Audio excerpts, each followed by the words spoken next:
probably made more in super chats than Backyard's been making money on their stream here for the last hour.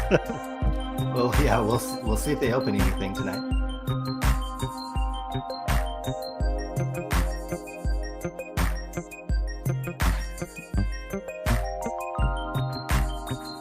Did you dip? On a Friday night, did you dip into Sports Card Radio and listen to the sweet sounds of a Backyard Breaks investigation? Would you rather be at the club, or would you rather be here listening to Sports Card Radio? Started a little early. We'll wait for the people to filter in. That chat is already fired up.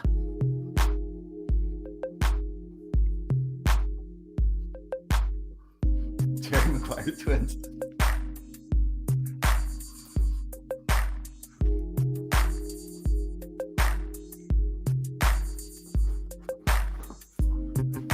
Got the Pearl Jam cut off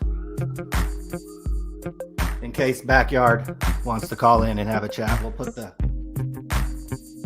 We'll just put it over this shirt so we won't embarrass myself. Top Shelf Breaks. Shout out. Whoa. $20. Super sticker. Superstar. I met him in Arizona a couple months ago. We'll have some stories from Arizona here late in the show. Oh yeah, guys, lock in, baby. Get some recreational drugs, get some drinks, whatever you guys need to lock in for the next hit the like button. Hit the like button if you think Backyard Breaks is rigged. Hit that like button if you think Panini is feeding them loaded cases. Let's hit it. Let's hear from you guys tonight. This is for you guys. Let's investigate. Let's see what the heck is going on. We got lots of people to talk to over the course of several hours. Got one of the biggest group breakers coming on, actually probably in the matter of minutes, guys. He's built a huge multi-million-dollar business. It'd be interesting to just hear his perspective, somebody who's actually built something similar to what Backyard Breaks has built. So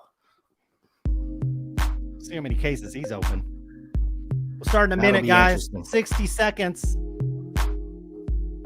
Thank you for joining tonight, guys. Where would you rather be? Would you rather be in Las Vegas on the Strip, or would you rather be wherever you are tuning in to Sports Card Radio? Maybe you are on the Strip in Vegas. I'd probably rather be on the Strip too, but here we are. On a Friday, definitely. Yeah, no doubt. Tuesday afternoon? Oh, you rather be right here at Sports Card Radio. Backyard Breaks, holler at your boy if you want to jump on, slide into my DMs.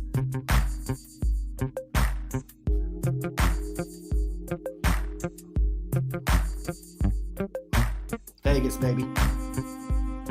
Got 400 in the room. You're looking at the Michael Jordans of the sports card streaming business right here. Shout out Garrett Appleton, $1.99. Love you. I'm going to be doing DoorDash later, so that'll upgrade my order a little bit. We're going to go a long time. Get your comfy spot. Put the kids to bed. Tell the wife she can watch her shows, because things are going to get crazy in here. We'll do about 10 seconds.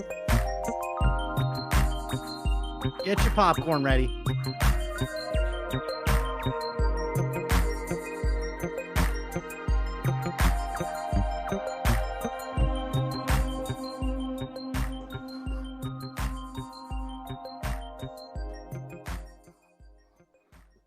What is going on, everybody? Hopefully you guys are doing well out there. That is right.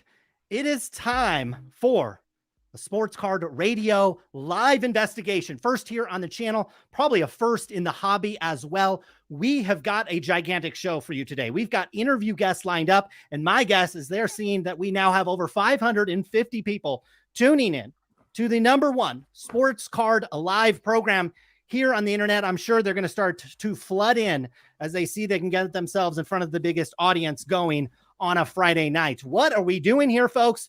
It is a live investigation into Backyard Breaks and whether or not their breaks are rigged, if they're getting loaded boxes, if they are pulling some of the most spectacular cards that you can potentially hit in any product. We're not talking about case hits here, folks. We're not talking about really good cards. We're talking about the best possible cards you can hit from Panini products, and they're doing it over and over and over and over again. We're going to have some statistical evidence. We're going to take a look at that. We are going to have a list of suspects. We will get into the conspiracy theories, but we'll probably wait until your kids go to bed and make sure that Backyard Breaks has their lawyer tuning in. Anybody that thinks they're going to sue us for defamation or slander or any type of thing, we're going to wait for their lawyers to get off their normal job, be able to tune in late in the show. So if you want to get into the mud and talk about the conspiracies, we certainly have plenty over here at Sports Card Radio.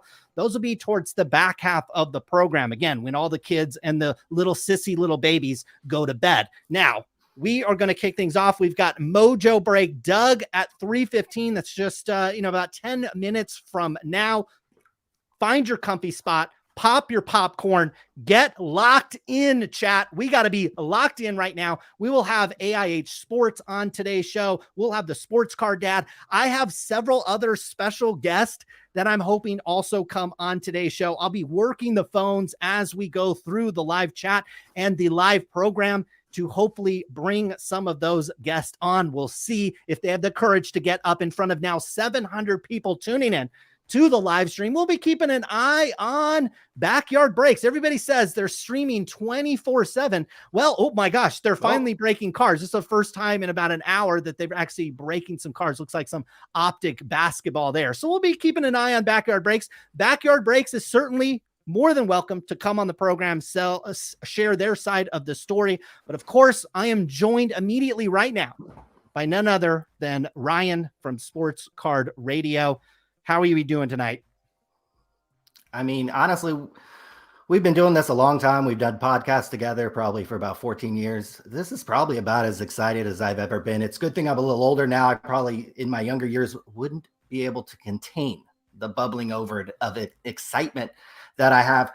Shout out to the reason why we're here. Some of the people who did some of the legwork, some of the math, and brought some of this to people's attention. Triple Crown 24, the collectibles guru, blew up Twitter today. Some of his tweets, Colin, I don't know if you have those available to put on the screen, but my goodness, this guy went straight viral with some of his tweets that he put on the screen. Darren Wavell was tweeting about it. A lot of people out there were interested in this. Again, we'll get into what our thoughts are and what we have to think. We're looking forward to talking to Doug over at Mojobreak.com. He's going to have some unique insights. Looking forward to talking to aihsports. Looking forward to talking to Sports Card Dad, and looking forward to hearing what the chat has to say about this. Guys, I think we should take a poll probably every hour. What's your temperature feeling like? Is this rigged? Is this not?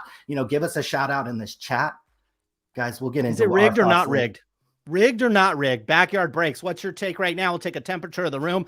As we bring on these interview guests, we start presenting the evidence. We start talking about the probabilities or the possibilities of something like this happen. I mean, if this is not rigged, we're looking at not a once in a lifetime event. We're not looking at like a once in a generation. We're talking about once in humanity type thing event happening right now, pulling all of these freaking cards that these guys are doing. And it's out of one manufacturer's products. Okay. It's not a little bit of Topps. It's not a little bit of other manufacturers. It's literally all Panini. Now I know Panini has basketball and football, and that's where a lot of the largest hits in this hobby are found. But we are looking at either one of the greatest runs of pulling cards in the history of card breaking, or we're just looking at something that has a little bit of hanky-panky going on in the background. Ryan, why don't you warm the guest up a little bit? We're going to bring Doug. Some people might think this is Mojo Sports. Some people might think this is Jason, who we often pick on, and we show his clips in between some of our videos. This is not. This is Mojobreak.com, one of the most largest breakers, but also one of the longest standing, and one that's been in the business, I think, for at least 10 years or so. Why don't you tell people what can we maybe expect from him? Doug and I have been kind of chatting offline about this for a little while. And, he has built something very similar to what Backyard Breaks has been able to build, kind of literally a multi-million-dollar operation. Colin, we've been there. He has a storefront. He has a huge warehouse in the back. I'm talking about Mojobreak.com. This is a full-time thing. This guy has employees that break for him. He's breaking on Whatnot. He's breaking on YouTube. He's breaking on different streams.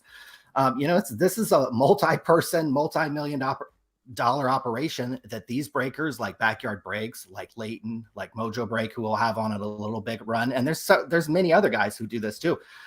So we've known Doug and Dan over at Mojobreak.com for many, many years. We used to host a podcast actually with them. I can't even remember how long ago that was, probably about 7-8 years ago. Maybe some of those episodes are still floating around out there. So I love talking to those guys. I love hearing their perspective. Again, it'll be interesting just to know from his perspective, what does he think? Is this something that's possible? Maybe this is something that might be possible. I saw some breakers out there like Blez and Leighton Sports Cards sort of contend or kind of challenge the math that the sports card guru brought up. I would challenge any of those breakers to come up with your own math. And we'd certainly love to show that on Sports Card Radio. We're not math experts ourselves. So for me, once the math experts, these guys started breaking down the math, Triple Crown 24, the collectibles guru, once they started breaking down the math and they're a little sketched out about it, that's when I started to get a little more concerned, a little more sketched out about it. That's why we're here in front of almost 900 people, Colin, here on YouTube, getting ready to talk to people about this, getting just ready to dig in and see what's going on. There's been a lot of speculation, a lot of rumors, and certainly this math, regardless if you're a math expert or not, certainly looks sketchy in the eyes of collectors, in the eyes of industry onlookers. And, I would guess that 95% of the people in our chat, I don't want to speak for them, probably think something rigged or something funny is going on. So I think it's worth us sitting here talking about it. Absolutely. And I think, we got to talk about these types of things. We've got kind of a changeover in the industry. Obviously, we're looking for fanatics to kind of start to take things over. And certainly we want things to be run a certain way. And we want the customer out there and the average consumer to be well taken care of.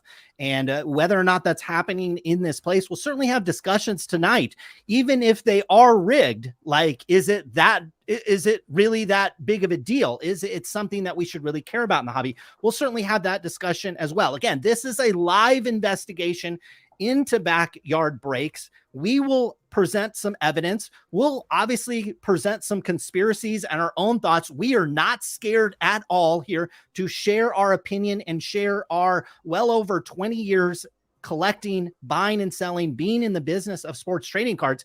And again, witnessing something that no one has ever seen before in this hobby. Again, we're talking about so many product hits, not just case hits. We're talking about the best cards in the best products going to one single breaker. And when you start to think about, is that possible? Certainly it is possible. Anything, quite frankly, is possible when you look at the grand scheme of things. But is it probable? Is it something like this where you're pulling all of these cards, and this is just a sample of them?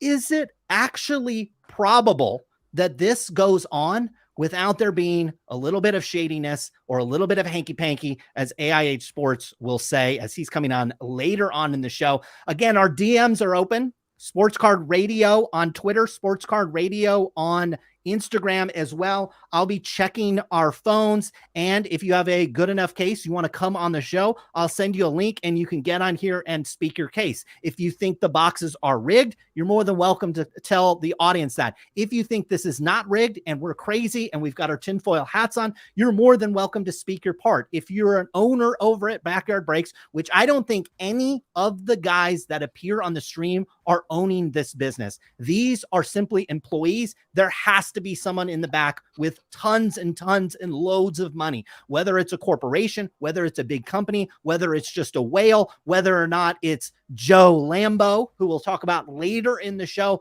We have our theories on who we think is behind this, but the evidence that was presented today, and again, after some of the interview guests, we'll start to go through this interview and we'll start to go through this evidence.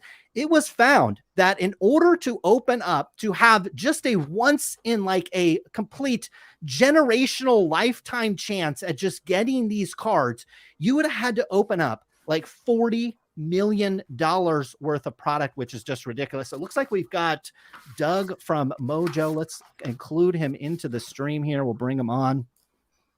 Add to the stream. Let's take off that chat. How can I clear that? You did, Daniel. Yes. Yeah. Oh, yes. Doug, how are you doing? What's up, guys? How you guys doing?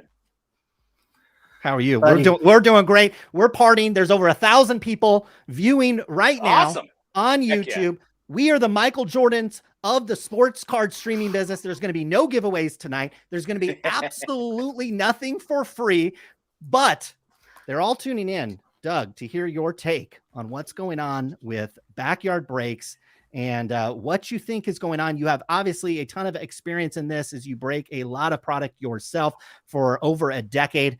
What's your initial thoughts on what you're seeing out there? Well, I know they're not direct with Panini, so they're not getting cases directly from Panini. They are getting them from major distributors. I mean, I think it's one of those things, and, you know, obviously it's good to investigate stuff like this and see where things come from.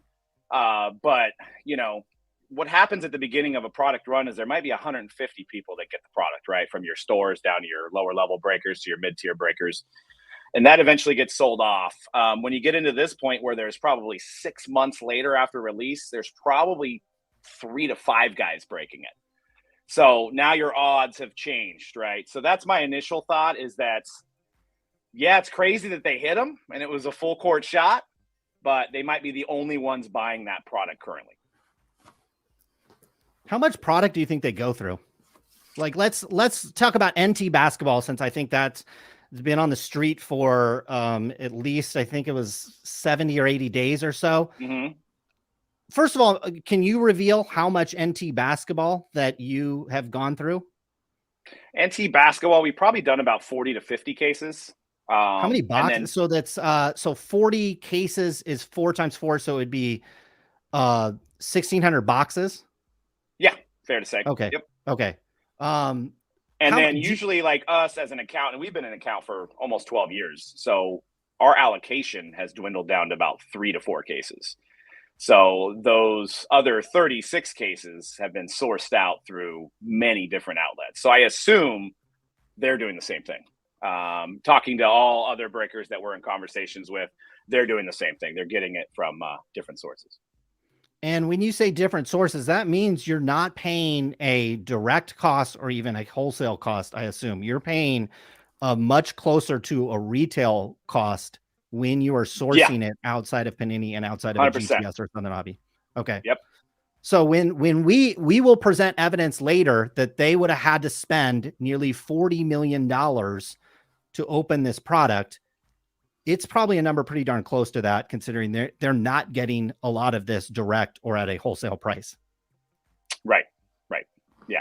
Have you ever? Go ahead. Sorry. Go ahead, Doug. Go ahead. No, I was gonna say they've also started like a year and a half ago now, I think was their first. I mean, does anybody know their first break? I don't know. That's something interesting to see too, because it's like the amount of volume being pushed in a short amount of time is very interesting. Indeed. How do you think they were able to grow so quickly, Doug? I've been, friends with you for many years and other group breakers, and it took a long time for you to build out a store. And I don't know, what do you have, 5,000-6,000 square feet down there in California? How do you think Backyard Breaks, these young guys, grew so quickly? I mean, obviously they have a huge social media presence. I don't know if the Trevor Lawrence thing was like their Kim K moment, but you got a lot of press from that, both positive and mostly negative, right? So maybe after a period of time, it was like Backyard Breaks is a scam, Backyard Breaks is a scam, Backyard Breaks, Backyard Breaks, Backyard Breaks, right? So people kind of forgot about that real quick. And I don't know. I honestly don't have any, other than grinding and hustling is that what you see. 4 channels. One thing to keep in mind is they have 4 channels on Whatnot that I think both of them are almost 24 hours a day. So you can kind of picture the volume there. How have you ever thought you were opening a loaded box, whether it was from Topps, Panini, Leaf, a repack product? Have you ever thought you were opening a loaded box that was rigged? No. I, more so mistakes here and there than, like why was there 2 autos in a pack, supposed to have 1, but never felt like there'd been a loaded box. Is it possible that Backyard wouldn't, let's hypothetically say maybe some kind of hanky panky is going on. Is it possible that they wouldn't even know and that this is all being done in the background by a distributor or Panini? It's possible. Yeah. Who would be doing it? Would it be Panini themselves? Would it be a distributor? Would it be the teaming up? Like, how would this actually physically happen?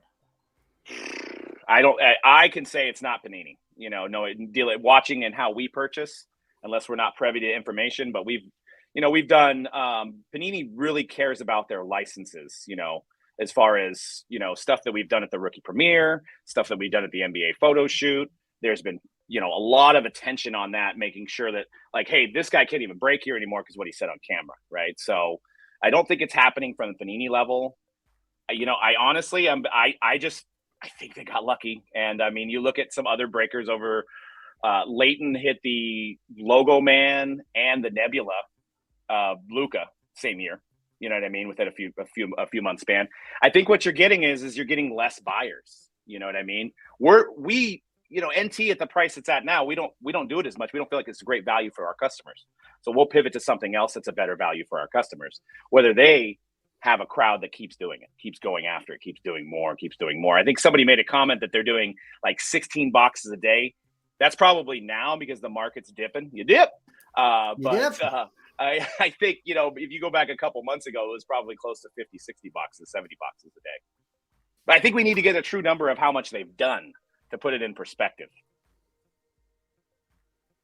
At what point would it be strange for you, Doug? Like at what point would it, I think you're kind of like me. You're probably like, I don't know really what's going on here. At what point or what would have to happen for you to be like, okay, something weird is happening. Maybe these are rigged.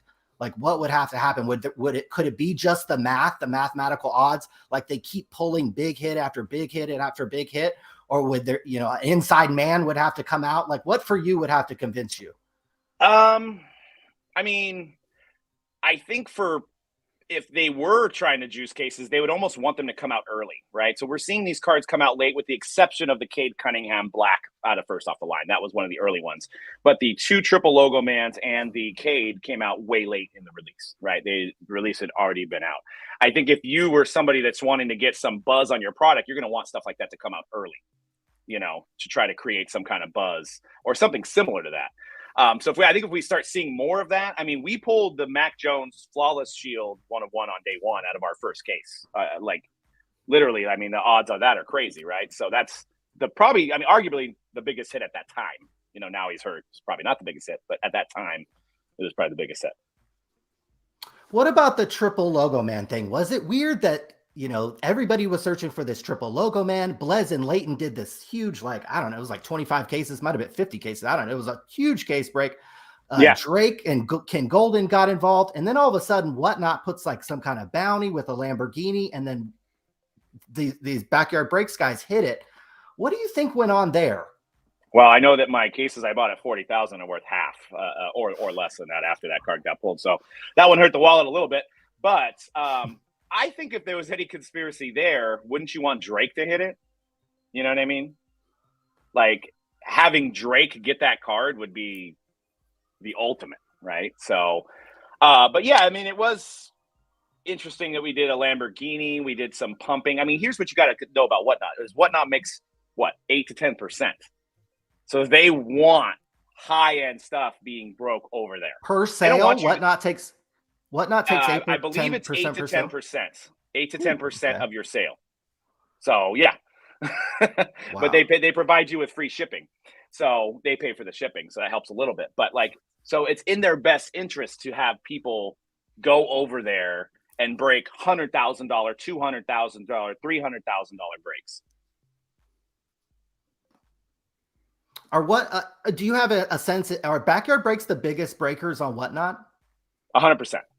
Not even close. Do you have any, how much money it takes to run one of these businesses? You have to get a lot of times fronted by a distributor or credit line. How the heck are these kids who, respect to them, are in their early 20s? Mm-hmm. How are they getting the money to fund this business? It's a good question.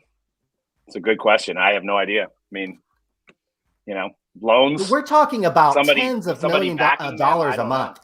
Right. This is not a small business. I've seen how hard you've had to work, Leighton. Some of these guys, I mean, you guys are on the phone nonstop, just acquiring this product, especially now because it's a lot harder to get this product. Look, we've got a fly on the wall. He's so excited. He's so excited that the 1,200 people we have watching. Backyard breaks. They're flying the wall in there. Could you imagine what do you think the conversation was? Speaking about fly on the wall, what do you think they were talking about over at Backyard Breaks? They saw these tweets. They saw everything happening today, probably play out. Darren Ravel was tweeting about this. What do you think they were talking about over there? Probably jumping into trash cans. I don't know. Maybe doing some homie hugs. Who knows, man? I mean, there hasn't been a lot of responses from them. I think if it was something that was alleged against us, I would probably make sure that the customers that hit some of these cards would pop up for us. You know what I mean? We have nothing to hide. So I don't know. There's a couple different approaches with social media. You could not say anything, or you could stick up for yourself. And obviously at this moment, they're not saying much. Why do you think Panini hasn't said anything? Because I fully believe that Panini isn't doing anything. I think the product is one thing to keep in mind, especially with National Treasures. This product's already sold, especially back then, 2021, which I guess is not that long ago, but it's already sold. So they have no care in the world to try to do anything to make things sell, because it's already sold out between all the distributors, the retailers, the shops that get one case here and there.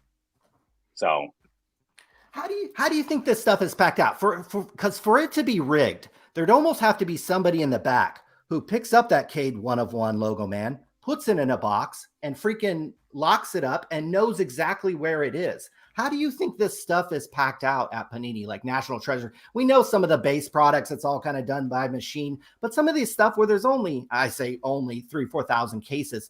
How does that work? How's this stuff packed out for this? I mean, from what I've heard, and I know that, and I wish I would have went on the tour. So they had a tour in 2017 at the summit, and I wasn't there. They had a tour of the facility, and maybe they can do that again to shed some light on transparency. I know with Flawless is, I believe, the only one that's hand packed now. Even National Treasures, I guess, is machine packed. But with Flawless, from what I've heard, and this is, I don't know if my source is correct or not, but they would pack them out in case A and case B. So that's why you wouldn't have two Trevor Lawrences in the same case. So you'd have one briefcase A, one briefcase B, and then maybe a C and a D. And then the packer would grab one from A. So a non-sports card guy that's just probably minimum wage job. I don't know, guy who's working in the packing facility is then packing them up, taping them, and putting them on pallets to send out to distributors. What would be the incentive to do this? Like you said, National Treasures have been out a long time. Let's hypothetically say something rigged is going on. Backyard Breaks is big, but I don't want to call them that much bigger than Leighton or yourself or some of these other guys. I mean, it's not by factors of exponentially that they're, quote, bigger, I guess. Mm-hmm. What would be the incentive for Panini or somebody to do this?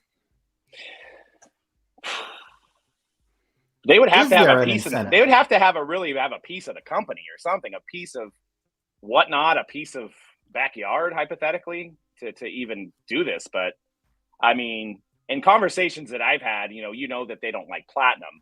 And I don't know if they treaded lightly. I mean, we haven't had any events since Backyard's been around. I haven't seen these guys at any events, Panini. So I don't know honestly what they think about them. But they probably didn't like what they did with the Trevor Lawrence, I'm sure. You know what I mean? So I don't think Panini's doing those guys any favors. Have you met any of these backyard guys before? I had a brief conversation in Vegas with Nick, and it was really brief. Seemed like a pretty smart guy, but this guy is not one of their breakers. He's behind the scenes. Who's running the show over there? I guess these kids are awfully young. I know how hard you have to work. This is actually right. Pulling this off is really difficult. Who do you think's running the show over there at back? Is it somebody in the back that we don't even know? Some adult, a father, an investor? Who's in charge over there? Is it Nikki and Grant? I mean, who's in charge, you think? Well, I think the guy's name is Nick that I talked to. So he was the only one that was out at the industry summit. So I would assume that he's the guy he's on camera. So from what Grant wasn't there and Nicky guy wasn't there either. So I would assume maybe it's him. Maybe he's adult enough. I don't know. Maybe there's somebody else behind the scene. Who knows? I mean, the escalation that they've made in such a short period of time is phenomenal and makes you, is it just the hustle? I mean, where did the money came up? I mean, I've been hearing insane numbers that they do a month. So it's crazy. And if you're not getting fronted by a single distributor like GTS or Southern Hobby, it's just,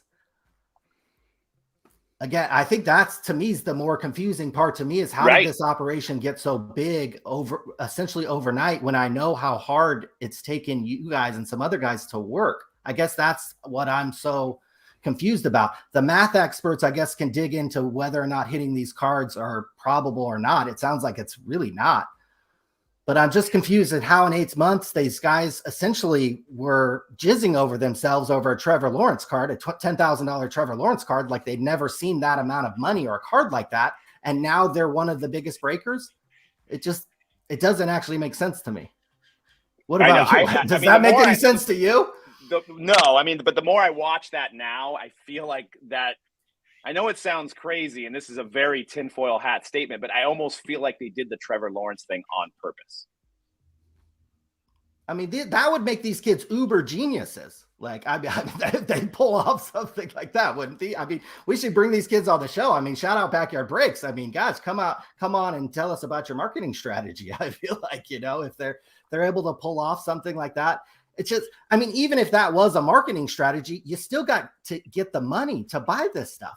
This stuff doesn't, or get somebody to loan it to you. And if you're buying from this hobby shop over here and this hobby shop over here and on DealerNet and some from here and some from here, and you don't have a direct allocation with Panini, and you don't have, some huge account built up over years with a distributor, it just makes it look kind of weird. That is Whatnot. I don't want, again, we're really tinfoiling here, but is Whatnot behind the scenes putting up millions of dollars? Who's behind the scenes kind of, I mean, they had 4 channels on Whatnot from the inception of Whatnot. They didn't just start with 1; they started with 4. So, I mean, I think it's a perfect combination, and why we're talking about this is because they're marketing. Smaller breakers hit a 101 superfractor, and maybe hit 4 of them. They don't market it as well as these guys do, right?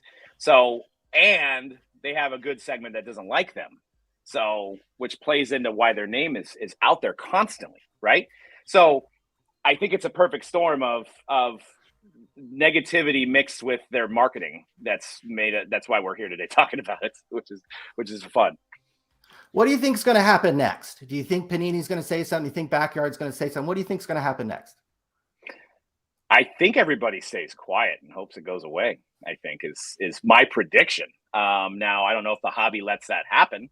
I'm a hobby lover first, businessman second.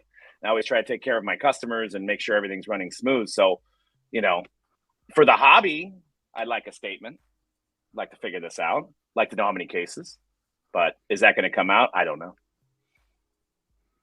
Join the show. Come on, guys. Join the show. What do you got to lose? Look how many viewers you guys got. Set the record straight. Exactly. I think they have 190 on Whatnot, maybe. So we have 1,400 here. So it would be a considerably bigger audience than they even have on their own stream right now. So they come on here, they go back over, they get 10 cases sold. You know what I mean? Another logo man comes out. Well, I mean, maybe if people think it's rigged, they think they should go over there and buy with Backyard, because maybe they'll hit the logo. That's the other thing. If the cases are rigged, why wouldn't everybody just be buying from them as well? So sounds like they could lean into that from a marketing perspective and just say, hey, the cases are rigged. Come over here and buy at Backyard Breaks. Right. Exactly. I asked you what you think would happen next. What would you like to see happen next? Just from a group breaker, somebody who's done a lot of business with Panini, what would you like to see happen next? Just from those guys maybe explain themselves. Maybe they do it on their own podcast. It would be awesome if they came on here. I mean, that would be amazing to set the record straight. I mean, if it was something that we got alleged of doing, I think we would get in front of it and talk about it right away and then show the statistics. And I mean, and I think Panini's been an open door about transparency on their printing facilities and stuff like that. So maybe a little bit more of that on how that process goes, just to show people that are not in the know that these aren't coming from them directly. They're going through distributor channels first. So, And when we go pick up our cases, we buy from 3 distributors, and, we're picking them up in San Jose. There's a distributor in San Jose that we buy from, and it's just a guy picking up cases off of a pallet. There's no markings, or there's nothing to indicate anything on there. And he's just loading them up in our car. So, and then there's different sources that we get stuff mailed in. So there's a lot of stuff that would have to be in play if it's coming from a distributor for them to know exactly what's in each case. Is it weird that these cards that they're hitting, these big kind of quote product hits, are only Panini? Yeah, it shows that they don't do a lot of tops, right? Or they're not hitting the tops ones. What do you think is going to happen? There's all these rumors, and we've kind of fanned the flames on this Panini Fanatics thing, but more than anyone almost. First of all, what do you think about that? What do you think about Panini Fanatics rumor? We thought we were going to hear some stuff in Vegas, right? But it didn't happen yet. So I think it seems like it's inevitable, but I do have some, I know there's some good people there, and I hope that they continue to, if they do get acquired, they get to, still maintain their jobs and pay their bills, that I'm concerned with. So I don't know. It seems like it's evidently going to happen at some point. So if that happens, is somebody like in Backyard Breaks in trouble? I'm sure you've thought about it in respect to your own business, but when that deal goes through, Backyard Breaks, we're watching them right now. I only see Panini stuff. I watched them yesterday. Pretty much only saw Panini stuff get broken. Are they in trouble? Are they going to have some kind of in with Fanatics? Like, how's that going to work, do you think? I would assume they would have some ins at Fanatics. Are the margins the same though? Is the money going to be the same? Well, the hobby's downturning, right? So it can't be. The investment that Fanatics made in these licenses, there's no way the margins could be the same. Doug, you've been generous with your time here. If you had to put a percentage on it, are you 100% sure this is not rigged, or are you somewhere in a different percentage? Like, where are you at percentage wise, I guess? 90% it's not rigged. And did that move at all? I don't think it's anybody at Panini that's involved. But there's a lot of things, that you could look into, right? So because I guess it could be somebody at the printing facility, I guess. We're really, I'm just trying to figure out how this could actually physically happen. When people say something's rigged and they're getting these products, okay, how does that card get from being made to getting to Backyard Breaks? Like, I just trying to figure out the chain of custody and the events. Yeah, just to, like I said, there's very few people breaking it after it's been out for a while, because it just prices everybody out. In fact, the shops they're not selling it. They're selling it to breakers. So, you know what I mean? Because it becomes a price point where it's like nobody's going to walk into your shop and spend 10 grand. Very few people are going to do that. So all this stuff gets funneled to a certain way, whether it be Blowout or Steel City. And this gets funneled to other buyers, maybe sub-distributors, and eventually ends up in hands of guys that are actually breaking it. So after a while, it's literally only them and maybe a few others breaking it. So I think that's where your odds kind of change a little bit. Not only are the products, so much is ripped already that, maybe 50% of the run's ripped. So now your odds are different, but then there's very few people ripping it still because the price point is so high. Colin, you got anything for Doug before we get him out of here? He's got family time. Well, what's interesting is I am getting a flood of information here, and I can't say my source. I gotta make sure my phone isn't visible on the camera either. I like the Jerry Maguire. I just noticed it right now. That's funny. I couldn't find the kid's name. I don't know if he went unnamed in the thing, so I just decided to go Jerry Maguire. I'm glad you recognize that reference. So I have from a very well-known industry source, and everybody watching and everybody on the panel will know exactly who this is. So it's one of those type of people. And they are saying that to be exclusive on the site to sell all of their breaks, because I believe all the money flows through Whatnot. They are paying between $500,000 to $1 million per year to be an exclusive breaker on Whatnot. So that might not explain how they spent we're looking at given what people are estimating that they're breaking, we're talking about, 20, 30, 40 million dollars. And that's rough sales, obviously. And that money doesn't need to be all up front. It's kind of a month by month thing. But if Whatnot is paying you out between $50,000 and $100,000 per month, that's going to cover your operating cost. And so you can basically then, if you're well funded behind that, whether it's a bank loan, whether it's somebody's money, we'll certainly speculate where we think this money's coming from later on. But it looks like to me, I have very good information that they are basically paid, almost a paid endorser, if you will, on Whatnot, getting paid anywhere between $50,000 and $100,000 per month. That would be between roughly $500,000 and $1 million. So besides their breaks, you're saying they're just getting extra money from them? They're just getting straight cash to break exclusively on Whatnot, process all the transactions through Whatnot, drive a lot of obviously eyeballs and new account signups just on Whatnot. So that I found to be extremely interesting. It certainly would explain why they don't post their breaks after they open their breaks. It's hard to find evidence of that because likely that I would assume that's probably in some kind of contract with Whatnot, where if you want to see these guys, certainly if you want to buy into the break, you're having to do that almost exclusively, it appears, through Whatnot. And so, look, I believe they're live on Twitch. They're on Twitch as well. They're on Twitch, but I don't know how the payment flow works. I've only been on Whatnot a little bit.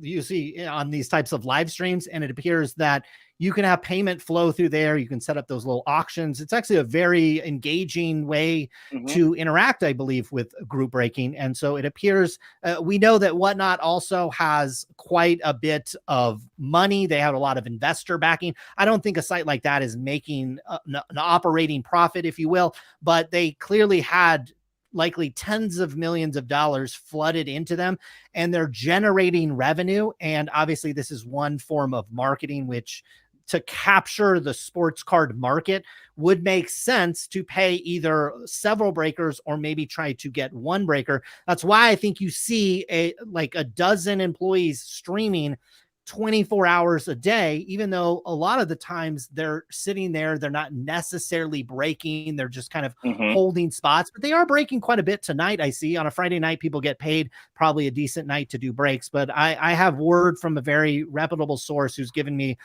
very good information in the past that's turned out to be true, saying they're getting $500,000 to $1 million per year, which would be $40,000 to $50,000 upwards of maybe close to $100,000 a month just to stream on the site, which is typical in the gaming industry, on Twitch as well. Those kind of contracts are very, very common, including here on YouTube. Have you ever been offered something like that, Doug, to be exclusive, like on an app or something like that?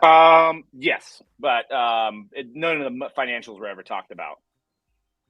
Do you see this as the next battle, this battle for kind of to own the payment processing through these breaks and to get a percentage of all these guys' breaks and your breaks? Yes, I mean, because there's so many more popping up by the minute, right? So, you've got probably eBay's going to have something at some point. You've got already Whatnot in Loop.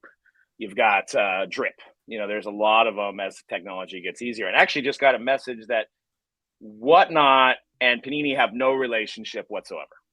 So just to clarify that. So, but like you said earlier in the show, they're not getting the vast majority of their product from Panini. And so no, exactly. I think this source that's probably listening just wanted to make it clear that they have no tie, that Panini America has no ties to Whatnot.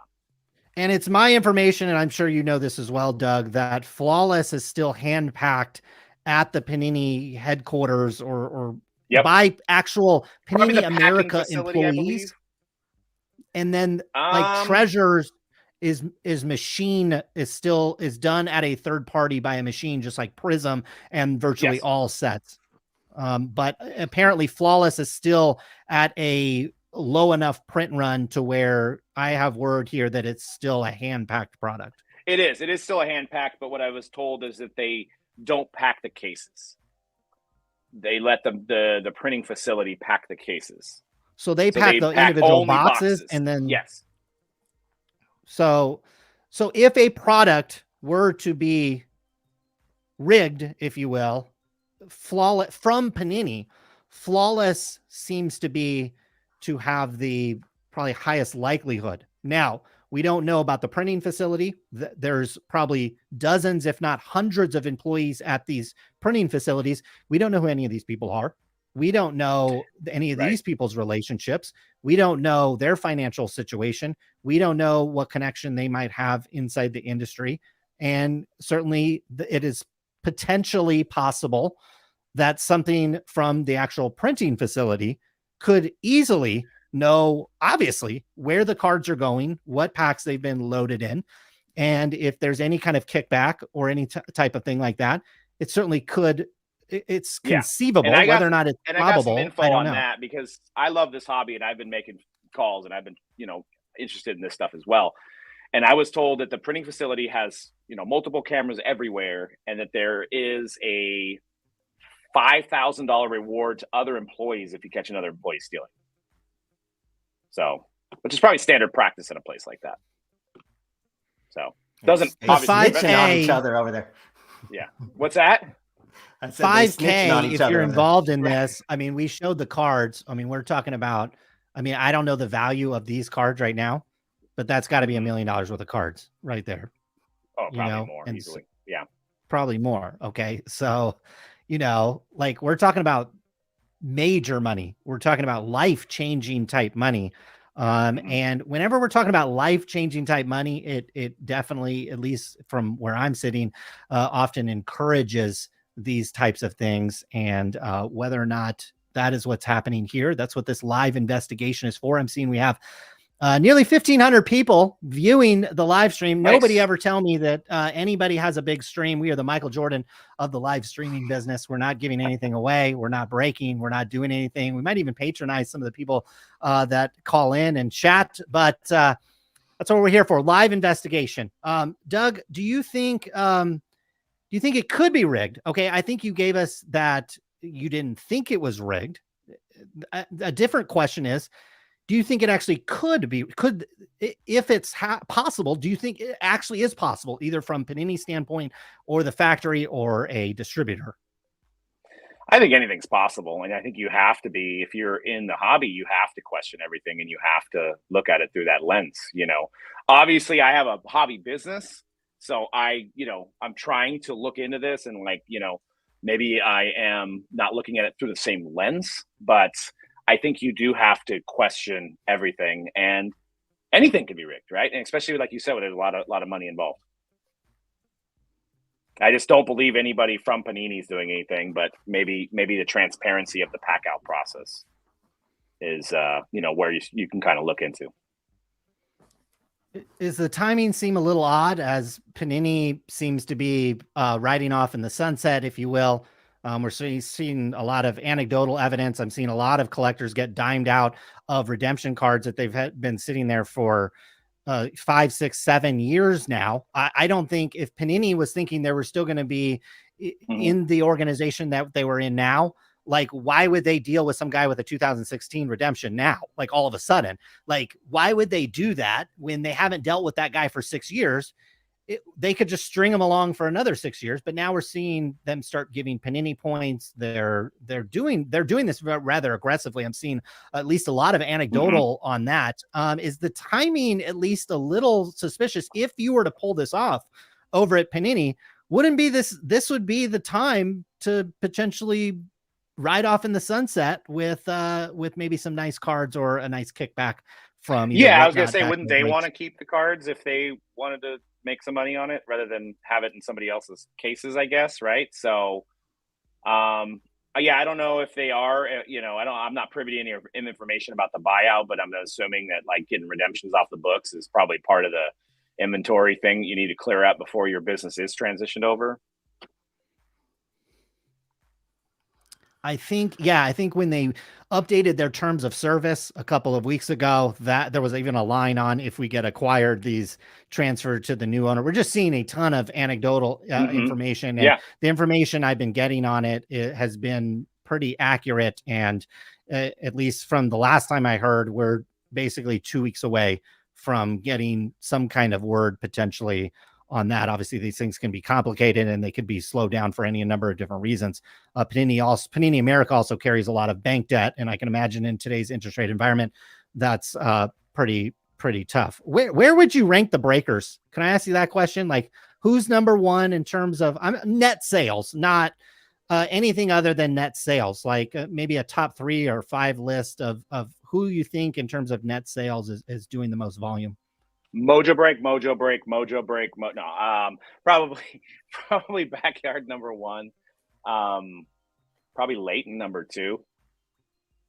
How close are Backyard and is it like Michael Jordan and a like a third stringer, or are they very, very close in terms of the volume that they do? I think they might be doing double without looking at numbers. Okay. A month.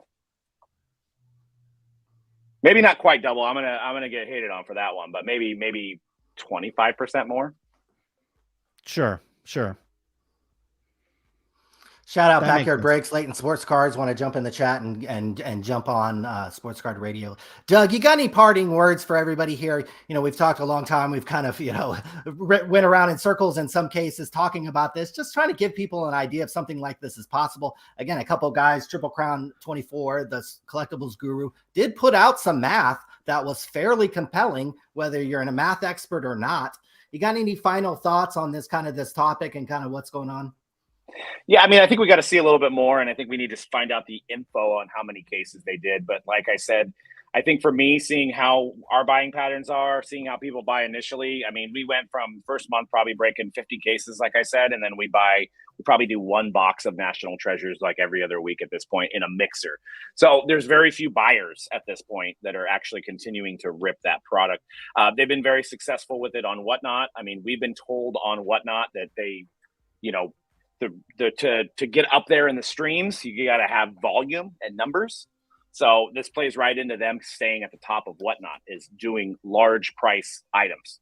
So I think if you look at what they're doing, they're focused on that. They're not doing 1 box breaks. They're doing 10, 20, 30, 40, $50,000 breaks, sometimes $10,000, $20,000 of spot breaks. So that keeps them at the top of Whatnot. So I think they just are one of the main buyers on that. But the odds are pretty crazy, and it's something to keep in mind. Well, we'll await their next big hit, and I guess we'll await your next big hit. So, Doug, get on out of here. Thanks for joining us, and thanks for having me, guys. It was a pleasure.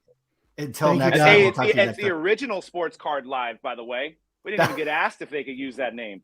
Wasn't that the original Sports Card Live? I think, yeah, they owe you some royalties. I think actually, maybe. I think so. You too, man. Maybe they should have you on. Have you ever been on that show? No. Oh, I this should be like an informal invite. I think you had the name exactly, first, right? No, I mean, we were the OG Sports Card Live back in the day. So shout out to him. He does a pretty good job. I've listened to some of his interviews. He actually does a pretty good job when he has people on. It's pretty good.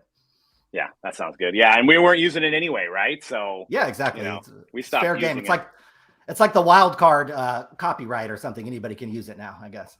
Right, exactly. Blog Talk Radio? That was awesome. That was good memories. That's right. Oh my gosh, Jesus, we're dating ourselves now. I know, seriously. All right, brother. Hey, I'll talk to you soon. All right, guys. You guys have a good one. I'll be tuning in. All right, brother. Appreciate it, Doug. We'll see you again soon. Colin, what the heck? What do you think about that? What do you think about hearing from Doug? And he kind of, I think, did a good job kind of from a breaker's perspective. A lot of these products, I think a good point that he made is some of these cards, like the Cade Cunningham, some of these ones, a triple logo man, LeBron, was hit well after the product was hit. So these, if it was rigged, somebody would have had to been holding on to this box or case. So what do you think about what Doug had to say? The DMs and the info's coming in. We could be having some other guests here come on the show pretty quickly here, so we'll see what happens. But look, we'll go over the statistical probabilities. Let's just go over some of the kind of rough math that we did. In fact, we didn't do it. Triple Crown 24. I'm actually trying to get him on within the next 10-15 minutes here. But he did some rough math, basically comparing to Leighton Sports Cards volume, because Leighton posts all or most of his breaks on YouTube, and he numbers it actually pretty well. And it's interesting that you can kind of judge his odds of pulling some of these cards that Backyard Breaks has pulled.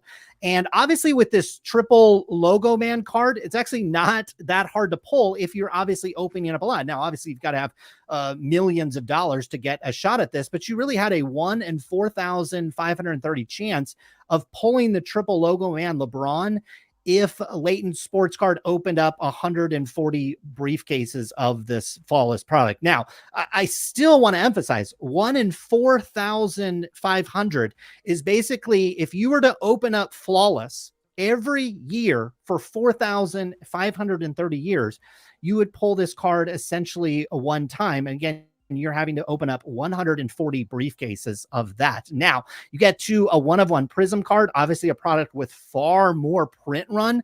And Leighton, it appears, opened up at least 25 cases of that. That was about 300 total boxes of that. He had less than a 1% chance to pull the Cade 1-of-1 Black. And so obviously each card on its individual basis, sure, you had a 3% chance based on Leighton Sports Cards volume, which again, Doug estimated might be as much as 50% less than Backyard Breaks, but maybe as little as 20 to 25% less.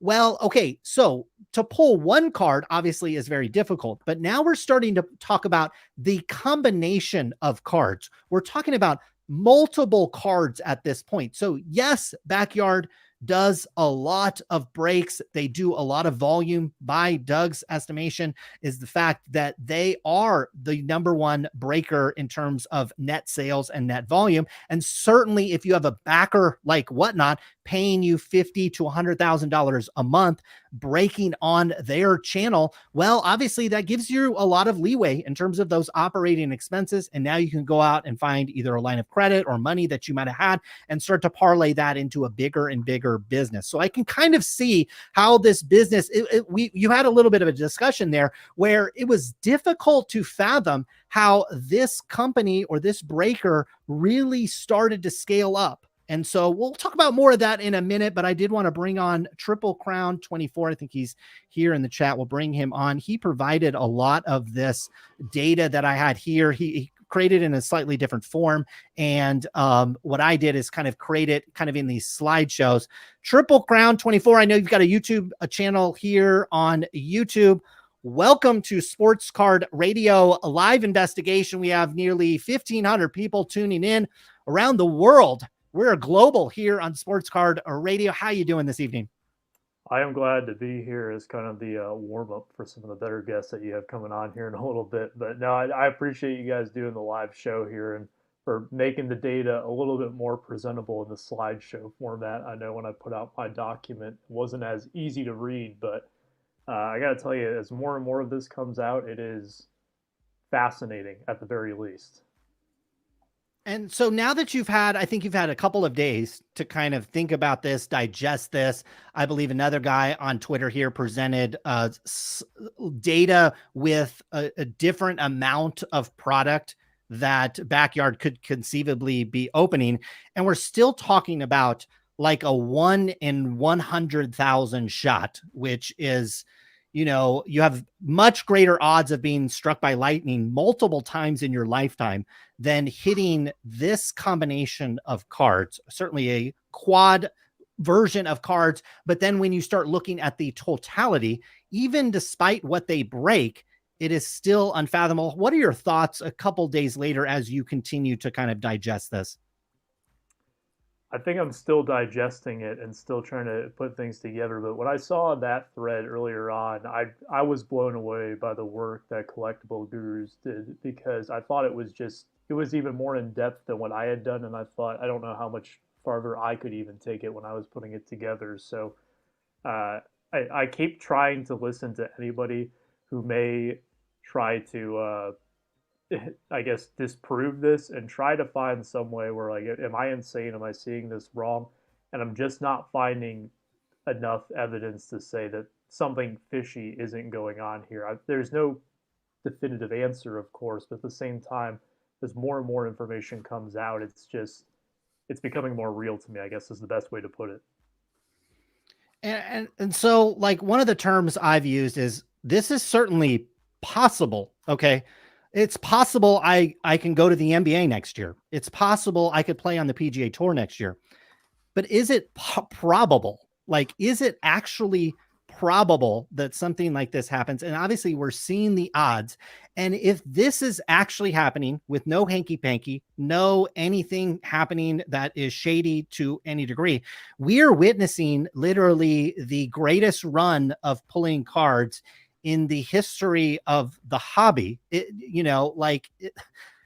Is that, and it's all Panini product. Okay. And so what are your overall, like, okay, so let's just say, hey, this is happening. Like, how long could it happen for? Like, is because of the volume that they break, is this something that could conceivably continue to go on, or is the math finally going to run up against them at some point?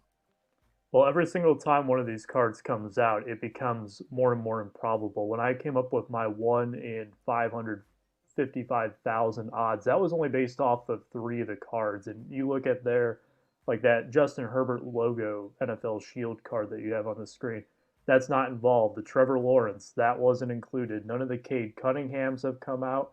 None of that is included in the data. To see the exact volume of what they're breaking would really give us a good idea as to how valid this is or not. But it's just very difficult to believe that it is substantially more than even some of the largest breakers out there. There's some things that I hope that come from this, of course. But I think that there's a few pieces of data that we would need going forward. But I mean, it just continues to be a snowball effect, it feels. What kind of data would you need to run kind of further experiments on this and kind of keep crunching the numbers on the polls that they've made?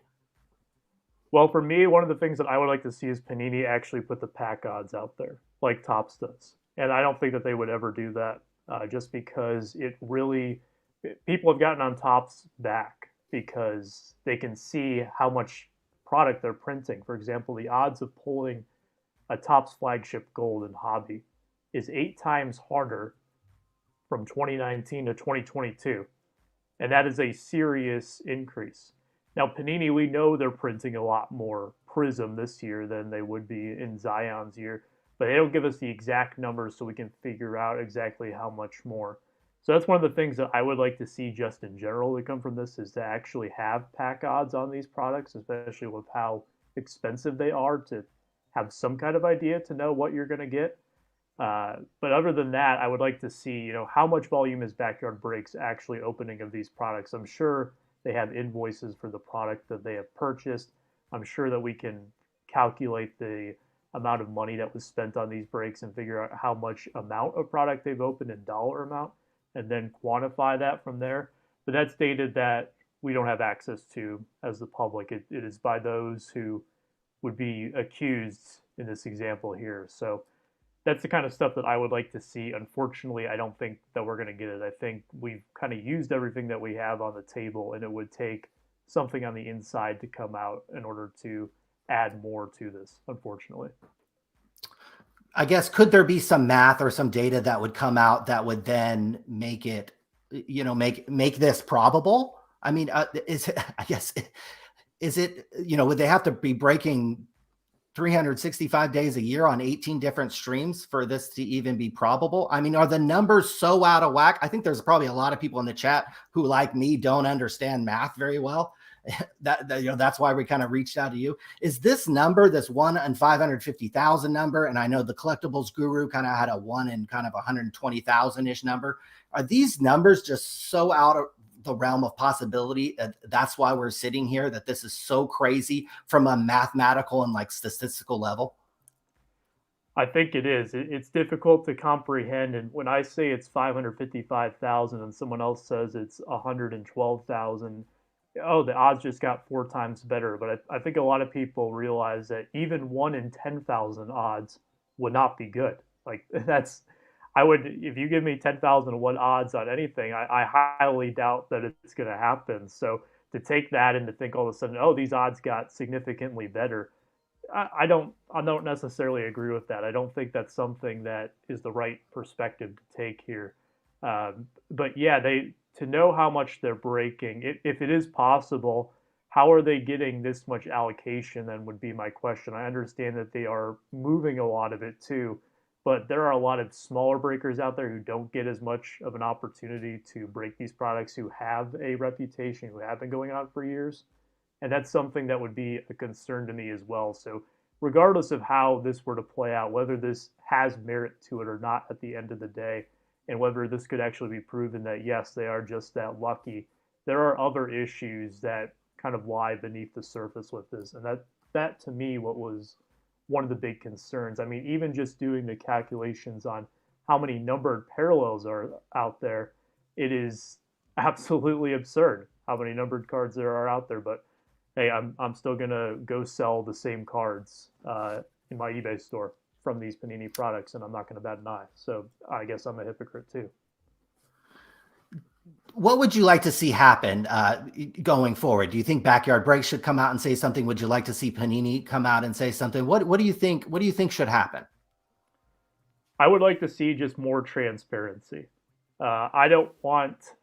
I mean, one of the biggest criticisms I think in the hobby is that we don't necessarily know how distribution channels go. And my understanding is that Fanatics wants to tighten that up when they take over. And something tells me that Panini might be at the end of the line, and they don't really owe anybody any explanation when you have this kind of monopoly on the market where people will buy your products and pay absurd prices for your boxes, where you can buy one box for the cost of what a case used to be 5 years ago. They don't care, because people will keep spending the money with them. And as long as that money's coming in, they really don't owe it to anyone. So I think just some more accountability, some more transparency, just so that people know exactly what their hard-earned dollars are going to, is what I would like to see come out of it. Do I think that we'll ever hear Panini address this issue? I don't think so. Do I think that we'll hear Backyard Breaks address it? Maybe, but I don't know how much I could trust them and take their word for it. Even if they were to give me the numbers of like how much product they've opened, I don't know how much I could just take their word for it and not try to back that up. So that would be a concern, as well as that it would really be hearsay at that point. So I mean, what would you guys like to see happen from it? I'm more curious to hear what you guys would like to see.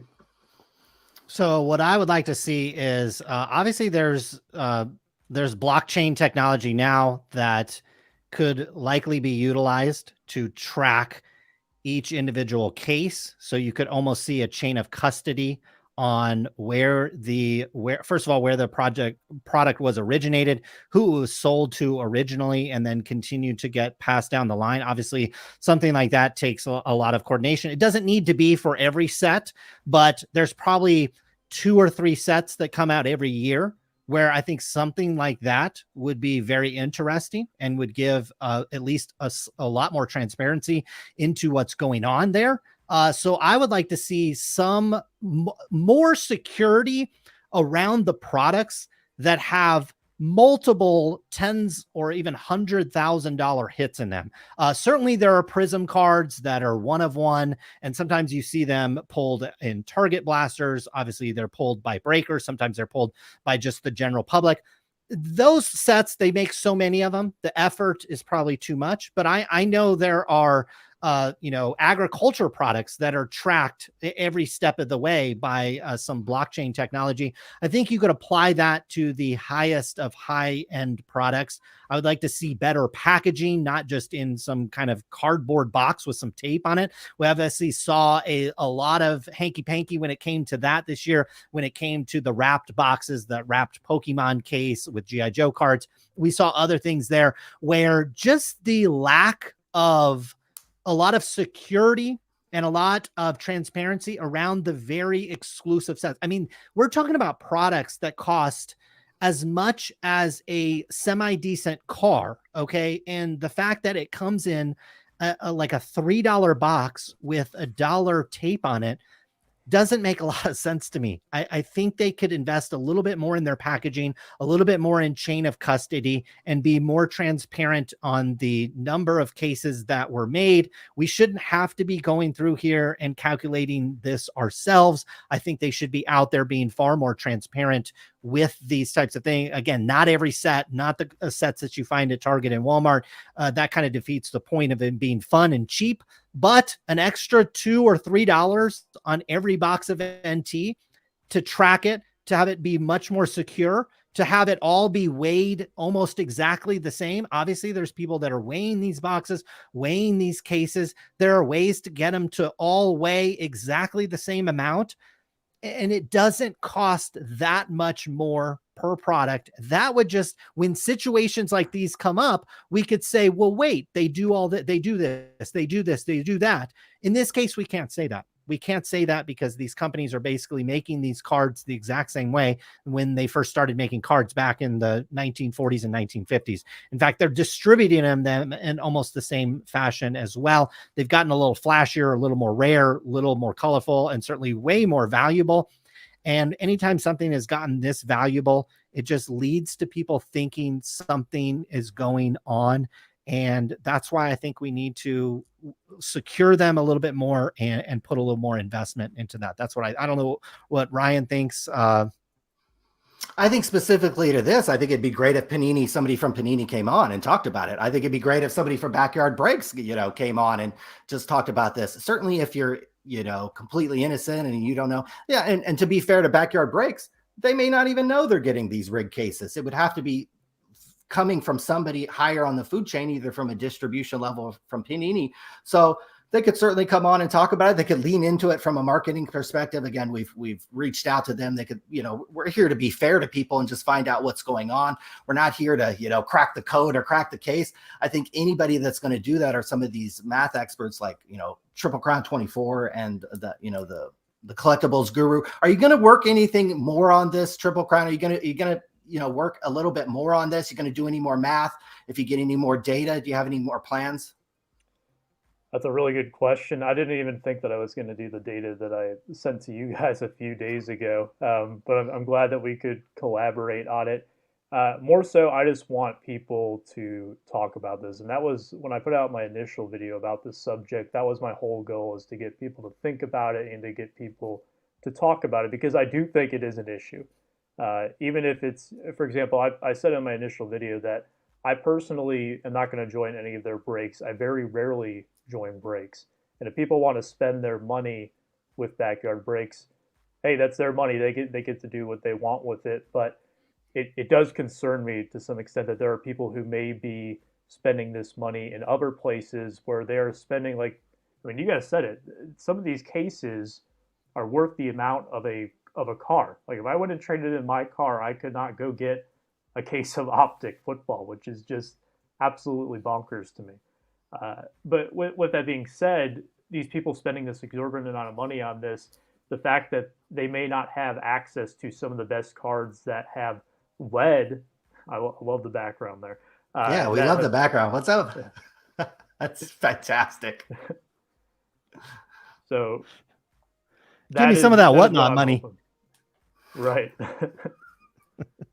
We'll send it over to you, Triple Crown. You're the one chat. who did he did the legwork on the math. So I'm just, you'll get a cut too. No, I do. What's the biggest? I'm sorry. Go ahead. No, I do think it's good that you guys are having this conversation live here, and that it is bringing attention to this, and people are at least talking about it too. So, I mean, I do appreciate that. But yes, I mean, when something like this goes on, it's very difficult to turn a blind eye to it. So, and I'm not a math expert by any stretch of the imagination. I just kind of did some reverse engineering with pull rates and pack odds that Panini doesn't give. But I mean, I'm sure that there are some people out there who are very talented, where if this information got into their hands, at least maybe I could relay it going forward. So to answer your question before, I don't think I'm smart enough to do anything else with this data, but I'm hoping someone out there is. And I think Collectibles Guru was one of them who was able to take that to the next level too. So yeah. What do you think about the argument? We've heard a couple breakers say, hey, they're opening these, the Cade Cunningham came, 60 days into National Treasures being opened, and there were already all these boxes open. So the odds were different. What do you think about that argument that these product, it's not like they were starting from day one and pulled it. They pulled these cards, way after the fact, and there was all this product open. So do the odds change at all, or how does that work from kind of a math perspective? That's a really good question. And I think that is a very valid counter argument to all of this, is that if you know that these cards haven't been opened up and 60% of the product has already been ripped, and you have someone like Backyard that has a very large platform where they can go through a lot of volume still, where most other breakers have moved on to the next thing, especially with how much it is onto the next product every single week, it seems, then yes, that is a very valid argument. There's no way for me to tell exactly when these cards were pulled, and also in relation to how many cases were open. But in theory, it doesn't matter when you were to open the product, the pack odds would be the same. Your pack odds to pull a 1/1 black out of 2020 Prism football are still the same as they were a few months ago when the Justin Herbert was opened up. Just, that card is not in there. So yeah, I could see that, but still these odds would be north of 1 in 10,000. And even though that's significantly less what I had said, even if a lot of that product had come out, it's still not good odds. I mean, 1 in 100, even then I'd be like, maybe. At that point, I give it a pass. 1 in 10,000, I can't see it. Crazy. You got anything? What do you got to shout out, Triple Crown? We've used your data. We've certainly, benefited from you. What do you got to shout out? You got an eBay store? What do you tell everybody where they can find you? I appreciate it, guys. I didn't come on to promote myself or anything. So, I mean, if people want to go find me, I'm out there. They know where to find me at, or they can go look if they're curious. But I more so just put that data out because I thought that it was interesting. I thought it was something that deserves some attention, and I put it in your guys' hands and others who can get it out there more and talk about it more eloquently than I can. So that's really all I need from this. But I just came on to go ahead and back up some of my information that I put out there and maybe make any clarifications if people needed it. But I do appreciate it. Thank you. Definitely. I'm probably going to need you if I have any math questions or anything. I'm definitely going to be hitting you up and asking your opinion on that. No guaranteed results on that, but I'll do my best. I didn't get a stats education or anything, but hey, I appreciate it, guys. Thank you so much for having me on. Appreciate it, buddy. Thanks a lot. Thanks for popping in. Absolutely. You guys. Yeah. Thank you. Thank you so much. Thank you. Thanks a lot, buddy. I'm getting, it's lighting up over here. So a lot of people are probably thinking, well, Panini's out the door. Something like Backyard Breaks getting the hook up. If that's what, let's get some temperature in the chat. Now that we've heard some people, is it rigged? You still think it's rigged? Let's get either rigged or dip. It's either rigged. Why don't we give our opinions, Colin? Why don't we give our opinions of where we're at? I bet a lot of people kind of assume that we kind of think a certain way. What do you think about this? I mean, I'm on the fence. I'm on the fence. It obviously is possible. Is it probable? Absolutely not. I do have a little bit of more information here. This comes from another industry source that everybody would be familiar with. They obviously don't want me to say who it is, but Fanatics, who could obviously owns Topps, but could potentially be taking over Panini, which we're seeing Backyard Breaks have a streak of pulling Panini products that is just out of this world. Apparently, Fanatics' favorite breaker is none other than Backyard Breaks. So it's possible that this streak, if there is any kind of shadiness, if there's any kind of scam going on, that this is just the beginning. And it's just going to continue to roll on over at Backyard Breaks. If the next group in charge apparently loves Backyard Breaks, it's their favorite breaker, certainly when it comes to net sales and volume. it's probably someone that they're definitely interested in working with. And so, hey, look, that's why we're on here. We're discussing these types of things. I tell you what, this is absolutely not what we're seeing with these cards, with the number of cards that were pulled, with the value that were pulled. Okay, it's not just one card. It's not two. It's not three. It's not four. We're talking about dozens of cards pulled at this point. It seems improbable to me that this is happening and this is real. It really just seems improbable to me. That's my opinion. How the shadiness is working, how they are able to do this, why they aren't just continuing to keep these cards themselves. I mean, if you had the LeBron logo man in your possession and you were able to acquire that card knowingly, why would you sell 30 cases of Flawless? Why wouldn't you just get the one with the LeBron case? Obviously there's some discussion there, but in my opinion, this is not probable. Whenever you see something like this, something smelly is going on, whether or not it's to a criminal degree or not. Certainly we can continue to discuss that. Ryan, what's your thoughts so far? I tell you what, when this first broke, Collectibles Guru put out a tweet maybe 3 or 4 days ago where he kind of posed this idea. And honestly, I was probably, when I first saw that tweet, and there was a couple of videos, I think TheSportsCardDad did a video, I think AIH might have did a video, and I was probably 90% that it wasn't rigged. I think once I've seen the math, again, I'm not a math expert. Once I've seen the math and I've seen that people who understand math are a little worried and a little concerned, it certainly has brought me more to the 50-50 range that there might be something happening here. I'd love to see, Panini step out and say something. We saw Backyard, they put "We Love Sports Card Radio" on their background over there while they're doing their live breaks. It looks like we've got Sarah and somebody else there in a New York Rangers hockey jersey there. So, they might be able to lean into this a little bit and say, hey, yeah, come to Backyard Breaks and get loaded cases. So honestly, Colin, to me, I'm probably more in the 50-50 range. I'd love to see more evidence. I'd love to see people from Panini, from a distributor level, come out and talk about how this could possibly happen. I'd even believe that Backyard Breaks maybe doesn't even know they're getting these loaded cases to a degree. They certainly have one of the largest audience. We talked to Doug. He said they are the largest group breakers. They got 131 people watching them on Twitch. That actually is rather impressive. Looks like they got a couple hundred people watching them on just one of their Whatnot stream. To be honest, that's actually pretty darn impressive. Especially if you're not involved in those breaks or buying into those breaks or have any action or juice in those breaks. It's honestly pretty impressive what they've done, what they've built.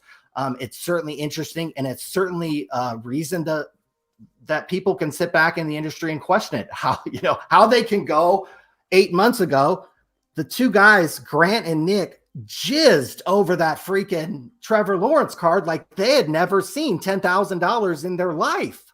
Like they were tripping out. So if they had an opportunity to rig and pull a triple logo man, rig and pull a Cade Cunningham one-on-one logo man treasure card, they're going to take the opportunity to do that. So I'm more inclined now, after we've heard this inside information, that they're potentially getting whatever it is, $500,000, $1 million a month from Whatnot. I don't know what it is. It better be a lot of money because there's about 20 people over there breaking. So yeah, shoot, even a $500,000 cut 20 ways, after taxes, you're whittling some money down. So it would be interesting to know if they were getting money from Whatnot. Maybe that's why they give so much stuff away. Maybe that's why they can have some competitive prices, because technically they don't even have to make money on these breaks. Technically, they could run these breaks at a loss if they were getting, money from Whatnot to open breaks. What do you think, Colin? You're working the phones over there. You're working the sources. What do you think? What do you got over there? The DMs are open over on Twitter and over on Instagram as well. I'm getting people that want to come on. Whether or not I'm going to get them on here, we'll see. Actually, the guy, so we have Yadip Daniel Shirts. The Daniel guy wants to come on. I don't know if I'm going to give him a platform or not. We bring him on. We should bring him on. You want to bring him on? Okay, I'll bring him on. So we might have Yadip Daniel on here. See what he thinks about this. We need to hear from the people on this. You know, we're just two people over here. We heard from Doug. We've heard from Triple Crown 24. We're going to hear from aihsports in a little bit. We're going to hear from SportsCardDad. You know, we're just two people over here. I want to hear from as many people as possible on this, especially people who are in the trenches and sports cards, buying into breaks, watching these streams all the time. You know, there's a lot of these 134 people watching Backyard Breaks right now. That's not all people buying into the breaks. A lot of these people watch for entertainment. Those are the people I want to hear from. You know, is this weird that these group breakers are pulling these big hits? Is it freaking weird that this is happening? That's what I want to know, especially for people you know, who collect cards and again watch these streams, watch various breakers. They see these hits being pulled. They see bad boxes. They see bad cases. You know, so I want to, you know, I'd love to hear from collectors out there if they want to weigh in. Certainly our chat is absolutely freaking fired up tonight. They're locked guys. in right now. You guys on a Friday night. I mean, we've got Backyard Breaks fanboys probably chiming in. We've got, you know, just sports collectors from around the world weighing in on this. Again, my personal opinion, I'm more 50-50. I don't freaking know. I'd have to see more. I'm not a math expert, so the math doesn't completely overwhelm me. I like some of the arguments that some of the breakers made about, hey, they're the only ones opening this stuff way late in the game. If they are getting paid $500,000 from Whatnot, $1 million from Whatnot, they could run these breaks at a loss, right? And just chip off Miss North Carolina jersey, 50,000, New York Rangers guy, 50,000, Grant gets 50,000, Nikki gets 50,000, and they just all sit here, have a good time, make the money on Whatnot, and run these breaks technically at a break even or a loss. That's actually a great business, honestly. Shout out Backyard Breaks if you want to come on and talk about that business. It's actually a unique business model. That's why I asked Doug about the app wars. I know that's something that's brewing. I'm sure that's something that Fanatics is thinking about. They want all these breaks to run through their app so that they get a percentage of your break. This is something Topps should have done years ago. This is something Panini should have done years ago. This is why these companies kind of got swallowed up by a larger company like Fanatics. There's a girl flexing. So, you know, this is something that should have happened a long time ago. Come on the show, Sarah. Sarah, come on the show. Well, we got Dipped Daniel coming on the show here. Yes. I'm gonna add Dipped Daniel, guys. Daniel Dipped. I think he's muted. Let me get him unmuted here. I think he's muted. Let's see if I can get him unmuted over here. He's got to unmute his mic. We'll see if Dip Daniel's going to be able to figure that out or not. Dip Daniel on you. Oh, there he is. There we go. You dip. How you doing, guys? Good. How are you? You dip? Why did you dip? First of all, you need to answer this right away. Why did you dip, Daniel? Why did you dip? Do you want the short answer or the long answer? We want the long one. The long one. We're going to be here a while. The long answer is that I've been a very faithful customer to Vintage Breaks for about 2.5 years. And I've gotten such an incredible amount of great cards from them over the years. So that's why I dip. What does it mean, though? I guess when Gilmore said, "Oh, did you dip, Daniel?" It's all built into bonuses. So if you spend, let's say, $100, that gets you into like several different bonuses. So the idea is to dip, meaning spend money, dip your feet in the pool at the right time. Put it in when you've got like the most amount of possible bonuses at the opportune time. So that's what that means, basically. So it's like taking a dip, getting into the break, and getting a shot at cards. Exactly. How often do you buy into breaks? Like, is this something you do every day, or like? I did my taxes this week, and I was looking at my bank statements. So, far too often is the word that I came up with this week. So anyway, I'd say a couple times a week. What do you think about this whole situation? We're talking about, Backyard Breaks over here. What do you think about this whole situation about being rigged? It's about 50-50 in my brain. I think the numbers are indisputable, but logistically, it just seems hard for them to have this sort of like just a fixed situation where it's rigged like this. It might be a bigger thing, like they get, let's say, 100 cases, and they know within those 100 cases that the triple logo card is within that. So somebody's making money along the line at some point, but I just can't quite figure out how they're doing it logistically. You ever watched a break that you thought was rigged or that was juiced? Not really. I mean, I can tell you that I've been in the breaking room at Vintage Breaks. It's the only breaking room I've ever been in, and they're very much not rigged. I can tell you that. But actual breaks, I don't do much more than vintage, to be honest with you. When the whole you dip thing happened, and we've certainly gotten way more mileage out of it than I could ever imagine. Well, what do you think about the whole thing? And you are the Dip Daniel. I want everybody to know that's watching. 1,300 people watching. You are the Dip Daniel. So, what do you think about the whole thing? It was just a totally random thing, and I am having such fun with it. Because it's to become a meme is kind of fun, but I've gotten free t-shirts out of it. I've talked to a lot of people out of it. I'm going to a show tomorrow with the shirt on, so I'm hoping to meet some people, and I'm just gonna have some fun with it. I don't have any ill will towards you guys or anybody, honestly, because I think it's humorous and it's fun. So I feel like we owe you some royalties now. I feel like we should be, funding your card show trip. Where's this card show you going to? Oh, Hofstra. It's Long Island. Nice. Is it one you've attended before? Is it a good show? Yeah, it's the Hofstra University in Hempstead, Long Island. It's 400 tables. I've been there probably, I don't know, maybe 5-6 times. It is a good show. It's worth it. Dip Daniel, you got anything? We got, I don't know, 1,300 people watching. Got anything else to say to anybody out there on YouTube? Well, hold on. I wanted to get his opinion. Okay, it's clear that, gosh, I can't remember his name now. Chris the Gilmore. Dip guy. Chris, so yeah. Chris clearly did something with the pack there. Clearly switched it out. And then he had another video where he tried to make up for it, and it didn't happen. It didn't happen properly again. Yeah. And that's kind of what set this off. It was like, okay, maybe you made a mistake. Maybe you were doing something sly. I assumed he was doing something kind of sly. You're a customer. How do you feel about this? Well, the funny part about that is the guy who was getting that particular break has been a customer of Vintage Breaks far longer than me. And he recently actually got a I don't know, 4 of 10 Jordan card that's worth like $50,000 or something. I don't know if you guys saw that, but the reality is that he's like a very faithful customer. I don't think, look, Ryan, I think Chris. I've known Chris for a while. I've hung out with him multiple times. He's a good guy. He's not a cheater. He's not a fake, and I think part of the reason that it's become so funny is because he was flustered by it, because he's not a scammer.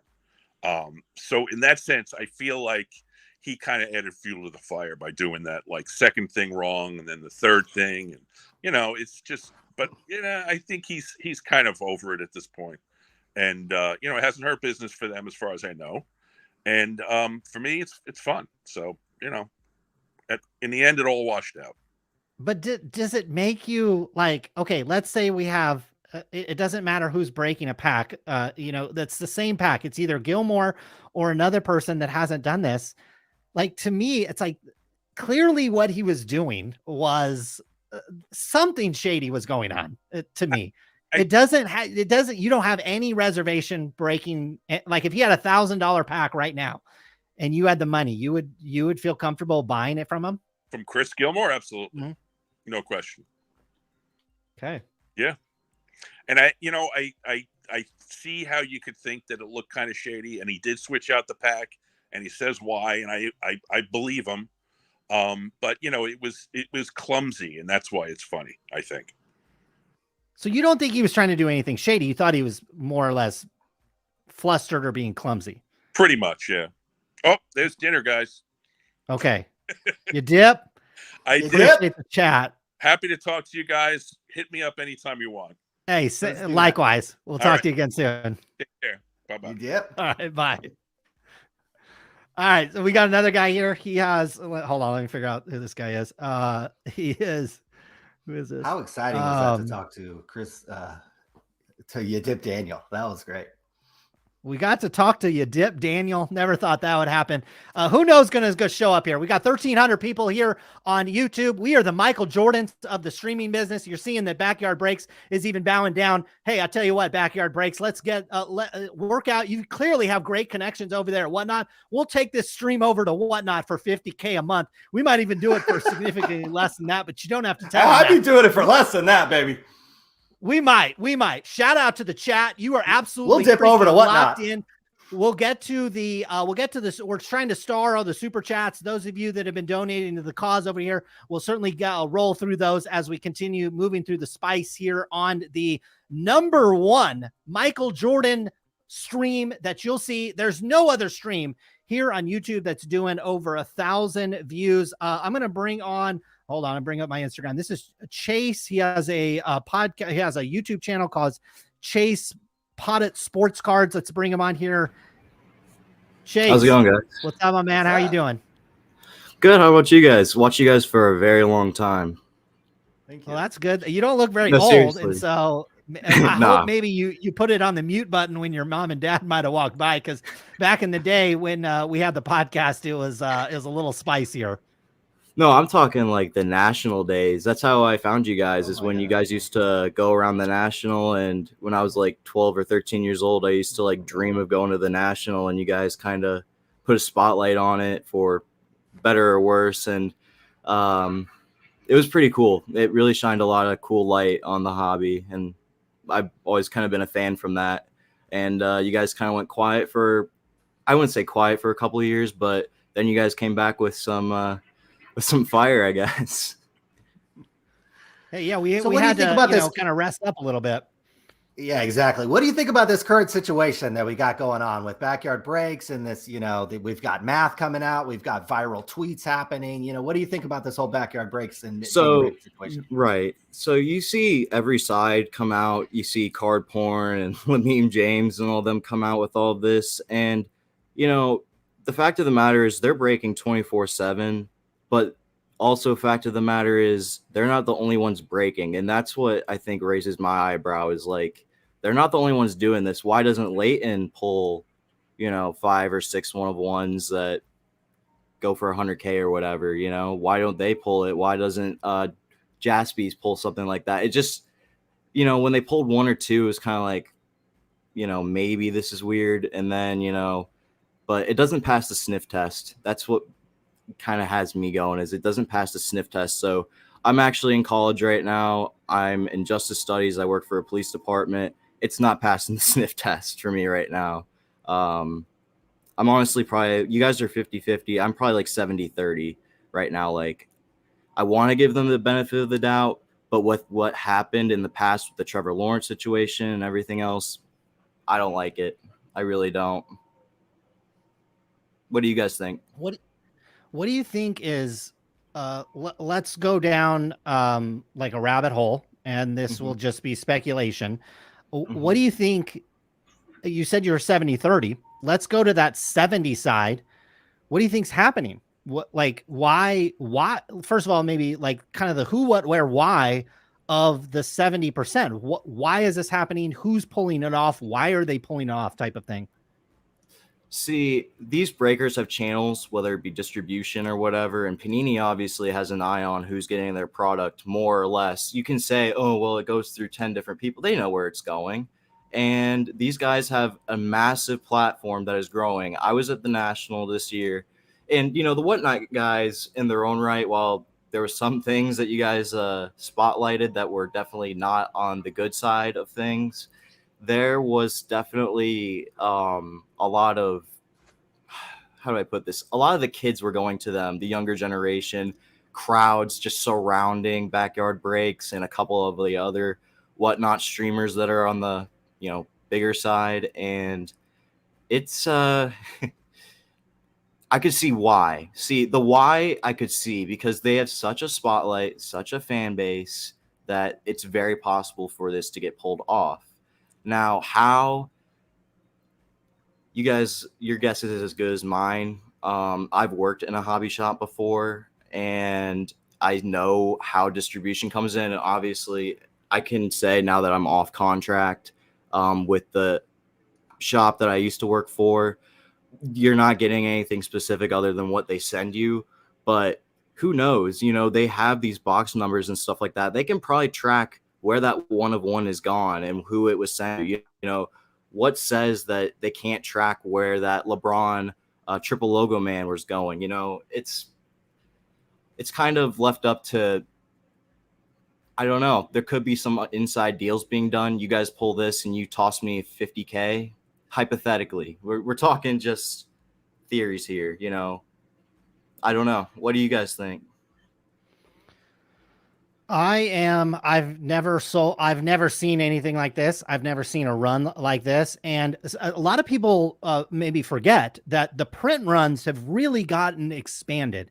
And so, yeah, breakers 5, 6, 7 years ago weren't opening 24 hours a day, but they weren't making nearly as much product as they were. And I have not seen a run like this in the history of the hobby. And it certainly, is why we're asking questions here on the channel, is because anybody that has been in this hobby for any length of time, certainly when we're talking about modern cards, where we're talking about hits and those types of things, nobody's ever seen this. And certainly we've been in card shops. Like you said, you worked in one, we've worked in one, we had one, and we've seen people open up tons and tons of products. And, it's like the person that plays the scratcher or the person that plays Super Lotto every week. Sure, every once in a while, they're going to hit $100. Sure. They might hit $1,000, but are they doing that every single month like clockwork? Just like when people are playing slot machines in Vegas. Yeah, if you run enough coin through them, you're going to hit that jackpot every once in a while. But are you hitting that royal flush every single month? Like, no, I don't see it. And so for me, it doesn't make sense. It makes way more sense to presume something is going on here, whether or not it's from Panini's end, whether or not it's from a distributor's end, whether or not it's from some financial backer's position, or whether or not it's Whatnot having just great ties and doing more and more marketing. I don't know. I just know that the excuse that, they're on streaming 24/7 and they're breaking a ton of product still doesn't excuse the fact that, yes, if I go and buy more lottery tickets than anyone in the world, like, it doesn't mean I'm going to win every single month and all of a sudden I'm going to have just this amazing streak. Sure, once in a while, every maybe once a year, twice a year, or maybe in a product, I get a great run, or there's a great case, or there are a great series of cases. But I have never, ever seen this type of streak before. And it just has me wondering that there just has to be something going on. I agree. I actually completely agree. What do you think, Ryan?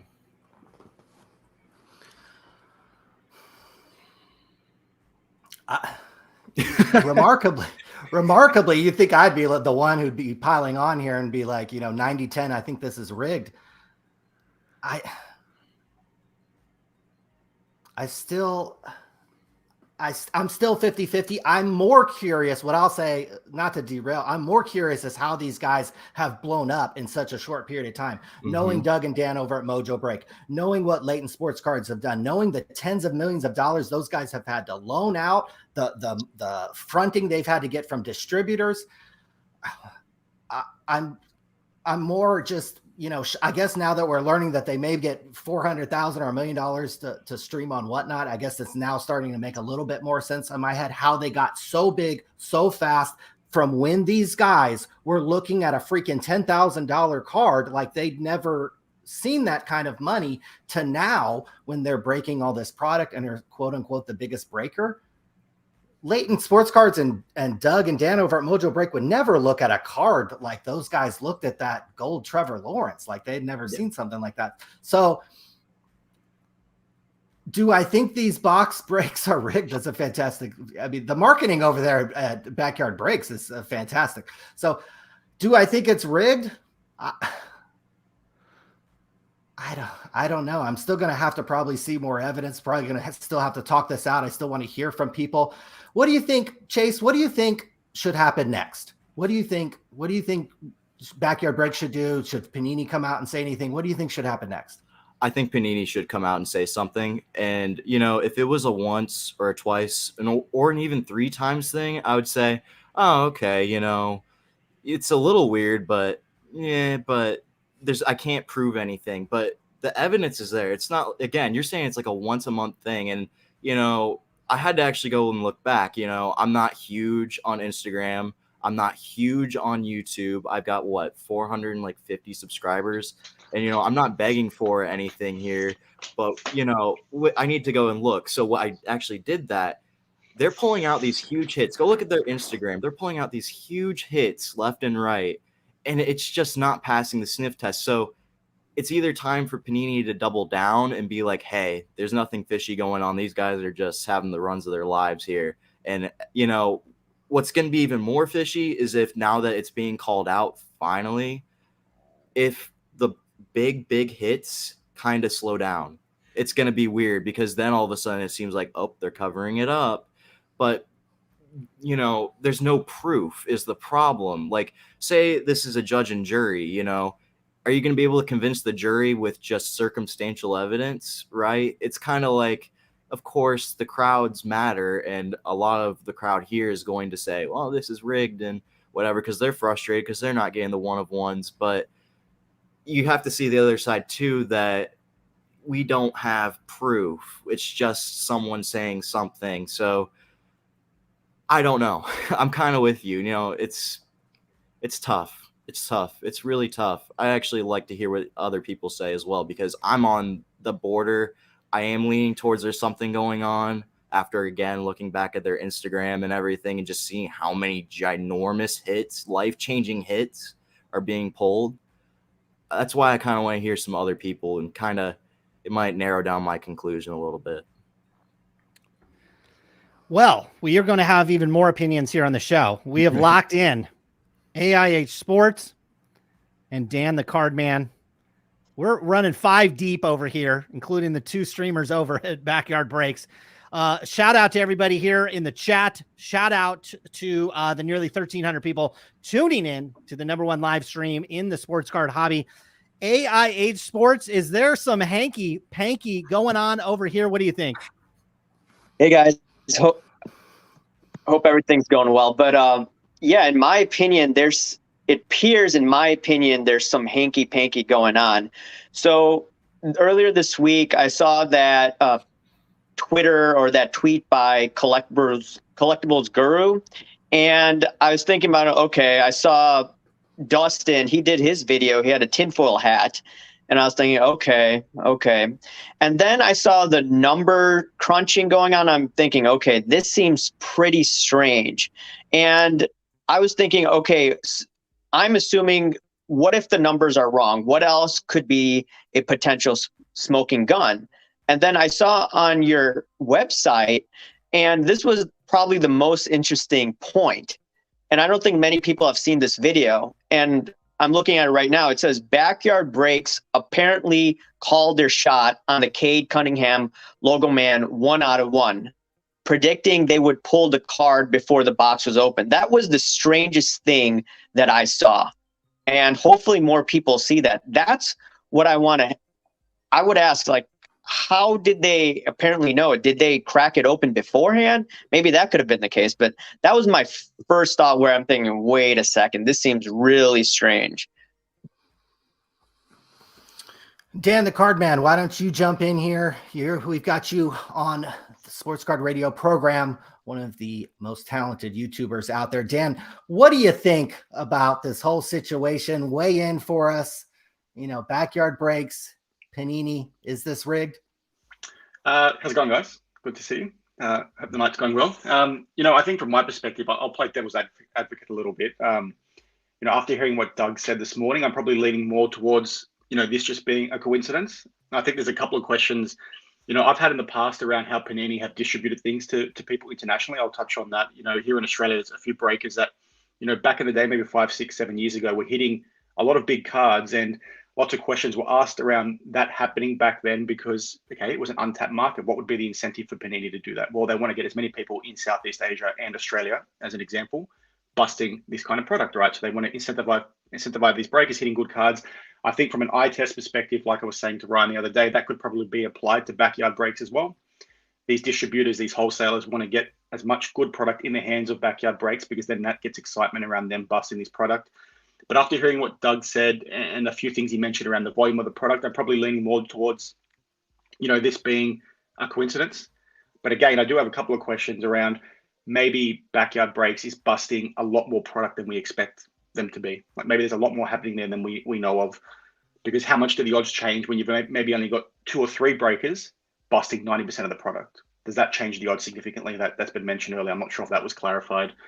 I think one other thing to touch on as well is there was someone commented earlier around, okay, what would be the incentive for them to hold on to the cards until later on once the product has been mostly busted? Well, if your Backyard Breaks and you put your tinfoil hat on and Whatnot's in this in some capacity and they want to get as much product as busted as possible on their platform, they're going to hold off the hits getting busted until the very end because that means they can charge a premium for these products, right? If it gets busted early, who's going to want to buy that product? So that's where I think the hanky-panky comes in and why you could probably raise some questions.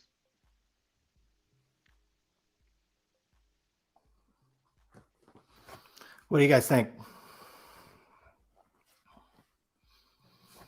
Well, we'll show AIH brought up that video that we have. We'll show that a little bit later in the stream for sure. Look, I think everybody, including AIH Sports, you saw the data today. What do you think? What's your percentage on on hanky versus not on this one? And if you do lean towards what's going on here, what do you think is actually going on? Is this coming from Whatnot? Is it coming from Panini? Is it coming from the distributor? Is it just blind luck by these guys at this point? That's a really good question. My initial thought process is I would have thought it potentially could come from Panini, but I was looking into it and it seems that the distributors apparently give them the product, but I live in hanky-panky world and I've looked at Wall Street, just like you look at Wall Street, there's a lot of hanky-panky that goes down. So I would not be surprised if Panini has been supplying them with this product. And obviously Whatnot's involved too, but so it may have gone through Whatnot then to the Backyard Bros, and then bada bing, bada boom, they have the most coverage out there, and it's a great marketing tool. But this is just all speculation. I'm not saying this is 100% happening, but that's just my own thoughts going on. I'd like to see the chain of custody, though. That would be really interesting. I don't think Panini is going to respond with that. And assuming that Fanatics buys them up in the coming months, I think they'll just hope that this thing dies down. Dan, what's your read on what's your thought? Is this if something shady is going down, and certainly when we look at the odds, when we look at the probabilities of pulling this many fantastic cards out of one company's products, despite the volume, despite having breakers breaking 24/7, 365 days a year, what do you think is actually going on in this situation? If you're saying if that is true, all those things that are happening, like you're going to have big issues out at Panini, you're going to have issues out at Whatnot if people are facilitating these kinds of things to get their cards in the hands of those breakers, right? That's fraud on an extreme level. Like, can you imagine the case where you're going to have people that are busting this product thinking they've got a good chance of hitting a card, but it turns out to be that some of these businesses are mishandling the distribution to front load it into the hands of these breakers? That's a big problem they're going to have. And you'd imagine the likes of the FBI, so on and so forth, would get involved at some point, because that, again, like I said, is fraud on an extreme level. So, if those numbers are what they are and it is what they're saying they are, then I think it probably speaks to some fishiness happening, definitely. Does this impact anybody's feelings about the hobby in terms of opening cards, opening packs, participating into breaks, buying these cards, collecting these cards? Does anybody view this, and does this impact them negatively? Or could even something like this, sometimes just general publicity, general discussion of the hobby could lead to more interest, more people maybe having a fire for the hobby? What's anybody's read on? I know everybody here buys cards. Some might buy and sell. Chase, what's your thoughts on, does this impact your thoughts and your love of this hobby? See, I've loved this hobby since I was 11 years old, and I'm not going to stop. But here's the thing with that. I got my dad into collecting about 2 years ago. He's always seen me collect growing up. And the problem that we keep running into is overproduction, right? I think that is ahead of this in the impact. I mean, overproduction to the point where we're seeing Prism left on the shelves and hobby shops are struggling to sell out of products that they were selling out of in early 2021. I think that's a bigger issue, is keeping that interest. And I think what Backyard does, for better or worse, as much as we, joke about it, they are kind of that frat boy mentality, that kind of like, hipster kind of getting, with the times kind of deal. And it's interesting for kids, to, my age. I just turned 22. Kids my age, younger, high schoolers, middle school, whatever. It's more interesting for them to see someone that they can, in a lack of a better word, vibe with, and then watch a 40-year-old on YouTube take 20 minutes to open a box of his own. Does that make sense? Like, as far as interest, that there's also the thing of, I open a blaster box and I hit something huge. You don't see that as much anymore. The last time I hit something huge was in 2020 with Bowman. I hit a Jason Dominguez. It's probably my most viewed video I've ever put out. Since then, I've hit, nothing, pretty much nothing out of retail. I haven't ripped any more or less. And as a matter of fact, I'm probably starting to rip less because, college. But no, it's just, it's tough to stay with ripping when it's prices going up. The chances of getting a really good hit are going down, which we've already touched on. And, it's tough. It's tough to get your friends into something. Like, say I get them to open a pack and they just pull, 10 base cards. Like, whoopie-doo, it used to be like, oh man, you got an autograph of so-and-so. That's pretty cool. And now they got that sparked interest in the hobby, or a piece of jersey that guy wore in a game. That's what it comes back and down to. But now we can't even get a jersey that was player worn. We don't know if Fanatics just snatched it off the shelves. Like, there's so many bigger issues beyond this to me. Now, that doesn't mean that Backyard isn't doing anything fishy. I think there's bigger issues, if that makes any sense to you. AIH, weigh in. What do you think? What do you think? Does this affect you, buying, collecting? Is it going to affect your, the videos that you turn out? What do you think? No, I'm still going to buy cards no matter what. If it's in a down market like we are right now, or if it's in a bullish market, I'm still going to collect, speculate, etc. Now, that being said, this news could actually give Backyard Bros more exposure. And like people were saying earlier on, if people know they're getting the hits, then more people will probably sign up for their breaks. And in addition to that, so assuming Fanatics does buy out Panini, and we know, like you said earlier, Fanatics likes the Backyard Bros. They were buying all these Zero Cool products earlier on this year. Who knows? The industry may just ignore it, and they'll be saying, okay, Backyard Bros, if they keep on opening these products and assuming that they may be getting some, whether they're aware or not, all these hits, then guess what? That's good for business in the long run. Even negative exposure like this may actually benefit them in the long run. So, Dan, what do you think? This going to change anything for you?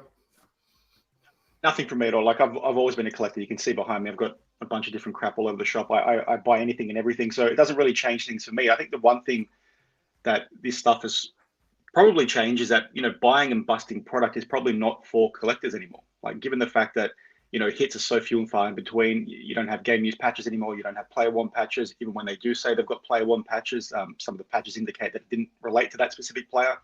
So you've got all these things happening. I just think they're just very different pathways now for people.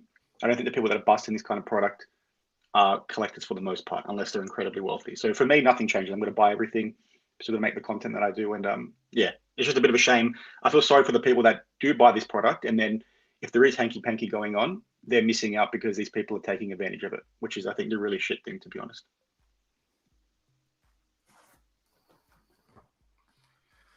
Colin, what do you think? I'm trying to get some people on. I got a guy that says he's hit a couple of these 101 cards. So I'm going to try to get him on. And I'm trying to filter through this information here. I'm trying to add a couple of people that's actually have experience buying from these guys. And so that's what also creates a little bit of interest in this situation, is the fact that these cards are making it out to Joe Random in some cases. Certainly if your Backyard Breaks and you could tell where the logo mans are, even if Whatnot's diming you out $50K a month, logo man's worth, $1 million in some cases. So there's a lot of things here that are really interesting. And certainly from a marketing perspective, I think that angle makes the most sense. Certainly if Whatnot is paying them that type of money every month to exclusively stream on the platform, that certainly will drive, other efforts to continue that marketing effort. And whether or not it's to somehow be able to predict the type of hits that come out of there, we'll see. I'm going to try to line up a couple more people here. And there's certainly one guest that we're definitely trying to get on a little bit later tonight as well. Who's this Brad Hood? Is that who you're trying to add? I'm trying to get him. I'm trying to get him. I can make some space if you guys need it. I think I can get up to 10 here. We can chill all night. We're all right. Dan, what would you like to see happen from Panini's perspective? Should they come out with a statement? What would you like to see from a corporate level, Panini do? I think they should come out with something like, I think a lot of people don't understand the distribution process that Panini has. So something as simple as them saying, well, hang on a minute, we don't actually distribute directly to these guys. We go through, distributors, wholesalers, so on and so forth. So I think some kind of communication from them clarifying that would be a good thing. I know some people often say that no communication is a good thing, but then some people also say silence is deafening. I just think in this instance, it would be good to get something, from them, just distancing themselves to an extent, and clarifying for the people that don't know what's happening. Because a lot of people think they're buying all these boxes directly from Panini, and that's not how it works. Colin, we got somebody new. Who are we bringing in? What's up, my man? Kraken. Hey. Yes. Hey, how's it going, everyone? Good, my man. You're on what's your IG handle? My IG handle is TC Pool. Okay, I got you, my man. Yep. So it looks like you told me that you hit the Warrior triple logo man, you hit the T-Law 101 shield, the Patrick Mahone gold rookie auto, a Saquon Barkley 101 shield, and more. It sounds like you're spending a lot of money on this stuff, and clearly you get those kind of cards. You've got a serious skin in this game. What's your thought on the situation tonight? I've been breaking for years, since 2014, been buying into breaks off and on through the years. Of course, you just go up and down with the market. And I just saw the math, and I think the math is being too specific. And I think people don't realize how much Backyard Breaks. When you're in there, you are watching them fill break after break at $30,000 a pop, $800 to $1,000 just to get in for a team. And every one of those breaks has high-end boxes in it. And so when you calculate that for 5 channels, 24/7 streams, that's a lot of dollars. So when someone says like, oh, if you have to have a chance, you have to break $40 million in product over 3 months, easy, in my estimation. With that said, the other part of it is I sell break mats to all the breakers. And so I keep tabs on a lot of breakers, and I break with a lot of different breakers, and every single one of them, they have a hit. Like you can look through their hits and see some really cool, nice cards that's there. And if you times that many by how much Backyard is doing more than them, I bet you they would have just as good of a hit reel. I've hit big cards with other people, Wolf's Card Breaks. I love Wolf's Card Breaks. I break with him. I've hit big cards with him too. Backyard is where I go because they do way more high end than anybody else. And so that's where, if you want to get into the flawless breaks NT on a regular basis, that's where you go. And that's where you can get some of those huge hits. Like people don't show like the big one-of-ones that get pulled out of, football, elements. or even New War basketball, those cards don't get shown because they aren't the biggest cards at the biggest products. Well, the people pulling the biggest products and opening the biggest products and have it available are some of those big breakers. Leighton Sports Cards has a great hit list too. So it's just, there's some couple math things I want to bring up to you guys' attention that I think people forget about. There's 365 days in a year. You put 177 people in a room together.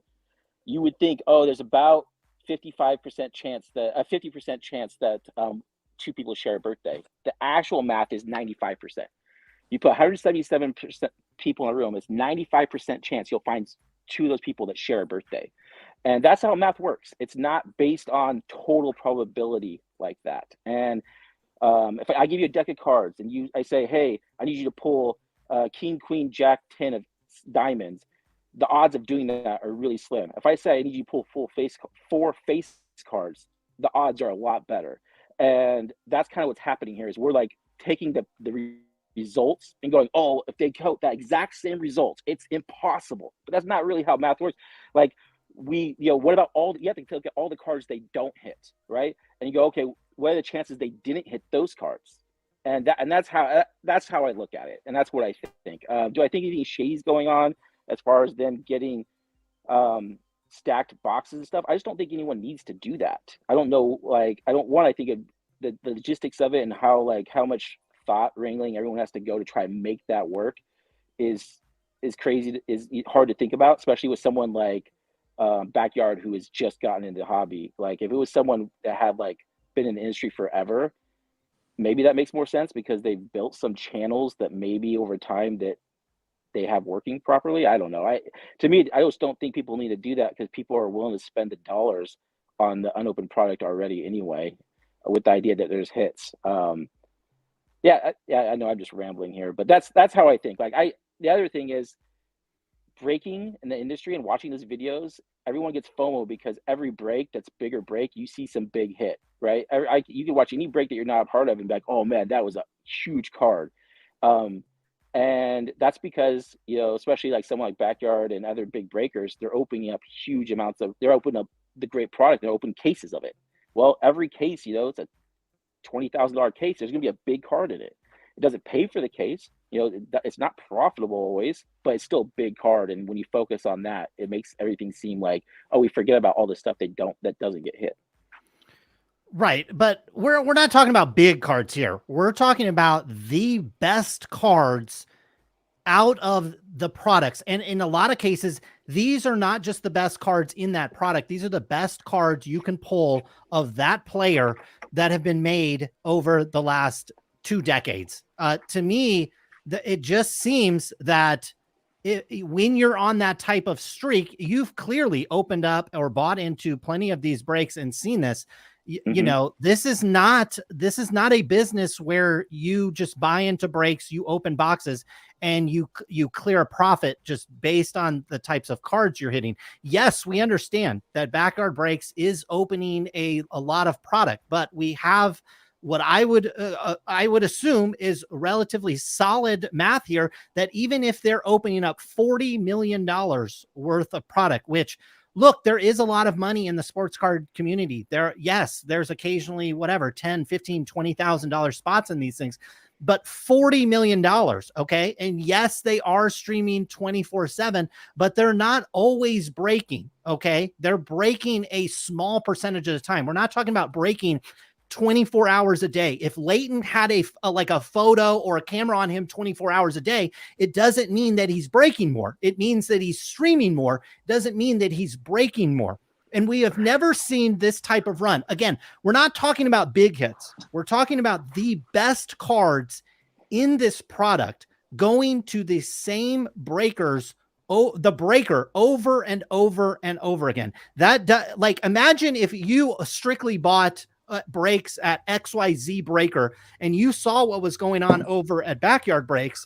How would that change your opinion on things? Well, I did do that. I'm fairly, semi new in the last few months to Backyard. I didn't start with them. For one example, like the Flawless, right? The Flawless is the big cards, which I hit the Triple Warriors logo, man. I was lucky enough to hit that.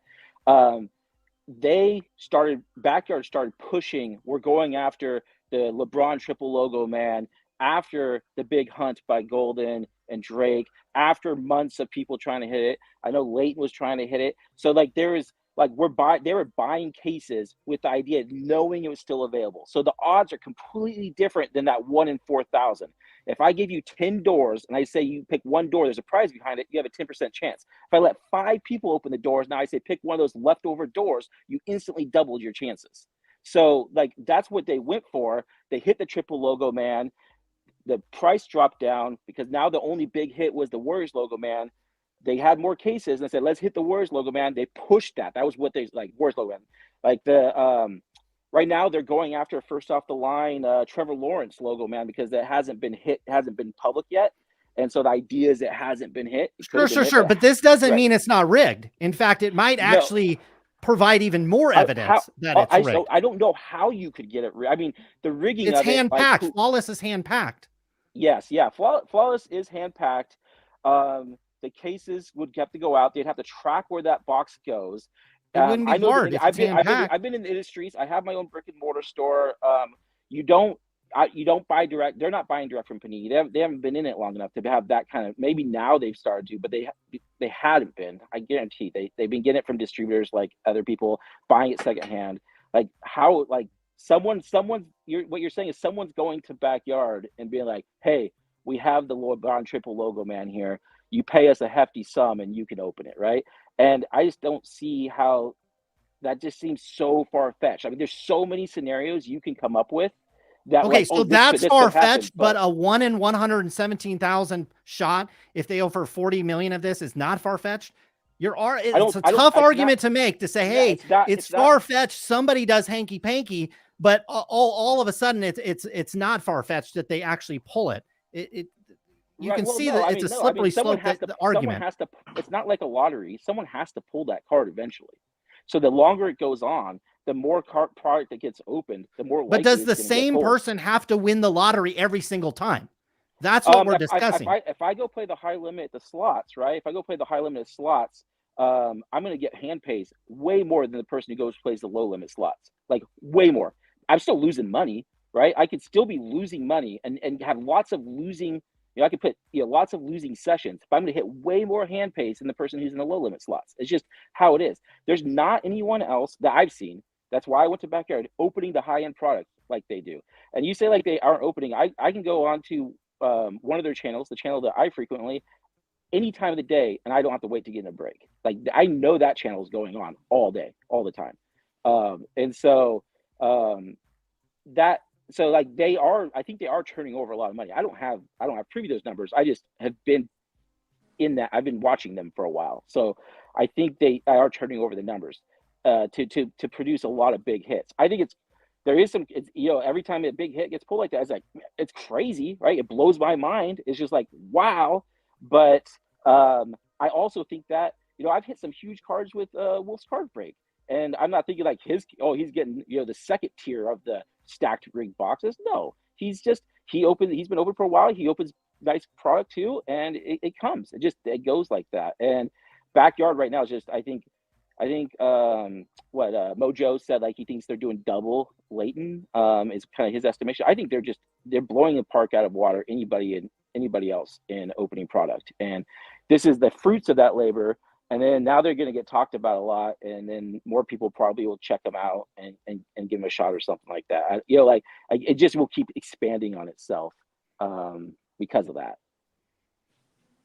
Maybe. Like the math that you keep putting out, the 1 in 115,000 chance is for that one card, but that means they also had there's like, let's say 20 other 101s that, Evan Mobley 101, David Mitchell 101 that they didn't hit, right? That if they would have hit, then we probably would have been talking about that. They had a 1 in the same chance of hitting that card, right?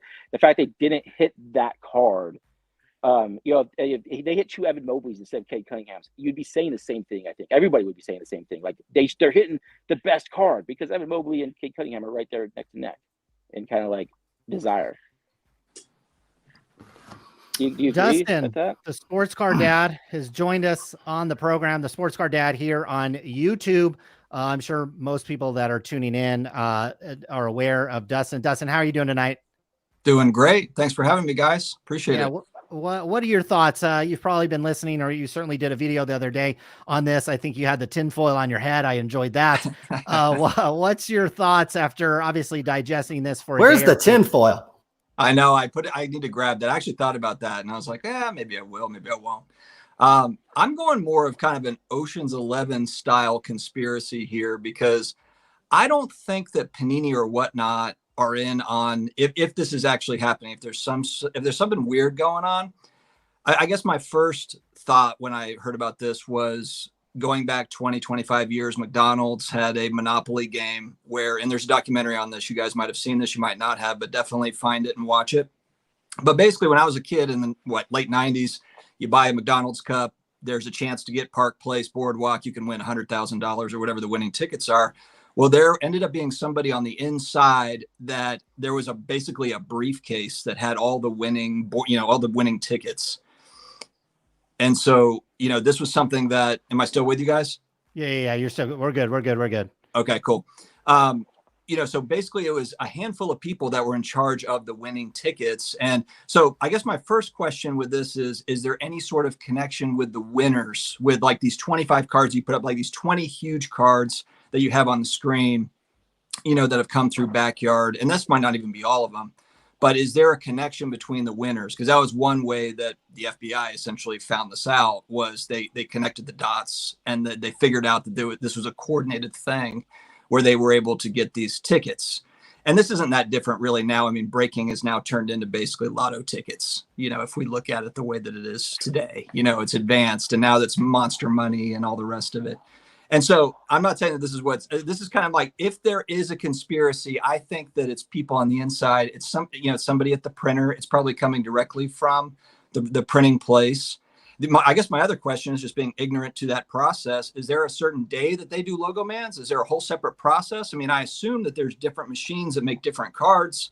I mean, I doubt that just one machine pushes out all of the same thing. I don't know that process. And who's watching that process? A $5,000 bounty, as you guys you mentioned earlier, it's not really big money when you're talking about millions of dollars of cards. So, and then also the fact that Backyard, it's pretty well known, and especially on Whatnot, that they're just breaking a ton of product more than everybody else.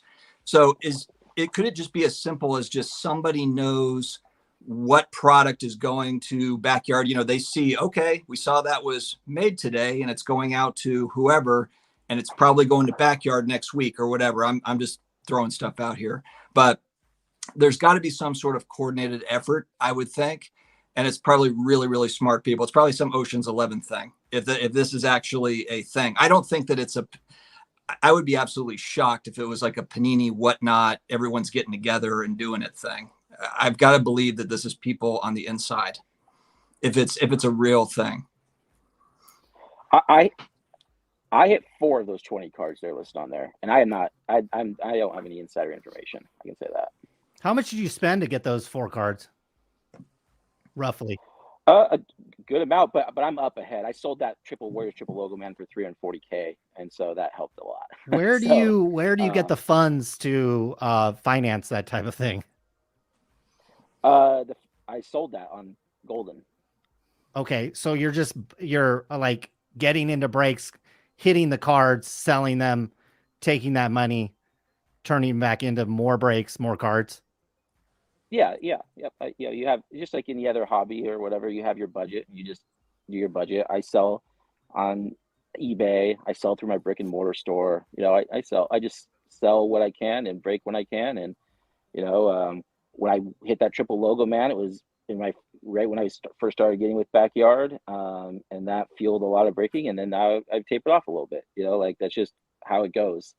I wait for products that excite me. And I break, but that's definitely not the only person I break with. I break with other breakers. Like I said, I sell to a lot of breakers. So I try to spread that love around a little bit. And then, Platinum used to break a ton of flawless national treasures back in the day, and they used to have a hit parade of crazy card pulls too. Like if you look at they show off those cards now a lot on their Instagram page. of all the stuff they hit back in 2018, 2019. It was crazy because they were like they were opening them, but like I think a lot. Did you hit anything good with platinum? Were you breaking with platinum? I broke with platinum a little bit, but and I mean I was close to hitting, but I didn't hit. But they hit those cards. I was in some breaks where they hit like a Zion, RPA that was worth a ton at the time, and Sure. but I actually didn't hit that card. Yeah, that's not surprising to us because we have some in the break information where on they hit that. who was hitting a lot of those cards, but that could be for another time, another place. Yeah. Wouldn't surprise me though that those cards were hit and yeah, you weren't hitting them. That's not surprising at all. Yeah, that I would be interested to know about that. Yeah, definitely. Yeah, so I think like that. I mean, so like the thing about it is there's so many new sets and so many stuff coming. There's just big hits. I don't know like it's weird to think that like okay, so if it's not Panini, then it's the packaging company. But I don't know how anyone at that packaging company can track the product after it leaves their facility. Like maybe like Ocean's 11 style, like I guess they could put like some kind of hidden GPS tracker in it and then track where it goes and say, oh, it's been sent to this distributor. And then when that distributor doesn't know anything about it because we're saying they're not involved, then they sell to another company. And then that's when you finally know where it's at. That stuff seems so like hard logistically and improbable to me to be just instead. So like, wait. That's improbable. That is improbable. But the fact that they've hit all of these cards is probable. That's not all of the cards. Like I guess part of what I would like to see maybe is someone take that list of those cards, which are amazing pulls, and then pull all the other amazing. Like go look at all the recent pulls for 2021 and 2022 of every big card, every $30,000 and up card, every $10,000 up card, and put them on a big put them all together and see what portion of those cards are to every other big card that we would say is a huge card, and then go, okay, the portion of is that accurate to the portion that they open compared to everybody else. That like I just think like us picking these cards makes it seem a lot less. These cards are the best cards that you can get all year in any product. And we're not talking about logo mans of, a third stringer on the Hawks. We're talking about the best cards, the best rookies. It's not the eighth pick. We're talking about the number one pick. Yeah. No, they're great cards. I'm saying I've seen multiple logo mans of Trevor Lawrence pulled. I've seen multiple logo mans of out of NT. Yeah, he has multiple logo mans. It's just there's different kinds. There's the true RPA, there's the glove RPA. Yeah, there's all kinds. There's different logo mans now. That's the thing. Is like there's so many one of ones of every player now. And then so many of those are what we would consider big. I pulled a Jalen Green 1/1 RPA out of Immaculate. That's a big card, but that's not even the best 1/1 you can pull out of Immaculate. Even though it's an RPA, there's like a true RPA with a bigger patch that would be a better 1/1. And so, and I get excited because oh my gosh, I hit the 1/1, and I get it back, and I look at it, this isn't going to sell nearly as much as you think it is because there's too many 1/1s now. But I wish we had a little bit more, I think, transparency on the manufacturing side. And again, I don't know how we would get this, but moving forward, if we had some sort of behind the scenes, what if all the one-of-ones were made in the same day or the same week? Everybody that works there would know that, so, I mean, and again, like I'm just spitballing, but I don't know anything about I'm just trying to figure out how would this happen. And it has to start somewhere. It has to start where the cards are made and then it moves out, somewhere else. And I would think that's an exciting day when, if they are making the one-of-ones that day or whatever. I'm just, saying there's got to be something there. There's a missing piece. Well, a lot of these one-of-ones have on-card autos, right? So a lot of them are getting shipped out and then autographed and then brought back at some point in time. That's why there's redemptions and stuff. So I don't even if they are made on the same day, I doubt they're all like packaged in one spot, right? Like they're coming in and then they're like, all right, and that's why they do redemptions is that we didn't get that card in time. I mean, I just think I'm just not on the same bandwagon as like saying there's something that's possible, it's probable, and that saying something is I mean, his Losing mic's him. cutting out, but what he's saying is they couldn't be able to track a one-of-one can logo do- man that is a very specific card might be from a like- factory. But it's probable that Backyard Break would hit all these hits. To me, that is an extraordinarily weak argument, like one of the weakest arguments that I can possibly think of. No, it's not. I mean, okay, I guess the question No, is, it is a weak argument. No, you can say they can't track the logo man at the factory, but Backyard Breaks can hit all of these. It's hand-packed. You're sounding like a complete idiot. No, I'm not. I'm saying, where does yeah, you are. Go? I guess I'm trying to figure out, where do those cases go? They don't go directly to the breakers. Every case has a serial number and it's hand-packed. Right, but where does that case go? It could go wherever that person wants it to go. It goes to the distributor, right? Maybe. I mean, I don't buy it. I don't buy it. But I guess the question is, how much would they have to open that would make it more probable for you? Like, how many cases of how many sealed boxes of Flawless would they have to open to make you feel like, okay, that makes them, or National Treasures to get that Cade Cunningham? Like, how many do they need to open to be able to get that?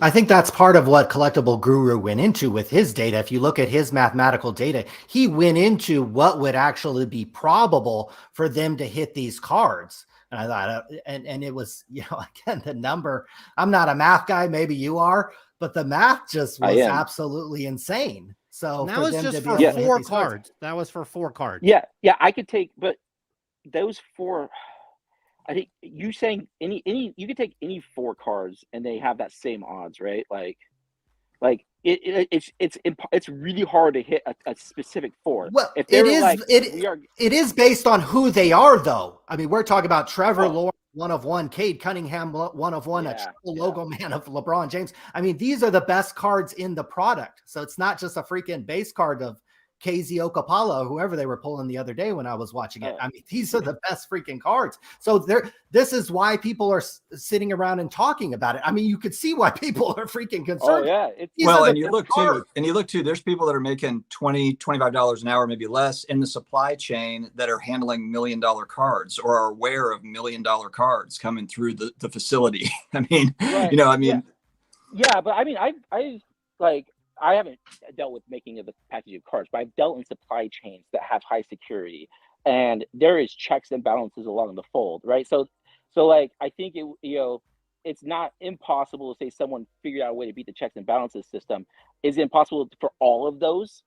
Man, like, it would have to be like what we're talking about is full. But what are like I think that's kind of my issue, and maybe others, is I don't know that process. Like the checks and balances you're talking about. What are those? I mean, we kind of have like a general idea, but yeah, I assume they have security. So I guess like that would be awesome if they did. If they came out and said, "Hey, here's all the checks and balances we have." I just don't know if that would like fulfill the need to be like, okay, I guess it's not that, because then there's you could be like, oh well, okay, that's not that, but it must be higher up. Like, you always go higher up. It must be a bigger thing. Beckett used to like open up the new product when they would open new product, and they'd get like a big card on a new product, and people were like, oh my gosh, they stacked it to like promote that product. But then there would be like several weeks where they hit nothing big, and so it's like the big cards are the ones that get all the attention, and I think like it's interesting to think about how like that becomes like well, there must be something crazy shady going on for that to happen.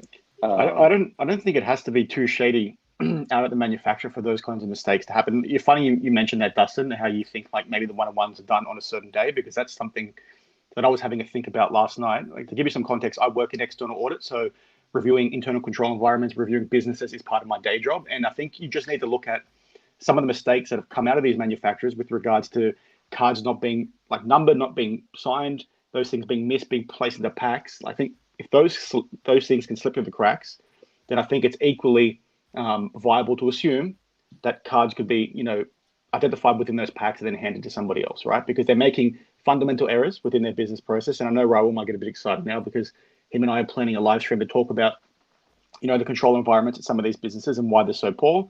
The fact that those known mistakes can happen is not entirely far-fetched to assume that this mistake could happen, i.e. a card could be taken out and given to somebody else or a card could be placed in a box, and that box then trapped and taken out of the normal supply chain. Like, that would not be shocking at all to me, knowing the mistakes they've made in the past. Yeah, adding on to what Dan's saying, we already know that with Panini, the quality control isn't the best. So I wouldn't be surprised, if hanky-panky is going on. And you have to remember, this industry, they tell people to be very, very positive and ignore all the negatives that are going on. Sports Card Radio gets called out. I get called out for just being negative. And I wouldn't be surprised if some lower level employee is engaging in the hanky-panky, and then this product all of a sudden winds up in the hands of some of these breakers, and then all of a sudden, hey, all these one-of-ones are getting pulled. So it is what it is. Obviously, I would like to see a chain of custody, but I doubt Panini is going to say anything, because probably Fanatics is in the process of buying them, and also Panini doesn't want to spill any beans, because that could potentially be used in litigation against them. I mean, we already see the issues at Walmart and Target of everything getting backdoored, just so they probably get cut in $50-$100 or whatever. We hear about those stories everywhere. So it's for $100, not $1 million card. But the thing is, but the thing is, think about what they would do for something that's worth way more, and they're still getting paid. That's crap. what I'm saying. I'm agreeing with you. They're doing a deal for $100, let alone 50 grand. And it doesn't have to be anything huge either. It's just one box in one case that they need to do some hanky-panking with, right? Like, if they're aware of when things are being packed, and it wouldn't be surprising to me if, like I said a bit earlier, Panini follow a fairly stringent process and they do the one-on-ones pretty consistently, or when things are being packed, all it takes is one entry-level employee there to take that one box, that one case, give it to the person that they need to, and then things happen, right? There's a lot of money involved here, so the incentive is definitely there. I think my question for everybody is, what goes on from here? Like, what do we watch? Do we not watch? I don't know. I have a good question. If one person opens a case and they hit the Kate of 1 of 1, it's 1 in the 500. It's the crazy chance, right? And then the next person, let's say me and my buddy each buy a case. We each open a case. We hit big cards, but that was all we ever opened. I mean, those are crazy odds too, right? That like, me and two people know each other. We just hit this crazy big card, and that's how I. But that doesn't answer any question, and it doesn't excuse what is happening in this situation. Yeah, is that something that can happen? Sure, but does it answer anything about one company opening up cases at a rate and hitting not good cards, not great cards, but the best cards you possibly can get in an entire season of those cards being released? That answers nothing about that. Certainly, any of us could go buy a lottery ticket and win.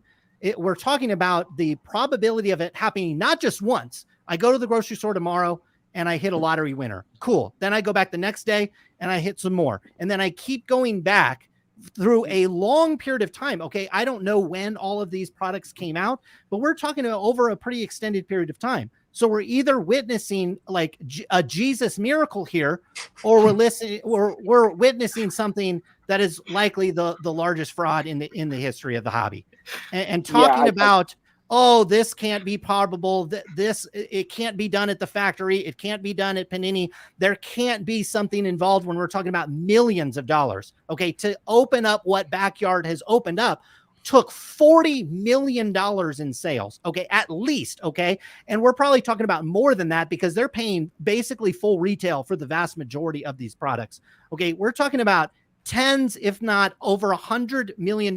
When you have that type of money involved, we see it in athletics. Guys are willing to juice. They're willing to risk their lives and inject things in their bodies so they make a couple extra 10, 15 million dollars on their contract. And we see it on and on down the line. People try to get into Harvard. They're willing to do all types of things. Their parents are willing to pay them to get in there. We see anytime there's big money, big opportunity, and certainly in this aspect, we're talking about gambling. We're talking about people that buy into these breaks, no offense to you, have a gambling, an addiction. It's not necessarily a problem, but you have an addiction to this. And you can go to any casino across any of these countries. We're going to Las Vegas here in a couple of weeks. You're going to see degenerate gamblers in there. And there's cameras all around the MGM and the Aria and the Venetian and the Wynn. And they're not looking for pretty girls and pretty women. They're looking for cheaters, because that is what goes on when people have an addiction and there's a lot of money to be made. And so that is the difference here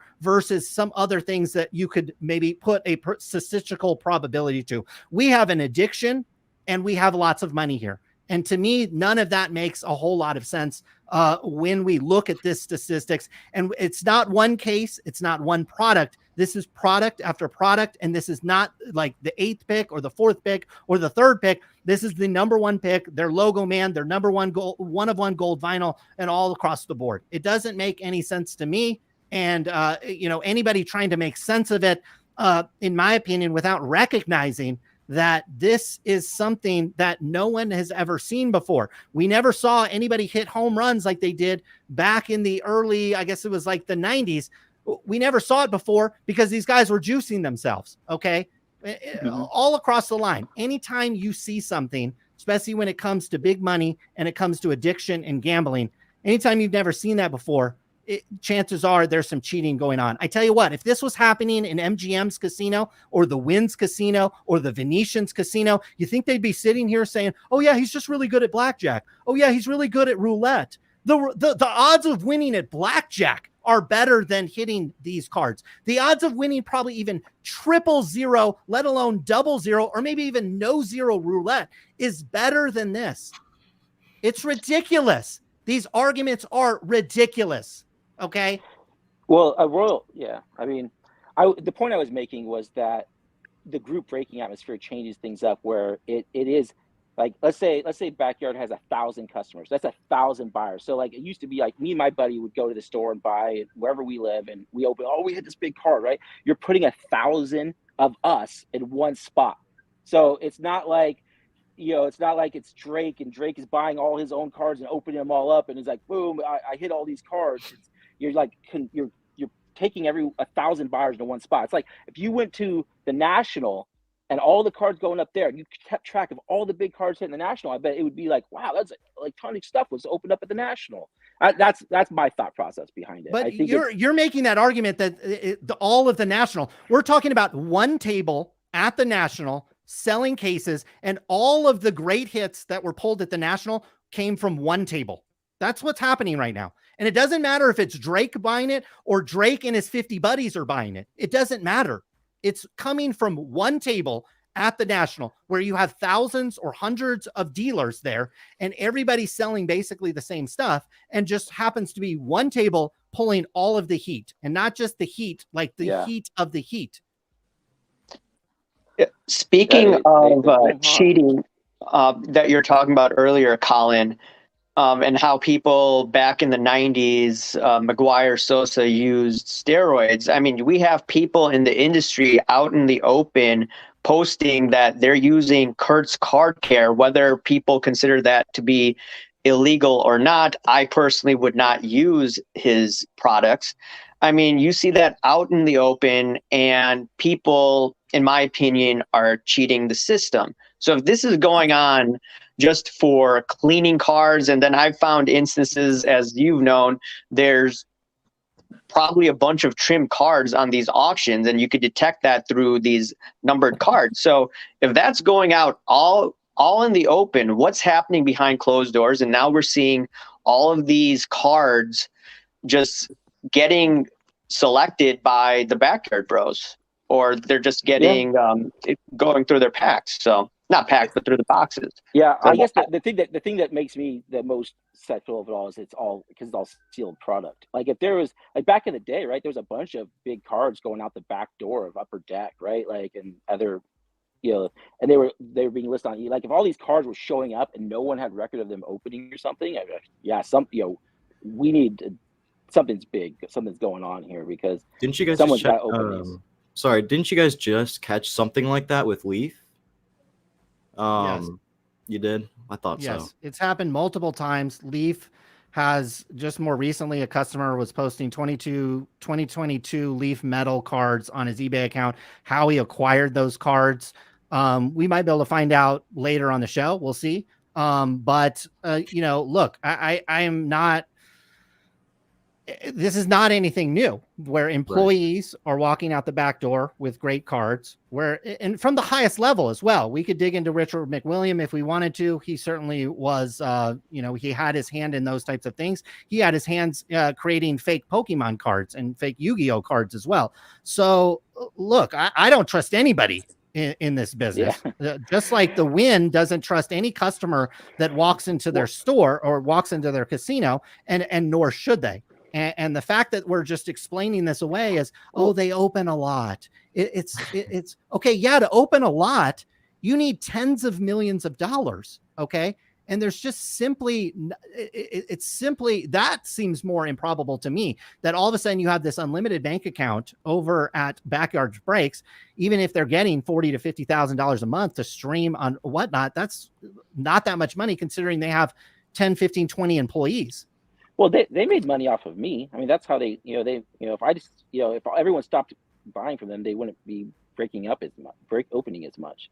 I mean, it'd be sad if everyone said Aaron Judge must be juicing now because he broke the record, and because in the past people were juicing, he must be juicing. There's just no way he must be juicing. That would just, without proof, that would suck. Now, I'm all for checks. Let's checks and balance. If you want to talk, if Panini wants to come out and say something, if they want to show the checks and balances for manufacturing, I think that's all great for the hobby. I mean, that's great. And I had no problem saying I'm wrong if they were like, hey, things are finally going out the back door or something.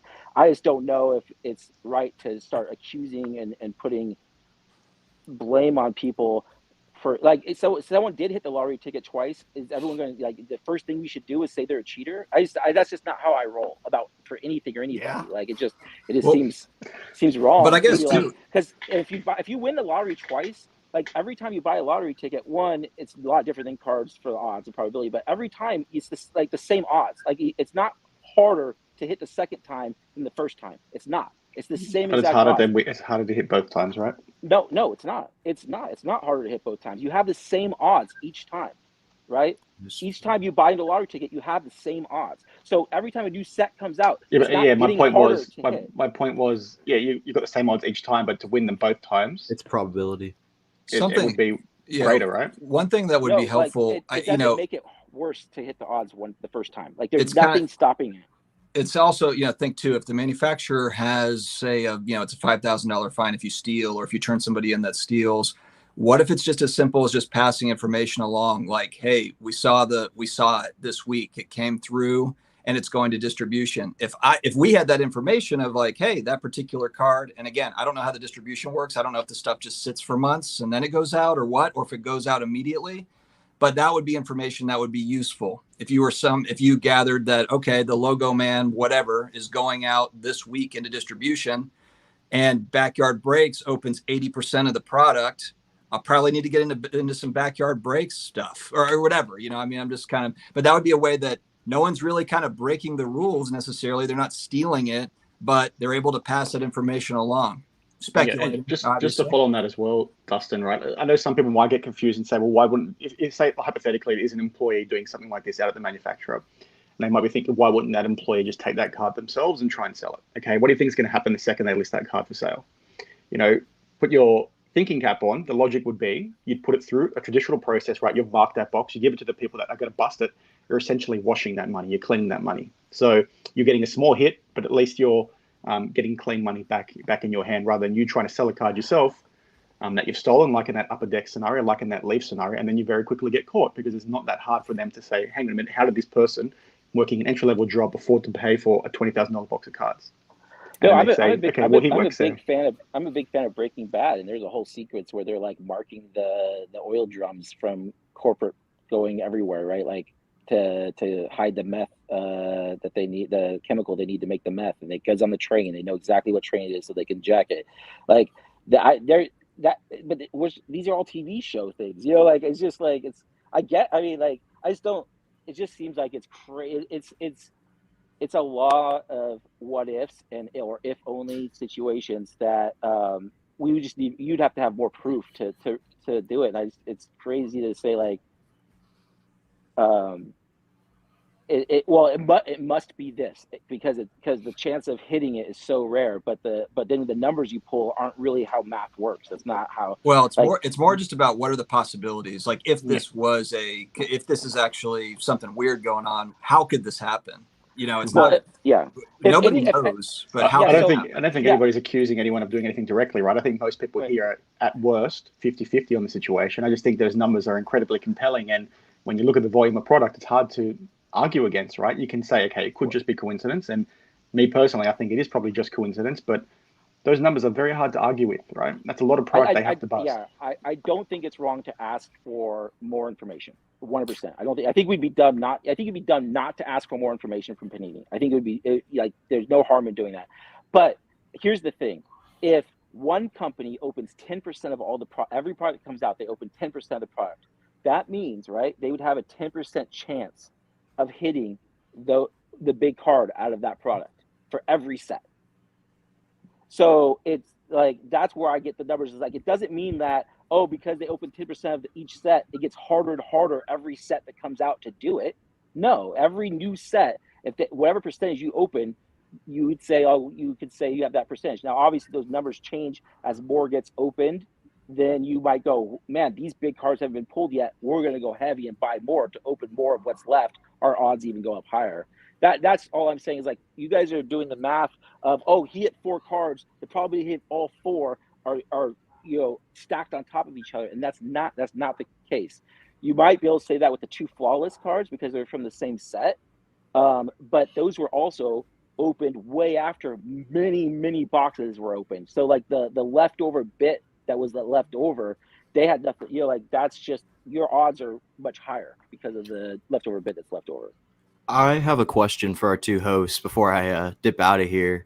So you guys have been in the industry for a long time. You've seen FBI investigations of all sorts. Do you think that one's going to come out of this with all the publicity and all the money?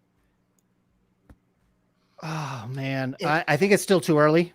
There has to be more. There has to be more victims, I think. The fact that we're talking about a wide swath of cards, but this, if you hit one of these cards, you don't necessarily consider yourself a victim. Now, if the people that felt that they didn't get a fair shot at this all of a sudden start complaining and start having issue with it, then certainly, something like that could materialize. But with the more specifically, like kind of the card trimming and shill bidding, you have very specific victims in that case. And so that typically will get the FBI's attention faster than something like this. It would take a more likely like a behind the scenes investigation on investigating what could be perceived as maybe fraud if there are kickbacks and those types of things involved here. Certainly those types of things can be unraveled, but they would likely be unraveled in privacy, considering the victims would likely not be known. They would likely not have to come forward, because in a case like this, there's not that many victims other than maybe the other breakers out there. If these boxes are loaded, they're getting sent to Backyard Breaks.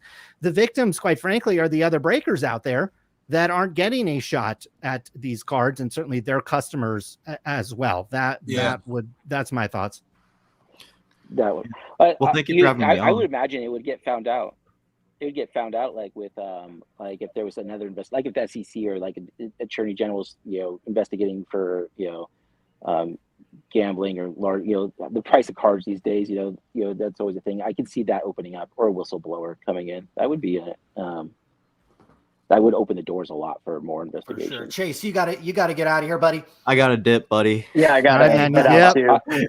Thanks. Hey, I got to dip too, but thanks, guys. Thank you. You Thank got you it. for You having got I want it. to thank you. I'm going to head out too. I want to thank you For sure, my having man. me on and listening to me. I'm a fan of the sports card industry, and I want it to be the best it can be. I love the breaking industry and how breaking is. I do think it's great what some of the stuff that you put out on investigations and stuff. Like, I'm interested in knowing more what you talked about with platinum, and I've what you put out has protects people. I do like that. I'm just not. I'm just not a big fan of the going after something without proof and acting like it's actually happening versus saying, hey, this could happen, but it's not. It feels more like we're saying it is the case, instead of saying like we're not giving benefit before the doubt. Like I said, I would suck for Aaron Judge if all we did was say, oh, you need to prove that you're not juicing for us to be happy for you, right. Versus saying, hey, we're happy for you, and then we're going to ask some questions, or we're going to drug test, do the little test. Okay, we're good now. But let's not villainize him before we have any facts, is what I say. But hey, thanks for having me on. Fair enough, my man. sure. Okay, we'll talk to you soon. Yeah. All right, we'll see you. Sports card dad. I know you've got some family stuff, no pun intended, some dad stuff to attend to. What are your you've been listening to this stuff for a couple hours. We appreciate it. What do you think about all this stuff? It was really interesting listening to Mojo, especially. I've never actually heard him talk, but just kind of getting his take. And I thought it was good that he was really honest, but he also said, but hey, look, I mean, I'm biased. I run a business I run a huge business in the hobby. So, I mean, I think there's a lot of people that really, really enjoy breaking. And I get that. I think there's a huge, want for it. And this type of thing, if it does come out, if the conspiracy theory is true and there is a story behind it, it casts doubt on that industry. It's going to put a spotlight on it, and interventions and things are possible. So I understand why people they want to look at all the data and say like, well, I don't know. I mean, it's not 1 in a billion, so it must be right. I think that they're just kind of defending. It sounds like they're more defending what they enjoy doing, and I respect that. But those numbers, and I'm not a mathematician. I am far from it. So I'm glad that Triple Crown, and I know that Rahul's an accountant. These people know math that I don't. So, them kind of running through it, I think is really interesting. The one thing though, I would say is if we were talking about 1 or 2 cards on the screen, we wouldn't be here. It's because there's 16 cards on the screen. And then when you add up, it's like, it just mounts one after the other, that it's just that much harder to get the next one. It doesn't get easier to win the lotto twice, let alone 16 times. And that's not even including all the other hits that we're not even talking about that they have. Like, we're talking about just the best ones, or some of the best ones. So yeah, I think it's really interesting.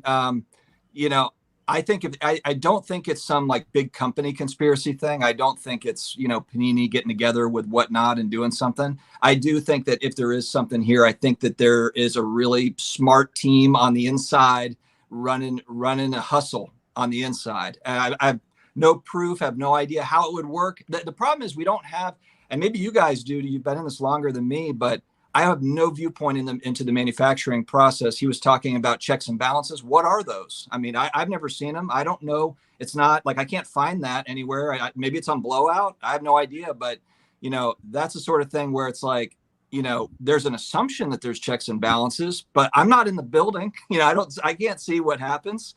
I mean, maybe those cards are floating around and there's 25 employees that know all about it. It might be a very small group of people. There's an assumption that these are big, wealthy companies that have, 50 cameras everywhere. And it's like, Caesar's Palace. It might not be, so I don't know. There's just a lot of question marks for me. I have a quick question. Is there like still a difference where like first off the line, let's say hobby boxes was supposed to have like bigger hits than other hobby boxes? I have no idea. That's a good question. It's Chris, Infinite Investment Game. I've been watching your videos for a long time. I appreciate you joining the stream. He's got a channel here on YouTube. I've been watching his videos for a while. To answer your question, that's a good question. My assumption on that is, so let's say it's flawless first off the line and they're hand packing this. I would assume they're hand packing they have all the cards and the redemption cards and whatever's going in the product. My assumption would be is they pack all the non first off the lines and the first off the line boxes. We'd probably have to ask a breaker if they have better experience pulling bigger cards out of first off the line. I know there's exclusive parallels and things like that go into it, and certainly could add some value. I am not educated enough in the product to know if first off the line from a dollar for dollar perspective delivers. Maybe some people in the chat would have better insight on that. But in my opinion, I would assume they're packing it all out at the same time. And here's the first off the line segment. Here's the other stuff. I'm not exactly sure though. Yeah, I listened to the talk for a little bit. I would think there could be a couple of things going on. I assume some of the boxes are serial numbered, so maybe you could tell. That'd be really strange if you could actually do that, but you could tell, get a rough idea of what's in the card based on maybe serial numbers or something like that. If they figured out if there was a system like that. I think that's been in past for like certain TCG cards, but I don't know if that's been like for sports cards. And then, yeah, I mean, Dustin, it could be Dustin's theory, or it could be something more like Panini in general kind of has an idea of, and maybe some higher ups, maybe know on average which boxes are more likely to have like better cards, and then they have an idea of where is it going for specific breakers, and then they're saying, hey, let's send some of these to Backdoor Breaks because they're one of the more popular breakers in a sense, and that gives them more eyes, and then they end up getting the big hits, and then that they hope that gets more people into the hobby, and I guess it props up Panini a little bit.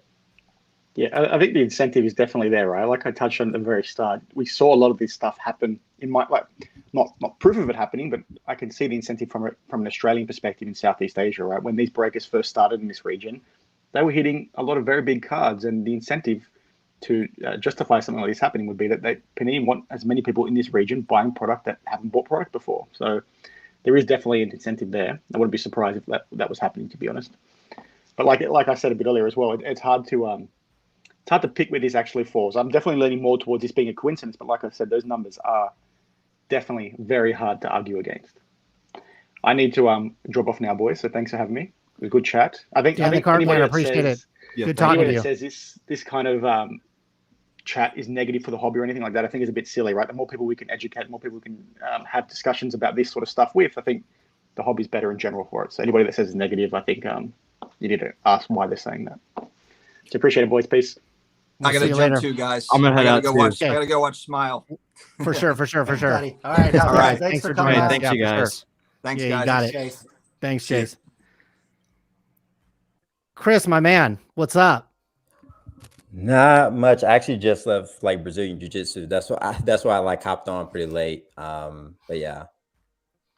No, it's good. It's good hearing from you. I've watched quite a few of your videos. I know you keep a very close eye on not only this market, but other markets as well. Have you, I know you pay attention to, like I said, other markets. Have you ever seen anything like this in any other scenario?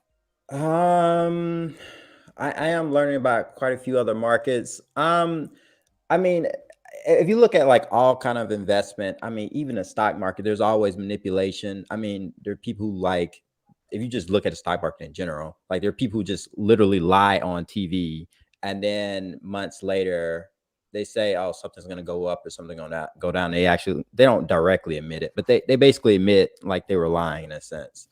I guess every market is going through different stuff. I know WADA for a while, they're starting to release for like video games. It's a little different because WADA before they didn't have like a population report, and they're starting to start to show a population report for cards. I don't think VGA has a population report, for example. I think it's more stuff like that, but video games is more of a newer thing. There have been video game collectors, but it's not as old as sports cards. and then I do feel like there's a difference between vintage and modern. I'm pretty sure, like a lot of vintage stuff, there's probably stuff that people could have figured out, and maybe something like this has probably happened in sports cards quite a bit in the past. But I think with the internet and technology, it's easier to spot these kind of things and then spread the word, especially with social media. So yeah, I mean, some stuff like Yu-Gi-Oh and Pokemon, you kind of figure it out, but the idea for stuff like that was more for you're playing a game. You're buying cards to really play a game first, and then collecting kind of comes second. And then I don't think anybody was thinking about investing, even for Magic the Gathering for a long time. So like, no, but I would say no matter what it is, if there's a bunch of money in it, whether it's gambling, whether it's investing, there are people who are trying to rig the system always. And I think because of sports cards, it's just like an unregulated market. I mean, it's basically almost like a libertarian's like paradise almost, right? The government really isn't going to get in unless like people lose like a bunch of people lose a lot of money. And I haven't seen that happen yet. I mean, there's a trimming thing, but I guess it's still not big enough to see. My guess is it probably has happened in other areas, but no one has really brought it to the forefront yet. What do you think's going on here? The fact that they have pulled so many great hits, not from a multitude of manufacturers, but I mean, I know there's a small number of manufacturers, and Panini makes some of the bigger cards, obviously, out of basketball and football.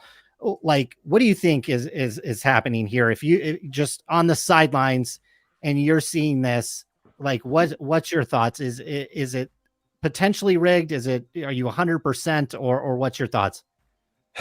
I'm leaning to like 60 to 70% rigged. I didn't look at the data yet. I actually haven't seen like the specific odds for whoever like broke it down. It's funny because I actually recently started working in a decision-making lab, and one of the things we do is people playing the lottery and looking at risk and ambiguity. And I would tell you, if you want to compare the lottery, I mean, you have a better chance of getting struck by lightning than winning the lottery. And then, yeah, there are a few people who won twice.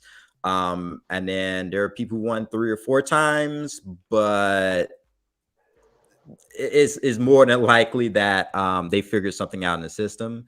And if there are people who can figure out things in the system for the lottery, where you're winning millions of dollars, obviously they're not, if they do, they're not going to tell you that they're going to go to jail, but like, and then they're going to change something so that the person doesn't win again. But I just see an incentive that this is likely, there's something nefarious probably going on. I don't know how many people are involved though. I think that's the issue. We don't know how many people who are involved, and we're just kind of like speculating, and we don't know exactly how. So I guess there's a big range of like speculation. And I think that's kind of like the issue, but I'm pretty sure if people are bringing this up, there's probably something going on. I agree. Anthony C., you are in the Sports Card Radio live stream, live investigation into Backyard Breaks. Anthony C., what's going on, my man? Doing well, guys. How you doing? Doing good. Doing good. I think I hit you up on Instagram. It looks like you've worked in distribution. Was it sports card distribution or just a different general distribution channel? No, sports card distribution, TC distribution, board game distribution. So everything. Okay, and it sounds like you have some thoughts on there. So the floor is yours, my man. Okay, good. Thanks. So the first thing I want to say is that the sports card industry, in my opinion, is one of the most corrupt industries that I've ever seen. And it took me until I worked for distribution to see this. I've been a collector, worked at a store, but when I got to the distribution level, you actually see the nitty-gritty. You see how the sausage is made. Now, with that being said, the people in the industry are good people. There are just entities that ruin it for others. Now, as for why I'm on here today, asked to be on here, the question of, is there funny business going on with a certain breaker getting all of the major hits, the product hits? Do I think there's funny business? To be truthfully honest, no, I don't. And that's because in my experience, I have seen many of my own customers when I was an account manager. They have certain products that they like to open. They're known for them. It's what their customers love, enjoy, and that's all their group breaks are centered around. These guys were pulling the one-of-ones of the best rookies every year. Every single year like clockwork. And that's because, now I understand we're talking about statistics and it is very, very suspect. I'll give you that. But when you have these guys eating up half the print run, I mean, this Backyard Breaks guy, I mean, he could have half the print run in a warehouse, just sitting there waiting to be opened. No way. No way. You don't know. You don't know. No, no way. It's possible. Stop. It is possible. How much money is that? Half the print run of National Treasures. How much money is that? Oh, I don't know. I don't know. Who's paying for that? They're 26-year-old kids. Where's that money coming from? And that's another point. That's another point. So earlier today, you guys were discussing, how the hell are these guys funding all of this? No. Hold on. Stop. You just said that they could have half the print run of a product sitting somewhere. I have never ever seen anybody. I've never heard of that in my life. Never, Aside from a distributor, Backyard Breaks doesn't have half the print run sitting somewhere. No way. GTS might. Southern Hot. What kind of? They would have to have a warehouse if they were housing that type of volume. So there are stores out there. Now, I'm not saying this is the case. I'm just saying that you can't automatically say no. But what I am saying is that there are stores out there, whether it be breakers or physical brick and mortars, that have more product than you can suspect. It's very, very unassuming. Like, for example, one of my older customers, he had a small little shop. You go in, very unassuming. You think he makes a good living, but that's it. Well, did you know he had 2 warehouses full? So am I saying this is the case? No. However, it's definitely probable. Now, they've slowly accumulated it. I'm sure they have a lot of different contacts, distributors, this, that, and the other. But to just poo-poo on that idea, I think is a little much. Now, maybe half the print run is an exaggeration on my part, and to be honest, it probably is. But I'm sure they hold quite a bit of it, more than you would think. And the only way that they can get this kind of product as quickly as they have and keep on paying for it is they have to have someone backing them. They have help. They're not doing this by themselves. The measly, 50, 100 grand that they get every month from whatnot, it's not enough. Like I assume they have terms with their distributor, so it's probably net 30. These guys, their payments are probably $300,000 a month, if not more, from the amount of product that they open daily. So the 100 grand that they have, it's not going to cover it. They have help. There's someone in the shadows. There's someone funding them, and this person, whoever's behind them, or whole entity, they have someone, a backer or backers together. They're paying for all of this, and these guys are just the face. Well, couldn't their backers be rigging everything? That their backers could be somebody influential with a lot of money. Obviously, if they're capable of holding half the product run of something. I mean, we're talking about tens of millions of dollars. These 20-year-old kids that are sitting on their screen that we're watching, these kids are not loaded with millions of dollars and running this operation. So how is this actually happening? Well, I don't, how do I say this? I don't think that there's no rigging going on. Now, for example, if things were rigged, I would be more suspect if the backyard had these cards on their eBay or on their Instagram. Hey guys, look what we pulled for ourselves, and then everything else, all the other crappy stuff was pulled that they gave to their customers. Then I'd be suspect. But for it to be rigged as per like. Is distribution doing it? Is Panini doing it? Is the printer doing it? Now, I realize that, me saying this is, it's impossible. I understand that it's very hard to grasp, but it's impossible because there's so many moving parts that have to happen. And I understand there's a lot of temptation with all the money involved. But we're talking about businesses putting their entire reputation on the line for, even if it's $10 million. That's nothing. If this got out and it was made public, everything is ruined. Everything. The relationships with every single person they have, whatever sport, it doesn't matter what card company, whatever PA, NHL PA, NFL PA, whatever, MLB, whatever, it's all gone. Their entire livelihood is tied to this. And I don't think they would risk it. I just don't. But the distributor is not tied to the NFL and the NBA. They don't care about the NFL and the NBA. The maker of the cards cares nothing about the NBA and the NFL as well. You got on here and you started saying that this is the most scammy business ever. And now you're saying, there's no way this could happen. Not possible. Yes. I'm not about it. What's scammy about it? It's scammy. I said it's corrupt. I said it's corrupt. Okay, what's corrupt about it? What is corrupt? Oh, it's like, for example, what's a good example I can give you? So let's say GTS, for example, National Treasures comes out. They were allocated 100 cases from Panini. How many do you think they're going to give to stores on release? I mean, yeah, they're holding some back. They're waiting for it to hit retail, and then they sell it at retail price several weeks later. Of course, why not? Right? It's money.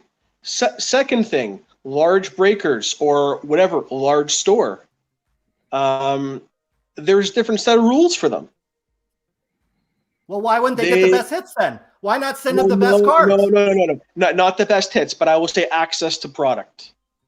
Okay, well, why not send them the best cards? Why is that such a leap to think that?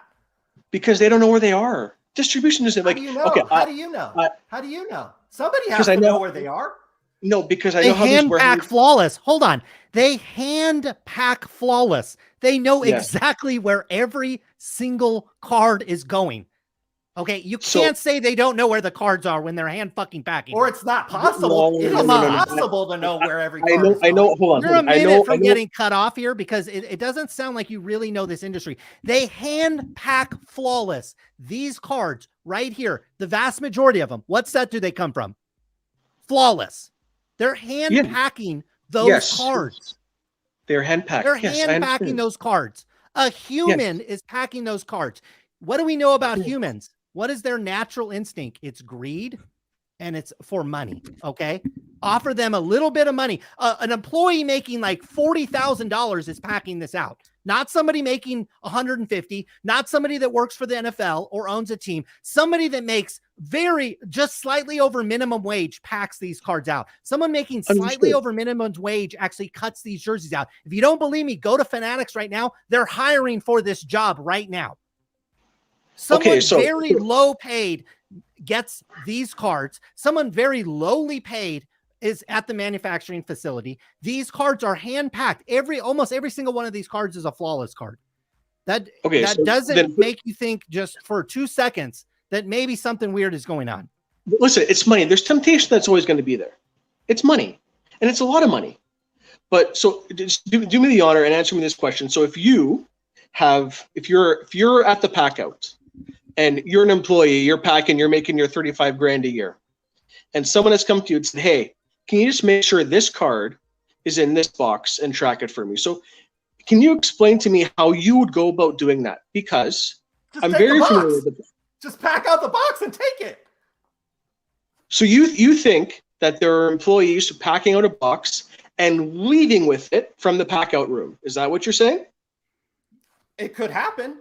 I've worked at retail before. Stuff gets stolen all the freaking time. But this is retail though. Cards that get stolen, sheets of cards that get stolen, get sold on Golden, get sold on Huggins and Scott, and then they get cut up. They put fake serial numbers on them. That scam just blew up a couple months ago. Sheets of cards get stolen. So could one card get stolen? A box of cards get stolen? Absolutely. It happens probably all the freaking time. GTS just got robbed the other day. I mean, this stuff could happen all the time. But that's different. That's different. So I guess the only thing I tell you is from my experience, I've seen I don't know if you guys know this, but Upper Deck, the cup, the hockey product, the high-end hockey product, that was the first product that's ever been hand-packed.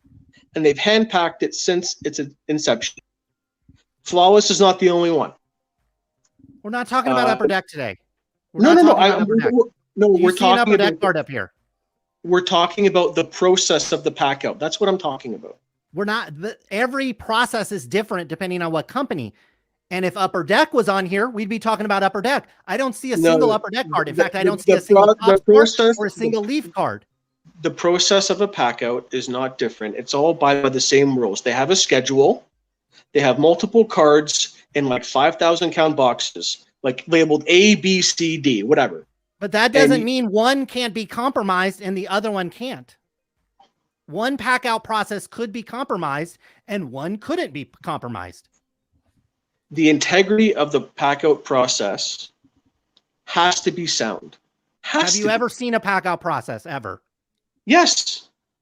For what product? What company? I just said the cup. That's Upper Deck.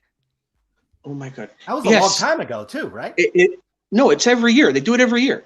It takes them 2 weeks, 12 employees. 12 employees. There's your 12 suspects right there. There's 12 suspects. 2 weeks, 12 employees. And they're locked in a room, and they're locked in a room all day. That sounds miserable. And if somebody offered me $100K, I would take it. And I could give stories about backdoor cards walking out of Upper Deck's offices. I mean, we're not talking about that. But the problem is, guys, we're not talking about a card randomly making an appearance. We're talking about how about the Michael Vick SPX cards that never got packed out and all went to DA Card World? How did those cards get out? That was the best card in that set, and probably one of the, other than maybe his SP Authentic rookie, his SPX rookie back in I think this is 2001. None of them made the pack out at Upper Deck. Did you know that? No, but we're not talking about that. So clearly this has happened before, and it clearly could happen again, considering the cards are worth 10 times more now than they were back in 2001. But these cards were pulled live from a box. We're not talking about random cards going missing. Now, unless you're trying to say that an employee pulled the card, possible, and then gave it to Backyard, which then they opened up a case, put the card in, resealed the case, then opened it live. If they can walk out with the cards, could they walk out with the product? I'm going to say all of the SPX autograph rookie cards of Michael Vick did not make it into the product. Can anyone explain that? But that's a checklist issue. That's not something a checklist issue into pack and then pulled. It's not the same. Best card in the product doesn't make it in there, and that's a checklist problem, bro. Sorry, bro. Sorry.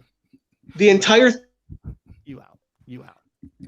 We got another Chris. You got anything to add to that? Sorry, I had to drop that dude. I don't like being rude, but he clearly does. Chris, can you what are your thoughts on that?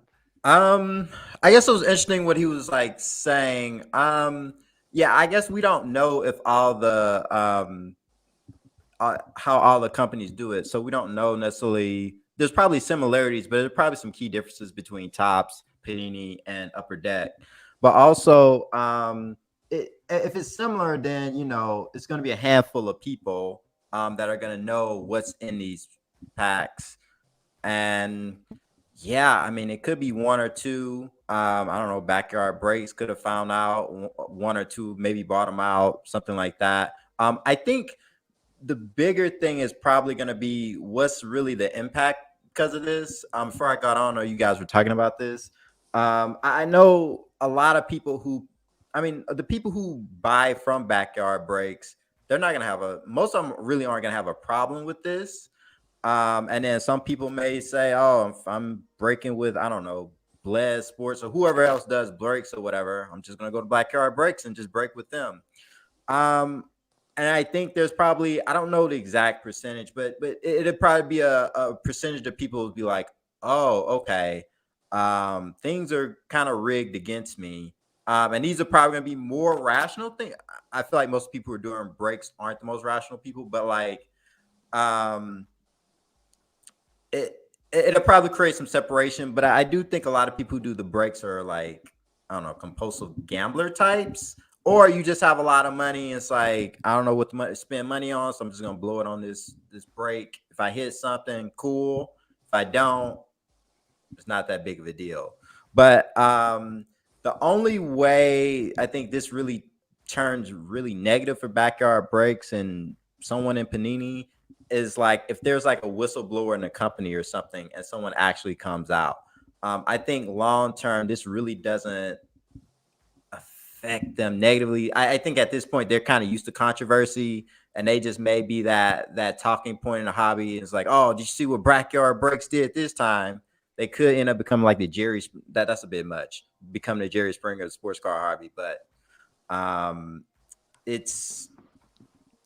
Yeah, I just don't see like the real repercussions because of this. If anything, if someone in Panini, hears other people talking about it, and they are doing something manipulative, they'll try to be more careful about it.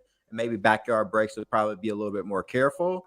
But yeah, I don't think this long term. I guess one thing to look at is who are the top 10 breakers, and then compare to their biggest hits to Backyard Breaks and see if there's like any difference. If Backyard Breaks is outperforming the other 9, then there's something really weird going on as well. Yeah, we probably definitely need some new math. Speaking of new, we got WWGamers in the house. Buddy, what's up? What do you got to say about this situation? Backyard Breaks, what's up? What do you think? How are y'all? Man, I honestly have been listening from the very beginning. And you can change my mind about things 100% with the right information. And honestly, the last few minutes talking about the way cards are packed, hand-packed, like National Treasures not being hand-packed, but Flawless being hand-packed, that does bring up a red flag or a cause of concern, because no matter what anybody says, statistically speaking, anything is possible. Whether it's you buy one box and you hit the logo man, or somebody knows where it's at and they create a situation that's advantageous to them financially to put it in a place where somebody could take advantage of it.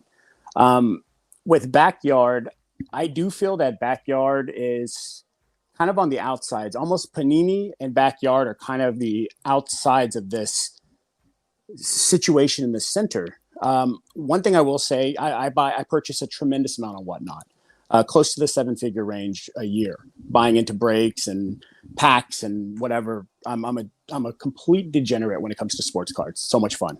But I will say that within their streams, I've purchased a lot in their streams, particularly with JMO, who pulled the logo man, and he goes through a whole lot of product. And what a lot of people don't see, if you're not in his streams consistently, is not only in the breaks, do they break a incredible amount of product, but I've been in there nights when guys like really big buyers, Scarali, Cop, who was one of the logo man guys, they would go in there and they would dome literally $200,000 or $300,000 of Flawless that night, just them buying individual boxes themselves. when the whole flawless surge happened with Drake and, I mean, everybody was getting involved and excited. I had personally 5 cases of flawless I was saving. And because of the increase in price, I'm not the lucky guy. Like Kraken, who actually I know Kraken, he's a very nice guy. That guy hits. There's these guys that have this luck. I unfortunately have dropped a ton of money and I've hit decent, but I've never hit a monster. So when I looked at my flawless cases, I was like, the odds of me hitting a logo man versus me just selling them off for a profit. I sold my 5 cases and sure enough, there was no logo man in them. But that product started moving around because of that demand. So I know that there were a lot of individuals in my area who just had 1 or 2 cases to themselves and they were just selling. So I know it was coming from all over the place. But if somebody has this inside track, it is very interesting to think about the dynamics behind that. It is an actual Ocean's 11 type thing where you can see some guy walking in there and pulling off his mustache and changing into a waiter outfit to walk into the kitchen. And then in the kitchen, he changed to the security guard to change into the packing person's outfit to pack the car. It's like that's not impossible today. Those things can happen. But statistically speaking, the more you rip on average, you should have a higher likelihood of pulling something big. But it is interesting that it's all flawless. It is interesting that it's a lot of flawless, right? Well, obviously a lot of big cards come out of flawless, but that is a hand-packed product. That's the key there. That's the key. I didn't think about that. And honestly, I did not know that until y'all streamed. And I bought a lot of flawless. I've opened a lot of flawless and I didn't know it was hand-packed. So that's really interesting. So maybe there is something that could be brought up, but if anything, I think this is a great eye opener for people like Panini and Fanatics to put these checks and balances in place to protect consumers, to protect the people who want to go out there and enjoy the product and have an opportunity to hit, if that is the situation. But I do think statistically, and I do know a lot of the backyard guys. I've met them, I've talked to them like at nationals and things like that. They're pretty nice guys. They're good guys. They're young. They're new to business, I think, but they've grown tremendously, and they've grown tremendously because they were paired with a platform that grew at an even higher rate than they did. So if you look at Whatnot almost, it was like Goldilocks for them. So Whatnot came on. What better time to put a social interactive platform that allows you to spend money virtually than during COVID? So that in of itself created this huge uptick in users for Whatnot, because Whatnot started off with just Funkos, moved to Pokemon, sports cards, and now they do everything. But I think that ride up, that huge uptick in value when they went for their A round of investing and their B round of investing, their A round, if you look at the names of the people associated with it, you have Logan Paul, you have all of these humongous influential individuals who are participating in this investment. So having that name attached to it automatically is going to give you kind of that clout and that surge. Then Logan Paul goes on, then ABC&D goes on, and all of these people go on. So what I feel is Whatnot does protect their investments by working with the breakers, especially the breakers who are selling the most and creating that environment of fun and entertainment, if you will. It's like breaking and entertainment. It's like WWE almost. You have this entertainment factor paired into this degenerate gambling factor. So it's like the perfect, blend for everyone. But I think that uptick is what really allowed them to scale along with Whatnot. And that backing, I mean, maybe they're backed by Whatnot, or maybe they're other individuals who were like, oh, I want to jump on this bandwagon. I'll put the money in for you. And, as we profit and so on and so forth, we'll continue to grow. So I think that that's kind of probably where they've gone, but they hold big rooms. They do move big breaks. The T-Law thing, that was kind of rough, to say the least, but at least they made up for it somewhat. But I don't know. You brought up a really good point. I feel like there's something in the middle here. There's something in between Panini and Backyard, and now it's making me like honestly. You completely changed what I wanted to say tonight. Listening to this, as funny as that is, because where'd you start before tonight? Like, I'd like to know what your perspective was before and then kind of how that shifted. Well, I thought at the beginning, I was like, well, they open a lot of product. So if you look at statistically, you have a 1 in whatever chance to hit card X. But if you're breaking and they do like 500,000-600,000 a day on Whatnot. That's just Whatnot. So imagine that times 300 days a year, 350 days a year, plus what they do on Twitch. So you're talking hundreds of millions of dollars. So it's not impossible. Is it improbable? Yeah, but nothing's impossible, including somebody smuggling the LeBron, and their butt cheeks out the door. I mean, it could happen, right? You just never know. But my original thought was they break so much. They across many platforms, they have a ton of people who buy both into breaks and who buy personals. If you had to look at it from a statistical perspective, if anybody were to have the best opportunity to hit them, it would probably be those guys. But that being said, if there is this weird gray area in the middle with hand packed, it doesn't rule out the factor that maybe something weird did happen. So that's why y'all threw me for a little bit of a loop as I've been listening tonight. Sure. How is this going to change? How's this going to change your buying going forward? Like, are you still buying into breaks and now you've kind of maybe gotten some new information? Is this going to change your kind of collecting and your buying and selling of cards? No, I don't think it will, because I don't do this to make money. I don't resell.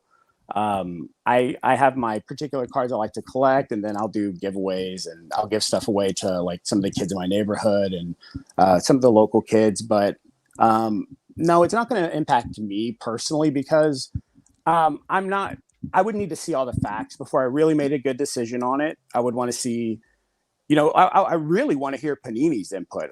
Okay, Panini, if anybody from Panini's listening, you should step up and say, hey, well, the way we handle flawless, let me walk everybody through this is A, B, C, and D. Like, I think that's something necessary, especially with cards that are many millions of dollars. I think they do have a responsibility to the community to put together a 15, 20 minute, 30-minute video, invite creators there and let the creators make a video about it and talk about it. Like you guys go and, whoever else goes.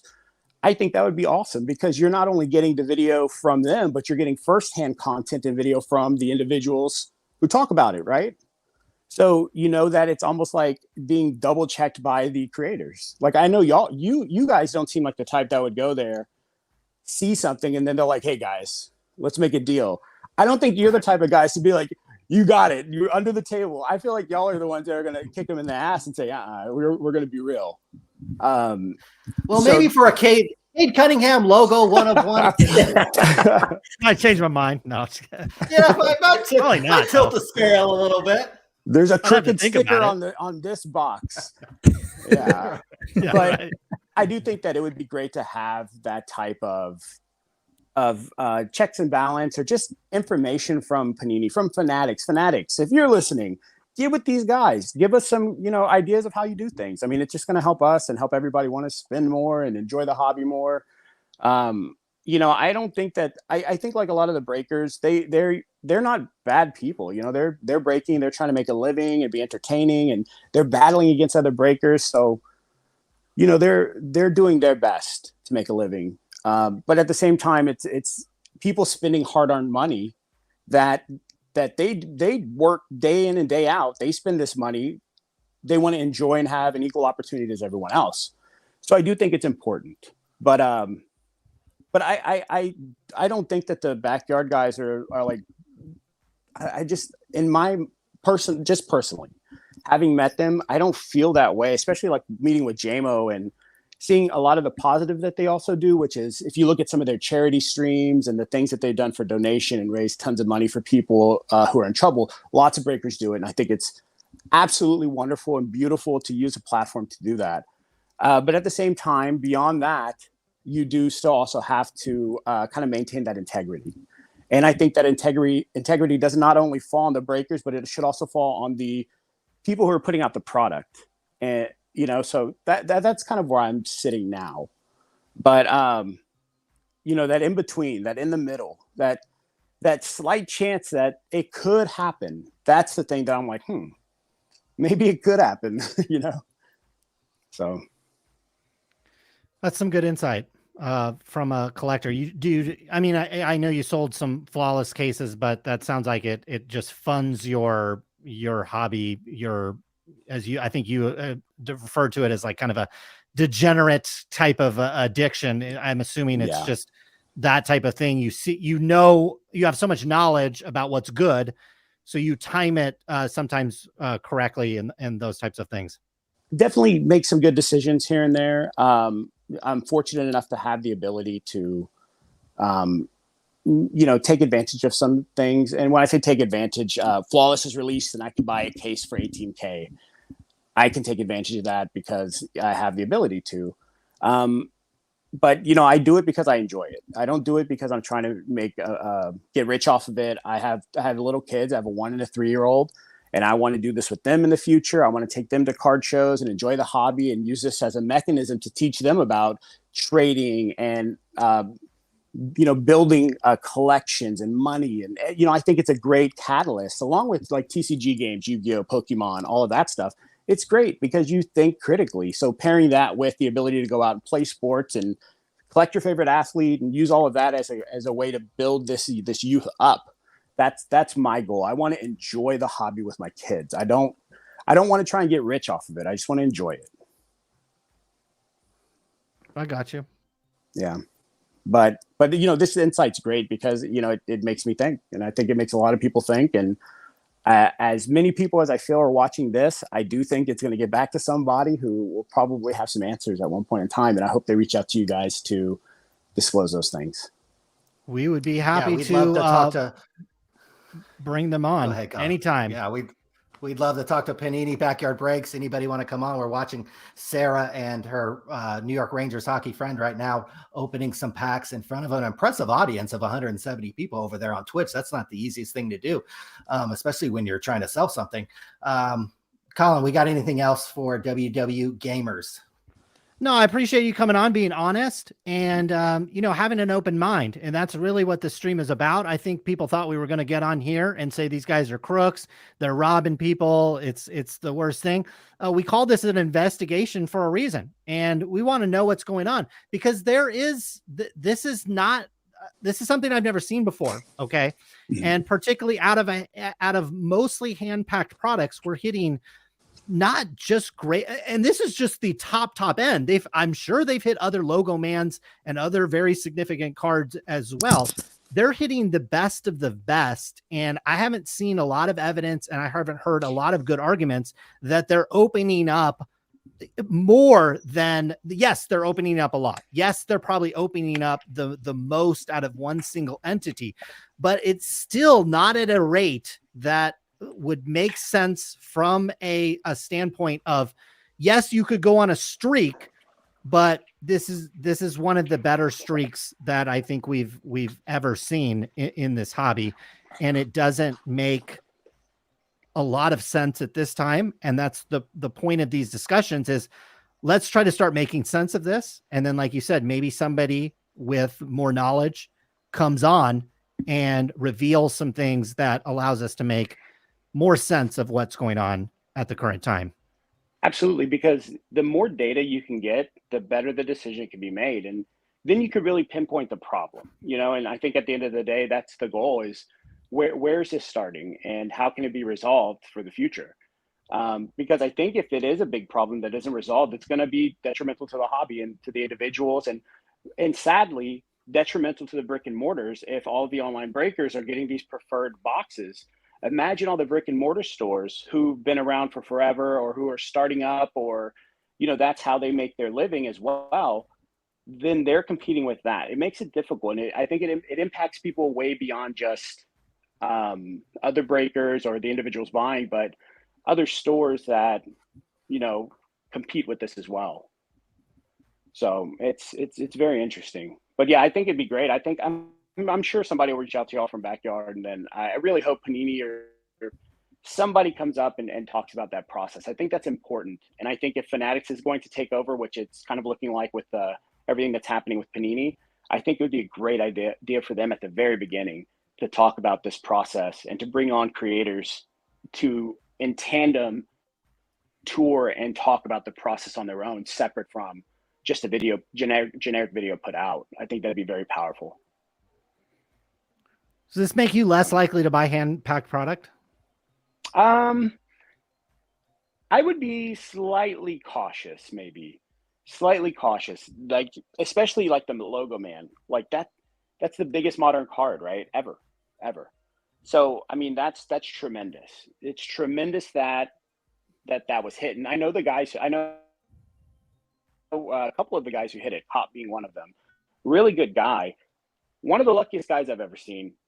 Quick story about him. I was at Nationals with him. He sat at a casino roulette machine or whatever. What is it called? Jack, you know what I'm talking about. I don't gamble. Sure, like a slot machine. Yeah, slot machine. There you go. He sat at it. He ran it like 3 times, hit a jackpot. While they were coming to pay him out on that jackpot, he walked around the corner to another one, put a couple of dollars in, and he hit a second jackpot. He's a lucky guy. He hits monsters. You know, I try to do that privately with nobody around. I lost all my money. So I don't have that luck, unfortunately, but I do think that there's some people out there who have that luck. I try to be optimistic and see the good in people and think the best. As long as you're not hurting somebody or forcing something on someone, I think you're perfectly in your right. We're in America. You're right to have your opinion. You're right to disagree, and you have the right to change your mind with the right information provided. So, you know, I think it'd be good for everybody to talk. I think it'd be good to just get as much information out as possible and find solutions. You know, I think solutions are good, and that's just going to make everything and everyone feel better. Do you think all these big hits are going to customers, or is there a possibility they're not going to kind of Joe random customer? Well, I know with Backyard, especially when you look at the really high end breaks, there's, you know, when you're spending $1,000, $2,000, $3,000 to get into a break, the buyer demographic for that is pretty small. It's just like real estate. When you're buying a home in a specific price range, most people buy in that range. But when you're buying the $1 million, $2 million, $5 million homes, the amount of buyers who buy in that range is smaller. And it's very similar to the card industry. Even me, like, I'm hesitant to buy into $2,000 and $3,000 breaks because it's not about losing the money, but I hate the feeling of losing in general. Like, I want to win. I want to hit something good. So if I buy into them, which I've done many times, and come back with, you know, a Backyard Breaks wristband, it's happened. It doesn't feel good, but I've also hit some pretty decent things. But that demographic and that buyer group is pretty specific and niche, I feel. So the people who buy into those normally are kind of the same kind of groups that float around. So you do see some of the same people hit, although you do see some new people come in, like Kraken. Kraken, you know, he was relatively new with Backyard, and he hit a pretty big card. You know, Cop bought with Backyard a lot. Scarali has bought tremendous amounts. I mean, there's so many guys out there who buy a lot. And there's guys out there spending $100,000 a night with Backyard. Imagine that. 40, 50, 60 a night. It's incredible. To me, it's just like $100,000. What could you do? You know, you could do a lot with that money. But to think that is out there, those buyers are out there because of that and that loyalty that they have. That, you know, that's why you have those people buying and spending. That's why you have those people hitting, I guess. But you know, they do hit. They hit a lot of good cards, but they miss sometimes too. You know, but I think it's just when you look at the economics of it, the spenders, like the people, when you go in there and can you imagine dropping $100,000 on a break in one night? Like, I don't care how much money I have. I could own a 14 karat gold tower and it would still make me uncomfortable to buy into, you know, that's just me personally, but there are guys who do it. So I think it's that brand loyalty almost with Backyard, and they built that reputation, particularly on Whatnot. So a lot of people gravitate to them for those larger breaks. And then you have a lot of other great breakers on there who do smaller breaks or different types of product, really great breakers.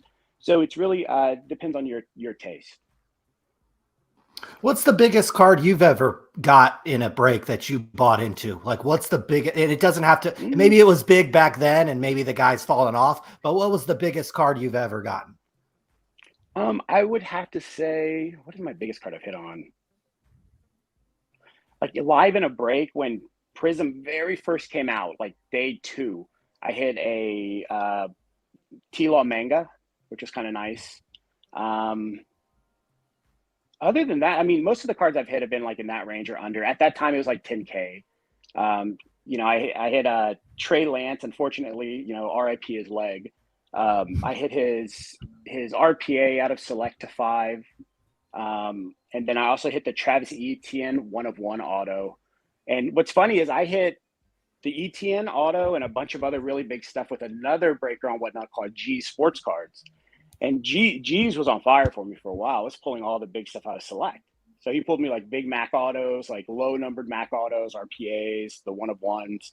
So I was on fire with him. But with Backyard, I would say I hit a Joe Burrow National Treasures to 25 auto rookie out of Flawless.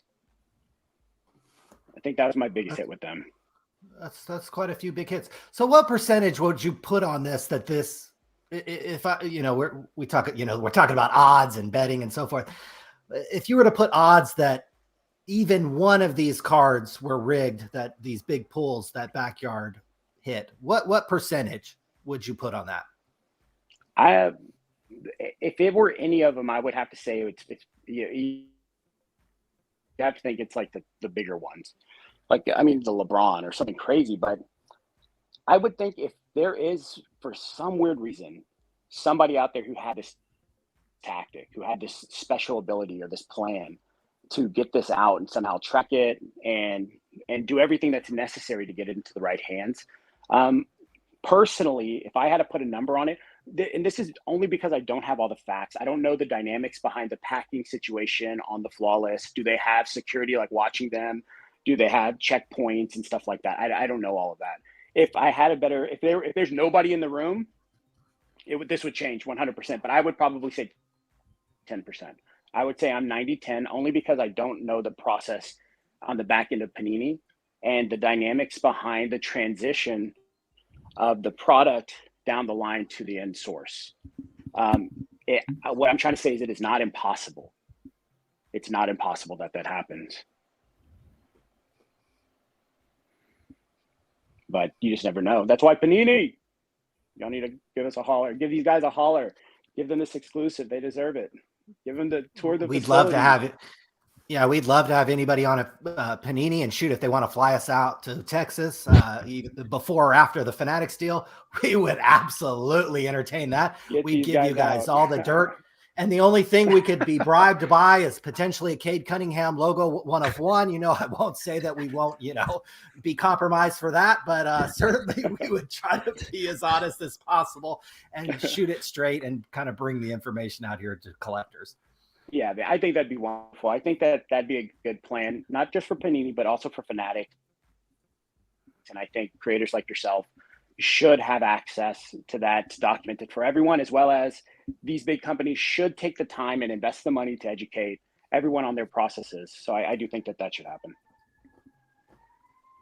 But yeah, that was my little 2 cents, guys. I do appreciate y'all once again.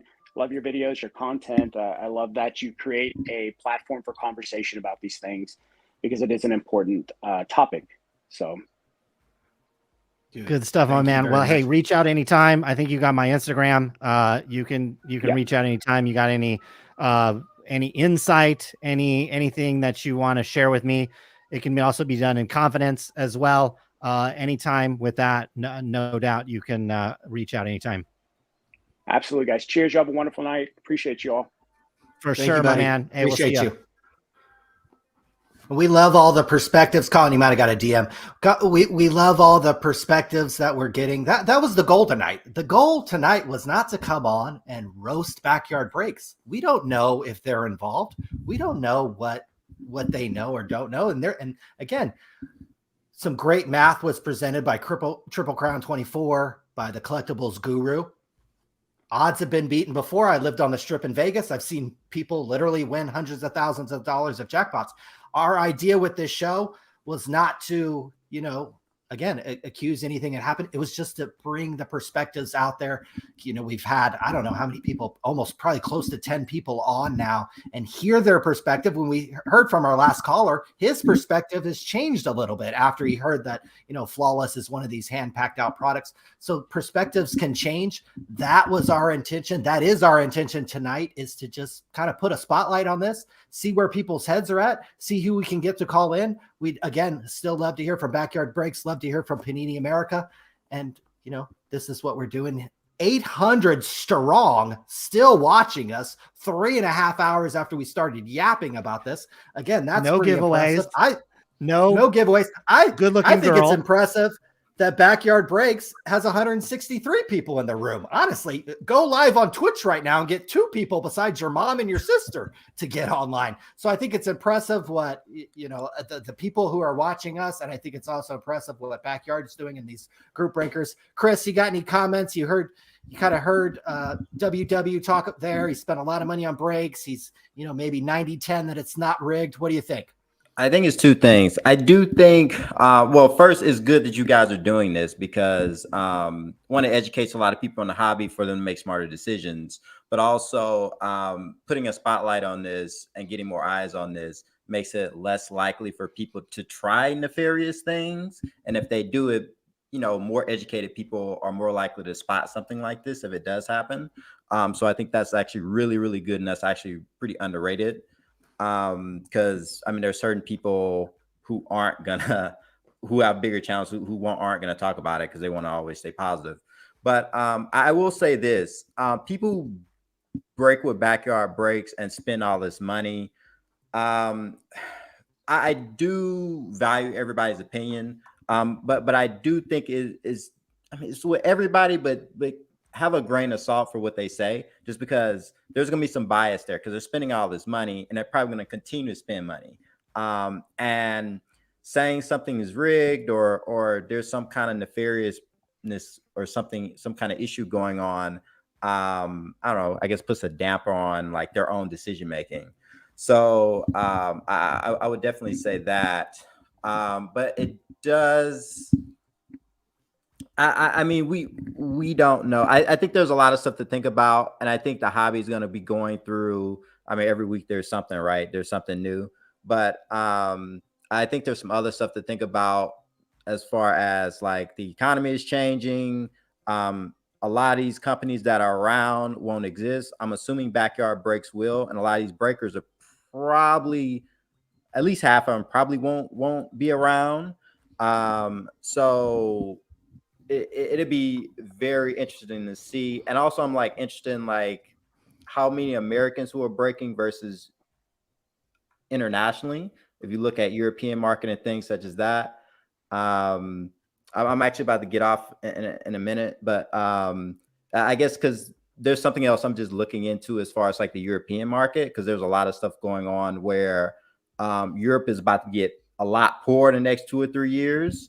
I know there are a lot of soccer investors or whatever who are buying cards, and most of them will have a lot less money to be buying cards and be trying to like find food and keep the lights on, and cards is going to be further back. But yeah, I think it's overall this is really good. We'll see what comes out of it. This is essentially day 1 of the investigation.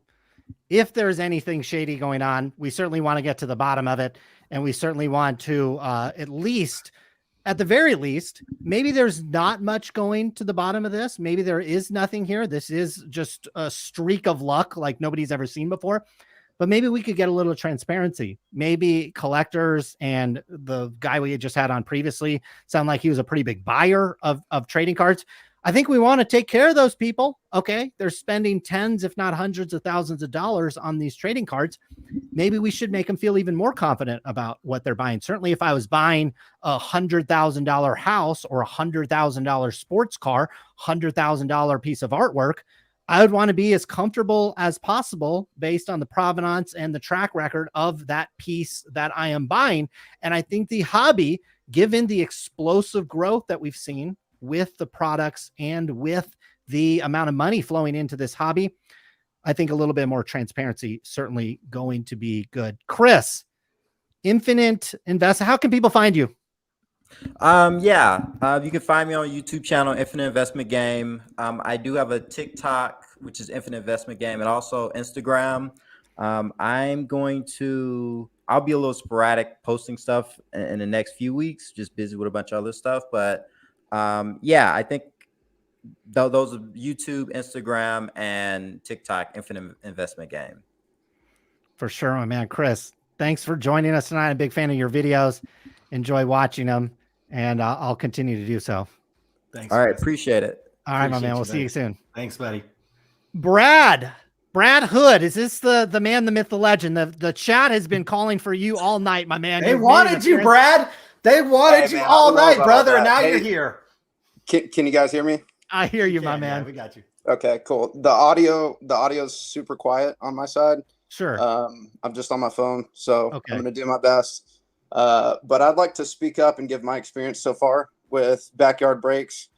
Before I do that, the chat, you guys are there's some of you that have been entirely disrespectful, dude. Like, some of you are saying some scumbag comments. Not cool, bro. Be positive and have like a little bit of fun. Like, completely disrespectful stuff, like inappropriate stuff to Sarah, inappropriate stuff to Corey. Chill out, dude. It's sports cards. Have a little fun. Quit being so personal. Like, not cool. Not cool. So starting off with that. Next thing. So, Jerry, I'd like to ask, have you ever been in a break with Backyard Breaks ever? No, I don't buy into breaks with anybody. Okay. RT, have you ever been in Backyard Breaks? I have not, no. Okay, so neither of you guys have firsthand experience with anybody from the backyard? Not as a customer, no. I DM'd the day, but no, I didn't get a message back, but no. And they left a chat message for us earlier today, but that was the only interaction I've ever had with them. Okay. So neither of you guys have firsthand experience. I'd like to call something out. Backyard gives out more free product than any other breaker, any other card person in the industry than I've ever seen in my life. I personally have received $30,000 to $40,000 in free stuff after the break. Right? Grant does the math right in front of us. And then at the end, obviously they're getting this money from the streams that they're running. They're getting additional income from the streams, not just from the break prices and whatever profit they're getting on the boxes. But after the break, for people that lose, Grant and Nikki consistently throw in free product. And I personally have received at least $30,000 to $40,000. What does this have to do with the breaks being rigged? I could give away shit all the time. And what does this have to do with the breaks being rigged or not? Because you guys are 100% trying to smear their character, but you're trying to act like you're not. You're making accusations that are baseless, but then stepping back and trying to step on this moral high horse. Hey, we're just trying to figure things out, right? Like, you need to be able to step out of this conversation and understand what your viewpoint looks like to people that are listening in. If I was new to the card industry, your point is coming off extremely negative. I understand where you're going. There's no problem with. Well, you got to understand your perspective. You're fanboys of these guys because they've sent you a lot of free products. I'm not a fan. You are a fanboy of Backyard Breaks. So you got to understand your perspective the same way I have my own perspective. And I right? do. So we can agree with that. Your perspective is, hey, Grant's hooked you up. So I get why you enjoy a salesman. A salesman is. I'm not a salesman. I have no affiliation. No. Grant is a salesman. He's selling to you. So what does this have to do with these breaks being rigged? I don't have to buy into a break to know if it's. Don't tell us how to run our stream, boss. This is our channel, not yours. That's fine. Where's your YouTube channel, bro? How many subs you got? What does giveaways and Grant being nice to you have to do with it being rigged? All right, let's get to the facts. Okay. Let's get to the facts. Let's do it. So number one, you're talking about odds. Okay, you guys pulled some statistics out. I didn't. Triple Crown and the collectibles guru. I don't know shit about math. I don't know shit about fucking math, dude. I looked at their stats. Holy crap! Chill. I'm not going to talk to you guys if you're going to sit there and yell and scream. I'm not yelling and screaming. Relax. I'm trying to get to the fucking point. Dude, Do it again, and I'm hopping off. Your math is wrong.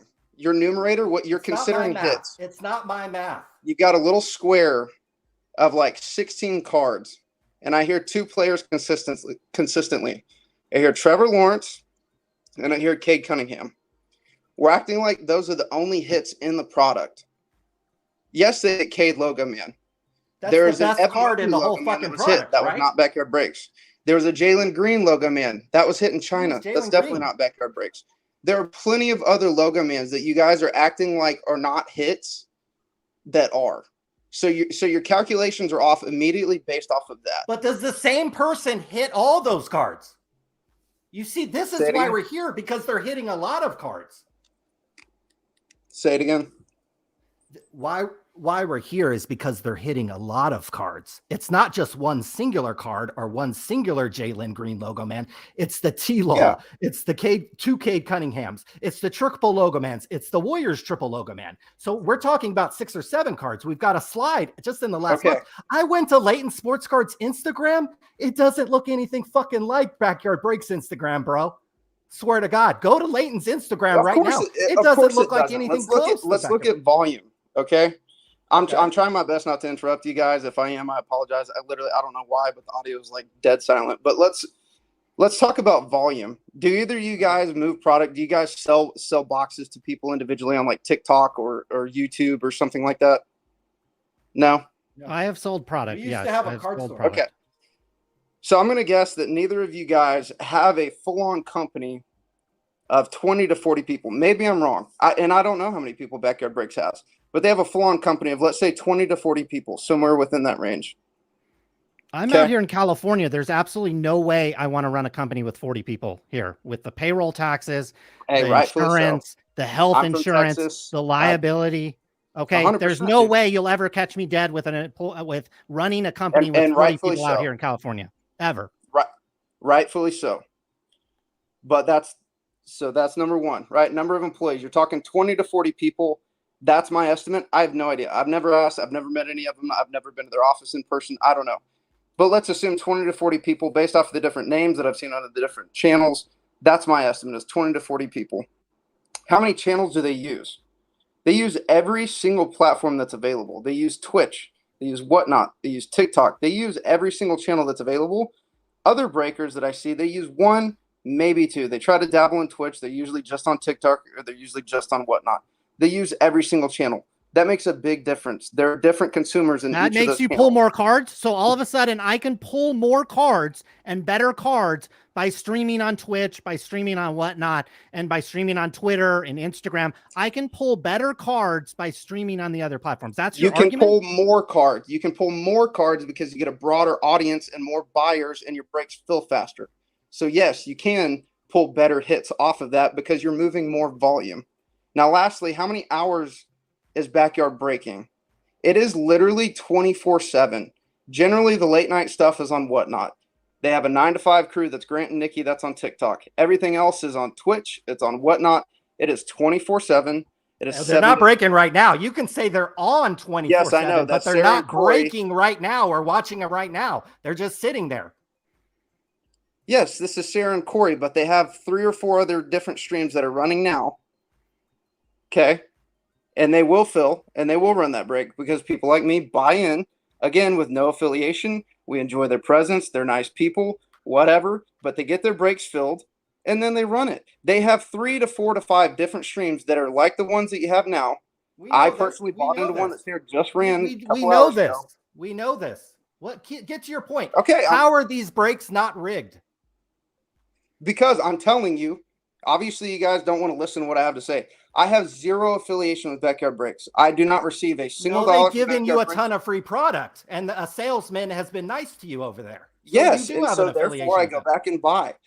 They can do that because of the streams that they get and the money that they're getting from that, so they can pull in more views. Dude, did you check out the math? Did you look at the math? They broke this down to where if they opened enough of this product. I'm telling you that your numerator, which is a huge deal, is completely off. What you're considering a hit. Okay. Explain it to me. I don't know shit about math, so explain it to me. Okay, so you're saying 1 in 200 lucky. That's the numerator. The number 1 in 200 lucky. Yes, the average is 1 in 200 because you're talking about one card, but you're not considering the full population of case hits. You're not considering Evan Mobley. You're not considering Jalen Green. He's not the best card. They've pulled the best card. Would you guys stop talking about these fucking other cards? People have totally They've pulled the best fucking cards. Evan Mobley is not more desirable than Cade Cunningham. Hey, period. you're dropping F-bombs, bro. You got to stop. You got to chill out. Don't tell me to do shit. Don't tell me to fucking do shit. You wanted to come on here. The chat was bring on Brad, and you're not saying shit. How are these not rigged? We get that they stream 24/7 a day and they're on whatnot. I'm telling blah, you, blah, as blah, a blah, buyer, blah, they're blah, not blah, blah, blah, rigged. blah. We fucking heard it. Explain the math, how this is probable. Explain how Collectibles Guru is wrong. Dude. How is he wrong? How is he wrong? Whoever's in the stream that buys from you, dude, this is awful business for you. That's horrible. That's terrible. I'm trying to give you a third I don't party. sell shit. Nobody buys shit from me. I don't sell anything. Okay, anybody that does business with you, obviously you buy and I sell don't do sports business cards. with anybody. This is a free website, a free fucking podcast. We're not charging All right, anything. cool, dude. Congratulations. I'm telling you my third-party experience, fresh as of this year. I'd never met Backyard Breaks. I'd never seen Backyard Breaks up until this year. People are trying to act like, oh, hey, this box has the Cade logo, man. Buy into this break. I've never gotten a single text from them a single time about it. And before every break, they do a roll that completely randomizes it. Like, no. They may not even know it's rigged. You understand that, right? Backyard Breaks may not even know this shit is rigged, right? Dude, I totally Can you acknowledge that. That's why I've said that, yes, there needs to be transparency with Panini. But you guys are 100% smearing Backyard Breaks, and you're trying to act like you're not. You totally are. Have them on. Grant and Nikki, call in, bro. Grant and How Nikki, are we call in smearing right now. them? We'll answer the phone. You're accusing them. You're What talking. did we have accused them of? Jerry, you specifically earlier said, no, it's too early for the FBI. So you're clearly accusing them. I was asked a question. Dude, you're clearly accusing them if you're like, no, it's too early for the FBI. But what that insinuates is the FBI will follow. Oh my God. Oh my God. What the fuck are you talking You guys can get frustrated. I have no affiliation with Backyard Breaks. Their business could be you do completely have an rigged behind the affiliation. You scenes, asked and I have us no if we idea. had an affiliation. You asked us. Why did you ask us if we had an affiliation with them? Whatever, Why? man. Why? Whatever you no, guys. why did you ask us? And now Yeah, you're saying you you don't don't have have any an experience affiliation. with We Backyard don't have Breaks. an affiliation with Backyard Breaks. You guys have We no don't. experience with you them. do. Here, hold on. The reason why I have no experience with Backyard Breaks is because of the Trevor Lawrence gold kaboom. I would never do business with somebody, a breaker, any kind of seller, yeah, based on the gold. Were you there for that? Hang on, were you there for that, or is that just something you heard on YouTube? No, I produced several videos of that. Like you weren't in the room for that. Were you in the room for that? You weren't there. Were you there? Yeah, and I was there for every other piece of free product that they've given out, dude. And you know what? If Grant wants to dome a box at the end of multiple breaks throughout the day, that's his right. If he wants to give out free product, that's his right. I don't It's understand Apple how Break, free it's product has anything to do with this. You guys, the crowd that you guys draw is like, this is so bad for the hobby, dude. I'm going to flip back to this. You guys are extremely, extremely negative, like super negative, dude. All I see, Eric on Twitter, is this card value is worth this. The highest card value is worth that. Like, oh, the market's going to shit. Oh, this card was worth this $2 million a year ago. Guys do that every day in real estate, the stock market, any market. When it starts going to crap, there's guys that capitalize on that. Who cares?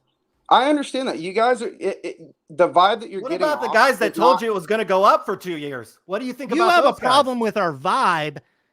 Much more problem with our vibe than anything that else is going on over at Backyard Breaks. Is that correct? That's between you guys, man. That's great. I hope you guys do fantastic. But the image that you're getting off, and especially if I was a new breaker, why do you care about our image? Buyer or a new hobbyist listening to this is so bad. Why do you care? So what? Who cares? Okay. So what? That's fine. We're just trying to get to the truth. You're trying to get to the truth with zero facts, bro. And I'm telling you, your mouth. Tell us. Then tell us. Then tell us the facts, Brad. Other than that, they give you cards for free. Tell us, Brad. Tell us. I literally just explained to you the numerator in your ratio is off. Are you a K logo man mathematician? is one card. What do you do for a living? What do you do for a living?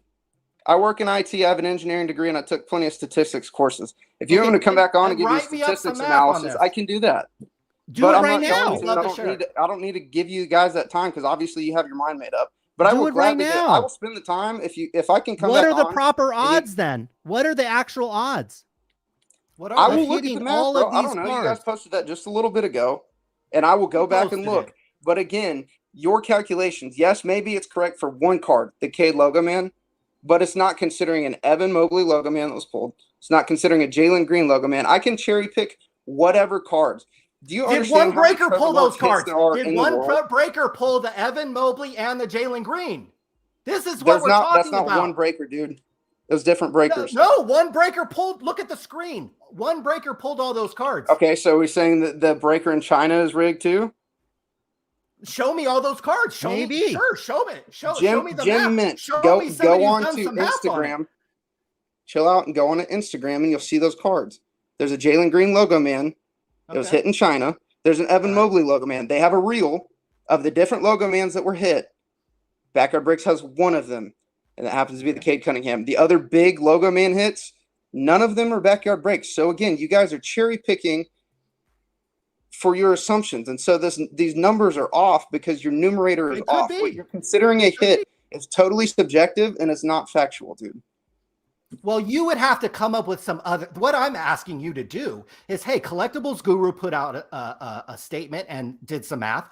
Triple Crown 24 did some math. I want you to do some fucking math before you get on here and just say, you're wrong, you're wrong, you're wrong, you're bad for the hobby. You see what I'm saying? Like, who the fuck are you? Do some fucking math and then bring it to the table. You got it. I'll make sure to come back and I'll tell you how many T-Law hits there are because I'm pretty sure that's in Eric's Twitter chain. He's got how many different T-Law like premier hits there were, and I'll come back and that will skew your numbers completely, dude. Okay. Same thing with every basketball player, same thing with every one of them, dude. It will skew it to where it's a probable outcome. It will make the numbers look so much more reasonable. You guys, you can frame what's reasonable. What's reasonable? What's reasonable? I don't know what's reasonable. I haven't looked at the numbers. You don't know? Oh, do you? I mean, don't sit there and act I'm like asking you know. You're your engineer, stats guy. Yeah, I am. Again, I just told you I haven't looked at the data. But again, data is subjective, dude. So wait, you haven't looked at the data? Reasonable is different than what you consider reasonable. The picture that you guys painted. How do you know our numerator's wrong if you haven't haven't looked at the data? How do you know our numerator's wrong if you haven't looked at the data? I looked at your Twitter chain as much as everybody else did. That's why you guys are getting this publicity and having this wonderful conversation. And all I'm telling you is I haven't looked at the numbers. I'm telling you that your ratio is off because you're cherry picking. Okay, you haven't looked at our numbers, but the ratio is off, bro. You haven't looked at our. Did you just hear what you just said? You haven't looked at our numbers, but the ratio is off, bro. Hello, Amber Alert, cuckoo, cuckoo. Are you insane? God. What have you been smoking over there? You sound like you're 12, dude. Is weed legal? My God. I haven't looked at the numbers in detail, but I saw your ratio. Please I saw do your that. ratio. Please fucking look at the fucking numbers. I will, bro. I literally just told you that. I will come back and tell you. How are you convinced that something shady's not happening if you haven't looked at the numbers? Qualified as big hits. You guys cherry picked. What is this? I didn't cherry pick anything. 16 cards. You cherry picked 16 cards and put on the screen. That's a lot of fucking cards. 16 cards. 4 cards. That's one cherry breaker picking. pulled those 16 cards. One breaker. Yes, they did. But they also moved a shit ton of volume, and I guarantee you that ratio is higher than how much volume? How much volume? How much volume as a percentage of the product? I don't know. I don't work. You for don't Backyard. know. I can't tell you. You don't know. Data was based on Leighton Sports Cards breaker. How much bigger is Backyard Breaks than Leighton Cards? Leighton Sports Cards. I literally just told you guys I don't work for Backyard. I also don't know anything about Leighton, so I don't know. Leighton opened 25 cases of Prism. You don't 25 know. cases of Prism. Is that any You good? don't know. You're on here telling us that we're wrong, and you haven't even looked at this stuff. You don't know how much volume he does. You don't know how much Leighton does. Okay, so hang on. Then you tell me how much they've done. I'm asking you. You're It's telling in the me I'm data. wrong. It's in the data. He ran the data. I'm Clayton's on here to sports card tell you. stuff. I'm on here to tell you guys my experience with Backyard Breaks. I'm not That sitting you've here gotten free acting stuff. like I'm the data man. Congratulations. A salesman was nice to you. Oh Congratulations. my gosh, Brad. you got free stuff. Oh wow, congratulations. $30,000 worth of stuff. Oh my god. You guys argue like Congratulations, a 10. Mr. Engineer. Shocking that you got free stuff from somebody. Wow. I've never seen a breaker ever give anybody free stuff. Ever. Hey, you can pick and choose whatever you want. The point is you're smearing the character of a company without How am I ever having smearing interacted them? with them a single time. What You've have I never said interacted about with them tonight that smeared their character? I don't know any of their names. That's fine, dude. That's fine. But you have to understand that you guys are being so negative and toxic and horrible for the hobby. So what? But dude, this is so bad. And So what? Who And cares? what? You guys are making horrible accusations that involve the FBI with zero basis, dude. Again, I've explained to you What how did your we numbers say about are the off. FBI? I can come back with We were specifics. asked a question all about the you want. FBI. I can come back with specifics. You guys clearly have zero specifics. I'm not throwing accusations out. You guys are the ones that are. You said and we're bad to therefore the you need to be hobby. able to You back said them. we're bad for the hobby, bro. That was your accusation. You are. You said we're bad to the hobby. You're making horrible accusations that need to have a little bit of basis, and they have zero basis because you just admitted yourself that you don't know the numbers. I'm not making any accusations against anybody, whether it's Leighton, whether it's Backyard, who I've done business with, whether it's Vortex Sports Cards, whether it's 238. There are good people in this hobby. And you know what? I don't think you guys are coming off on the right note. You guys are spreading really bad. Backyard Breaks vibes, is dude, welcome to for come all on of here. sports We cards. want to talk to them. We want to talk to Backyard Breaks. I would give them the absolute most fair opportunity to tell what their side of the story is here. They may not be involved. I want to stress that to everybody. Backyard Breaks may not have any idea. They may just be Hey, a let me pawn ask in this this whole question. thing. Okay. Reach out to Grant and Nikki. Maybe they'll get on. Maybe one of them will get on. I don't know. I did reach out to them. We've been Cool. reaching Well, out to them for like they 3 may get back days. to you. It's a Friday, dude. They've got better things to do than just sit there and stare at That's the totally phone. I don't know if fine. they're on or That's not. fine. That's Give fine. them time. Give them time. But from my experience so far, my understanding is the people that get cards directly from Panini are brick and mortar stores. Do you have a different understanding Correct. than that? No, you have to have a brick and mortar store to get direct from Panini. Yes. Now let me ask you this: does Backyard Breaks have a brick and mortar store? No.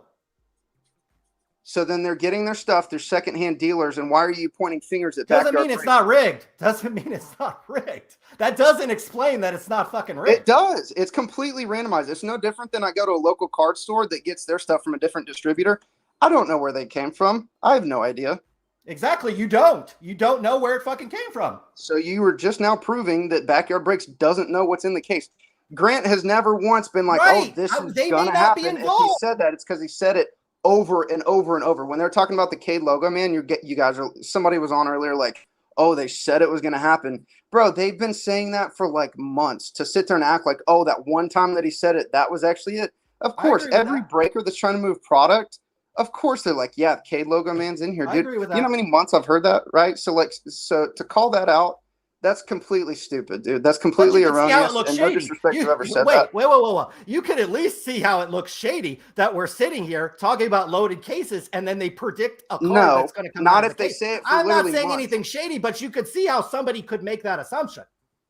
It's not shady if they say it for months, every break, every channel, every stream. That's Okay, not but shady. what about somebody just tuning in? That tweet that collectibles guru did today went straight Yeah, again, viral. it's just like data. It's subjective. You can pick and choose. You can pick and choose certain segments of certain clips, just like in news, where it portrays a different message. Different message, right? That's the same thing. You're portraying a different message. And I mean, like, to me, I take that with a complete grain of salt, and that's out the door. I don't know Swee. Maybe he said it multiple times. Maybe he didn't. But I know Grant and Nikki, for many streams, many weeks, said many times, like, "Hey, Cade logo man's in here." Well, it wasn't. So obviously they were wrong. They didn't know for sure that this box serial number 123, had the Cade, right? Like, you don't know that, dude. I don't think they know it's rigged. Those two kids jizzed over a $10,000 card like they've never seen that kind of money in their life. If those kids knew where the triple logo man was, they'd keep it. That's why I don't think Grant and Nikki know what the F is going on. I feel like you now have switched. Now you're agreeing. No, I have not switched at all. You have not listened to this whole stream. That for you guys to sit there. Okay. One thing, a lot of the people that were on earlier, like, yo, you couldn't track the card coming from the manufacturer. I totally disagree. Like, I feel like if somebody wanted to track a card, hand loaded, machine loaded, otherwise, they could totally track that. Like, they totally could. But I don't think that's happening. And just by the point that you said, Swee's obviously like genuine reaction. There's no way he knew that Kid Logo Man was. I agree. I would bet any amount of money that he didn't know.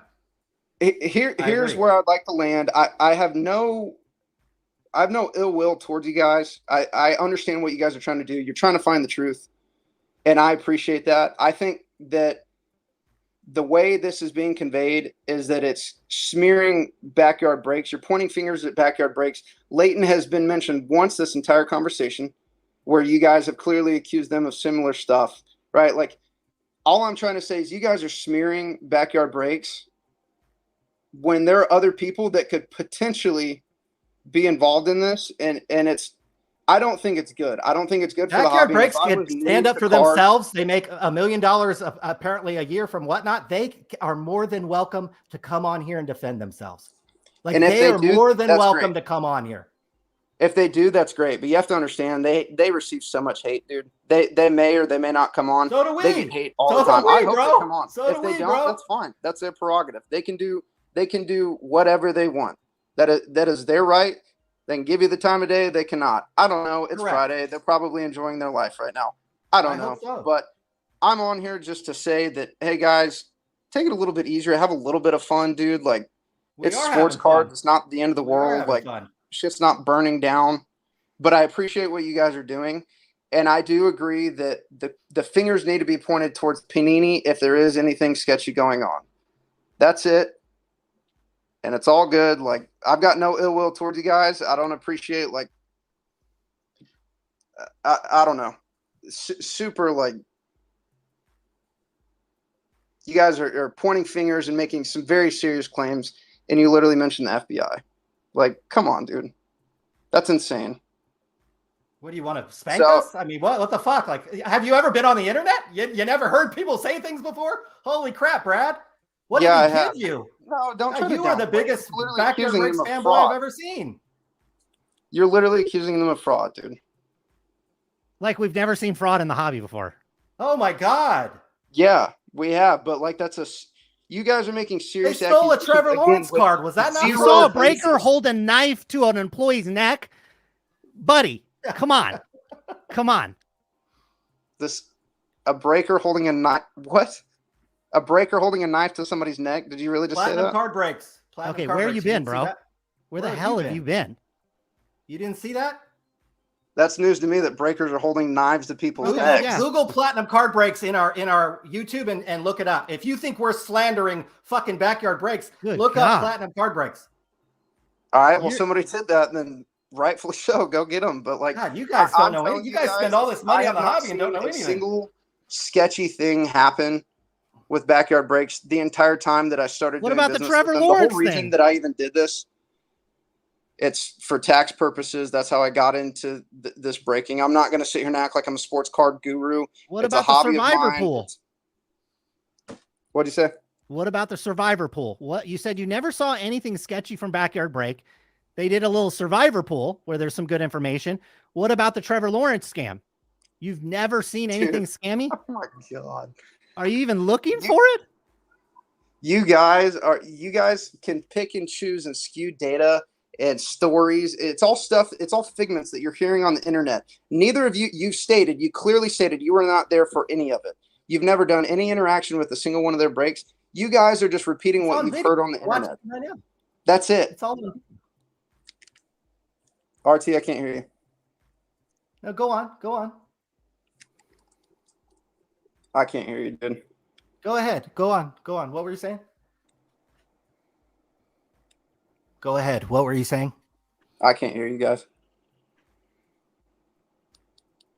Well, I tell you what, I think I've had enough of Brad. We've got another guy coming on here.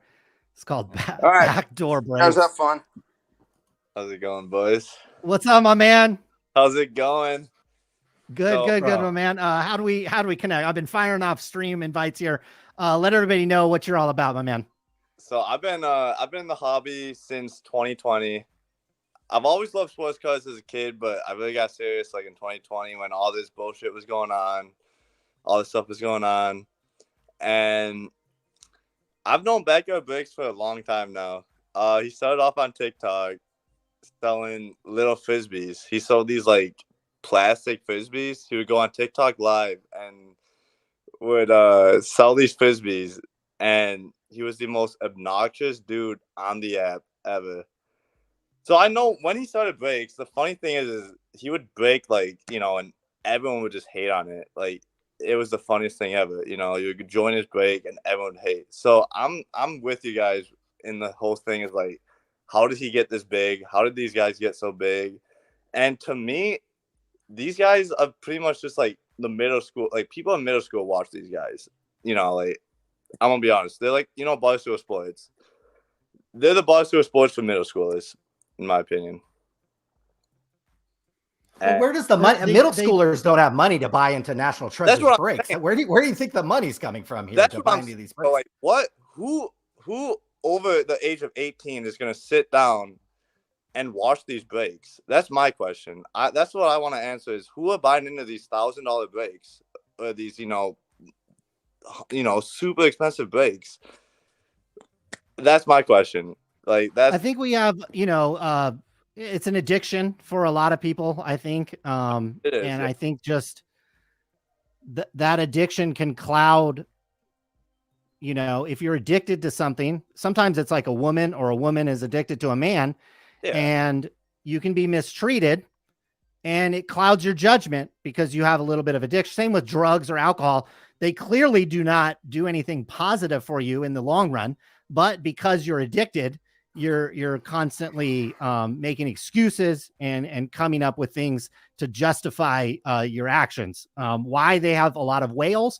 Look, they are pushing a lot of product. Okay. And there's no one over here saying that they haven't pushed a lot of product and that they haven't built a large stream and moving a lot of cards in and out of the system. And certainly if you're an addict and it's like drugs, you're going to find the person that's pushing the most and the best drugs constantly. That's kind of how I see Brad. I think was an example of that, where he wanted to talk about the data and the math, and he's an engineer, but he hadn't looked at the data, and we're bad for the hobby and we're good for the hobby. He contradicted himself every 2 seconds. He's a fanboy. Like, and I've met a lot of these people on the internet, people who just love Backyard Breaks. Like they are obsessed with them, like they will defend them, whatever they do, they cannot do anything wrong. Like they're just the perfect examples of the hobby.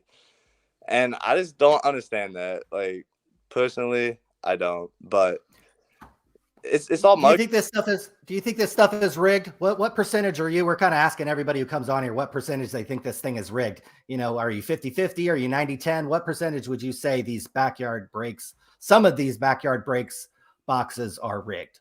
I would say I'm 90% sure that they're rigged. I'm a firm believer that they're rigged because one of the things is like they are the best. Okay, here's the thing is they have good entertainment. That's the value they bring to the hobby, is because most breakers, like, who wants to watch someone open up sports cards? Like that's the thing. They bring a certain sense of entertainment to the hobby, and Panini sees that. Panini looks at that and they're like, hey, these guys are, they're entertaining. They bring people into the hobby, and hey, that's good. But I would not be surprised if Panini tosses them out, some loaded boxes, because it just I don't know, it makes sense in a marketing standpoint, to give these guys the best boxes there are, the biggest breakers, the most popular breakers. Like, to me, it makes sense. If the whales, and to piggyback off that argument, if the whales or the big spenders are all breaking with Backyard Breaks, make a little bit of sense as well. Okay. And Backyard Breaks, I think Brad confused us attacking Backyard Breaks or that we're throwing accusations at them. I don't think any of these kids know what is going on other than what they're breaking. No, they have no clue what's going on, because when people join the hobby, they're dumb. Like, that was me when I joined the hobby. Like, when I first started like buying packs and stuff, I legitimately thought I was going to make money from opening up packs. Like, no lie. And I think that's what a lot of people come in here for, is they see Backyard Breaks opening up these fire products and they say, hey, I can make money doing this. And even Backyard Breaks say that themselves. They always say, whenever you like sell right away, like if you get something big, sell right away. That's when stuff is most expensive. Like, it's all just money. Like, they just trying to get these kids like join our breaks and make some money. Like, that's all it is, in my opinion. I agree. And, the more this goes on and we're talking to people that break with him and spend a fair amount of money. Some of them, I can't remember this guy's name, but the one guy that sounded like we changed his perception just a little bit. Some of them have some brain cells. And then I don't know why the chat was talking about Brad. Maybe they knew it would be a disaster, but it is what it is. I tell you what, it's one of these things where at the very least, with these card values continuing to go up and up and up, the transparency, I think, needs to get more and more. We've seen this, when you follow other items, when you follow even sneakers and things like that, there are some things being put in place that while it's not 100% transparent, it's getting maybe slightly better depending on what industry you're looking at. Do you have any ideas of like how maybe things could get a little bit more transparent and a little bit where we wouldn't even have to have these conversations because the transparency would be there to where we would understand the circumstances if this is actually happening and there's not any shadiness going on? I mean, that's a tough one because, I mean, first of all, I'm just not a big fan of breaks in general. Like, to me, it's just seems a little off, like, because when you buy a product, like, okay, if you buy a hobby box, you know exactly what you're getting into. You get a box in front of you, you rip it open, you get the full experience. With breaks, you buy into these breaks and you might not get anything, obviously. So I don't know, like, in my opinion, I think Fanatics, once they take over, they're going to want to go to these breakers, though, because it's easy to distribute. They can distribute them easily, send a ton of product to them, and then they're opening them up. They make their money. Everyone's happy. But honestly, I don't really have an answer for that question, to be honest with you. It's tough. It's a complicated situation. Obviously, there's a lot of moving parts in the hobby. The Panini doesn't even make the cards. Occasionally with Flawless, they actually hand pack them and pack them out. Yeah. But to me, that seems a little shady. Yeah, it definitely does. And like I said, I would not be surprised if they're, slipping them, even if they don't have them as a distributor, what says that Panini doesn't send them, a couple boxes here and there of the big products? Like, like, I've been watching this whole stream, and like you were saying, like, the whole idea of them just having this big streak of them getting these product hits. And another thing that gets to me is that the only people defending him are other breakers. That's kind of like, like, only the big breakers are defending Backyard Breaks. All the consumers, all the little guys like me, like, well, like, yeah, something's off. But all the people who are making money off this hobby, they're saying, hey, they're not doing anything wrong. Like, they're just lucky as hell, Right. Yeah. It's like the addicts are like, oh, there's nothing going on. The people that get free stuff are like, no, there's nothing going on. And then obviously the breakers have to protect their own integrity, and they don't want their customers going over to Backyard Breaks any more than they already have. And so they probably don't really want to imply that this is rigged, considering that if it is rigged, you might want to go over there and start breaking the product. So I can understand that. Yeah, there is not a lot of independent voices in this hobby. That's what we're trying to provide here a little bit. Obviously our own personal opinion comes through a little bit, but you know, look, there's not a lot of independent hobby. And that's why I think in some ways we can provide this opinion, because I'm not selling to these guys. I don't care what the cards are worth and all those types of things. Yeah. And I think it's good for the hobby just to like talk about this stuff, you know, like let's question, even if we're wrong, we might like, they might nothing wrong, you know, they could be totally clean, but just like having these discussions are like, I think it's good for the hobby just to have it, you know, just to be aware of things that's going on, you know, question some things. Absolutely. Absolutely. That's why I've been a fan of you guys for like, I've been a fan since the Mojo Sports. You should be ashamed of yourself. And that's when I became a fan. So, well, I'm glad Mojo made you a fan of ours. He definitely did some legwork for us. We appreciate that. Ashamed of yourself. Yeah, that won't be the last time you see that clip either. Well, you'll probably be seeing it for the rest of your life, but we'll wear it out as much as we possibly can. Don't worry. Yeah. No, big fan of you guys. I mean, I just think that it's good that we have, you know, have conversations like this, you know, talk about, you know, things like, you know, what's going on. Cause, and one other thing is like, the thing with Backdoor Breaks is like, everyone who likes them, they only like them because they do giveaways, you know, like that's like the one thing that they like about them is like, yeah, I get free stuff from them. Like they give me a free hobby box, like, you know. Yeah, how hard is it to not like somebody that gives you something for free? Exactly. Especially when you're addicted to it. Okay, it'd be like a drug dealer giving you drugs. Yeah. He could kill 4 people tomorrow, and it's like, oh no, he's still a good guy. He's hooking me up. Exactly, and that's what it is. It's like, because everyone in this hobby is at least a little addicted. I go to Target, I buy a blaster. You know, I know I'm not going to make my money back, but you know, there's just that 1% chance that's like, you know, maybe like. And that's just how the hobby is. And then there's people who just take it, you know, Backdoor Breaks take it to the next level of just kind of like, and like you were talking about the raffles and stuff, like the whole, how they were doing that and like, and just Whatnot in general. Like I watched Whatnot a lot, like the mystery packs, the duck races, like all that's just gambling. Like that's just straight up legal gambling in a sense. Like, and yeah. I got you, my man. Hey, you got anything you want to shout out or anything like that? You got anybody? Just hey, keep doing you. Yeah, I can't wait to see what you guys do next. For sure, my man. Hey, thanks for jumping on the stream tonight. I appreciate it, my man. Thank you. Hey, we'll see you again. Man. Appreciate you. All right, we got another my man in here. This is B-Cide. It looks like looking like he's up in the cabin right now. Shout out to the chat. Guys, shout out to the stream. What's up, my man? How you doing? Oh, good. How are you guys? You know, we're hanging in there. We had to sit through Brad and a couple of these. There was another guy that said he worked in distribution, and you know, a couple of these other guys. We're happy to bring them on, but at some point you got to cut them off. I'll tell you what, Brad didn't get it though, because you could definitely slip something. They did it with the McDonald's tickets. Everybody knows about how shady this hobby is in the first place. So I don't know how he didn't get that. I totally agree. He definitely sounded like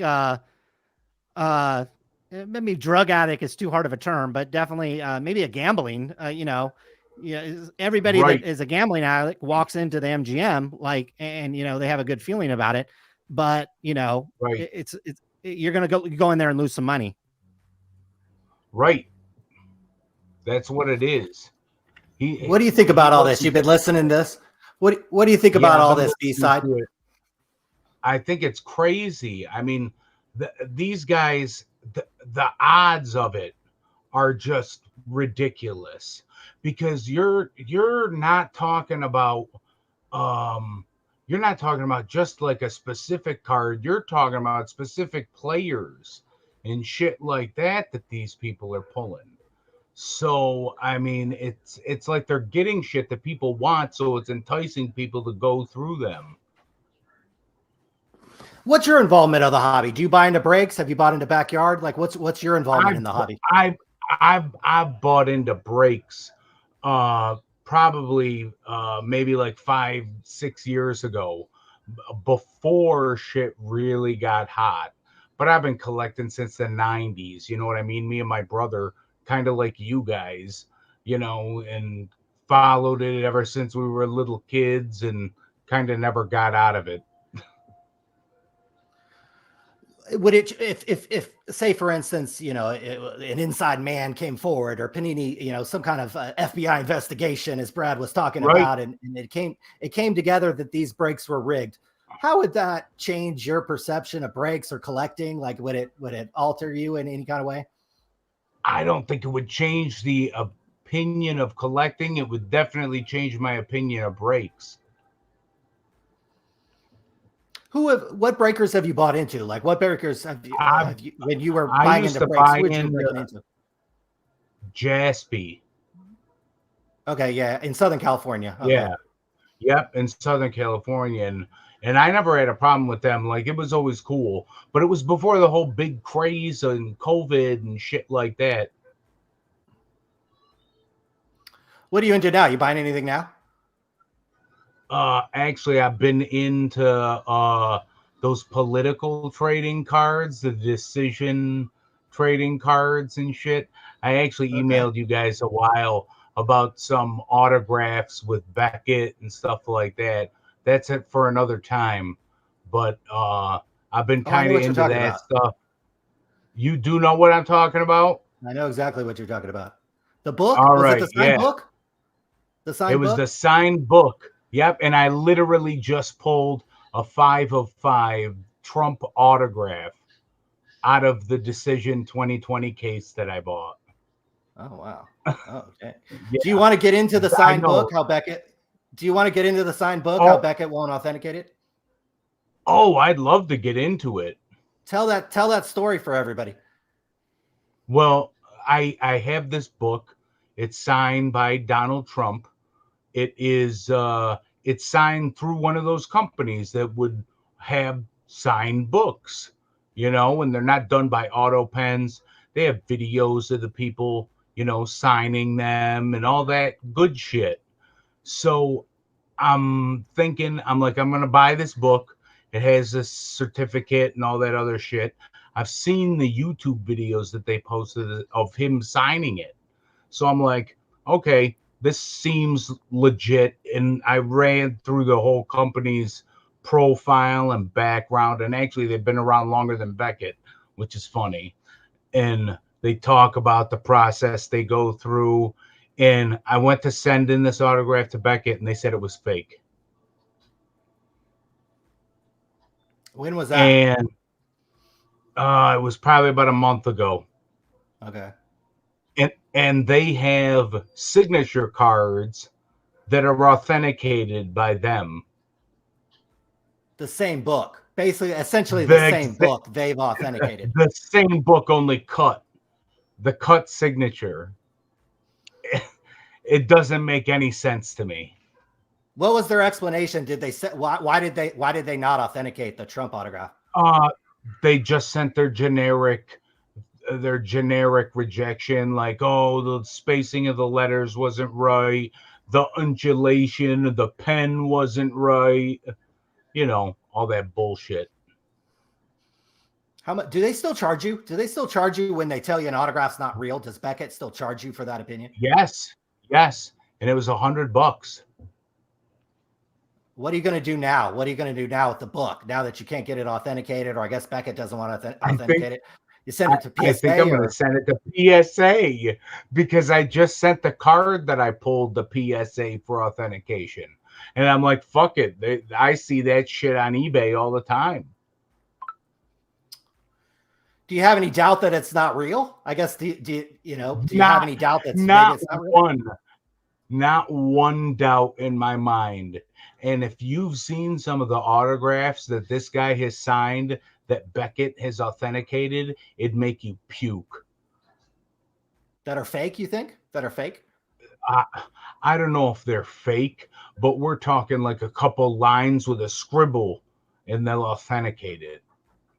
It's on like a campaign poster or Okay. something like that. Something that you could easily fake if you wanted to. Do you collect a lot of autographs? Do you see a lot of fake autographs? Is that, or is this book maybe just something special for you that you bought? No, I think it was just something special that I was going to do because I wanted to get it authenticated and then flip it back on eBay. I guess I'm more of a flipper. What's your best flip? What's your best flip recently in terms of value, money-wise? In terms of money-wise, I have actually been creating my own cards and selling them on eBay. And Really? I created this Aaron Judge card. Yes, Yeah. it's an art card. And dude, I've sold like 680 of these cards at about $5 a piece. Pretty crazy. That's pretty good. How long do they take to make? Not long. You know, I do Photoshop and shit like that, and then I send them off to get printed, and then I put them on eBay. I emboss them and add like a hologram and do some other shit to it, make it look good, you know, collectible. So it's not just like a piece of shit, you know. And you sell these on eBay? Yeah. Shout out that eBay account if you want. Shout out that eBay account. What's that eBay account? Yeah, it's actually Super Fun Collectibles. Super _ fun _ collectibles. Okay. And I create like all my own different cards and stuff. I love it. I freaking love it. Yeah. B-Cide, what else? Something different. A little something different. What else you got for us? You got anything else for us you want to tell to the Legion? The chat is super fired up tonight at Sports Card Radio. You got anything else? They're offending the Brads out there. Yeah. Am I? Oh, well, guess what? Fuck them, because they don't understand it. They don't get that you guys are telling the truth about shit. You're not negative for the hobby. The hobby needs discussion. You're not a bunch of dick suckers. You're not. Definitely. You know what I mean? You're not Quite taking all these other guys. They're on the dick of Platinum Breaks and the Backyard Breaks and all that. Who gives a shit? They're kids. How old was Brad? You know what I'm saying? Yeah. Brad was like 20 years old. I you know, He might have been a little older than that. You know, I got fucking boxers that are older than him. So it's like shit. I just don't get it. And did he realize like the FBI's been involved in other scandals within the same industry? They were involved in that whole big autograph scandal. When you talk about Ken Golden, that's 100% fact. He used to be on with Don West all the time trying to shell the scoreboard shit. I bought into that. Are you kidding me? I had so many packs of that. I got a fucking Jason Kidd signed basketball that I still own to this day. And it's probably fake. Shout out Ken Golden. Ken Golden, slide into my DMs if you want to jump on the show. B-Side, we really appreciate you having on. Give the chat who's just loving you one more little shout out to everybody watching. Oh, what up, chat? They love you, brother. They love you. B-Side, thanks a lot for coming on. Yeah, thanks, guys. man. I appreciate Take it. Good. We'll see you again soon, my man. The Appreciate the hobby. support. Keep the hobby honest. Peace. We'll do. We will do. We'll do, brother. Colin, this chat is absolutely fired up. On fire. They're locked in. Get locked in. We appreciate all the different perspectives. We appreciate all the different perspectives. I said earlier, I was 50-50 on this whole cheating thing. So if there's people in the chat defending Backyard Breaks, bring them on. We're not going to block them or mute them or tell them to shut up. No, actually, you could slide into Colin's DMs right now. We'll bring you on the show and you could say whatever you want. Stop typing and start talking. So, we're trying to have all perspectives. Sarah's invited on the show. Mr. New York Rangers is invited on the show. Nikki Rips is invited on the show. Grant. We want to talk to those guys over at Backyard. We want to talk to the people at Panini. Again, we'll give you a fair shake. If you come on here like Brad and you just kind of jibber jabber and you're just a fanboy who got some free stuff in Backyard, we might go hard at you, but we still want to hear your perspectives. If you challenge the math like Blez, like Leighton, like Brad did, make your own math which again could take a couple days to do. It'd take me fucking excuse for the F-bomb, take me 3 years to do it.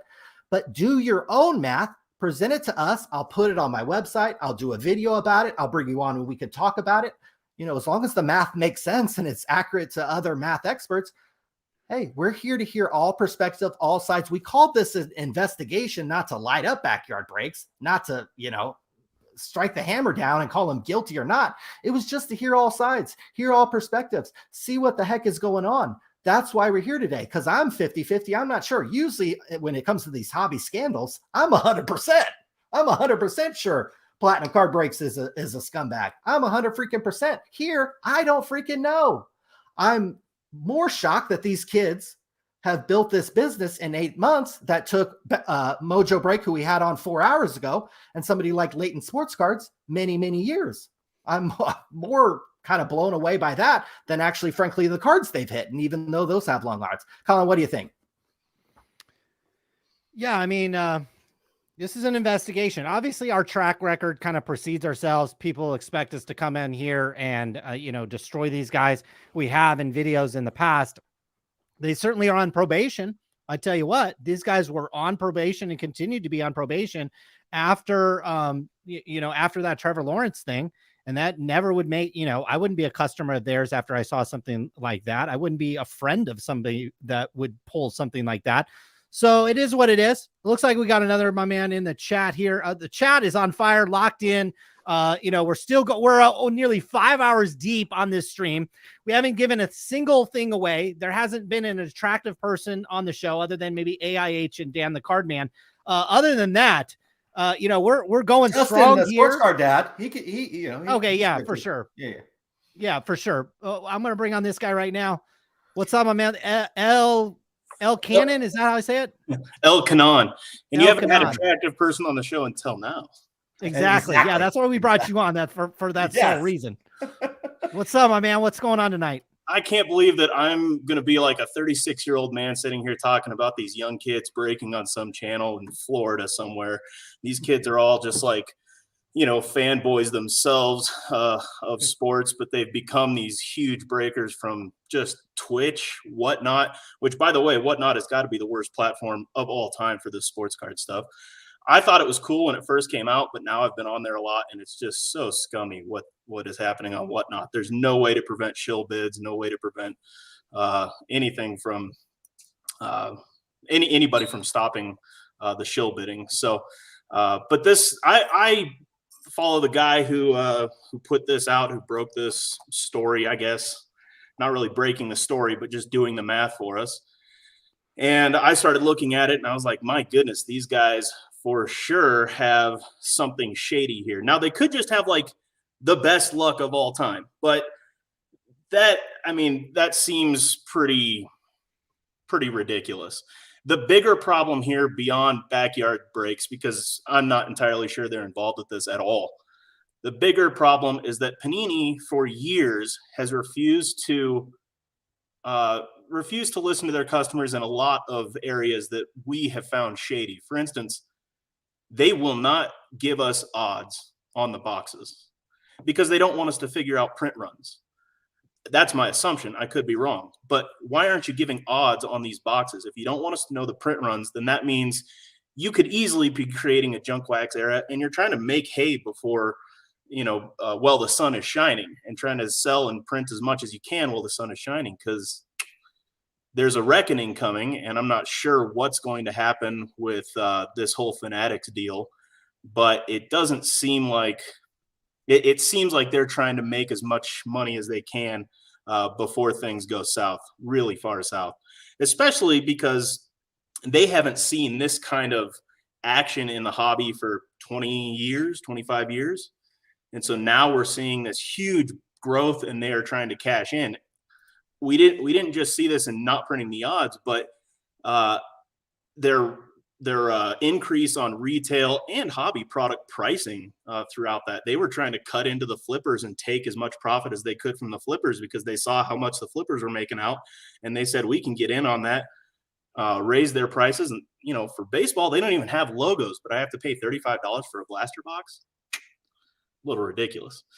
So yeah, something shady here. I'm not so sure it's with Backyard Breaks, but Panini for sure has some questions to answer. Now, I've thought about this also. They have no intention or reason to answer any of these questions.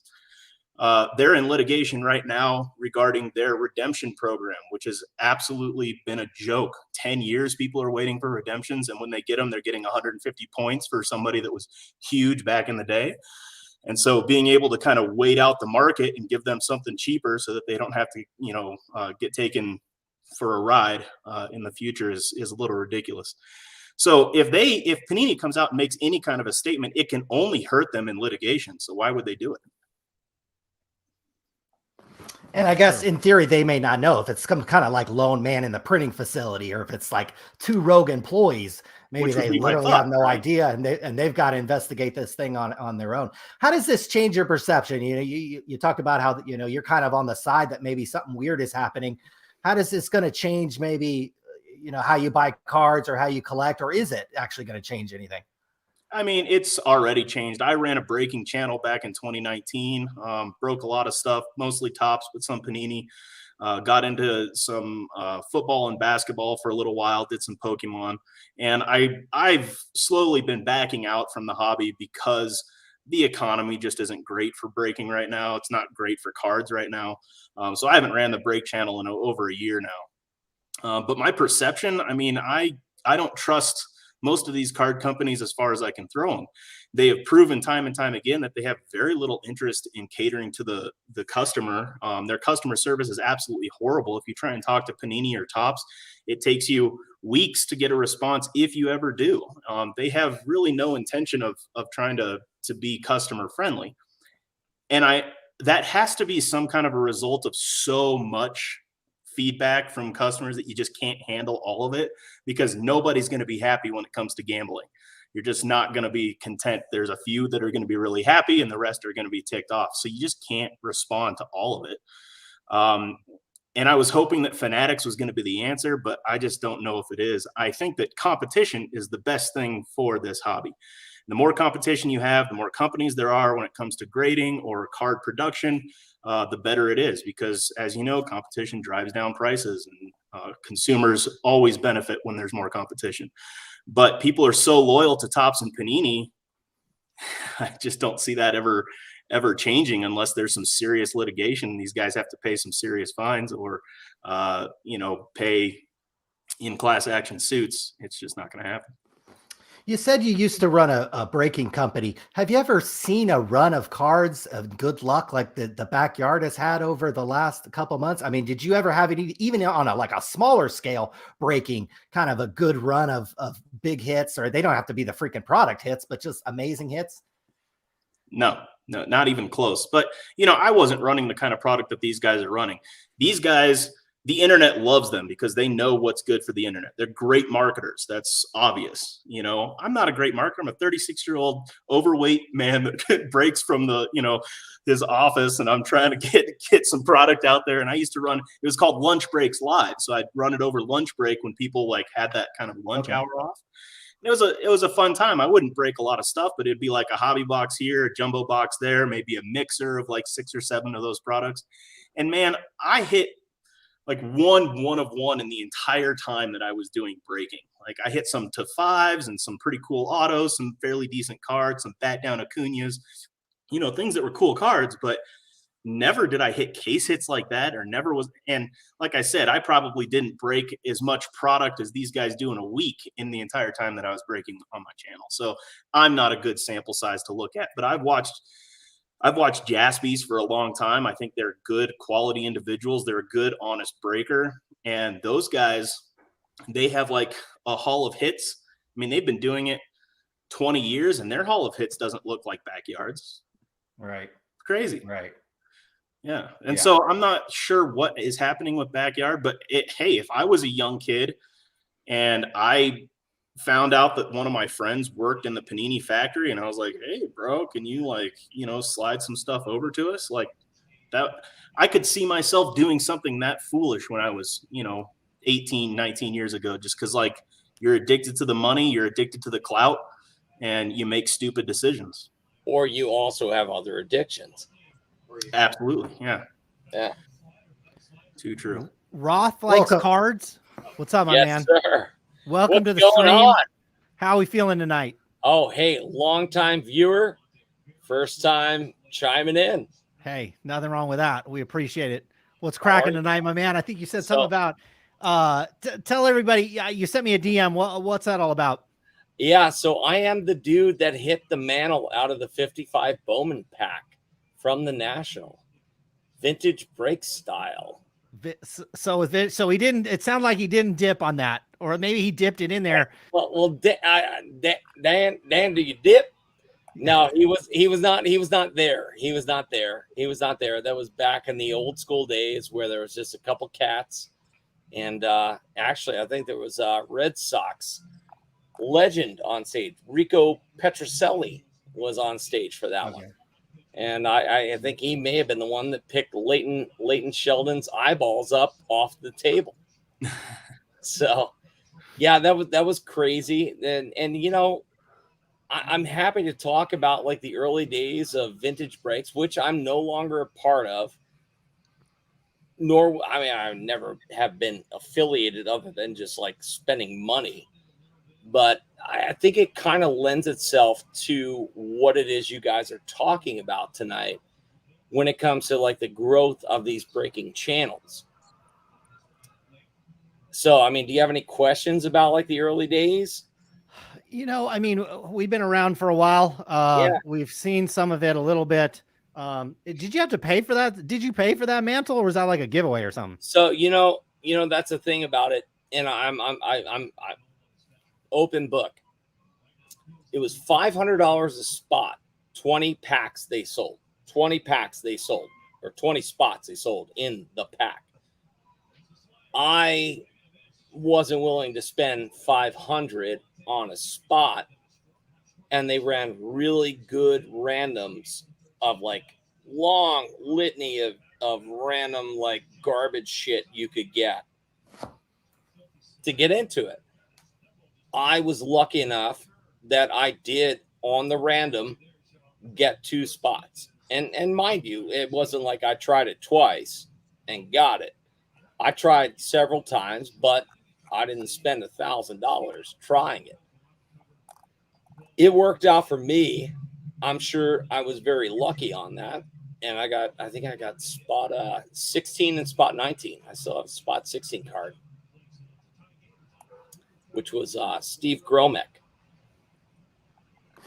What do you think about this whole thing with backyards? You think it's rigged? You think it's possible that the shit's rigged with backyard breaks? I've followed it enough. I think that there is a chance. First off, I own a business. I own a small business, and we started from nothing, and we've grown it to where it's really comfortable now over the course of 10 years. I understand what you guys have said tonight. It's very difficult to believe that in 8 months' time, a company can go from nothingness to stratospheric. That's not that hard to believe, though. I mean, it's not. I mean, without help, the blow up of anybody when it comes to social media can happen overnight. And for guys like this that are just like built for this platform, I'm not. You know, I'm an older guy that just isn't built for the platform. These guys are. They attract a younger audience. They can blow their numbers up really quickly, and to get famous overnight is not absolutely ridiculous on any kind of social media nowadays. I won't disagree with you on that, but I think that it's very difficult to do without help, especially given the personalities at play. They're not the most endearing individials. I think what's most surprising about this, like an above belly button cut shirt. You want me to take my shirt off? I'll do it. I'll do it just like Blesnick. Come on. That may be the most surprising part is that how are these guys attracting that type of money? That's the hard part for me to believe. I can see them getting popular with a younger audience that doesn't have much money, but how are they getting so popular with the big dollar, accounts out there? It just seems wild to me. Well, there you go. I think that's the one that we need to actually fish upon, is that those kids that would gravitate toward them, they might be the ones that are watching Twitch streams of their favorite gamers, and they might donate $1, not buying $20,000 worth of cards at a clip X5 a night. That's the sort of shit we need to look at. It's crazy because it's not entertaining. For me, I'm 40 years old. It's not entertaining in the least to me. What do you think about this theory? Do you think that these guys have been hired by Panini from the start for Panini to funnel through product at a higher price? Personally, I do not think they were hired by. I think that would be the ultimate, like that's just like that's a fucking crazy paradigm to think that they were hired by Panini. I don't think it's a farce to believe that they might have had some sort of an inner dealing with them. I got off of Panini after 1920 basketball when I just saw like there's way too much product, there's way too much Zion, there's way too much Zaw, and there's way too many hits. Then you talk about Panini when you're talking about the redemption shit. It's like, hey, you get somebody, it's rubbish. But then you go to the higher end stuff. And it's like, man, it really is difficult for me to believe that they didn't have. They're either the luckiest people on earth or they had an inside track for their boxes. I mean, the numbers don't lie. $40 million had to be spent for them to have a 0.25% chance. What was it? Yeah. I mean, look, 2.5% chance. Drake took a crack at it with Leighton and shirtless backer Bliss. And he didn't. What's the best card that came out of that? It was probably like a $2,000 card. Yeah. I believe in luck because I've been a very lucky guy, and that's why I wanted to come on here. I've been a very lucky guy, but I've been a very lucky guy a couple of times in my life, not necessarily from breaks, but you kind of make your own luck, and that's where I'm getting at with this, is that I don't believe it is just, they were fortunate that they had all these great boxes. I think that there was a lot of help behind it. Yeah, had to be. And I got to split real quick, but the last thing I'll say before I go is, who gave Brad an engineering degree? I mean, yeah, right. My God. I mean, probably Tampa. Ken Golden University. His mom. Backyard Breaks University, I think. Yeah. Tampa Community College, buddy. Something like that. You got that. Tampa Community College. Yeah. Arizona University Online. And the chat was calling for him. I don't know if they knew that it was going to go bad or if they actually root for this guy. But I was like, okay, I'll get this guy on. You guys clearly think he has something to add. And then he came on and took a deuce, basically. And I was like, okay, bye. It's just ridiculous. I mean, it's crazy. Can I plug? Plug something, my man.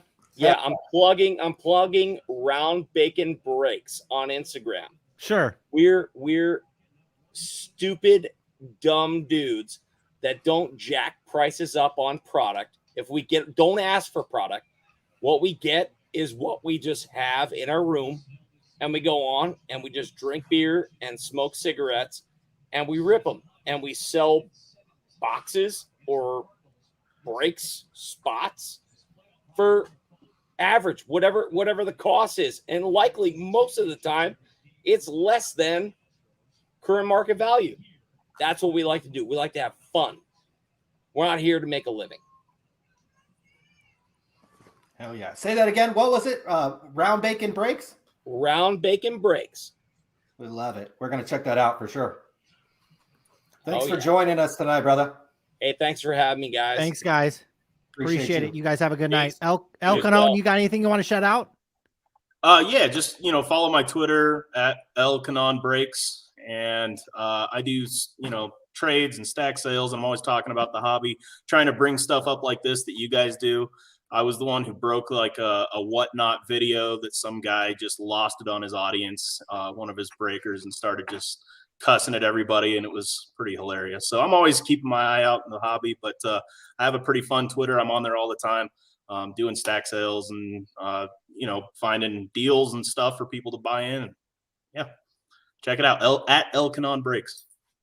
Make that happen. Thank you, brother. For sure, my man. Have a good night. We'll see you again soon. Appreciate you coming in. Colin, what do you think? What percent? We're 5 hours in. I don't know where you started. I was more 50-50 that this stuff is rigged. Where are you at now in terms of backyard breaks being rigged or not? I mean, I tell you what, I ain't a cell phone, so I can't tell you my exact, percentage at this time. But look, we actually got some homie is claiming he's the CEO of Backyard Breaks. Why don't you chat it up for a minute? I'm going to try to pull this up on IG so we can play it here on the stream.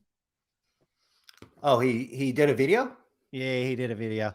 I love it. Let me try to pull it up on CEO. Is it Grant? Is it Nikki? Who's the know. CEO? Ken Golden? I don't know. I can't tell you. Honestly. Hi, I'm Ken Golden, the CEO of Backyard Breaks. Here, I mean, I guess I could not play, Sarah. I could play it without the video. The video is kind of irrelevant. The guy, whatever. I'll try to put it. I'll turn up my mic, and I'll put it into the mic. Hopefully, the chat can hear this. Hello, I'm Nick Telford, CEO of Backyard Breaks. It has come to my attention that there's some rumors floating out there about us. Well, I am here to address those rumors. It's being widely spread online that the odds of us hitting these 4 product hits are 1 in 117,605.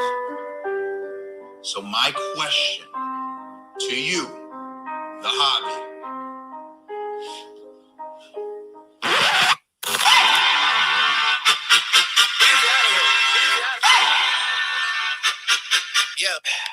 is why would you want to break with anybody else?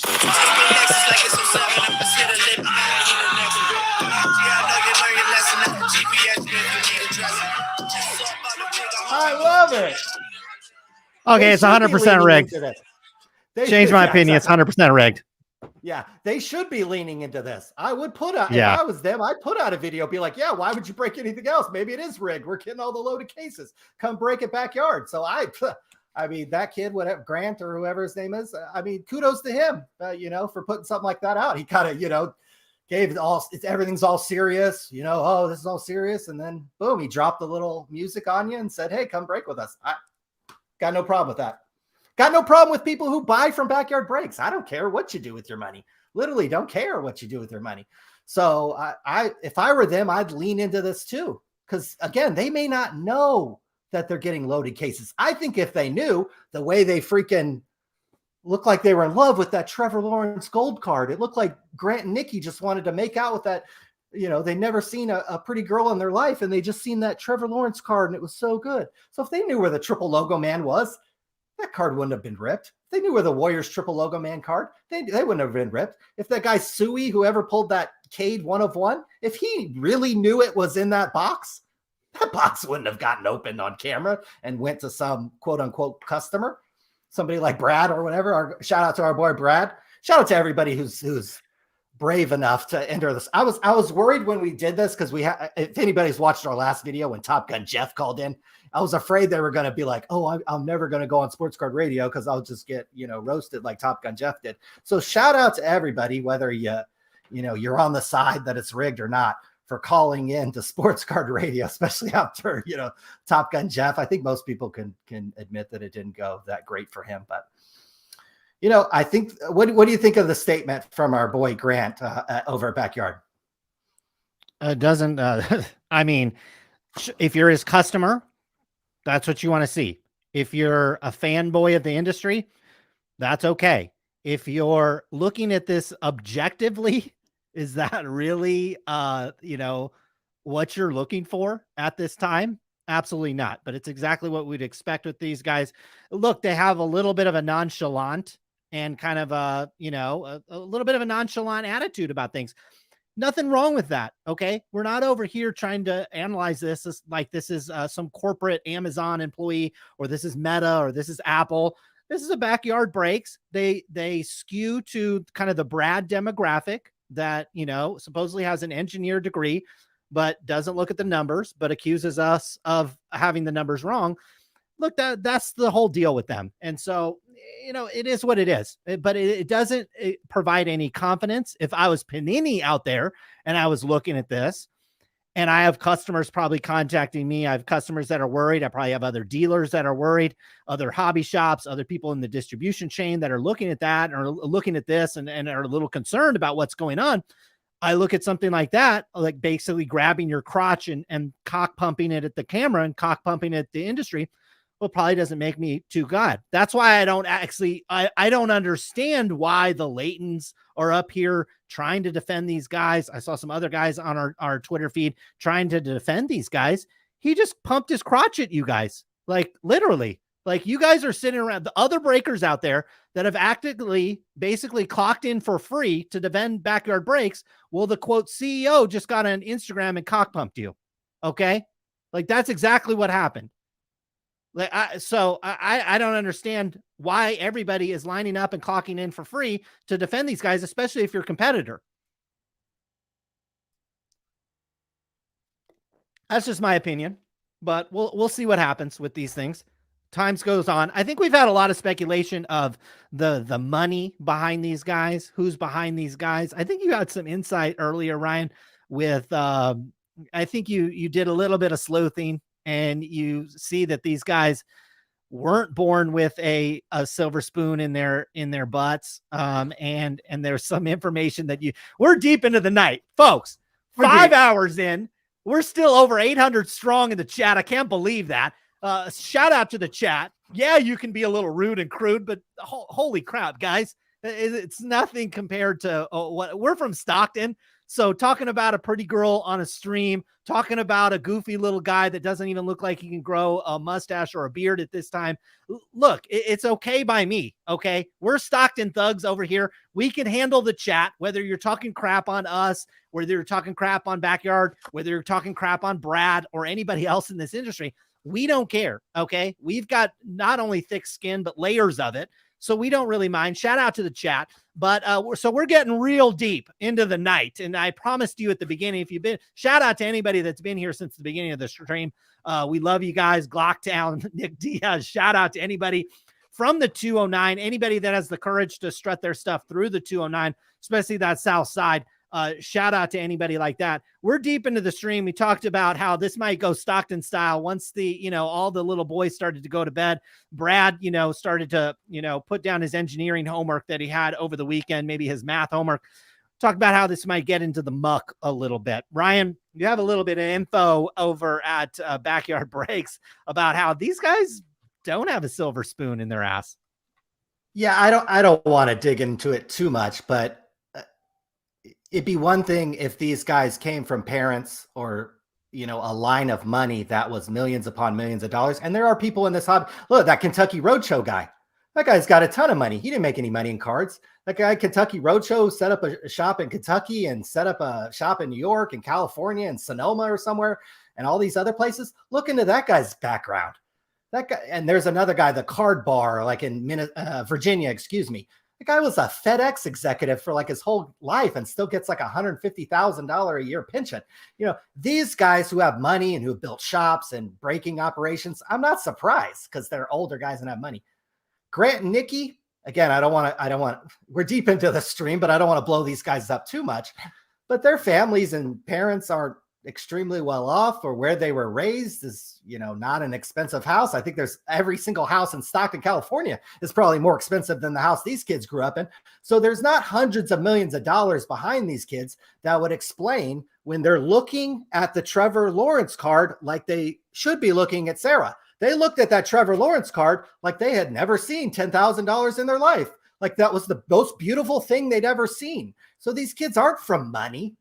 These kids aren't, highly successful businessmen. So it would be interesting to know where the money came from. Hey, if they're making $500,000 to $1 million from Whatnot as exclusive breakers, they don't have to make any money on these breaks. They could literally lose $400,000 and still clear $100,000. Now there's 20 guys over there working. So I doubt Sarah's working for free. I doubt the guy over in the New York Rangers is working for free. I doubt Suey's working for free. So yeah, if you're making $1 million, $100,000, whatever it is, when it's chopped 20 ways, it's frankly, there might be some younger guys in the chat who don't get that. That's not a lot of money. That's not life-changing money. I don't think anybody over at Backyard Breaks is making, honestly, life-changing money. If they were these big, huge breakers, they'd probably have a Lambo, like the guy we saw at the industry summit who had a white Lamborghini. And nobody knows who it was. Yeah, that's what I'm saying. When you're young like this, if you were dripping out with the money, like we would see evidence of it. Okay. Like, okay. Especially when you first come into money. And we've certainly experienced this. Look, when you first come into some money, you know, you buy your first house, you buy your first chain, you buy your first nice pair of shoes, buy your nice first car or whatever.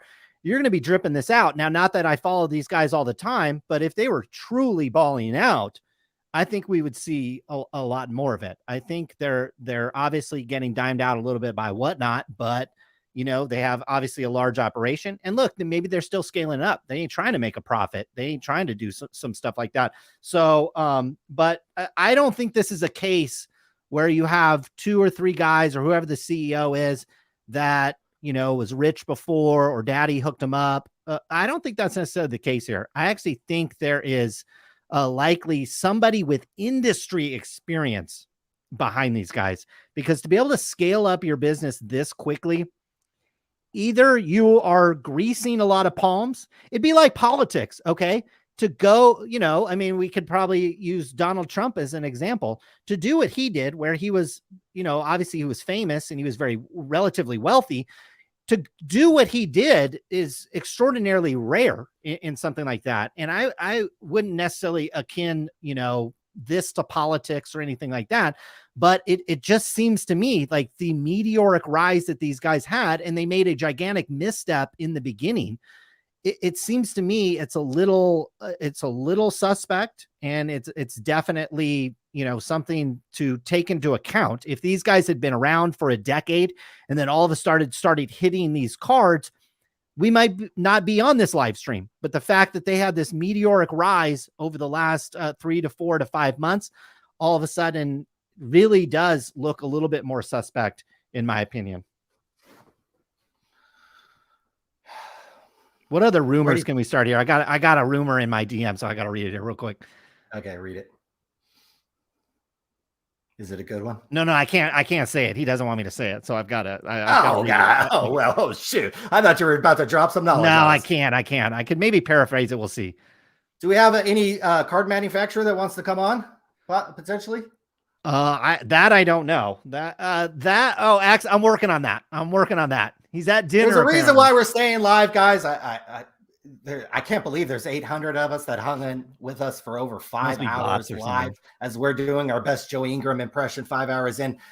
181 people. Our Backyard Breaks stream is locked up, but they've got 100 some odd people watching them. Guys, again, I'll say it for you right now. I'm 50-50. I don't know if this is rigged or not. I could be convinced with some math that Brad comes out with, that Blez comes out with, that Leighton comes out with. Those guys were so mad today about, you know, the tweet from Collectibles Guru. Well, why don't you 3 guys band together and pull some math together that show that what's going on with Backyard isn't rigged? And I would love to take a look at it. I'd love to have all you guys on the channel if you'd like to. Love to have Grant on the channel. He could certainly use it as a marketing event for him. You know, 800 people in the room. It's certainly more than the 181 they've got in their room, so he could use it as a marketing event. Again, chat, you guys have been on fire all freaking night. What do you guys think? Is it rigged or not? Are you 50-50? Hey, you can put 50-50 if you want. Yes, no, or maybe. Let me know in the chat. I want to hear from you guys, because Lord, guys are saying check your DM. Maybe Brad wants to come back on, Colin. I don't know. Or why don't you, whoever this is, why don't you just call in? Here, just send us a thing, send a link, and stop bombing the chat and just call in. Just call in.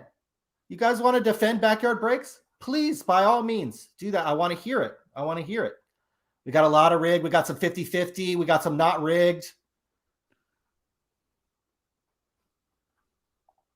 I think it's weird how C-Blez defended. I almost thought that, like, did C-Blez have part of the company? Is he, you know, selling a product?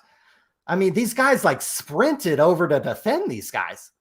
I just, and they made fun of the math, but didn't have any math of their own. So if C-Blez, Leighton Sports Cards, you guys who were like so quick to pound on our guy Collectibles Guru, who came out with this information and who did some work, you guys pounded on him, but didn't really have anything of substance to say of your own.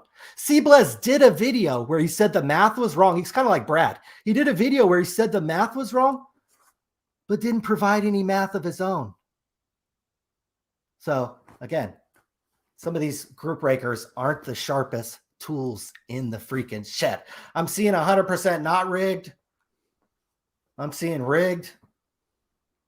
Shout out Lancaster, California, baby. Yeah, that's like a sister city of Stockton, baby. 75% rigged. 75-25. Again, that's why we're here. We didn't, we could have just, if I was 100% sure, guys, I would have just done a 10-minute video and just dropped that on YouTube. If I was 100% sure this was rigged, or if I knew there was an inside man at Panini or an inside man at GTS, we would have already dropped that on you. But we're 50-50. That's why we sat here for 5 hours. That's why we basically just invited anybody onto the show. If you're a defender of backyards, if you work there, if you're a fanboy of them, if they've given you tons of product, we want to hear from you. We want to hear your side of the story to defend them. That's why we are here. Colin, what do you think? You got anything juicy for these guys that are hanging with us? I mean, we haven't really gone through a lot of this. I'm assuming most people have kind of gone through this. And this guy is saying that, look, reasonably assume that this Backyard Breaks will open 5% of the product. And you can add more to that. If you want to double that is fine as well. Let's say they open 10% of a product. So that is that would be equivalent to still 1 in 50,000. Okay. So, look, that is incredibly steep odds. I don't care what you're looking at. And so even if, Backyard is breaking even more product than what the conservative estimates are here, looking like when it comes to the math and the data that we presented, it is, look, it's ridiculous. It's a lot of, it's tough to wrap your head around this. It's tough to assume that, this can be happening. Look, if you want to call in, I've got Instagram DMs open. I've got Twitter DMs open. I have to send you a link. I don't want to just bomb it in the chat because there's only so many people I can get on the stream at one time. I don't necessarily want some of you guys calling in. I mean, hey, shout out to Top Gun Jeff. I mean, should we give Top Gun Jeff a call? I have his phone number. I could just call him up, see what he's doing. See if he's on a mission. You think he would defend Backyard Breaks? I think he would defend anybody. I think there are people that they hear our negativity and they take it personally. They think we're attacking them. Like when we attack Golden or we have it put out a negative video, they take it personally because they love cards. They love to collect cards. It means the world to them. So when we're negative, they take it personally, I think. So they're going to hate all of our content because they just take it as a personal shot to them. A personal shot to Golden is a personal shot to them. That's what I see. So, when I call Top Gun Jeff, I'm just trying to see, hey, what are you really mad about? What are you really upset about it? I think people just don't like our content because, they take it very personal. Cards, people are very passionate about these cards. That's why we've been sitting here for 5 hours. That's why the collectible guru, who knows how long it took him to do that math. When we had Triple Crown on earlier, I should have asked them, hey, bro, how long did it take you to do that math? There are people who are very passionate about this and who take this stuff very seriously, regardless if this stuff is expensive or not, regardless how much money you spend on this stuff or not. People take this stuff very personal. They're passionate. And so I get why there are people in the chat who are like, Sports Card Radio sucks. You're so negative. We had Brad who come on and say, hey, you guys suck. You guys suck.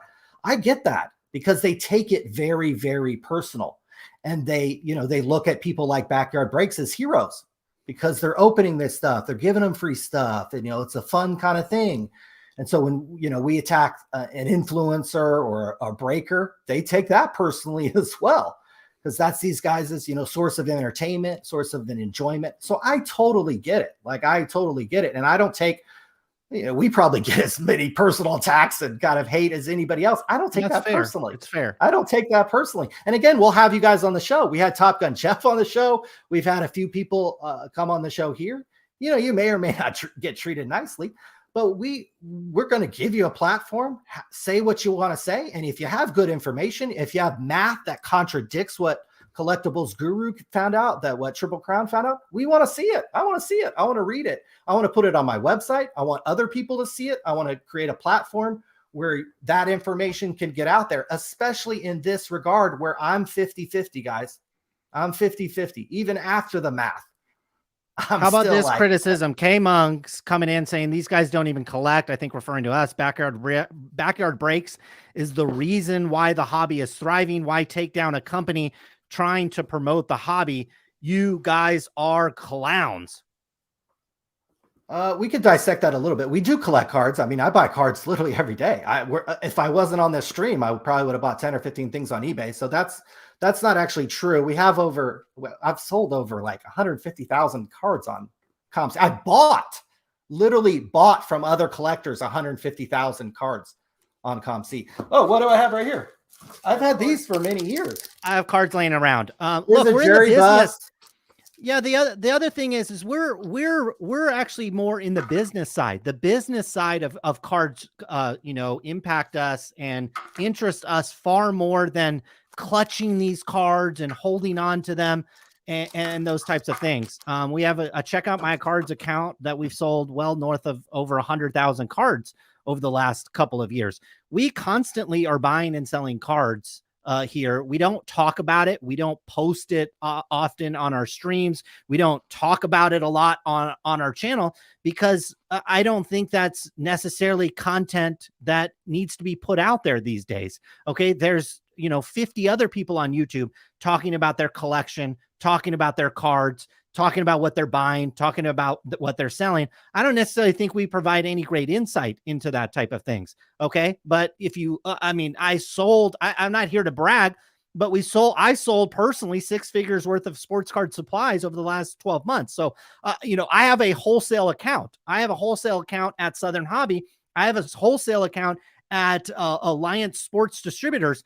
I've bought and sold north of 6 figures worth of trading cards and trading card supplies over the past 12 months alone. Okay. It's not my main business. It's not how I make the most of my money, but just because we're not on here ball licking the cards, ball licking the companies and these types of things, the other type of thing that you need to realize is that we also have a website, sportscardradio.com. If you go to sportscardradio.com and you go to things like checklist and you go to the information, we have thousands of articles on here that talk about the hobby, talk about the sets, talk about the cards.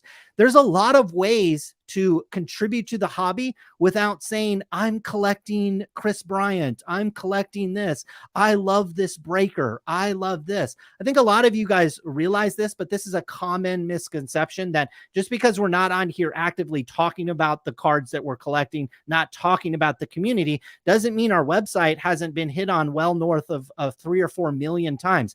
This is a $1 million website right here. sportscardradio.com earned us both $1 million. Okay. And it still actually makes a significant amount of money today. Okay. It actually probably makes more money than our YouTube channel does a lot of times. So this is a very significant website. At one time, we don't post a lot to it anymore, but at one time we were posting 24 hours a day, 7 days a week, just like you're seeing your boys Backyard Breaks. They're breaking. We were actually doing the same thing. Instead of looking at the cards and holding up to the camera and chatting, we were posting articles and posting information over at sportscardradio.com. I'm not here to toot our own horn. There's plenty of people out there that realize this. This is our 14th year creating content in this hobby. Just because we're not on here collecting cards doesn't mean we don't know about the industry and the business of trading cards. And that is why we're on here tonight, is because the business and the industry of trading cards actually interest us much more than the actual cards. Because when you've been in cards as long as us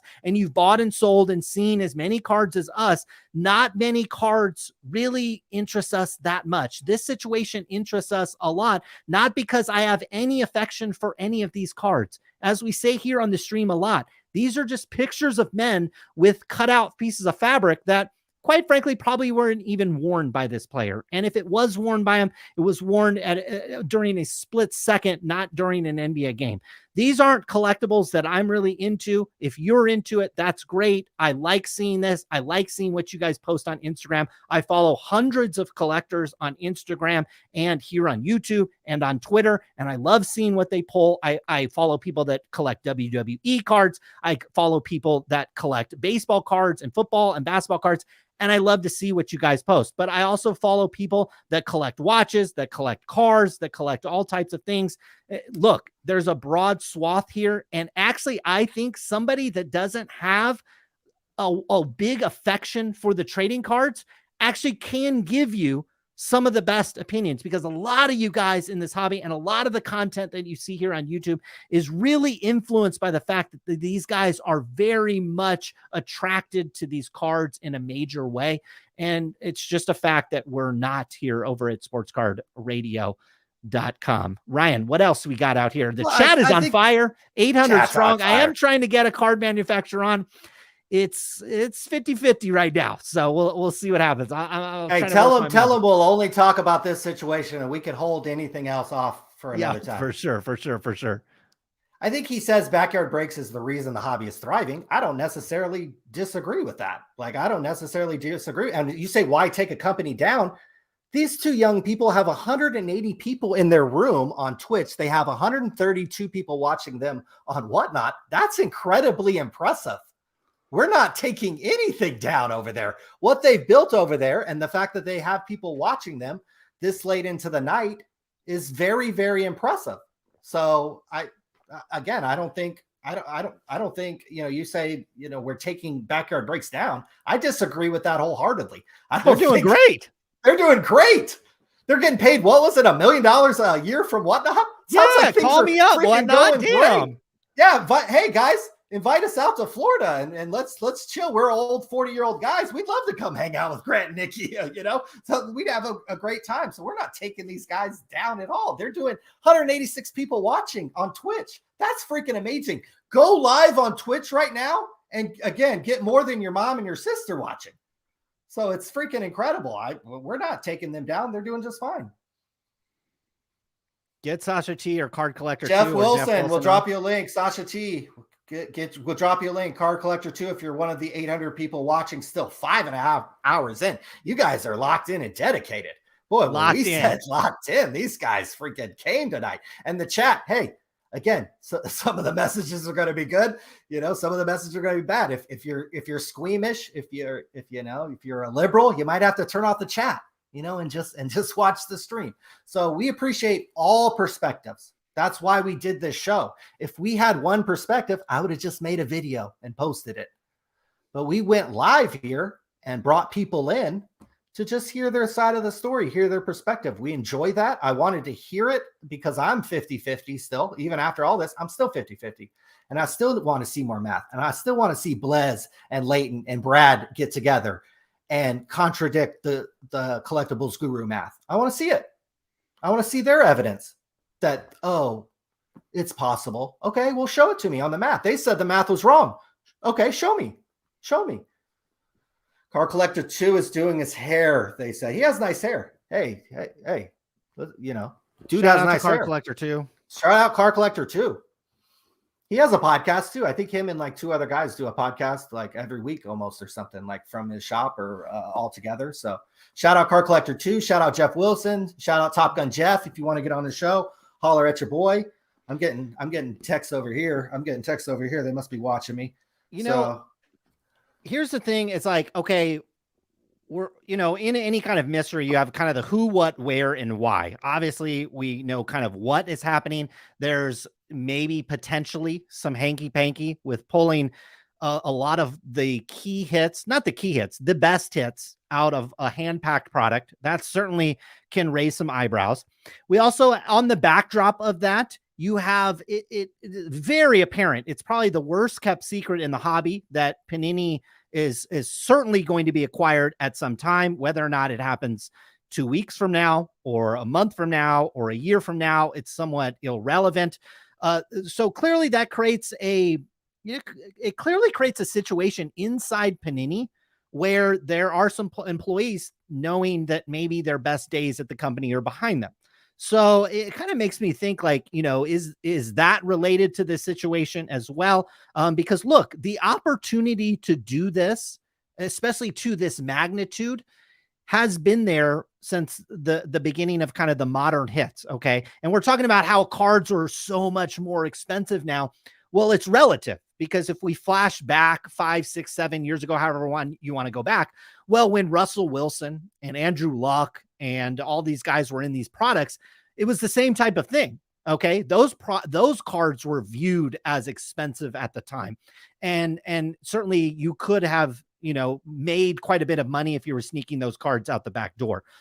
So look, it could be related. It could not be, but, I just feel like it's a little odd timing that Panini has their foot out the door, and a lot of their longtime employees probably realize that they probably don't have the chops to work for a Fanatics, or at the very least, basically get a demotion at Fanatics. And we've kind of seen that with Topps as they've taken over at Topps. A lot of the guys that were quote unquote at the top are now a little lower down on the totem pole. And so look, maybe you have a little bit of hanky panky over at Panini. I think it's hard to really pinpoint where the hanky is occurring, but certainly with a hand loaded product like Flawless, as we look at these cards, it's certainly the spot where that could be the most obvious occurrence. Shout out to somebody that just bought some sports card supplies to me on Amazon. So again, those of you that say we don't collect, we're not in this industry. I just sold $34 worth of supplies right now. Shout out to that customer. Appreciate it. And we're not actively on here promoting our stuff. Okay. We could actively promote our website. We could do a lot better job. We could ball lick and we could cup asses in this industry and probably get more traffic, and we could probably sell more stuff and sell different types of products. Okay. The fact that we don't do that, we're really on here just trying to get to the bottom of this situation and kind of get to the bottom of what actually is going on here. If we have some hanky panky, looks like they're opening a little treasures. Let's see if they hit some big cards here. Logo Mans. Yeah. Sports Card Radio. We should be ashamed of ourselves. That's right. Look, we're over here putting out free content and all those types of things. Ryan, what other thoughts that you have? I am still working on a particular guest. We'll see what happens here. You're on mute, boss. Should we say his name to put pressure on him to come on? Yeah, you could do that. I guess. Hold off. Brian Gray, why don't you come on and call into the channel? We're not going to talk about Joe Clemens. We ain't going to talk about Damian Lillard. We ain't going to talk about 2020 Leaf Metal Soccer. We want to hear your opinion on if something like this is actually possible. You have actually kind of unique access to manufacturing these cards, not actually yourself, but you kind of use a third party. So we want to know, how is something like this possible? Would it happen in the printing facility? Would it happen at a Leaf office? Would it happen at GTS? Would it happen? You have unique insight into this. So BG, we could save a better interview and kind of go in depth about some other topics some other time. But BG, come on and tell everybody kind of your perspective and kind of your side on that. So that's my little pitch to Brian or anybody, Panini, anybody at Fanatics. We got breaking news. We got breaking news. Breaking news. Darren Ravel has recently tweeted that he has reached out to a Panini executive multiple times, multiple requests for comments, and did not return that call. Shocking over at Panini. Trust me. If he can't get a return. Yeah, if Darren Ravel can't get anybody to respond, then they're not going to come on live to Sports Card Radio. That's for sure, and certainly nobody else. Friday. Look, first of all, it is a Friday. I understand, but my guess is he started shooting this off much earlier in the day. Okay, during the business day. So this is why you guys don't get your redemptions after 6 years. This is why honestly, why we're very suspect about what's happening here. We know these employees over at Panini. We know how incompetent they are. We know how like crazy they are. Okay. And now, second line of breaking news, he says a request to speak to Backyard Breaks co-owner Nick Telford 42 also went unanswered. So nobody's commenting on what's going on here. If That's you were kinda innocent, weird. if you were innocent, 100% innocent, how would you react? Like, you have a big breaking company, Ryan, maybe it's not as big as Backyard Breaks, but all of a sudden you have major quote unquote news outlet. Like, I don't know where Darren Ravel is publishing things these days, but he certainly has a lot. I think he has over 1 million followers on Twitter. So a lot of people are seeing this. This is getting a lot of eyeballs. Like, how would you react to this situation if Darren Ravel was tweeting at you, somebody was messaging executives over at your company? How would you react to this? I'd honestly, prep Sarah here and get her on camera and get her on Action Network or get her on ESPN. To be perfectly honest, I would lean into this. If Darren Ravel wants to call me and ask me about, these amazing cards I pulled, I'd be like, you're dang right. We pulled those cards for our customers and they're super happy. And we do this every day and blah, blah, blah. I'd use it as a straight marketing pitch and be like, well, hey, I don't have any control over how Panini distribute. I can only talk about what we do at Backyard. We open 7 days a week. Sarah does an unbelievable job. The guy in the New York Ranger does a unbelievable job. Sui does an unbelievable job. Nikki Rips is my main guy. We get on there from 3 a.m. to 11 p.m. every night. I would use it as a marketing kind of pitch and lean into it. Because, people say, everybody knows about Backyard Breaks. Shoot, if Darren Ravel started tweeting about them or writing about them, a lot more people would know about them. Probably a bunch of people who would want to buy into their breaks, even if it was just a very small percentage. We've seen that controversy just rolls off these guys' back. I mean, again, they looked at that Trevor Lawrence card, more impressively than they looked at Sarah. So I just, why these guys wouldn't take that opportunity. Maybe they'll think about it over the weekend. If I were them, if I were advising them, I'd be like, heck yeah, call that guy. Call Darren Ravel right now and be like, yes, we pulled those cards. Yes, those cards are valuable. And yes, our customers are freaking stoked. So stoked, we had customers of them call in to defend them. So I would totally lean into it, use it as a marketing pitch for your business. And especially, if there was something shady going on that these boxes were rigged, I doubt Backyard Breaks even knows. They're not a part of the good old boy network. They're just pawns for it. They're just freaking pawns. And they're getting thrown whatever, $500,000, $1 million from whatnot. And maybe they make a little off these breaks. Maybe they don't. Maybe all these breaks are just break even. I would lean into it. Questions come in. Let me scroll down here. This comes from Dave Snyder. What's your true opinion of Card Collector 2? Has he cleared his name and covered his butthole? I think, look, Card Collector 2, the only time we've really talked about him is he used Mark's Cards, the Southern California hobby shop who went bankrupt in January, who was a PSA group submitter. Card Collector 2 used him as kind of like a third-party service. He'd take in cards and then he'd send them over to Marks, who would then send them over to PSA. Well, there was a big, huge hang up. Again, Marks went bankrupt. Card Collector 2, I think had to come up with like $120,000 or $112,000 out of his own pocket, paid PSA, got the cards back, and presumably, got the cards back to the customers. Look, some people may or may not like the guy. They may not like his appearance or his affect or how he comes across. Personally, I think he handled the situation pretty well. He hasn't been involved in anything else shady, to my knowledge. Doesn't mean that he hasn't, but to my knowledge, he actually hasn't been involved in anything shady. I think people just don't like him because he's successful or maybe quote successful or seen as successful. Maybe because he looks younger, he's maybe easier to pick on. I don't know, but I don't have a problem with it. I think he runs a successful business by all accounts. And if he's still able to run a shop, sell cards, have a business, have people come into his shop, even in the winter, more power to him. I'm rooting for him. So I'm rooting for people like Card Collector 2 to continue to succeed as we see the market decline, we need to have these guys hang in there. Group breakers, shop owners, we need to have these guys hang in there. That's why it's important that we look at things like this backyard situation, so that, we don't want all the good hits going to one company or things to be rigged. That'll turn off, collectors, I think, at some point, besides the hardcore addicts and the people who are addicted to breaks or addicted to these cards in a certain kind of way. What about the chat, Colin? Still super fired up? I can't believe chat is freaking locked in. We're at 8:45 Pacific time, 11:45 for you guys out on the East Coast. Got another comment here. MTG Lion, who I actually have been watching his video. He covers the Timepiece Gentleman, which is another channel that I watch, where he talks about his watch business. I watch a lot of watch content on YouTube as well. MTG Lion actually starts posting about a lot of that. And then I noticed this last week, he started picking us up.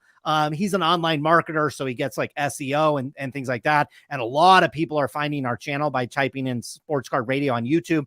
I'm sure he's seen that in the analytics, so slipping our name in there. I know that he watches the channel. Shout out to MTG Line. If you ever want to come on the show, you're more than welcome to. I'd love to chat with you about trading cards. Love to chat about the watch business as well. I know he's big in gaming cards as well. He said that the Backyard Breaks biggest whale just stopped buying from them. I think you saw that. Did you see that video today, Ryan? I did see that. Yes. The thing about whales, they come in and out. Okay. And and that's the same thing. Anytime you're looking at addiction and you're looking at gambling, they come in and out. And so it could be a temporary thing. It could be, something that lasts a while. We certainly have seen, we know, we're not going to shout them out by name, but we know of some whales in this industry that have been around a while. Okay. And a lot of times, yeah, those are the people that come from family mummy.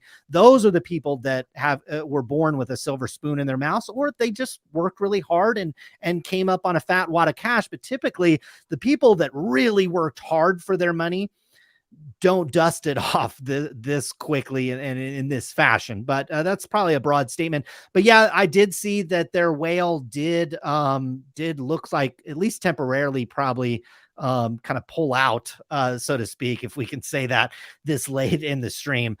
So another chat comment: if you think things are going to change under Fanatics, it isn't. Cards are not going to get cheaper. Monopolies don't tend to lend themselves to cheaper solution. Enjoy the corruption. Do you believe that? You agree with that statement, Ryan? I tend to agree with that. And, that's why we'll be here at Sports Card Radio, because, God, when Fanatics takes over, first of all, they're going to shut up everybody in the industry, because in order to get product for them, you're not going to be able to say anything, and you're going to have to sell through their app, and it's going to be all... Trust me, you think people don't speak out about Panini and Topps and the scandals now? Wait till Fanatics takes over, because all these hobby shops are going to be dependent on them. The breakers left are going to be dependent on them and basically slurping the executives over at Fanatics nuts. So if I can say that 5 hours on the stream, it's almost like one of our old podcasts where the F-bombs and everything would be flying. So I actually believe, the corruption and kind of the shadiness will continue. And nobody will want to call out Fanatics, and we'll be one of the, few voices, if we haven't moved on to doing other type of content, calling out Fanatics, calling out some of the things, because I think things are actually going to get more quiet when Fanatics takes over, because they're going to be able to control all the little puppets, all the little good old boys left in the hobby. They're going to be able to control them and basically shut all those people up. So, and they're going to probably have a stable of influencers. You guys can probably think of who those people might be that'll probably have some kind of loose relationship with Fanatics. And face it, Fanatics will have a bunch of fanboys who will come on there and defend them, like Backyard Breaks has fanboys, and defend them at every hilt. So we'll certainly be here to, call out anything that happens over at Fanatics. Certainly a monopoly, and when a company owns, an entire entity, they can start doing whatever they want. So look for Fanatics to really leverage, what they have and the licenses they have once they fully take over. What you got, Colin? What's Blue Ridge Silverhound have to say? Blue Ridge Silverhound, shout out for the $9.99. Once Fanatics takes over, all the non-licensed baseball product will be worthless even more than they are now. It certainly will create a situation where that certainly could happen. It certainly could obsolete a lot of cards that have come out. Obviously, if there's a lot of a back stock of inventory as well, it's going to create an opportunity for those of you that don't mind unlicensed trading cards. Some of this stuff is going to be given away probably on Backyard Break stream for the next 5 years. And so, yeah, once Fanatics does take over, there's going to be some pluses and minuses. Okay. It means we get things like Topps Finest Football, Topps Chrome Football, probably a better example, Topps Chrome Basketball. We're going to start seeing some epic type products come out, but you take the good with the bad in this industry. That's my opinion. What do you think about this, Ryan? I think there could be opportunities with like the NIL and like releasing college, almost how Bowman cards are popular in baseball. I could see a scenario, and it would take like somebody like Webb and Yama or somebody like huge, like a really like top prospect, where yeah, you kind of come out with these whatever high school college cards, and those kind of become popular, or those kind of become a thing. And so I could see somebody, a company outside of Fanatics, maybe like a Leaf or somebody, you know, coming in and making other he says specifically baseball. Baseball's a tough market. First of all, when does that Backyard Breaks ever open baseball?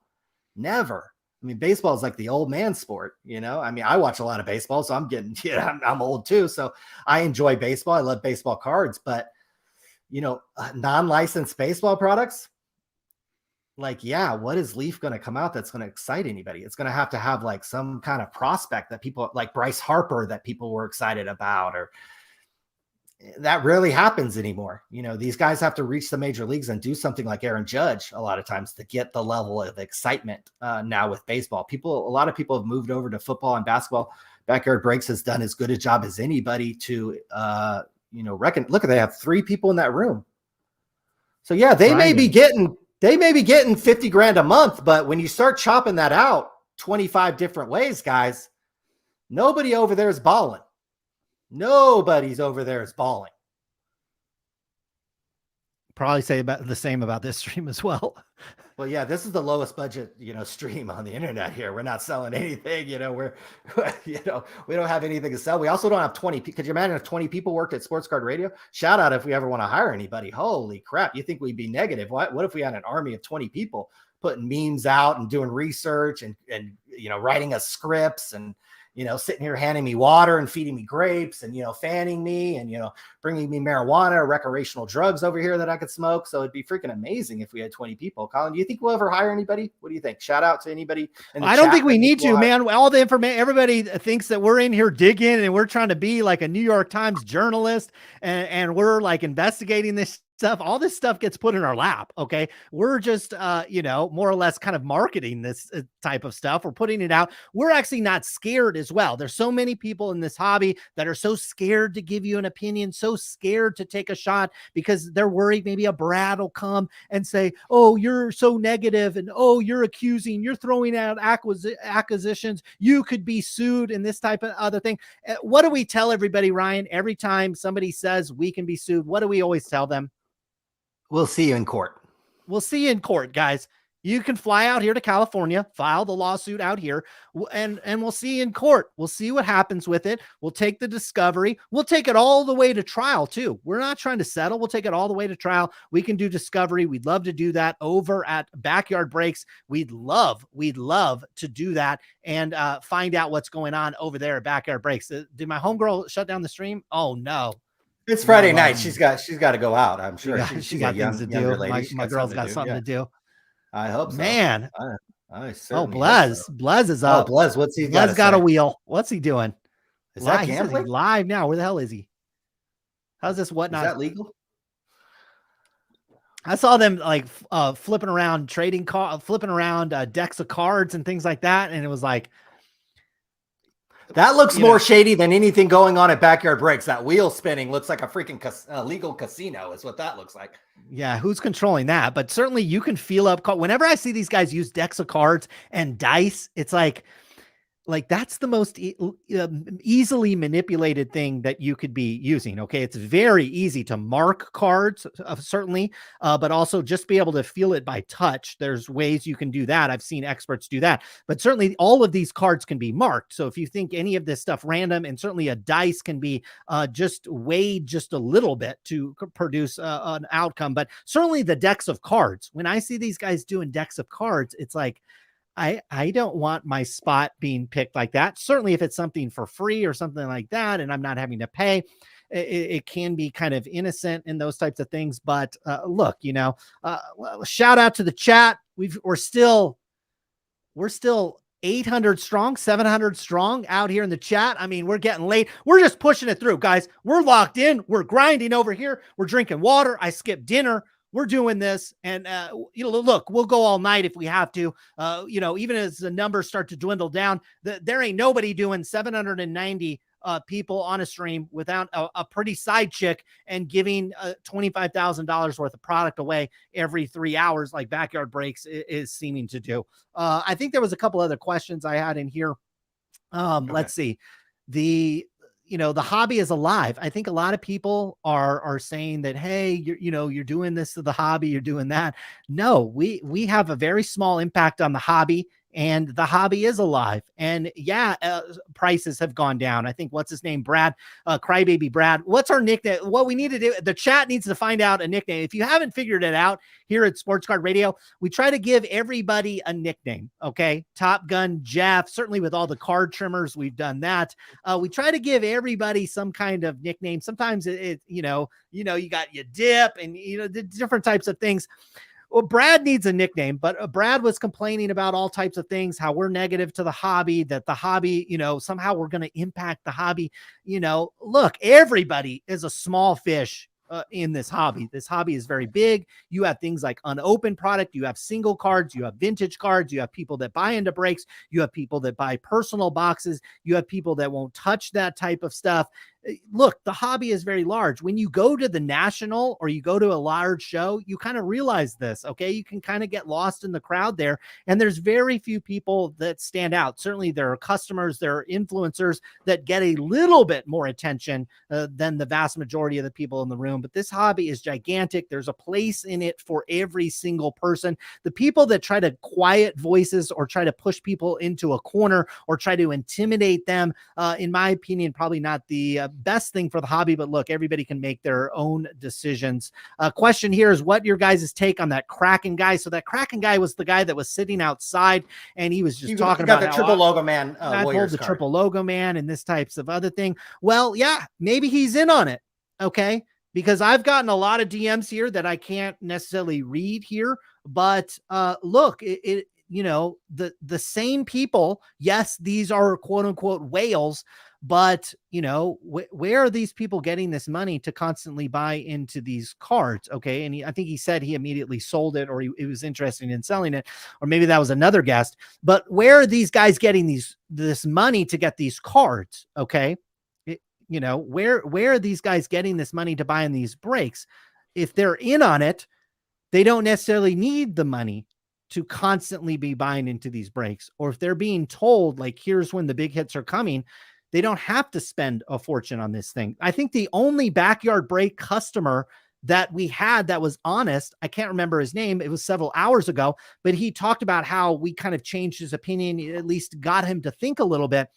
That was the only guy that was honest about how I haven't hit anything of any real note over at Backyard Breaks. Well, but there's this one guy that constantly hits. That made me even more suspicious. If the same people are hitting the same cards and these guys don't appear to be multi-bazillionaires, well, yeah, maybe there is a group of guys in the back that are kind of controlling where the hits are going and those types of things. Who knows? What do you think about that? I remember when Kraken, he posted actually on the Blowout forums when that card was pulled, and he talked about his wife was already remodeling the kitchen before they sold the card. So I'd love to see a spread. Not that these guys owe this to anybody, but I'd love to see a spreadsheet of all these things that these guys have broken in on, and they say they're up. My guess is 98% 98 to 99% of the people who buy into breaks, it's like gambling in Vegas. You're a loser. Those buildings in Las Vegas in the middle of the desert didn't get so high, because people won. People go there and lose. So you buy into these breaks and you lose, especially now, especially the print runs have gone sky high. Some of these rookie classes the last couple of years, a lot to be desired. The prices of these products has gotten so high. So the people who buy into these breaks are gambling losers. And I don't mean losers as in like they're losers. I mean, as they're losing money, they're losing money gambling. So, and they're a bit addicted to this. I've talked to people who are addicted to cards. I've talked to people who go to the National and they can't go around the box pavilion where blowout is in DA because they'll spend all their money and they won't even be able to go home. It's that much of an addiction. Like they have to stay away from it. And there are countless people who spend money, however they get it. And again, I don't care where you're spending your money, who spend a lot of money on these breaks. And it's just an addiction for these people. Like somebody like Kraken. Hey, Backyard Breaks is nice to him because he spends money with them. I expect him to come on here and defend them. Right. I expect them to have people who come on here and defend them. The same way Platinum Card Breaks, even when Platinum Card Breaks had a box cutter up to his employee's neck, we still got countless comments and emails and texts saying, hey, he's a good guy. They were just joking, blah, blah, blah, blah, blah. You guys are bad. You guys are the bad ones for the hobby. So there are going to be people who defend everybody. We had people who defended Ken Golden, who has a 9-figure bank account and who doesn't care about any of you guys. I can say that with 100% certainty. Ken Golden doesn't give a F about any of you guys watching. And we had people running to defend Ken Golden. Why don't you get him on? Writing like essay length paragraphs and comments to us defending Ken Golden. Defending a man who doesn't care about any of you guys. I'm 100% certain of that. I'm 50-50 if these Backyard Breaks things are rigged. I'm 50-50. I'm 100% certain Ken Golden doesn't give an F about any of you guys. Sorry about that. Sorry if that's going to ruin any of your guys' night. Colin, can you take me back? You got some inside information that I never heard about this before, that Backyard Breaks was exclusive to Whatnot and they were getting paid some money. Can you just walk people through that? Because that is actually, people are like, oh, where's the new information tonight? That was actually something I'd never heard before. So can you just talk about that again? Yeah, so my source is telling me they get paid between $500,000 and $1 million to exclusively break. I believe it's not, obviously we're watching them on Twitch and other places. It's to exclusively, I think, run most of the payments, probably not all the payments, but run a large percentage of the payments through the platform. These things are typical in the gaming world. Twitch is trying to build up their stream. There's, other streaming platforms that have come up. YouTube certainly plays in this space as well. Microsoft had a stream at one time. They were basically paying these influencers and they give them maybe a little bit better break, a little bit better split on the ads and the transactions that roll through there. But yeah, they get, it appears that, look, and that will cover your operating cost to a certain degree, maybe not for 20 people, but yeah, 20 people at, $5,000 each a month is a fantastic salary, especially kids these age, making 60 grand a month and probably not even putting in 8 to 12 hour days. That's a great job. And so it could cover the operating expenses there. And it certainly can explain why they give away so much stuff. Okay. Because there's probably certain expectations on the number of people in the stream, the number of referrals into the platform and those types of things. And one of the greatest ways to get signups and get people to like you and follow you is to give them something for free. And so it kind of explains that certainly. And look, I don't know if they have other deals out there. Card Collector 2 seems to be somebody that gets on there and hawks the platform. I know our boy Mojo Sports, You Should Be Ashamed, Sports Card Radio guy. I've seen him actually in advertisements for Whatnot as well. So look, we're not hating on anybody getting out there and getting the bag. Okay. If you're getting the bag from Whatnot, why not? Okay. If they're throwing this money around, which it comes from investors, look, why not? Okay. But when and if that bag starts to run dry, you know, how will that impact Backyard Breaks? That's certainly a discussion for another time and another place. But look, this was, you know, I don't know if people were expecting us to come on here with the smoking gun. This type of stream though exists to like shake out the smoking gun, because Ryan and I talk about this privately all the time. Look, the Yadip story came after the 86 Fleer story. Okay. So we were covering the 86 Fleer story, and then somebody emailed us and said, hey, look at this look at this Yadip thing. And I think maybe 8 people had viewed the video at that time. And now we're wearing t-shirts on these types of things. So there's a cascading effect. This stream, whether or not it leads to something that, you know, implicates Backyard Breaks or Panini or a distributor or anything like that, look, I have no idea on that. But what we know from 14 years of experience doing this, getting on here, getting in front of 500, 600, 700 to 1,000 people, it does trigger some people, but it also triggers a lot of people to feel comfortable coming forward, because we know we'll be their mouthpiece for them. We'll protect them. We won't give our sources away. And we have no problem out here talking about conspiracies, talking about theories, talking about things that are not necessarily probable, but certainly possible as well. I got my man, Kevin Jones, sitting here. Let's bring my man, Kevin Jones, in here. What's up, my man? Hey guys, honor and a privilege to be on the stream tonight. It's been great. I've been following you since I got back into the hobby in 2019. I'm just chilling in my kitchen, so I apologize for the poor lighting. But nothing wrong with that, my man. I appreciate it. Likewise, being it's nice being on here with you for sure.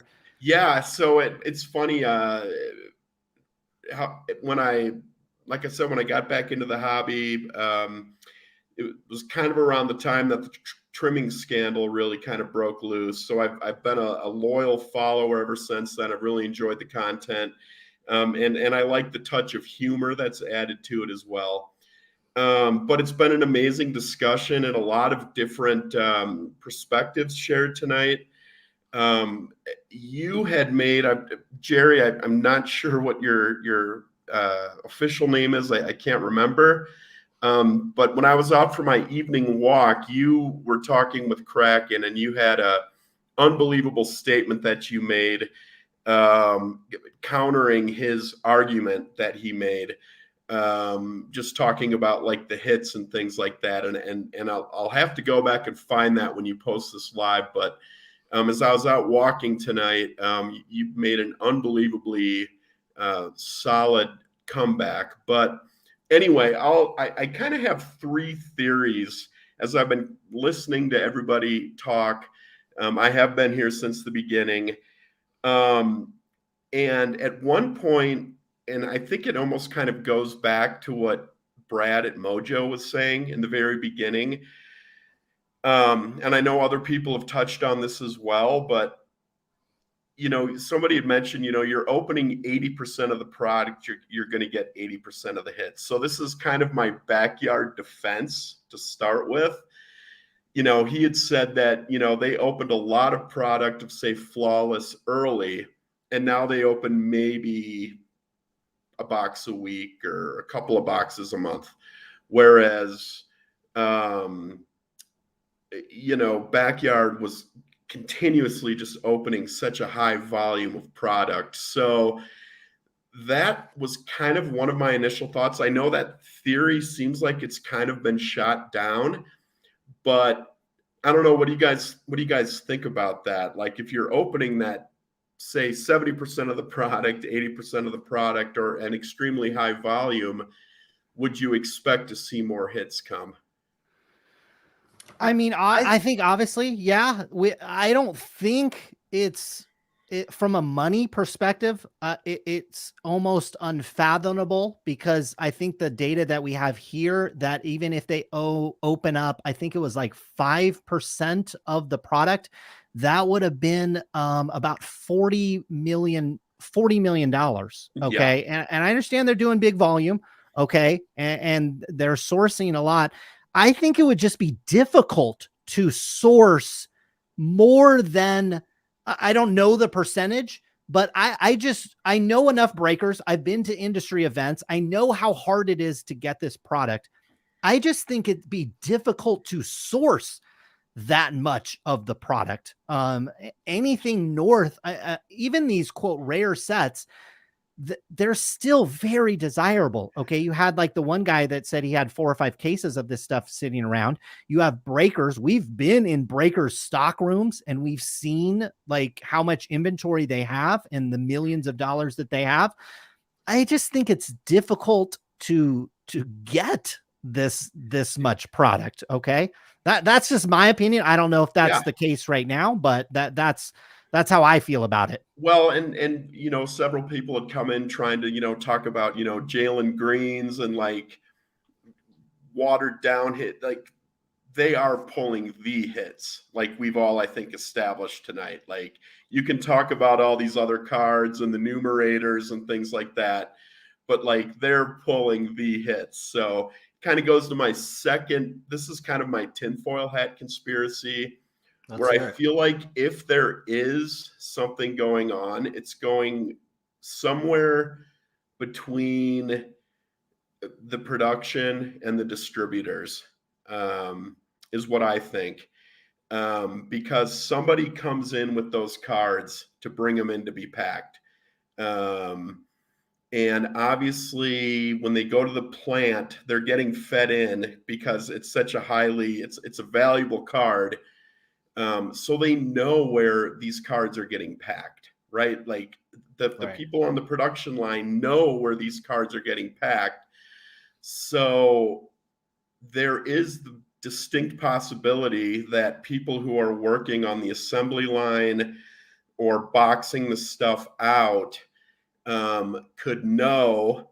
And, you know, we were talking about tagging it or something, you know, and funneling that product possibly to, say, a Backyard Breaks or whoever it might be, a Ken Golden or whatever.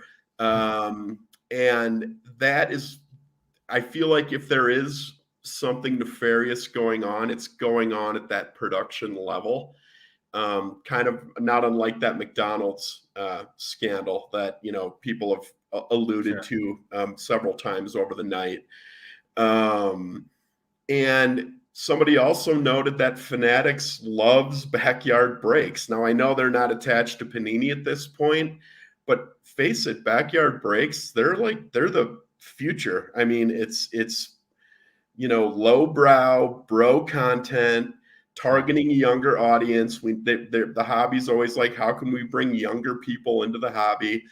So it's like, you know, lowbrow bro content, and that's where it's going. And then these whales, this is just kind of an observation, you know, they're one guy said he spent like close to 7 figures on breaks with Backyard. I mean, that's insane. That other poor guy, you asked him what his top hits were, he barely, like, he's like, oh, a Justin Fields select out of 5 or something. I'm like, wow. Like, and I think he said he had spent 6 figures. So like the product is going there, and like the way people are just there, it's like going to the casino. So anyway, I feel like if product's getting backdoored, it's something going between production and distribution. I don't think Panini necessarily directly. I think it's the people who bring, and then they're getting, like, you know, they said people backdoor cards for $100, you know, so they backdoor these high-end cards. Maybe they get $5,000 or something, or a couple $1,000s. People will do a lot less, you know, or a lot worse for less money. And we obviously, with the history of your channel, we see what greed does. I mean, look at Heroes of Sport, how they backdoored all that stuff, all the hits to their bros, you know? So, and then my third kind of theory is just dumb luck. Like, they're just, you know, maybe they have good karma, you know, they're giving away $30,000 of product to Brad, you know, like, you know, maybe it's just dumb luck. I don't know. I mean, what do you guys think about the dumb luck theory? I think it's possible. It'd be actually interesting. What if the luck swung like the other way? And then you start looking at their Instagram feed and they're reaching to show, some weird parallel or, and they go on a cold streak. That's kind of where I was going is it'll be, and somebody alluded to this earlier. It'll be interesting to see what if the hits start drying up? Because it's got to hurt for guys like Mojo and like veterans who have like grinded and like kept these companies afloat doing breaks for 10 plus years. If they are getting hosed, and everybody's like, Backyard gets the hits, I'm going with Backyard, like that, man, that's dirty. That's like they're being done dirty if that is the case. Like some of these, now I'm not a big fan of breaking and I don't really do breaking, but if these companies who have kept the hobby afloat for a decade are all of a sudden getting hosed because, these new bros coming in who are targeting this new generation are getting everything funneled to them. I mean, it sucks, man. Right? If you were Backyard Breaks, how would you be handling this right now? You got these tweet bombs that happen from the Collector Guru, and Darren Rovell retweeted, and Darren Rovell's blowing you up. How would you have handled that today if you were sitting? You look good for your age, but maybe a few years younger. If you were a few years younger and sitting in the Backyard Breaks seat, how would you handle that? Man, those guys, every time a scandal comes their way, they just double down, any publicity is good publicity, right? Like there's no such thing as bad publicity. And I do believe that because they are younger kids, they're more adept at social media. So they just double down, that's the way I feel. Like that's the way they've handled every controversy or crisis is they just double down. Do you think at some point that runs out, that at some point that maybe they've got to, address the masses here? We got 700 people watching at some point, should they come on Sports Card Radio? Should they do any more or should they just plow right through it? I bet I think they'll just plow right through it. But I'd love to see them. I bet it would actually be a really great conversation. And I bet they'd really be transparent. I do. Yeah, but I think those kids, I think their strongest suit is that they are really good with social media, being like, I guess what Gen Z kids or young millennials, Sure. But I just think it's funny, the breaking, because I was checking out Whatnot a little bit like earlier this year, and it is a cesspool. And the money that people spend is mind-boggling. $300 for mystery packs, and like it all sells. Like I don't know where people have all this money. Right. It's just right. It's so crazy. But one last thing I'd like to say, and sorry, I'm kind of on my soapbox or my pedestal here. No, please. It's please, interesting how YouTube, let's say the YouTube community, it's so siloed because it feels like a lot of people who were siloed through the algorithm into like this investor content. Half the people you talk about, I don't even know who they are, or I've never even watched their content. I'm watching like collector content, Sure. And like finally people are like gravitating. Like I feel bad for the people who got siloed into like quote unquote investor content, because they really, I feel like, have been taken for a ride. And I wish they would have found like guys like you earlier, to just, because you provide cautionary tales, and it's really interesting because I do feel like a lot of people are starting to finally wake up and are actually waiting and looking for your content, that were stuck in those Sasha T, sports card investor, like what, I don't even know like these people really, because it never shows up on my recommended feed. Sure. But it's an interesting thing with the algorithm silos, how people get siloed into different kind of areas. So it's nice to see so many people out here tonight. We're freaking loving it. I can't believe we have over 700 strong, over almost 6.5 hours deep into this. Kevin, you got anybody you want to shout out? Maybe somebody that you watch on YouTube, or you could shout out 100 people if you want. Is there anybody you want to shout out? I've got a small channel. It's hard to find because it's just my name. It's Kevin Jones, and it's just a small collecting channel. I'm a vintage guy. That's what I've always been since I was a kid. But I like the old timers, I guess, those back pages and Blue Jacket 66 and, Ray from Philly and I like all the old timers, so yeah. What do you like to collect? What's big in your collection? What do you got going on right now? So I've been doing a lot of going back to stuff that I always wanted as a kid. I've been chasing mid 60s high numbers and short prints and stuff like that. Sure. Stuff that I was never able to afford as a kid, but that I'm picking up now. I've been doing a lot of I like to buy a lot of stuff from Greg Morris. I feel like they have pretty good cards. So I do a lot of auctions through them. I do have a lot of PSA stuff as well, but primarily vintage. And then I like a little bit of football too. Yeah. Nice. You got all kinds of things you're working on over there. You got anything to say to our crazy chat tonight? You got anything else to shout out to the chat? Man, it's raging tonight. It's super fun. I'm hoping some more people call in, or I'm hoping you can reel in that big fish, you guys. Eventually, I think we probably will. If it's not tonight, my guess is eventually we're going to have a conversation with people that probably people would want to hear, I imagine. But I appreciate you guys kind of letting me ramble on and just share my thoughts. Kevin, thank you so much for coming on and sharing your thoughts on this. Now 6 hours in of drama talking about the Backyard Break situation. I think we watched their whole break. It was they were opening. I know we outlasted them. Yeah, we did. I thought they're the young ones. All right, guys. Well, hey, that was fun, man. Nice to meet you too. Thank you, brother. For sure, Kevin. Thanks, my man. We'll see you soon. Take it easy, my man. Appreciate you coming on. Colin, what you think? Well, I tell you what, I don't know what's better. The gal that they had on the Backyard stream or these nicknames for Brad. I mean, it's just ridiculous. Obviously you had Mad Brad. That was probably one of the cleaner ones. Brown Nose Brad. 30K Brad was, I thought was a really good one.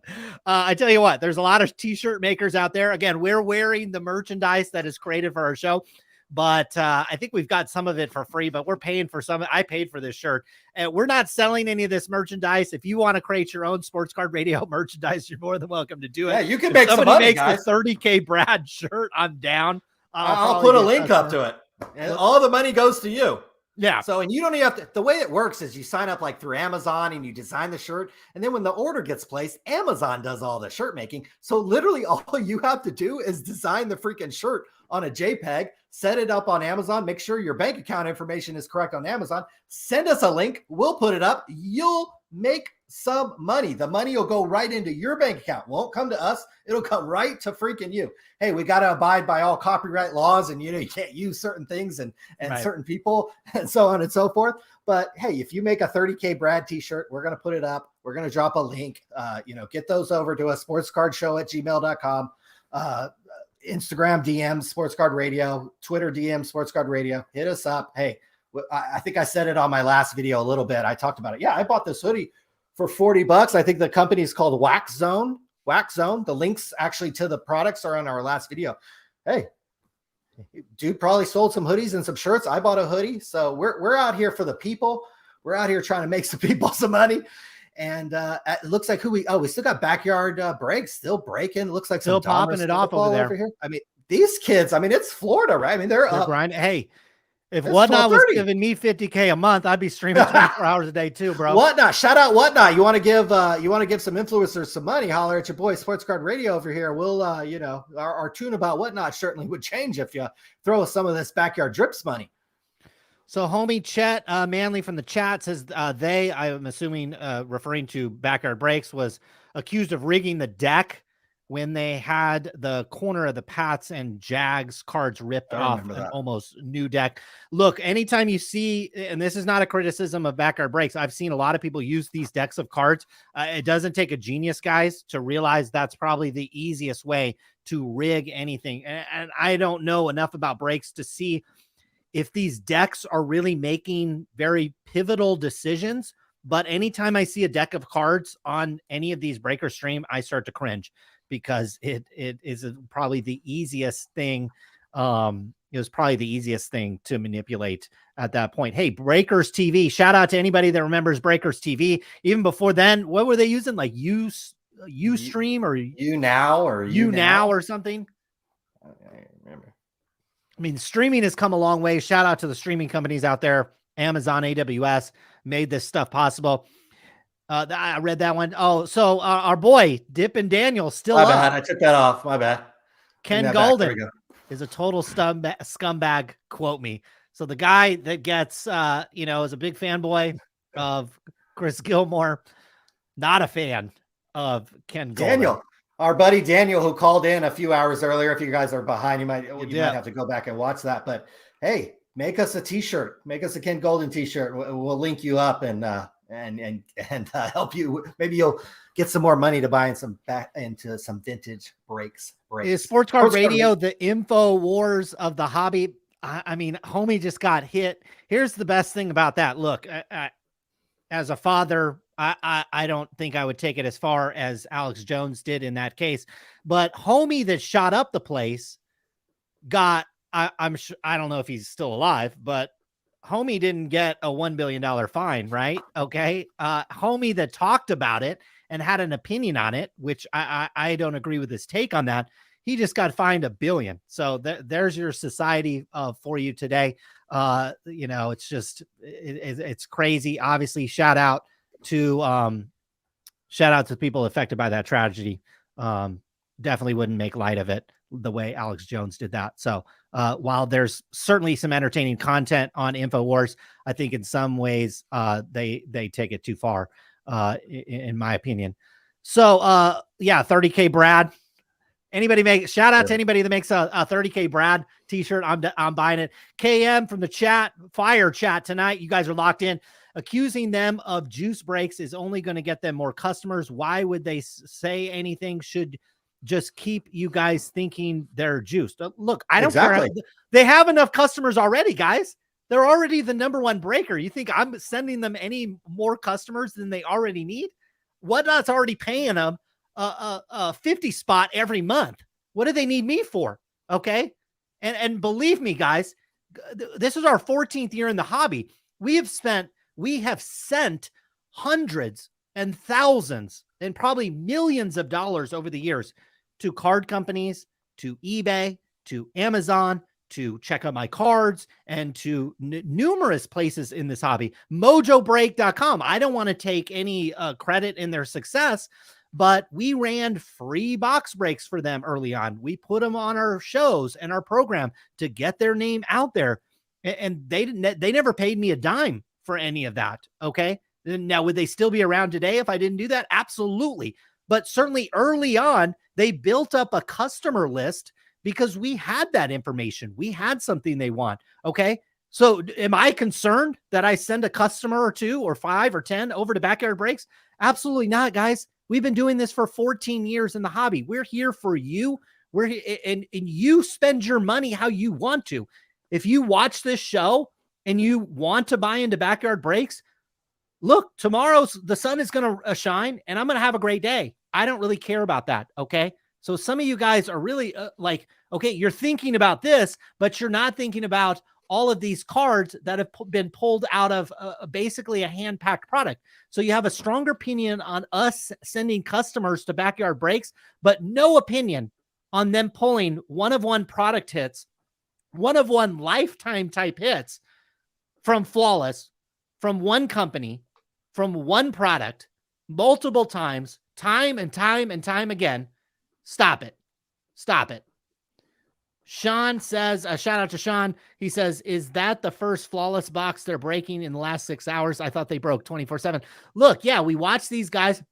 They're breaking. Bluz is spinning the wheel. they're breaking something here. Donruss Optics something. Looks like football. Look, they're breaking a lot, okay? But if I was getting paid 50 grand to stream, yeah, I'd probably be breaking a lot, okay? And if you had whales spending hundreds, $200,000, $300,000 a night, look, that they're on 24/7, okay? Just because, again, Leighton Sports Card streams 24/7 doesn't mean he's breaking more. And again, Sean's not making this argument, but one of these idiots made these arguments. Oh, he's streaming 24/7. Guys, that does nothing to explain this right here that you're seeing.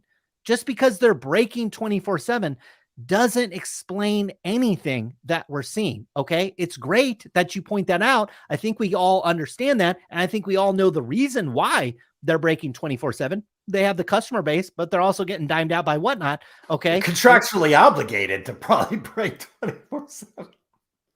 Yeah, probably so. So shout out to Sean for that comment. Shout out to Corey RC 1987 $4.99. Boy, I miss my DoorDash. I wish In-N-Out did DoorDash. I'd probably go get some right now. He says, let's call him Brad Egg, or maybe my Brad O. And hey, Ben Shapiro for president. Ben Shapiro runs a good show. Everybody calls him like alt-right, or is this like super mega conservative. You listen to the show, and it's certainly a flaming Democrat would listen to it and think it's all right. But somebody more like independent thinker would say, this guy actually is closer to the middle than the right. And I do occasionally listen to a show when there's a big political topic. I do like to listen to kind of the center right opinion. And I think he does a nice job. Certainly his presentation and his talking skills are off the chart. Tony Zook, he's saying that Ken's 9-figure bank account may take a dip. I think he's saying there. And then shout out to Card World TV. That's another one. Shout out to Card World TV. Anybody that, we got we can go deep in the night. Should we try to call Josh Cade right now? See how that, I remember he was on. Shout out Josh Cade. Shout out Josh Cade. He was on our channel. This was like 7 or 8 years ago at least. And he was talking about what a great investment it was for Card World TV. Shout out to Josh Cade, who's probably, and he's probably working right now.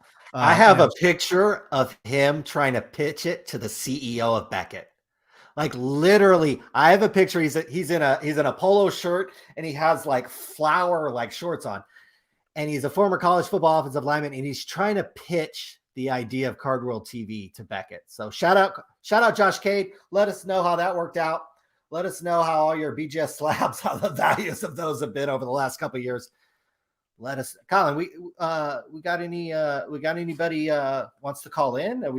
He says we got call Ken Golden. Wouldn't that be something? Certainly. Shout out Ken Golden. Good. You want to call in? He's actually invited himself on the show many times. Ken, invite yourself on right now.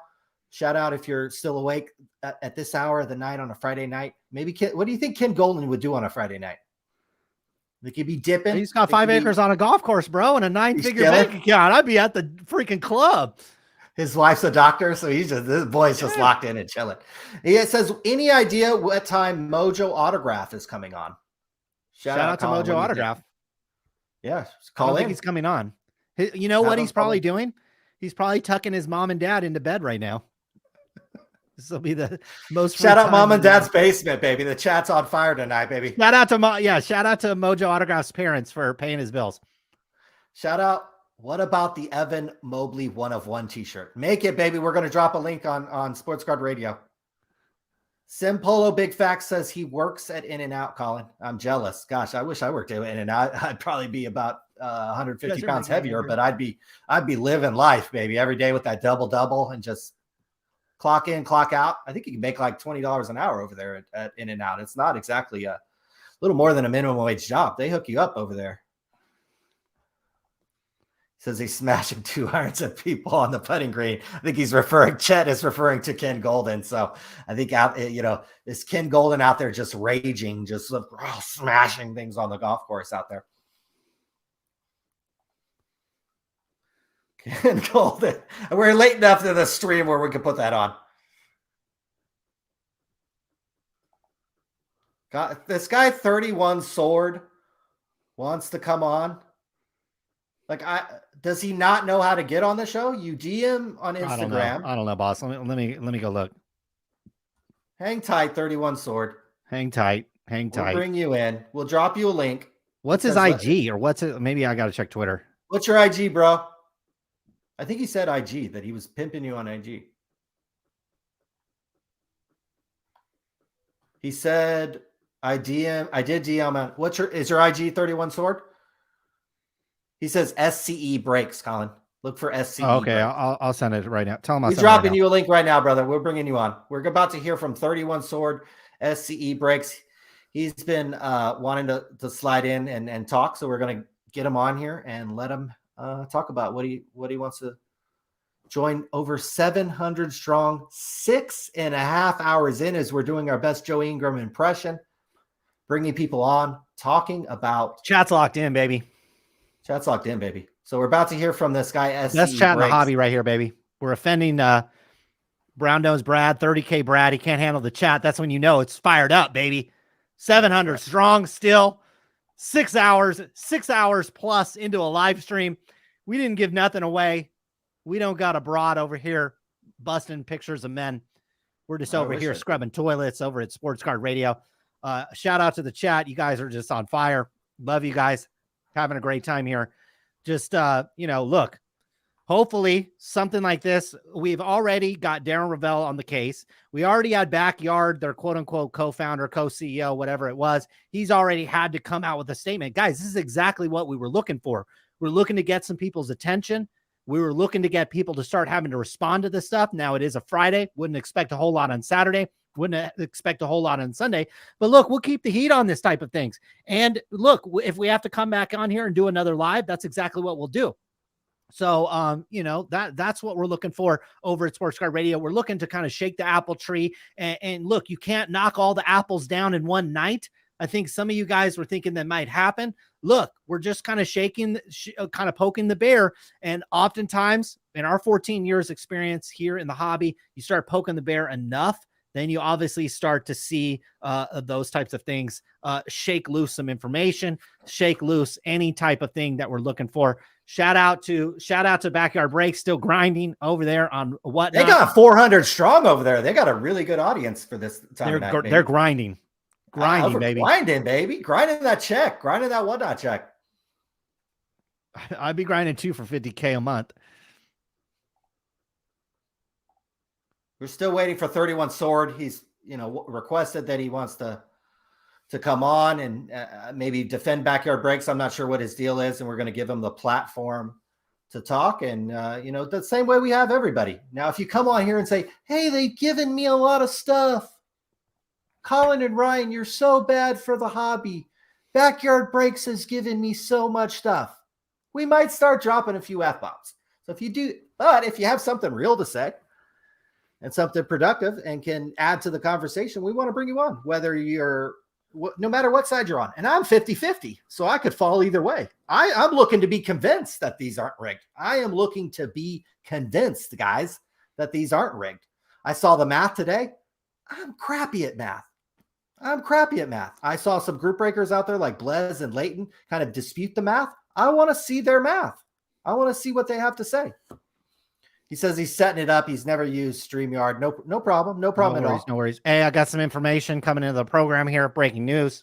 If we had sound effects, we play that ESPN clip. Homie on Instagram. This is coming from a DM, so take it for what it's worth. But homie says Backyard is open in brick and mortar down there in Florida. I believe next week they're going to announce direct or maybe an exclusive partnership with Fanatics. What will happen with that news? People are going to go crazy. Okay. People will go crazy. They'll be like, oh, how could you partner with these guys? How could you go? I'm referring to Fanatics and them. They'll go crazy. But look, we were at the Tops conference. This was after Fanatics had already acquired. This was several months, or at least 2 months after Fanatics had already acquired Tops. Look, they made it clear to everybody in this room. And I don't think people in the room took it seriously. You had a bunch of these old guys who literally can have like a flip phone and they barely know how to work that. They said, you need to have a point of sales system. You need to be able to track your customer. You need to know the average order value of your customer. And you need to share that data with Fanatics. And there was so many guys in that room that literally that just flew over their head like a 757. And so this is Backyard Breaks is the exact type of person that Fanatics wants to work with, because these guys will, if Fanatics says jump, they'll say, how high should I jump? And that's exactly the kind of customer that they want to work with. They probably have to put some things in place from a customer perspective. That's why we constantly say here in the show, the people that you're seeing on the stream, they would have no idea if these products are rigged or if there's any hanky-panky going on in the background with that. They would have no idea on that. There is somebody behind, maybe even some buddies behind this company with tremendous industry experience. We got 31 Sword in the hole. Let's bring him on. What's up, my man? What's going on? What up? What up? Thanks for having me on. I know I've been talking in chat, spamming a little, trying to get on. No worries. Hey, the squeaky wheel gets on the stream, my man. What's going on tonight? So I mean, thanks for having me on. First of all, just to introduce myself, my name's Eric. I own an LCS. I'm not going to plug anything here, but yeah, I think first and foremost, I want to just point out the fact I am not a fan of Backyard. They've had their own like scandals. We've seen the Kaboom stuff, you know, that gold. We don't need to touch base on that. However, I think your guys' math, very good. I do think it's a little interesting. I'm a graduate student currently going to Sonoma State. So if you guys ever want to delve maybe deeper into like statistics, I have a few connections with professors that could maybe help you guys out. However, looking at this, I think it's interesting the way Eric on Twitter did his math. I think it was a little bit it wasn't a good idea to cherry pick 4 specific hits, because I think it misrepresented the idea to a lot of people. Because when I first read it, at least in my the way I understood what was being conveyed was, you know, how much of that product had to get open to just get those hits in general. And so, you know, for those specific 4 cards, they would have had to open 27% of the product. But that doesn't also include the possibility of getting maybe a different one of one that would have been just as valuable as another one of these one of ones. So I think looking at it as a pool of potential pulls that they could have gotten would maybe show the results a little bit more clear and a little bit more thoroughly. Now, how we want to get that, I don't have the answer to. Maybe going through the checklist and, you know, by opinion saying, oh, we think these cards would be just as valuable. And instead of cherry picking 4 specific cards, include it as a pool. So there's that. However, also as a breaker, I want to know as well if they're getting, you know, heated cases, because it wouldn't be fair to me or anyone in my position. I know I've been lucky enough to also have some nice pulls, like the horizontal Kenny Pickett 1 of 1 RPA out of Immaculate Collegiate.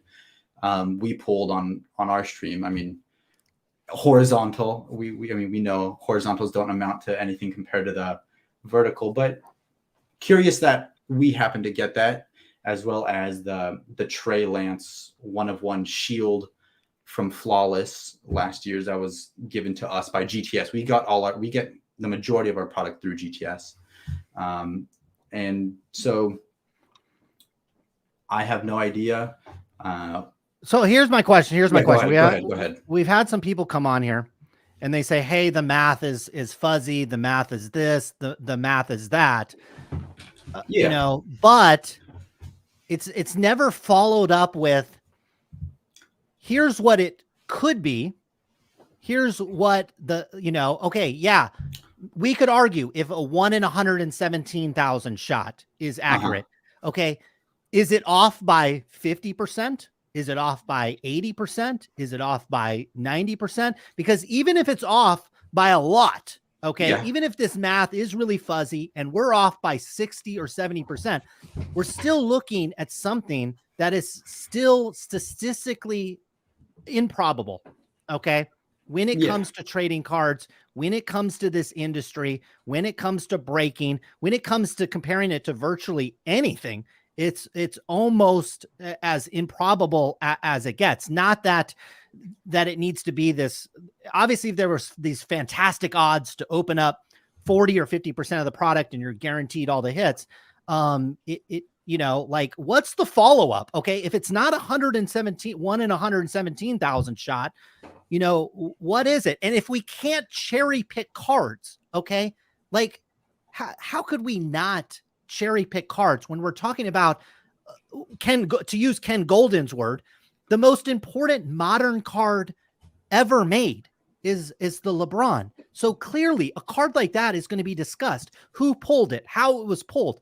And then when we're talking about the Curry, and I think it has Draymond Green and Thompson on it, that's obviously a fantastic card. When we're talking about 1-of-1 black cards out of Prism that are extraordinary, the odds to get that card are actually way lower than any of the other cards that we've been talking about. And then now you have Cade Cunningham, which is clearly the #1 pick. I don't know. I don't follow basketball enough to know if it's the most valuable card, but certainly being the #1 pick and getting the logo man. We're not talking about one card. We're talking about 2, 3, and 4 cards from the same company and the same breaker. So if it's not a 1 in 117,000 shot, how much lower does it have to be for us to start believing that something isn't going on? You could cut this number in half. You could cut this number by 80 or 90%, and we're still talking about a freaking long shot here. We're not talking about something that becomes a relatively regular occurrence. We're talking about something that would happen maybe once over the course of humanity, not a lifetime. Humanity existing. This would happen one time. So either we're the luckiest motherfuckers on earth right now to be in this hobby to witness something like this, or something fucking crazy is going on. And to just get on here and say, hey, the math is fuzzy, 117,000 shot doesn't sound like a lot. You can't say that and say, I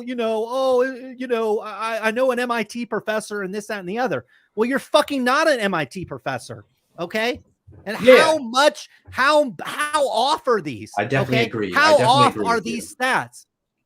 I definitely agree with you. I want to come out and say, I personally do have a thought that they are getting these like hot boxes, so to speak. Now I have no way to prove it.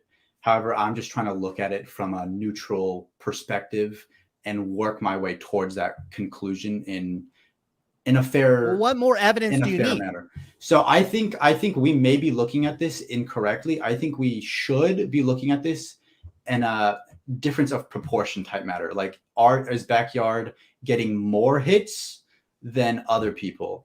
Yes. Exactly. And so we need to look at this in a difference of proportion. These numbers that we have on screen currently are essentially giving us the odds that they got these hits and the specific player of the hits. So they're kind of doubling down. This isn't like in proportion to the same amount of boxes being opened by somebody else. This is how much more, this is like how much better or how many more hits they've gotten in comparison. So I think has another breaker done what Backyard? Can you go to Leighton Sports Cards? Exactly, and that's exactly what I think is going to be so hard for any of us to do, because we need to find a pool of resources and a pool of data that we can, compare and contrast with Backyard. So we may never have the exact answers we want to look for, and that's what sucks. But we can try and get as close as possible. So, having that pool of data, maybe we can add a few breakers together, Leighton, and all the other like whatnot breakers, everything like that. So if we somehow manage collectively to round all that up, look at how many boxes were opened, how many hits out of those hits, how many of them were actually good, because we know there's like shitty 1-of-1s and all that stuff. We can be completely honest about that. We need to look at it relatively speaking in comparison, because I don't think like this 117,000, I definitely understand how he got to that number. However, if we are trying to, again, look at it as more hits rather than the quality of the hits, because there's multiple questions we could ask here. It could be quality, quantity or both. If it's quantity of hits, we need to look at it as a proportion statistic. And so that's going to be extremely difficult given, you know, just how many people open boxes and how much bigger Backyard is in comparison to everyone. And that's what sucks. So I definitely, personally, in my opinion, I don't fuck with Backyard. I'm not a fan of them. It is what it is. You know, they do them. They've gotten to their spot in the spotlight, however they've gotten it. It's like, I'll have my opinion on them, but you know, they do them. It is what it is. It sucks for me. I mean, I'm essentially competition to them. So I think you guys are doing, you know, good work here, trying to uncover the truth, so to speak. I think that there is a lot of stuff that you guys have done correct, and a lot of stuff that, you know, maybe we could work together and look into further and in a more like proper manner. And if that's something you guys do want to do together, I'm very open to working with you guys because I want to know the answer too. So I'm essentially coming on here to let you know that I think it's a matter of proportion. I think the way the math was provided was a little bit misrepresented in the fact that they're double stacking the amount of hits and who the specific player was. But I still think the backyard is rigged, personally, in my opinion. So like, if you guys have like any other questions for me, that's my 2 cents. So feel free to. Why do you think all these group breakers are running to defend Backyard? Because Backyard is actually a parent company to a few of these smaller breakers that they've bought but just haven't rebranded. A lot of Whatnot breakers are actually owned by Backyard, and they're operating out of the same building in Florida. I don't know if you're aware of this. So even if they don't have the name Backyard, a lot of them are owned by Backyard and operated through them. My business partner knows and talks to people who work for Backyard, but I'm not going to like delve into that. So, I mean, we've talked with employees of theirs before. However, I think people are going to defend Backyard just because they need to save their own face, and Backyard is essentially sharing boxes because they own these other breakers that are like, if I could throw out some names, I feel some of these could be wrong. However, I'm sure they own like Bleacher or many other of these like middle to upper tier breakers that are on Whatnot, because they're making bank. They're moving millions and millions a year through allocated and secondary price product. So it's essentially a collective hive mind of, you know, the stores and breakers that they own. They're essentially defending themselves, but since a lot of people don't know that Backyard owns a lot of these people on Whatnot, it looks like it's a lot of separate entities defending one entity. And it's kind of like scratch my back, scratch yours in the future type deal with a lot of these guys, where, hey, if we come under fire, we want some reinforcement later on down the road as well from you guys. I guess I'm just, are you guys think this looks bad? I mean, Collectibles Guru tweet went viral today. More people probably thought about sports cards and group breaks than any time in the last, honestly, 6 to 12 months. Yeah. Like, do you guys think this is a negative thing? I think this press may turn out in the long run negatively, may be in the short term more positively for them, because they are, you know, I mean, all press is good press, just like Kat had said. For them, you know, people are going to want to buy, but they already have their pre-existing customer base. So it's not like you guys are actually adding anything to them. They're already huge as it is. And people are overpaying for their breaks. They're making bank, you know, they essentially don't even need to pay attention to us because they have their own cult following, so to speak. That's just going to defend them and keep buying from them.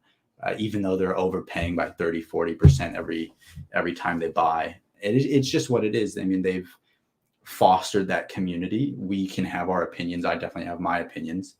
And it is what it is. They've essentially built a community that'll defend them for them without even having to say a word. So, Colin, you got anything?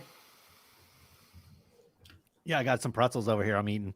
Yeah, I just, to me, it's okay. Yeah, they open a lot, but I mean, here's the deal is what a lot of people don't remember in this hobby is, yeah, breakers have been opening a large percentage of this product a long time. The print runs have gotten bigger. So yeah, it sure looks like Backyard is breaking all this product and this huge percentage of the product. Well, newsflash for everybody, 5, 6, 7 years ago, when they were still streaming on Breakers TV, they were making far less of this product, and it was still going through the same 2, 3, 4 breakers. Okay.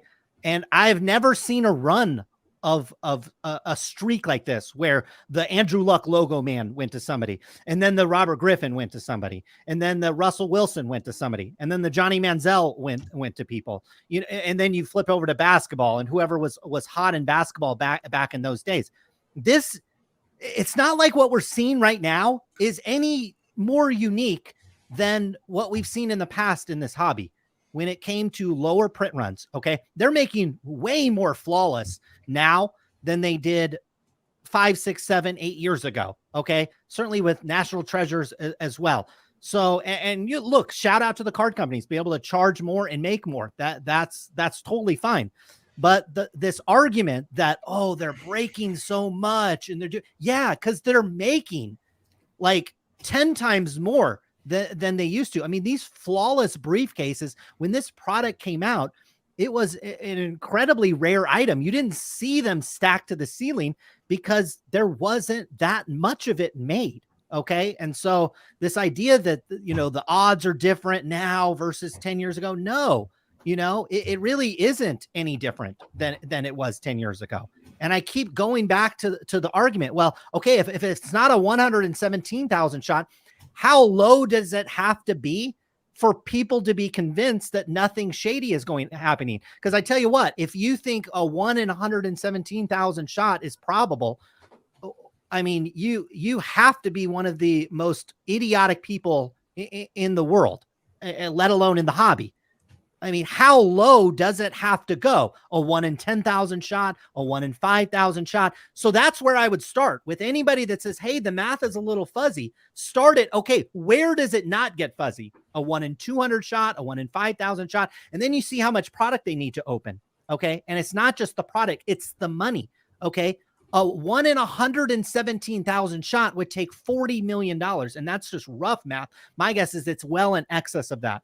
On top of that, you have all the operating cost to open $40 million worth of product. So we're talking another several $1 million likely in just operating costs, packaging and shipping, sorting and facility to handle that type of things. So if we reduce this down to what, a 1 in 1,000 shot, which would still be extraordinarily improbable, you would need 400 million, more than that. You would need like $400 million. Anybody really going to make the argument that Backyard Breaks is spending $400 million in product over the last 12 months? It doesn't make any sense. You guys need to start opening your freaking eyes.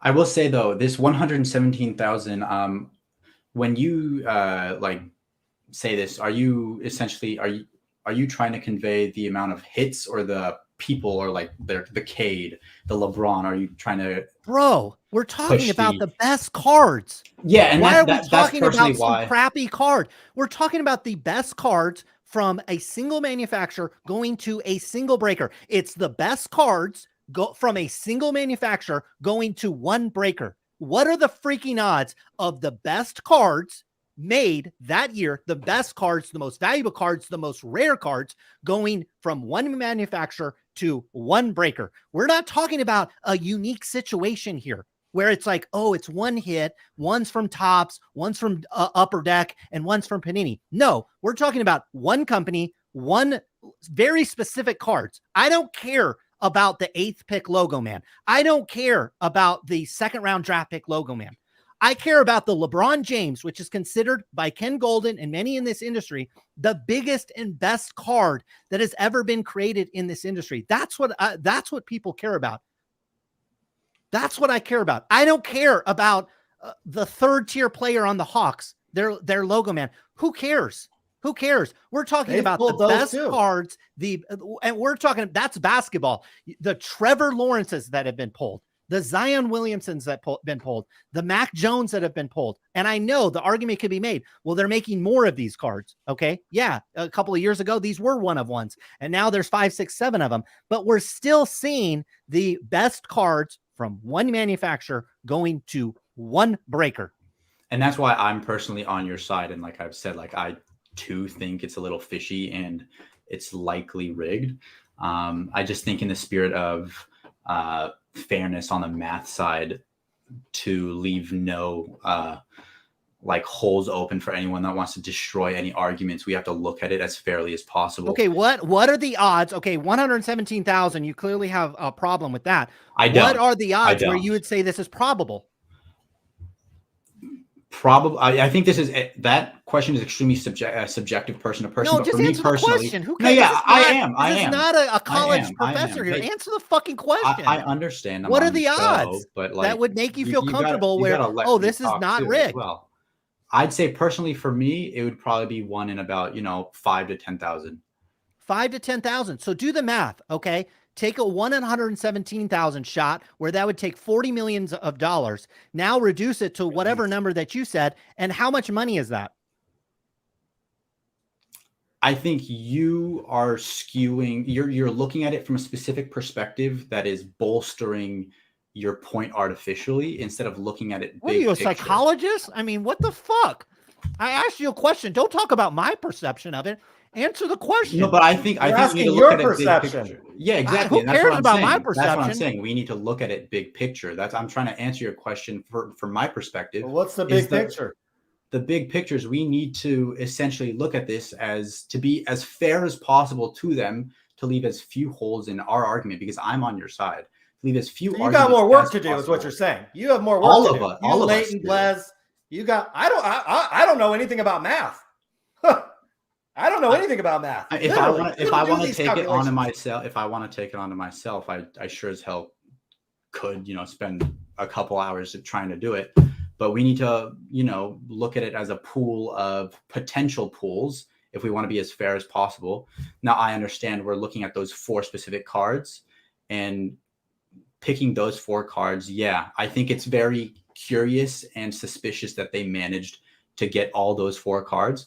Now, likewise with you guys, I don't know if it is rigged. I don't know if Backyard is actually in on it themselves. I think maybe Panini is doing it internally, like with plausible deniability, for Backyard Breaks, because that would be extremely shady and very, it'd be, they'd be walking the tightrope of legality. But I think because of that, it's extremely suspicious, and that's why I'm on your side. If it was some one of one, who knows, a one of one Carson Wentz that was pulled out of a box, like, sure, we wouldn't be talking about it, and that makes sense. But because it was these 4 specific cards, I'm on your side. I think it's suspicious and rigged. Now, to get to these numbers that I'm talking about would take some work. I'm not gonna, spend the next 4 hours just because we all have lives. We got other shit to do. I don't think it actually takes a lot of work, because really all you have to do is think about the money. Okay. To open up a significant amount of the product in order to statistically make it probable that you would hit not 1, not 2, not 3, but actually 4 of these cards would take hundreds of millions of dollars. Okay. And yeah. In a tough economic environment, there are very few individuals that have that type of liquid cash and that ability. Surely this company is doing tens of millions of dollars, but there is a big, gigantic gap in this hobby between tens of millions of dollars and Topps. The entire Topps company just sold for $500 fucking million. So I don't want to hear this, that all of a sudden over the last 12 months, that Backyard Breaks has spent $500 million on product. It's just, Or that they're worth I mean, I could talk about my background. I could talk about, you know, the computer software that I have expertise in to crunch these numbers. You don't have to do it. It doesn't take a genius. No, and that's all you why have that's to have why is a minor repeatedly in said I'm on business, your let alone an I'm on your MBA, side. to figure out that Topps just sold for $500 million. Definitely It makes agree. absolutely no sense that Backyard Breaks would spend over $500 million worth of product over the last couple of just the last couple of months for this type of stuff. I mean, I don't know when Flawless and NT came out, but we're talking about hundreds of millions of dollars over the last couple of months. It doesn't exist. It doesn't make sense. There's no company out there that is spending this type of money on this type of product. And it's never happened in the history of this hobby. There's just not that kind of money. Now, sure, they're breaking a lot. Sure, they're making a lot. Sure, they have a lot of top line revenue, but we're not talking about hundreds of millions of dollars. And I don't care where you are with the math. That is what it ultimately comes down to, is how much money they would have to spend to pull these cards at a reasonable probability. I don't care where you are, 1 in 1,000, 1 in 200, 1 in 10,000, wherever you fall, and whether or not that's reasonable, it takes hundreds of millions of dollars, especially because they're buying this at retail. Okay. It doesn't make that part of the argument. We don't have to bust out the Backyard. I have it on software. good faith. Backyard does not get all their product at retail. Backyard, a lot of their stuff is allocated. There's one big overhead company, again, that owns Backyard and its subsidiaries. And they get, I'm not at, that's something you can ask Backyard. I'm not someone who wants to get into it, but if you want to talk directly with any employees, I mean, figure out a way to do it. But I can put money on it. I can put money where my mouth is. When you get your answer, that is what you will hear. That he has hundreds of millions to spend. Oh, no. It's one parent company that owns Backyard and its subsidiaries, and they are getting allocations that this is, I'm trying to prove the point that they're not paying retail for everything. They're getting stuff allocated. They're getting dozens of cases allocated of a lot of stuff. They're making millions, and that's what's allowing them to move through a lot of product. However, I definitely agree. These 4 cards, extremely suspicious. I'm on your side. I think because like these 4 cards were pulled just by them, it's extremely sus. I personally believe, in my opinion, it's rigged. But do you believe we can access the information that proves it beyond a reasonable doubt?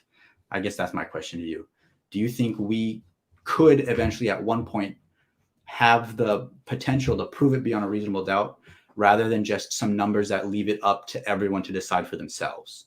Absolutely. You just get these guys drunk around an industry event and stories come flying out the ass of these guys. I mean, I've heard about all kinds of freaking rigged stories, and these cards didn't end up in the product, and this was shady and this was shady. Yeah, of course, it may take 5 or 10 years. It's not going to happen tomorrow, but it might take 5 or 10 years. Of course, it can happen. These guys drunk and they'll say whatever. I was at the industry summit 2 weeks ago. I had my fair share of talks with guys. They had an open bar right across Lahara's underneath the Mirage. And it was nice to talk to a lot of these industry individuals and making some new connections. But like, that's my point that I've been trying to make. I'm completely on your guys' side. I think our disconnect, I don't know if you guys think I'm on Backyard side. I'm not. So my 2 cents that I've just been trying to give you is, I think we should look at it as a matter of proportion and relatively to what other people are opening. And then he did that based on Leighton Sports Cards volume. So that has already been done. They took the volume that Leighton did and they put it in those calculations. That's what Triple Crown 24 did. Yeah, but he did it based on Leighton Sports Cards volume. Its Backyard Breaks break that much more than Leighton. I've been in the room when Leighton has broken. Backyard breaks multitude times more than Leighton. Backyard. How much? What are we talking about? I can't give you that exact number, but if you look at it, just think about it. Backyard has multiple channels streaming 24/7. So does Leighton. Leighton has a few, yes, but they pre-fill everything with a case, a box. I think you guys confused. These guys are on stream not selling anything. Nothing's being opened. I think you guys confuse being on stream with breaking. I want somebody to sit there and actually add up all the product. And I think that's a great idea, but I mean, someone's going to have to volunteer to do that. I'm not willing to do that. I've got other things to, tend to. But backyard. Well, if you guys aren't getting the best hits, I'd start to worry about it. If I was a group breaker and this shit was rigged, I'd be worried about it. If I can be worried all I want, but what am I going to do about it other than just say, hey, I think it's rigged? Talk to Panini. Talk to your distributor. Yeah, and GTS is likely to be cut very soon with, Panini probably getting bought by Fanatics. What are they going to do? It's a lot of people have their hands tied because people want to make money, right? No one wants to be the bad guy because people want to keep making money. And once you put yourself out there against the grain, people are going to start looking at you different, dealing with you differently. So it might be, more than just this for all we know. This could be just the first thing that we're seeing, but I don't think anyone's going to want to speak up in the back end just because of all the, drama that they don't want to cause or be a part of. And I think, as much as it sucks, I understand why. No one wants to get their revenue stream taken. GTS, if they get cut once Fanatics likely buys Panini, then what's it matter to them? So they're busting their ass trying to not get cut. If that sale goes through, it's just, that's my point. Like, who's going to do anything about it? Panini, maybe if Panini didn't tell Backyard and is actually doing it, maybe Panini slows down on that and that's it once they see this. But them seeing this they would react the same seeing this as if me or like anyone else speaks up. So I think if things were to change at this point, they will change because you guys have spoken up and like putting your fist down, and I like commend that. I think that's really good. You guys are doing the Lord's work here, and I appreciate it. And for all I know, it could help me in the long run silently, and I won't even know it, right? So it's a very sticky situation that everyone's in because everyone is so intertwined in the back end. Selling everything. No one wants to make a fuss. The ones that are making money. So it's just, it sucks, but it is how it is. There's sometimes the big dogs. Well, wouldn't you want to do something about it? You're in this business. I would. Like wouldn't you want to do something about it? To just throw up your hands and say, nothing we could do. Let Sports Card Radio handle it. See if they can do anything. You see that the point there is I have a decision. Pick your battles, right? Do I want to try and do something about it? Potentially make some enemies and get my entire business cut, like allocations, nothing stop. Have them stop being allocated to me and just essentially cut my revenue by who knows, maybe 100%, and have to go work for someone else instead of owning my own company.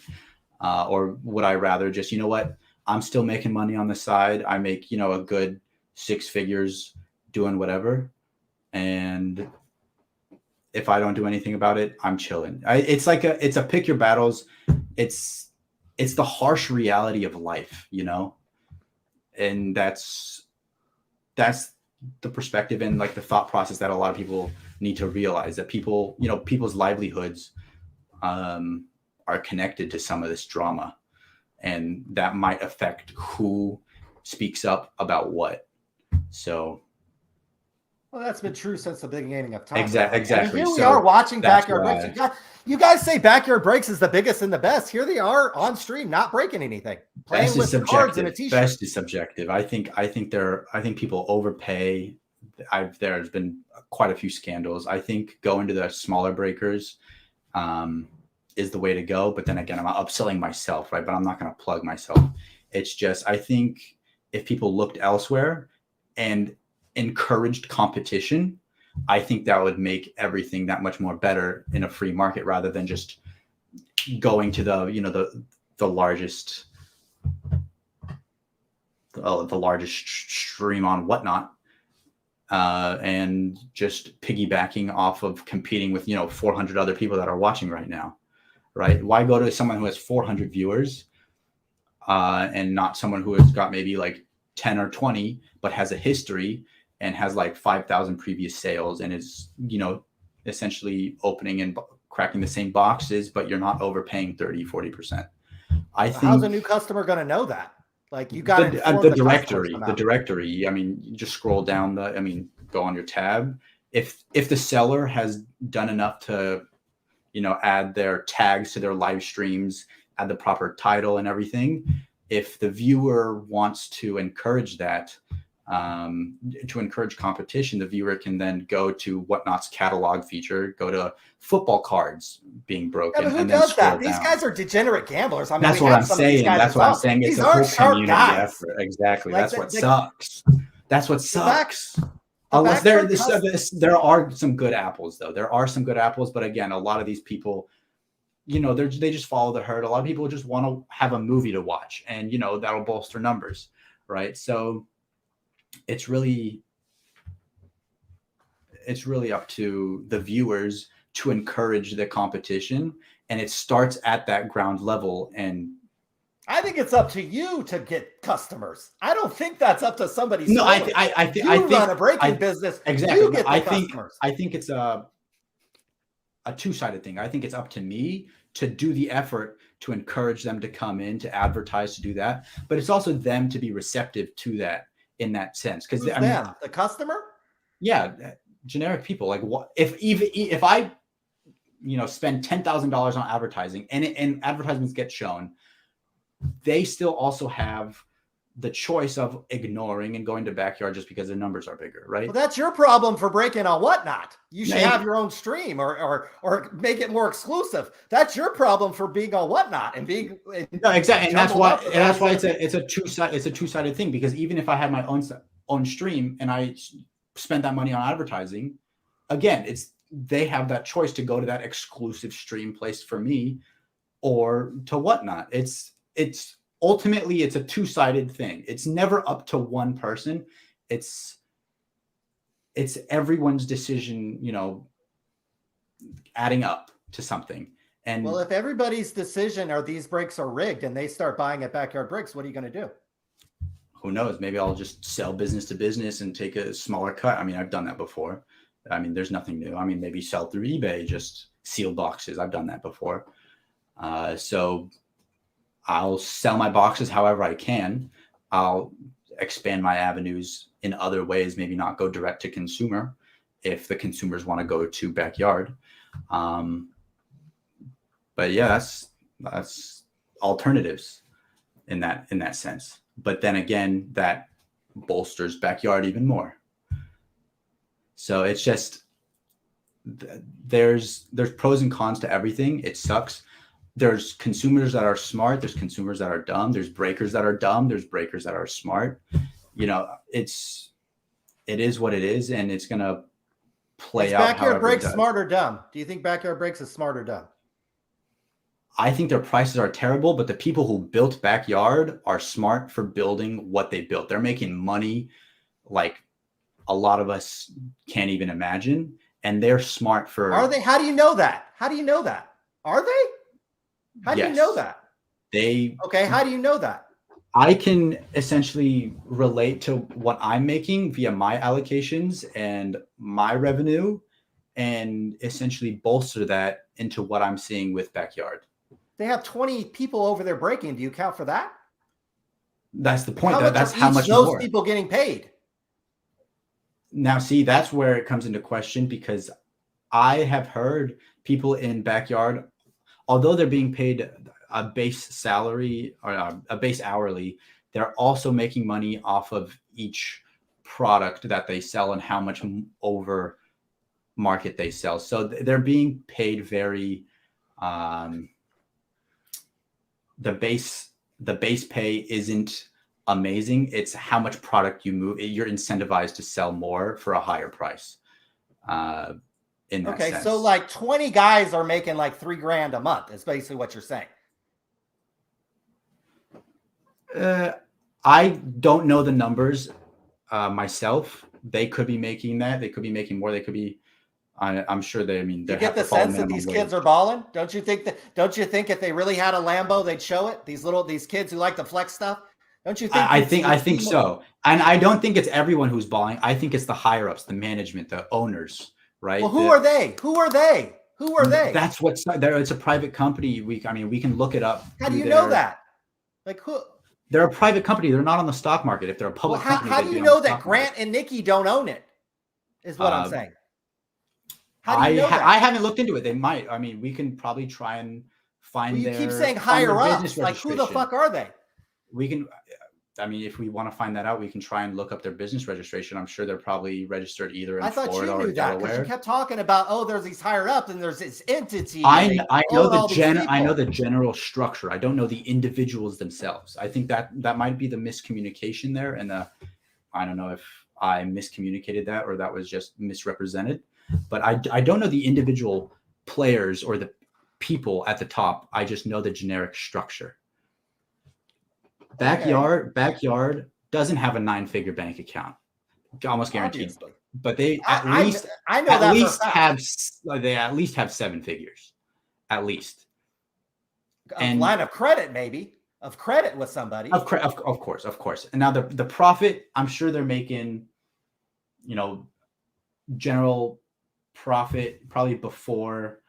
They're making millions a year off of National Treasures. The allocated price of National Treasures football is like $850, right? Last year's boxes started selling for what, $4,000 or $5,000. So that difference they're making on every single box, and they've got allocated probably a few dozen cases. So okay, that's not very much money with 20 people in the room. If it was one guy, exactly. Like, okay. So that's why I think the Breakers, they have a decent base salary to live off of. I mean, I'm sure they probably have like company paid for food or something while they're in the business and office. So they have fewer expenses to pay. I mean, they still have to pay rent, everything like that. But I'm sure they're not getting paid 6 figures to break. They're getting a decent job that lets them get by. And I think it's the owners, whether it be Grant and Nikki or somebody else, that are making the majority of the money because, they invested to begin the company and make Backyard what it is today. So I don't think their revenue and profits are split evenly. Hell, mine aren't. I have people working for me. I don't split evenly. I think that would be preposterous in, what I put in to start and, the risks I took to just get it up and running in the first place. So I think it makes sense in the end. I think Backyard as a company makes a lot of money. I don't think the Breakers are being paid nearly as much as whoever the owners are. But yeah, they're making a lot of money. There's no doubt about it. Because I know personally me, like revenue wise, I'd say for 2022, it's like projected revenue for I have 5,000 followers on Whatnot, almost just under. And my projected revenue for the calendar year of 2022 is set to end at around 2 million for the year. Right. Okay. But that's just revenue. So what's exactly. What's your, my you profit? Make 10% off that or what? Yeah, just about. So, and then how many employees do you have? I have one. I have one other employee that so 100K is so you get 100K each before taxes? It's not split. It's not split 50-50. And that's just the way the way it works. I mean, it's split like 20-80 because okay. I put in all and so you expand this and me comparatively to Backyard's not breaking anything. We've been watching them for a fucking hour and they haven't broken anything. I think you guys are. And I think time online and breaking. The time of day is also extremely important. I think. Okay. I think, you guys say they break all day, but they don't sell anything at night. So who fucking cares? They slow fill at night. It's. I don't think you guys know anything it's about not business. Negligible. I think you guys know a little bit about cards. And it's you guys not are like negligible. Card fondling dorks, but you don't know anything about business. Wrap up your point. What do you got for us? What do you got? Okay. Well, I appreciate it. No, yeah. My point is they're making a lot of money. I think in your argument, I think personally, in my opinion, they are probably getting loaded boxes with you. I'm not sure where your hostility came from, but it is what it is. And I think a lot of You're it just is a saying community. nothing. You're saying fucking nothing, bro. That's what my problem is. But what do you want to hear from me? What is it that, like? What is your You started something? talking about the math, but you didn't have any explanation for the math. I said then you how start talking to about get this to bigger the point. entity that owns Backyard. I'm not going to but you do really the work don't know anything for about you, it. but I'm telling you how to get to the end point. You have to look at it as a matter of proportion. I'm not going to do that math for you, but I think to be as crystal clear as possible and to prove as good of a point possible with what the question you're asking of quality and quantity of hits, that's the correct way to do it in the long run. Well, prove it to me then. Prove it to me then. I don't want to just be told like you're my freaking father. Okay. Show it to me. Your question is, do they get loaded boxes? Now, if we look at it in terms of quantity, that's the way we do it. Proportion. Then show me. Then show it to me. Show it to me. Well, okay. What numbers do you want me to grab out of thin air? What numbers do you want me to grab? Let me ask you. Prove to me that pulling those 4 hits is not a 117 shot. But that's not what I'm saying. Reasonable. You think I'm talking about this one point that I'm talking about a completely other way of proving what you're trying to talk about. Now, I think your 117 is a little bit disproportionate, but I'm not saying it's wrong because it isn't wrong.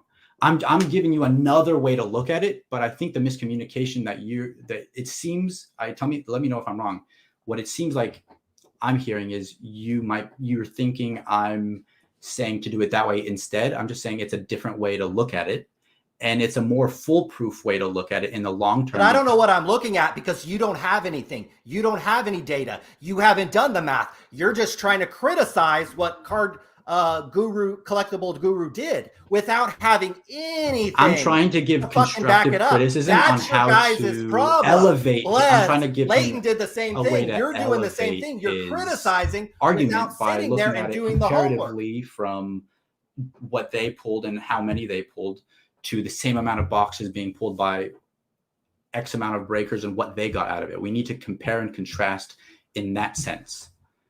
That's a way to elevate your argument. I'm trying to give you a way to make your point even better. I'm not telling you you're wrong.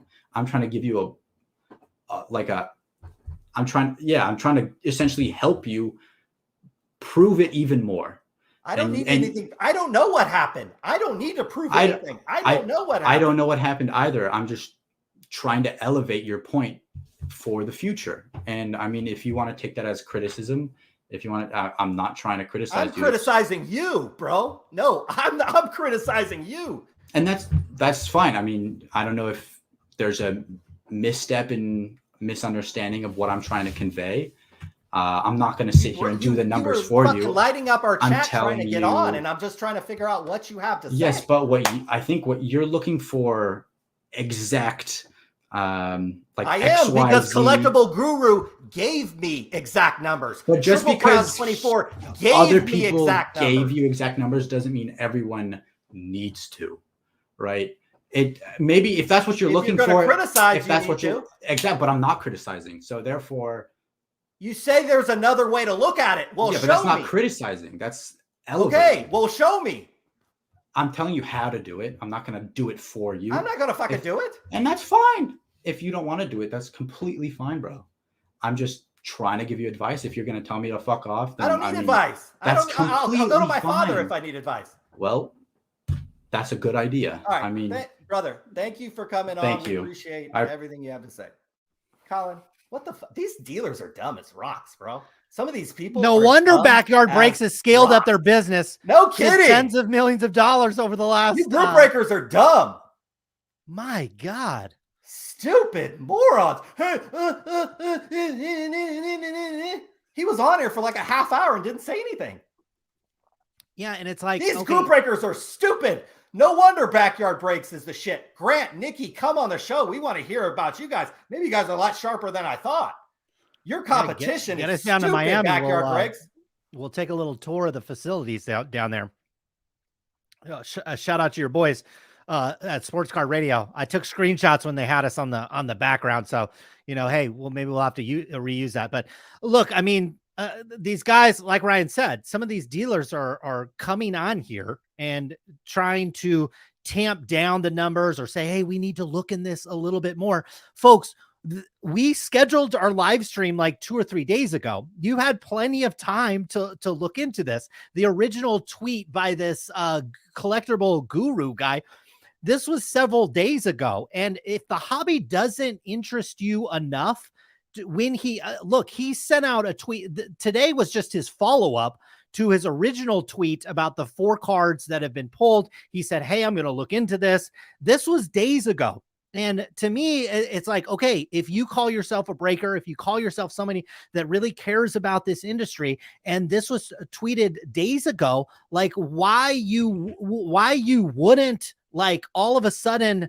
look into this seems rather strange to me. It seems rather strange to me that people in this industry wouldn't have gotten and looked into this, because Ryan and I get criticized the fact that, oh, we don't collect cards. We don't clutch these cards. We don't go around and tapping everybody on the industry's ass. Like, you know, like we looked into this right away because this was something that we had never seen before. And we had like this great curiosity about it. It's weird that people that are in this industry that all of a sudden are, oh, I'm not that curious about this. It doesn't really, you know, we got to look into this a little bit more and all these types of things. Well, when are you going to start?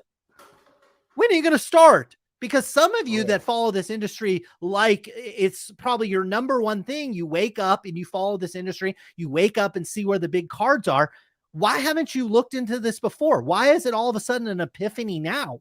You know, like, oh, all of a sudden, oh, maybe I will look into this, or maybe I will call my MIT professor and look into this. It's like, you know, like what really, do you really care about this business?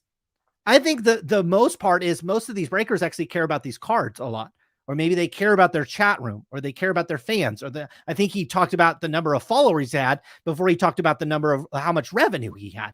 And so it's like, I think a lot of these guys care so much about other things, they actually don't actually pay attention to the business part of it.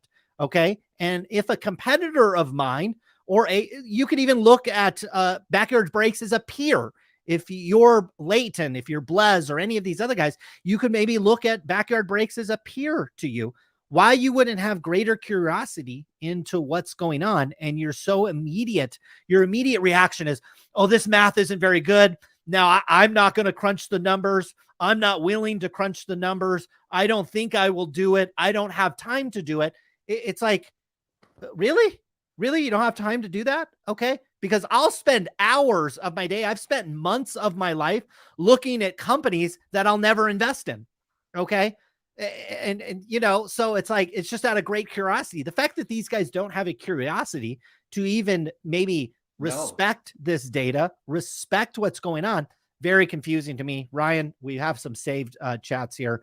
Mojo autographs. Call Ken Golden. Yeah. Should we call Kenny?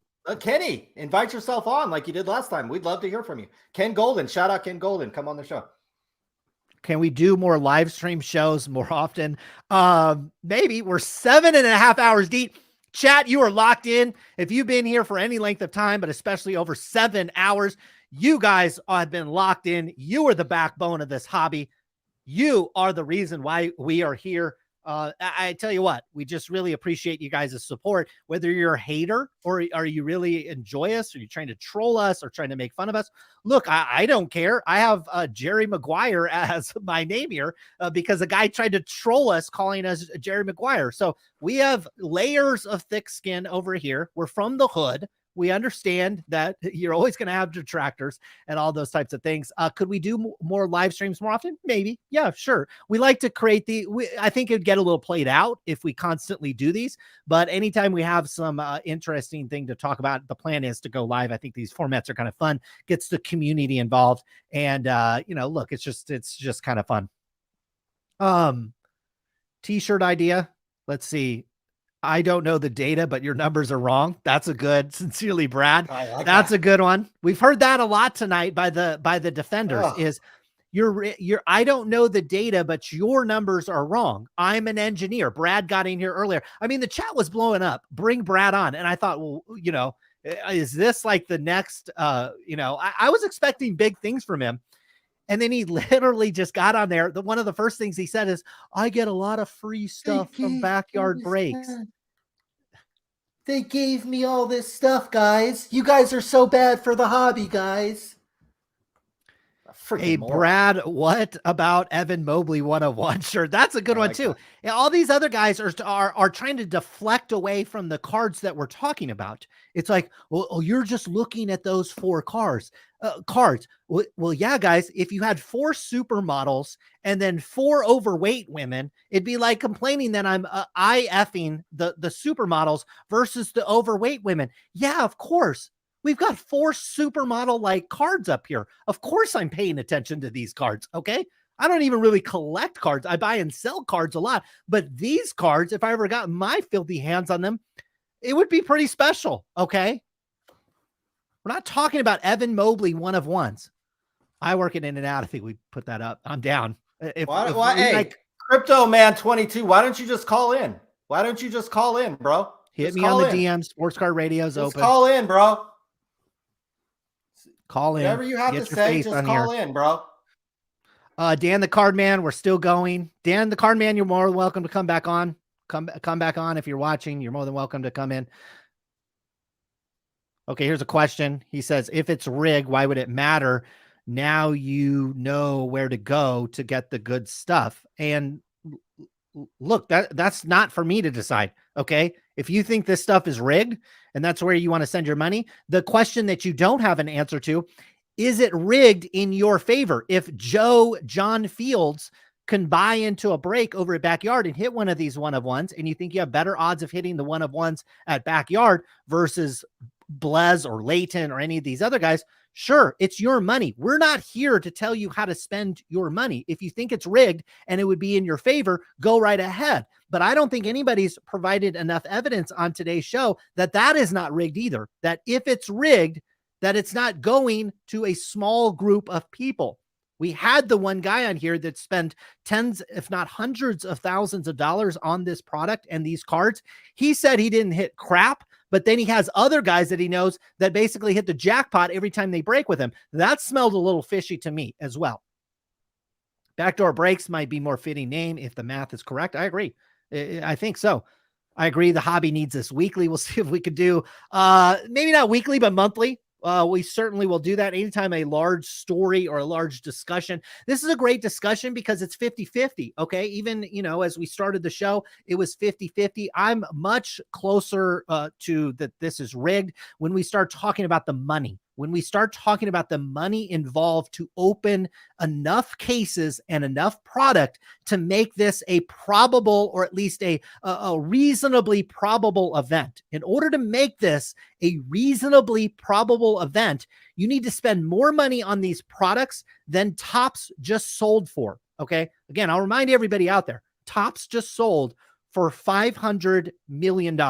Okay. And for this to be a probable event, it's likely that Backyard Breaks would have to spend in excess of that just to acquire this product. So they could have literally bought Topps outright for the amount of money that they would have needed to spend on these products. And I don't, even if you had $500 million to buy up Flawless NT for basketball and football, I don't think you could buy it up. I think even if you had the money, obviously there'd be enough sellers out there, but there's enough degens in this community that it just wouldn't, it doesn't add up. When you look at the money, some of you guys are focused on the odds and that's cool. Some people are focused on the cards and the Devin Mosleys or whoever it is.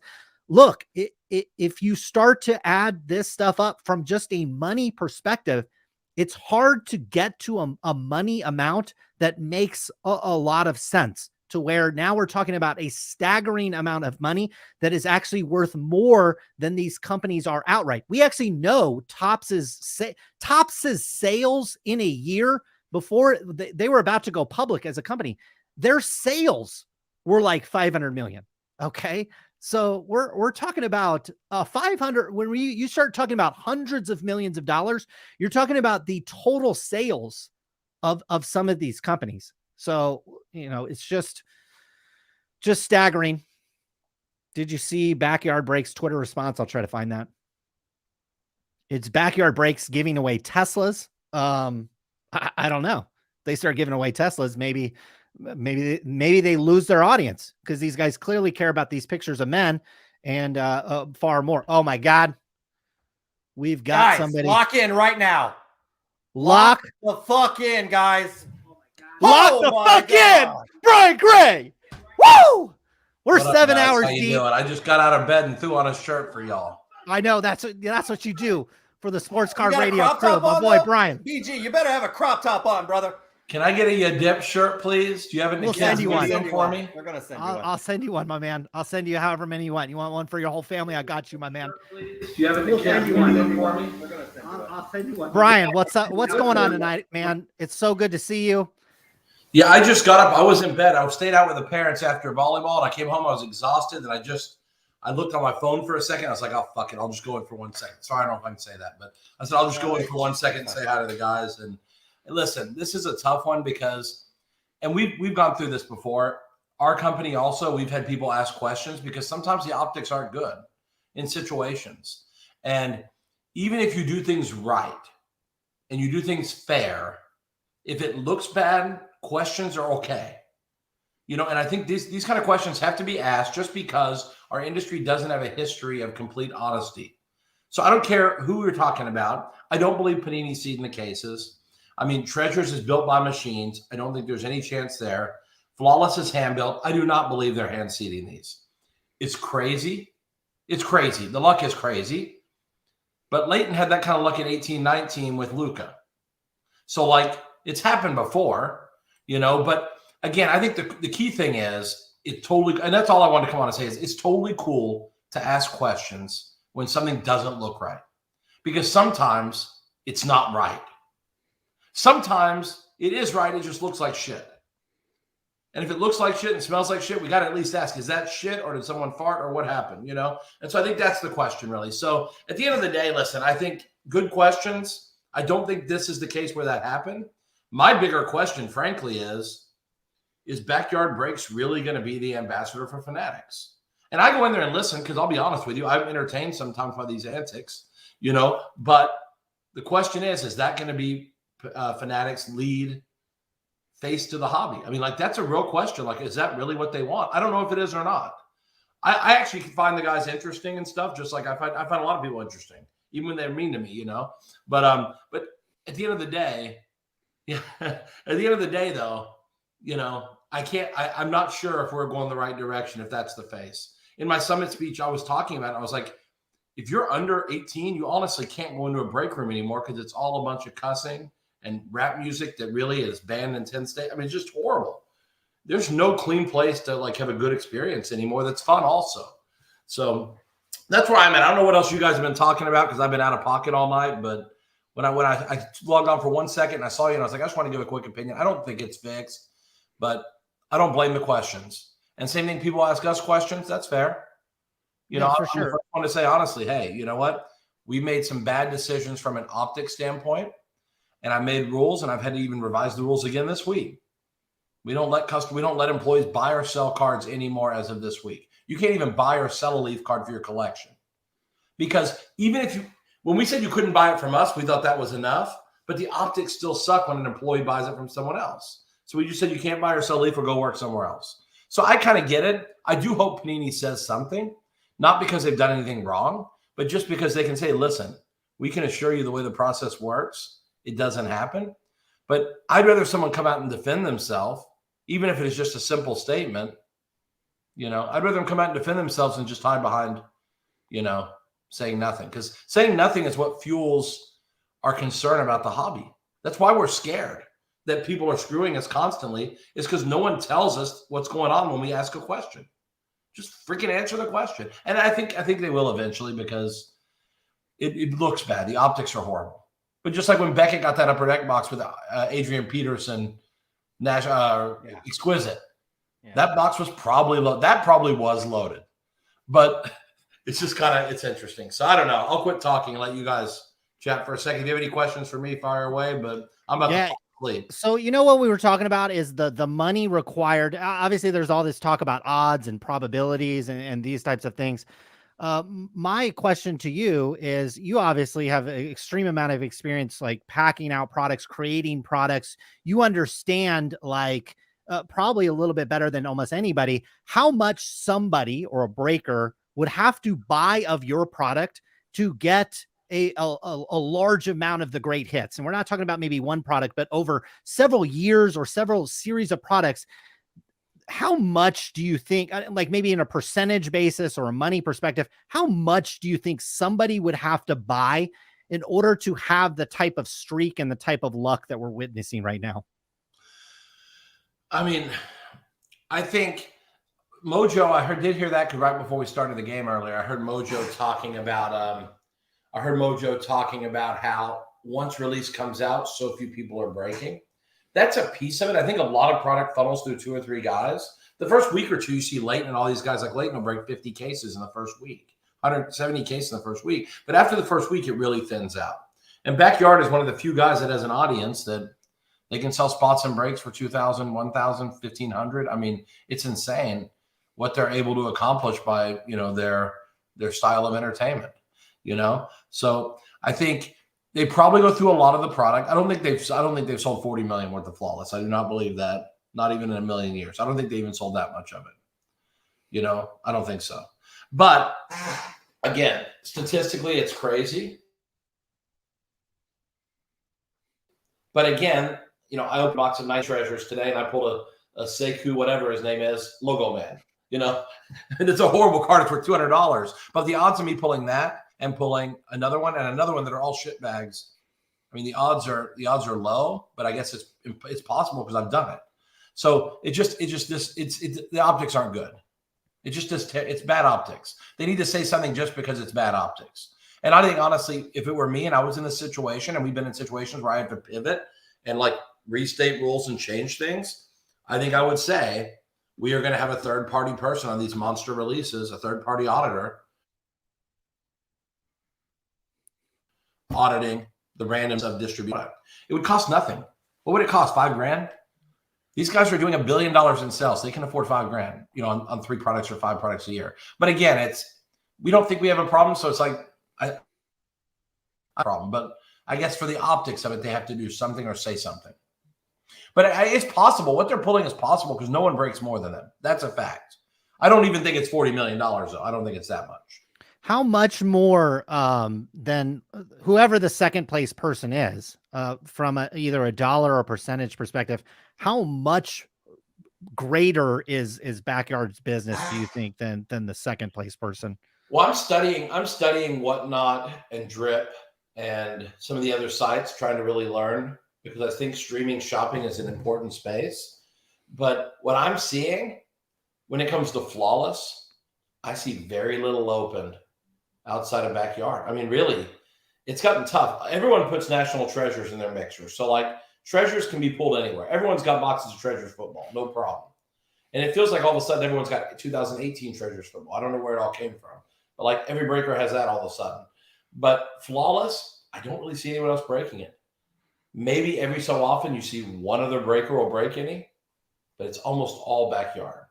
So, I mean, that helps. What Mojo said earlier, there was a little truth to that once release is over, they open a lot of it. But again, the optics are bad. And I understand, because like you don't want these monster hits coming out the first week, because then the product can get softer. So it's like that feeds the desire to want to think there's a vast conspiracy. And it's just, and I'm sure there are some things in this hobby that need to be cleaned up. I don't think this is one I think this is just horrible. It just looks bad. What if it keeps going? As someone who's been the victim of things that look bad, I can tell you there are things that look bad that are truly fair and square, and it just sucks. It sucks because then you have to defend yourself when you don't deserve to have to defend yourself.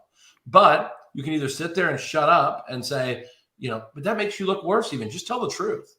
If you screw up, you tell someone you screwed up. If you didn't screw up, you tell someone you didn't screw up. And if you don't like it, great. You get what you get, At least you'll respect the fact that I'm going to say something and give you the truth. And if you don't like it, sorry. That's just what it is. I mean, I don't know. So, I mean, you're saying that $40 million worth of product, probably improbable. Well, if it wasn't if they didn't spend 40 million, it hurts the numbers for sure. The numbers, it gets your even numbers get more. much That's the worse if they thing. didn't It's like, spend 40 million. if they didn't spend 40 million opening this is over multiple of releases, so it's not just one product. Sure. Certainly 40 million of one product would be a lot, but so if it's not 40 million, then that actually makes this even more improbable. Like, you see what I'm saying? Like, so, if they're not acquiring and certainly Flawless can be, it's hand packed, there's not that much of it. Okay. So certainly compared to NT and obviously Prism as well, it's not nearly has the print runs, obviously. Okay. But they are pulling cards, very key cards, out of Prism, out of Optic, out of National Treasures as well. And so, that you have, without a shadow of a doubt, that this is that there's some a shadiness here, or you're just kind of going on a gut Well, feeling. no, listen, I bought into some of their breaks when I'm just sitting around working. But I mean, again, have I hit a monster? No, I haven't hit any monsters to write home about. Biggest card I've hit in there was like $5,000 or something. But like, it just gets to the point to where I am so sure as a manufacturer, we do have some insight, and I know how graphic converting, where they do all their stuff, I know how it works there. I know the security level there. I would bet everything I own that there's no shenanigans. It just looks terrible. It looks terrible. I mean, there's no way around it. It looks terrible. And you talked about how you'd have an audit company come in. How else would you handle this if you're I don't know. I mean, again, listen, I think internally they have to ask themselves questions and say, just like we would, hey, it looks so bad. Are we really doing everything we can to make sure that when cases are collated, that we're spreading them around the print run? Are we putting enough mixes on the cases? Or because every case is hand-packed, is it possible that these were all hand-packed, 20 cases went to one place? Like, let's say 30 cases went to one distributor, and half of the good stuff happened to be there because they didn't mix the cases well enough. And that happens to be backyard supplier. That's how that can happen. But what has to happen is you have to literally take those 3 logo man and put them on different skids, so they're not going to end up in the same distributor's hands. But then, are you getting too involved in the moving of things around? Like, that's the problem, is even when you try to fix something, then it's like, well, you didn't really let it be random. Maybe I would have gotten all 3 logo men. So it's like, you can't win, you can't lose. It doesn't matter. You can't win, you can't lose. I think their motives are good here. Now, when it comes to like the redemption lawsuit, we'll see what happens with that. There's other places that I think great questions are going to be asked over the next few months. But this I think is one it just looks bad, but I don't think there's any smoke. There's gonna be smoke other places, but this ain't it, I don't think. Where's there gonna be some other smoke? Well, no, I mean, the redemption lawsuit's a big deal. Basically, if Panini wins this redemption lawsuit, redemptions are really not a promise anymore. And I don't understand that. I don't understand how that's not a promise. If we tell people we're going to give them something, we got to give them something. And if we can't fulfill it, we got to fulfill it better. And if a player doesn't do his job, you got to sue the player. They're scared to do that. And they even mentioned in court today, they said, is it really good what Leaf did suing CD Lamb? Well, you know what? For all those collectors that got their cards 7 days later, it was damn good. And they were all on card, and the guy turned them around in one day after a year and a half of chasing him. So it was the right thing to do. It may not be for them because they're licensees, but for us, it was the right thing to do. And the thing is, they should work into their deals some consequence, just something that forces a player to do what they say. And I think Fanatics will be better equipped for that. I would like to think that the PA will get more involved with Fanatics. It's not going to be no redemptions. Don't believe that for a second. They're going to have plenty of redemptions. There's no way around it. But at least they should have some leverage with the PA now, where I'm sure the PA now tells Panini, leave us alone. You're not our partner. Give the guy the money, So they don't really care. But again, that's the issue. And they mentioned that in court, that we sued CD Lamb, and they were like, is that really the right thing to do? Do you believe that's the right thing to do? And it's like, depends. If you want your customers to get what they're promised, yeah. But I think that's going to be and again, if my business was the scale of Panini's, I would have the same problems. So I'm not pretending to be perfect. I would fall apart just like, it'd be just as hard if I was in their situation. But at the end of the day, that's going to be a bigger question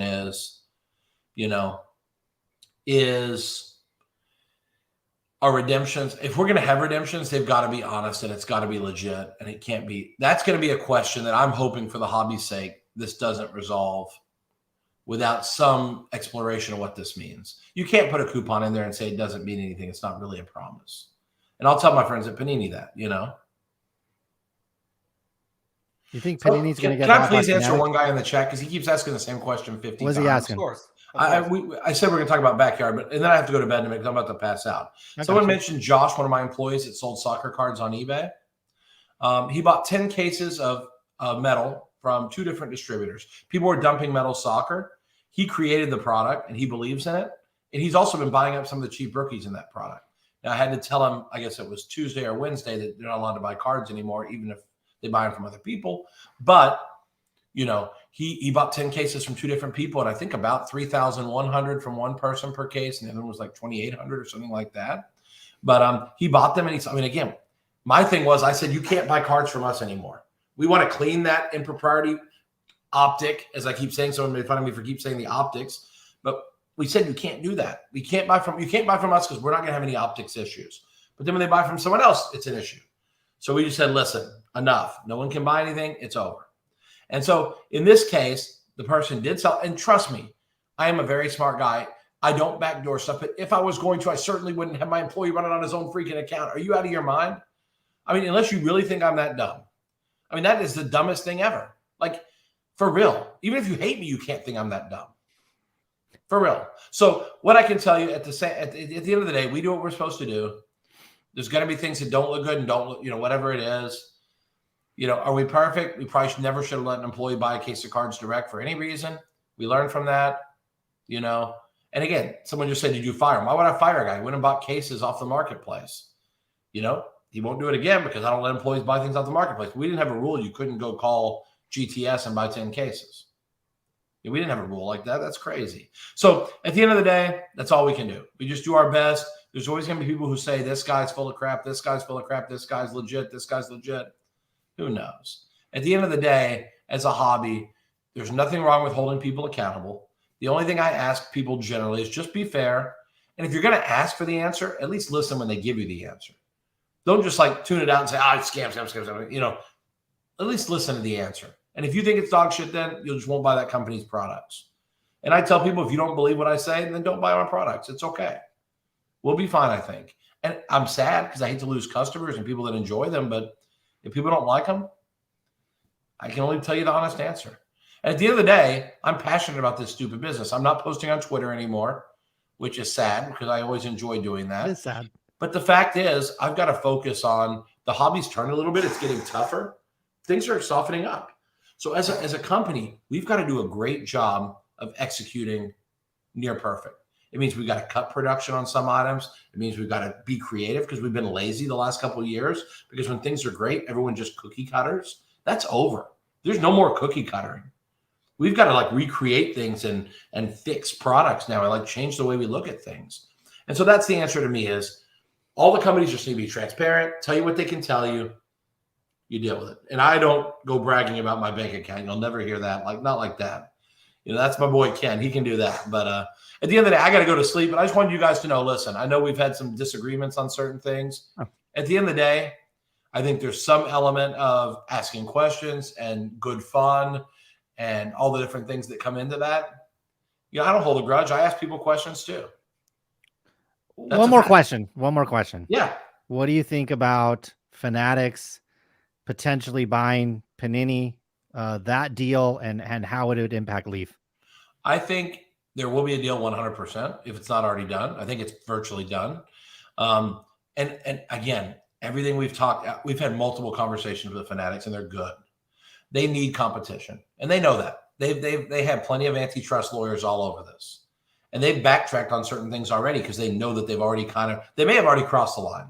But we all know that I'm probably the one person who could hold them accountable.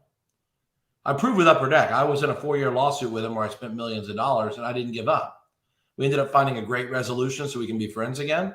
But, you know, it took 4 years. But I'm not going to back down. And now that we've all made a lot of money in the business, and I'm not going to say I'm Ken Golden, but like, you know, everyone's done well. The card company's made a lot of money the last few years, a lot. Because I know if I've done well, then they've done really, really, really well. We have the war chest to fight that fight now. And we don't want to. And the fact is, from my talks with Michael Rubin, I don't think they want to either. They want to have a fair environment, They just want to make money. And if you have to have a competitor, who do you want your competitor to be? Someone like me who's happy with their size in the business and who will kind of stay in their lane? Or do you want it to be some ultra aggressive company that's going to be in your face trying to undermine you on every rookie exclusive? I mean, I'm a perfect competitor because I'm happy being the size of business we are. And that's a good business. We're going to sell $100 million this year. That's good. You know, do I have aspirations to be 500 million, $1 billion? You know, that's not the plan right now. If I ever reach those kind of numbers, I'll be doing something else. You know, because we know what we can make in cards. We can't make more product. We've capped out the most product we're ever going to make was this year. We will pull back the amount of product, but we're going to look at other businesses and other places where there's a gap in what's available in the marketplace in the collectible space. And we see a lot of inefficiencies. The same way we found the inefficiency in cards, we will find other inefficiencies and make money doing that. So we'll grow our business to those next level of loftiness, but it won't be on the back of trading cards. And so we believe we are going to have a great relationship with Fanatics. We do business with them already. We have a great relationship. You know, I'm optimistic. And I think if Fanatics does this right, it could be the best thing that ever happened to the hobby because they will bring in new people. The same way we just signed Jake Paul. We just signed Bad Bar. We're signing all these like influencers. You know, we're actually doing cards with the guy from the Fire Festival. You know, Billy.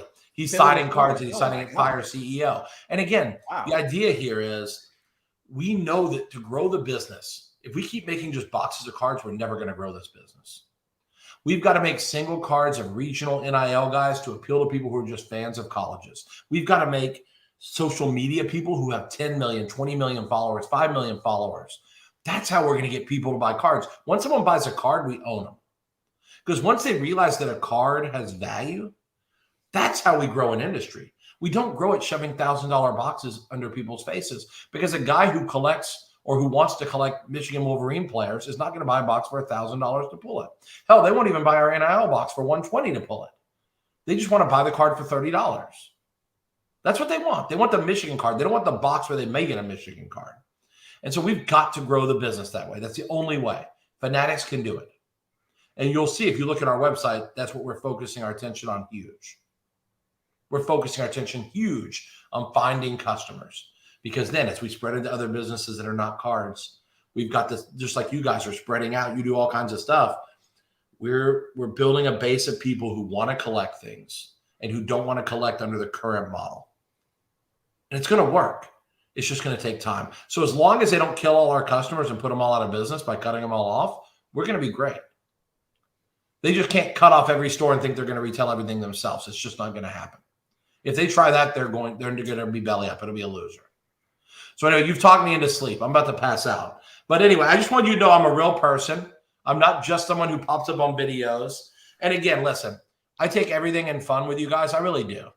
And it's just, it is what it is. I have no problem when people ask questions. You know, I'm just not going to answer them on Twitter. You know, so you'll have to talk to me in person like this. I know I'm not very handsome, but I make up for it with humor and charisma. So we've always appreciated your candor. I'm dipping. You dip, BG? You dip? Yeah. You dip, BG?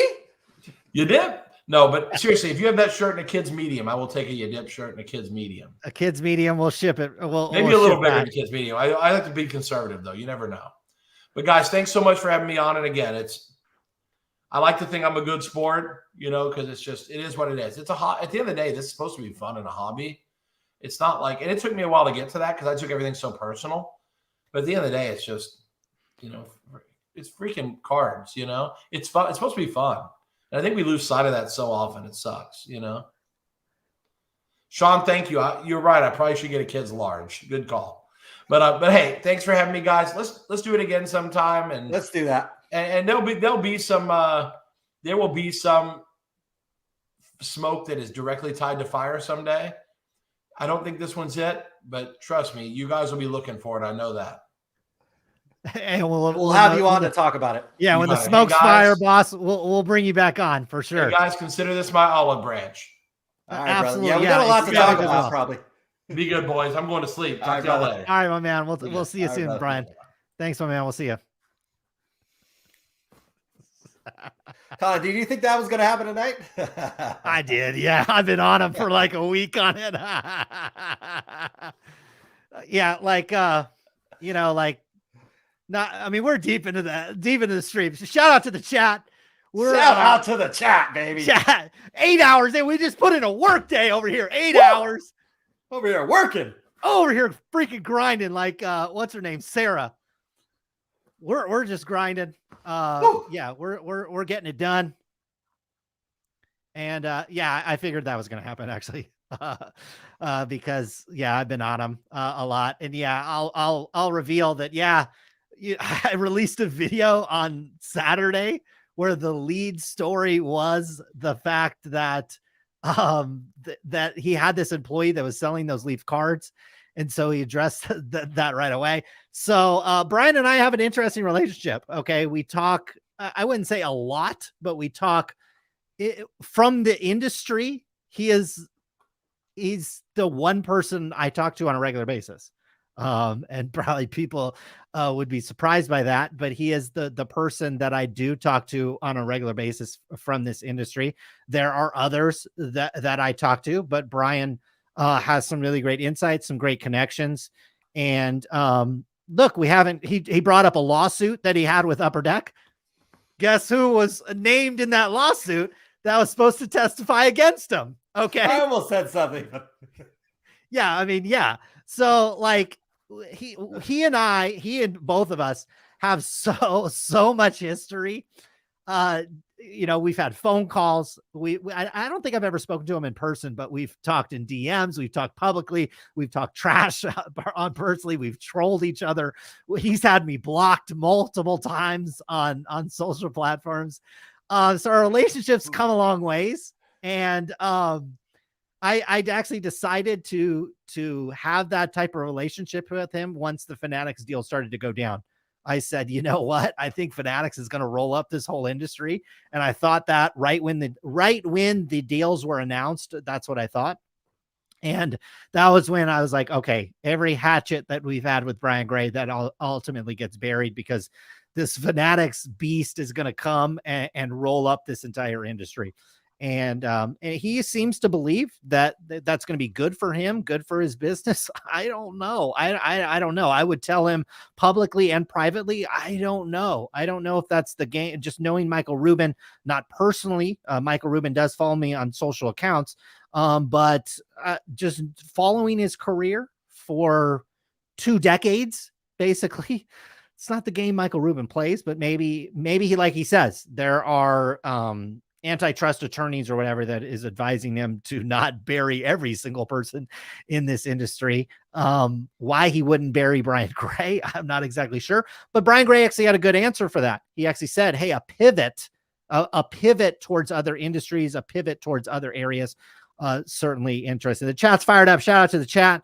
600. We are 8 hours in and we're still pushing 650 over here. We haven't given anything away. Sarah hasn't shown up yet.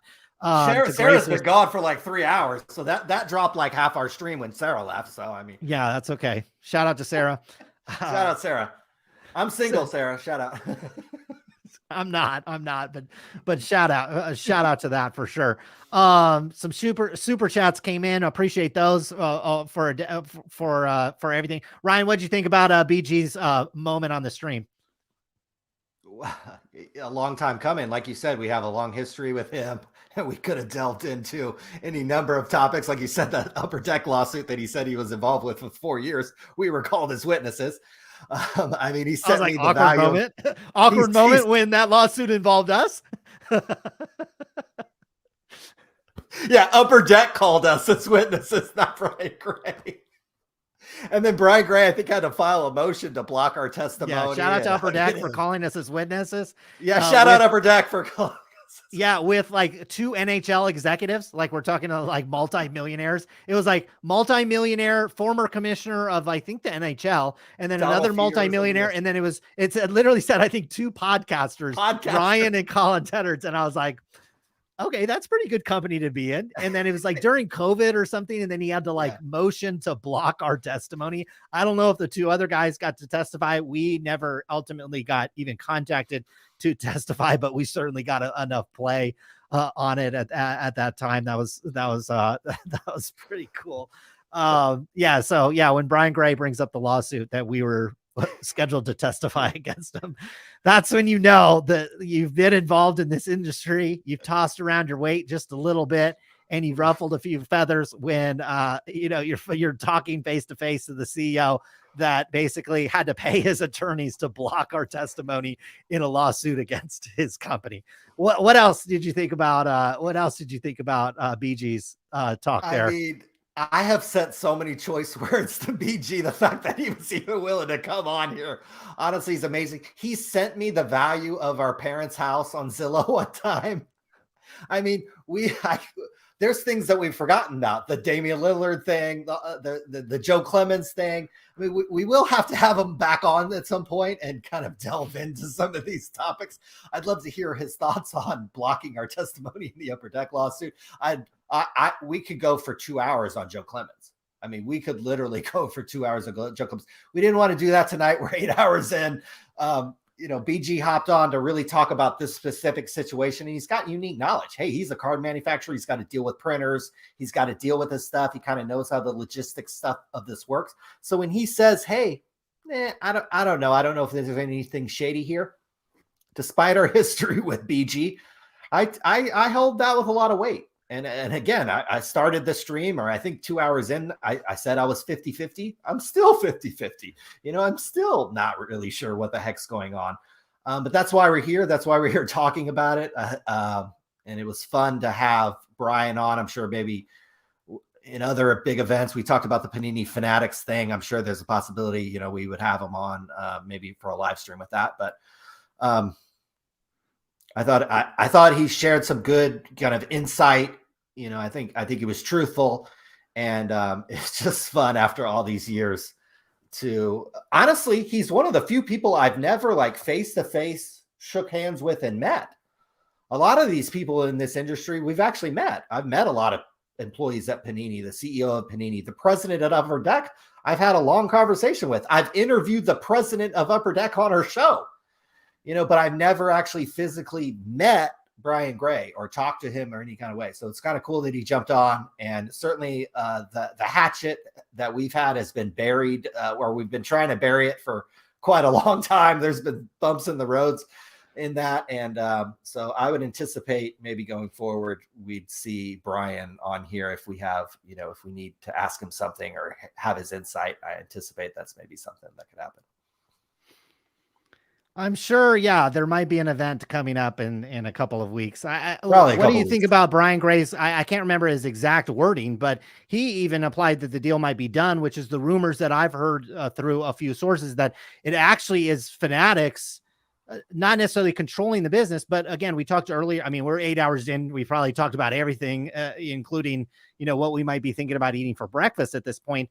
But we talked about how the fact that Panini is starting to dime out customers that have been waiting 5, 6, 7 years for redemption. All of a sudden, they're taking care of these customers. Now, I don't think they're taking care of them in a fair way. I don't think they're doing it in a way that's fair to the customer or equitable to the customer, but that's kind of a different discussion. The fact that they're doing it now seems a little, obviously the timing seems relatively convenient, and we're connecting the dots a little bit too much. Maybe we have our Reynolds wrap on our head, but this backyard break situation, if Panini is basically, you have employees there that feel like they might be going out the door, or they're going to have to go work for Fanatics, and maybe they don't want to do that, or maybe they're going to move the offices. I don't know what's going on inside Panini, but certainly when you get taken over by a larger company, that can create, we look at what's going on with Twitter right now. I mean, I can imagine inside that office, the fact that Elon Musk is going to come in is just having employees just absolutely flip out. I can imagine the similar type of thing is happening over at Panini, just to obviously a much lesser degree. The fact that Fanatics is likely to going to come in and buy that company, it could encourage employees to do things that they wouldn't normally do. And certainly when you see a situation like what we have going on over at Backdoor Breaks, it certainly can attest to that. Logo Man NT, LaMelo Ball, shout out to LaMelo and LeVar. Triple B's, baby, throw it up. Triple B's in the house, stay in your lane. What else about the BG? I mean, that guy, the thing is he could have gone all night. You ask him one question and he answers about 8 of them. What else did you think about BG there?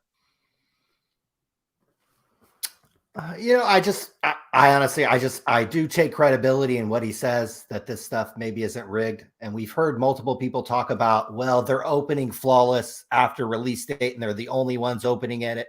So if somebody was going to pull these big cards that are still out there, it'd be Backyard. I'm actually inclined to maybe believe that. I'd like to see some math and actually data actually prove to me that Backyard is opening these products compared to nobody else. Nobody else is opening these. And then I might, we might have some, like I said, I'm 50-50 on this whole thing, whether it's rigged or not. I'd like to see more data. The people that are, contending, don't agree with the math that Collectibles Guru came up with or Triple Crown came up with, to spend a couple days, spend the weekend, do your own math and send it to us. And I'd love to take a look at it and talk about it and put it on my social feeds and put it on our channel and let everybody take a look at it and see what they think. So I think that's probably the next step in this. There probably has to be a little bit more analysis. One thing that would be actually fantastic. There's a guy and he does a fantastic job. He gets he knows the population report per month, how many cards PSA graded, how many BGS graded, how many SGC date. He scrapes all the data from the pop report and he gives you a total, or at least an approximate total of how many, cards were graded. I would love to see that for group breaks. I would love to see somebody watch these streams and give me a total. This is how much Leighton broke. This is how much Backyard broke. This is how much Mojobreak broke. This is how much the guy we had on earlier, SCE Breaks or whatever his name is, broke. Give me a total of the top 5 to 10 group breakers. The hardest to put together will actually be Backyard because they don't really record their stuff. You got to go over to Twitch and whatnot and kind of watch this stuff almost live and pencil it out. Whereas shoot, Leighton and Mojo's break and stuff, they put all their breaks on YouTube. You'll be able to actually compile that. I would love to see that data. How much bigger is Backyard than these other breakers? Are they bigger than these other breakers? Are they just breaking a bunch of crap and then they'll put a National Treasures box in the middle or a Flawless box in the middle? But they're really not breaking case after case after case after case. So I'd be interested in that. I think we have a long way to go. It was good to have Brian on the show. And I think with Panini and Fanatics, I think when Fanatics eventually buys Panini, we've got 500 diehards in the chat right now. Guys, we'll come back and do a live. Absolutely. That's probably the next time we'll come back and do a live unless something, breaks in this investigation. We've got to come back for a day 2 because we found an inside man or there's more data to go over. Our next live will probably be when, Panini or Fanatics buys Panini or acquires Panini in some kind of way. And we'd love to talk about it. We'd love to have group breakers on to talk about it. We'd love to, if you're a shop owner, come on and talk about it. Brian Gray can come on and talk about it. If you're a former employee at Panini, come on and talk about it. If you're, and we'd love to hear the implications of something like that. So good to have Brian on. Good to have those conversations in the hobby. I think this is something that, we could be good for. We'll bring anybody on. We've proven that with my interview with Top Gun Joe. We've proven that tonight to where literally you could just start firing off in the chat and be like, oh yeah, we'll bring you on and, we'll let you talk. Now we may have to cut you off and ask you questions at some point, but we're going to let you talk. So Colin, what do you think? Yeah. Like broke back Brad. Did we have to cut him off? I can't remember. We had to break him off. Your math is bad, but I've never done math, Brad, or whatever. 30K, Brad. So much stuff. It's not rigged. They've given me so much stuff, Brad. Yeah, to me, over the last 8 hours, again, we put in a full work week here over the last 8 hours. Appreciate everybody tuning into the show. We did get Brian on the program. Gave us a little nuggets there towards the end. I've had a lot of people question whether or not that Panini deal is going to go down. We'll certainly cut those clips and maybe send that to the haters a little bit. I tell you what, over the course of this stream, I think, Ryan, maybe you started maybe you started at 50-50. Where are you standing now with the whole Backyard Break situation?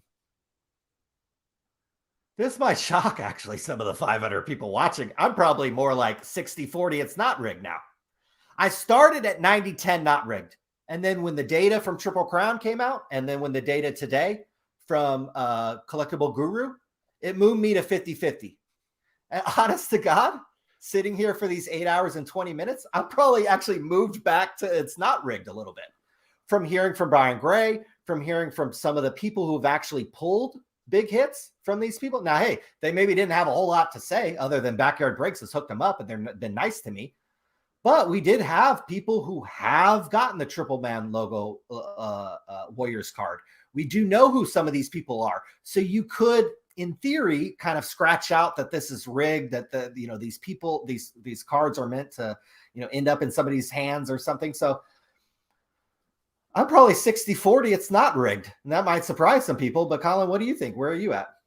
I've moved more to that it's rigged. And to me, it's more the money.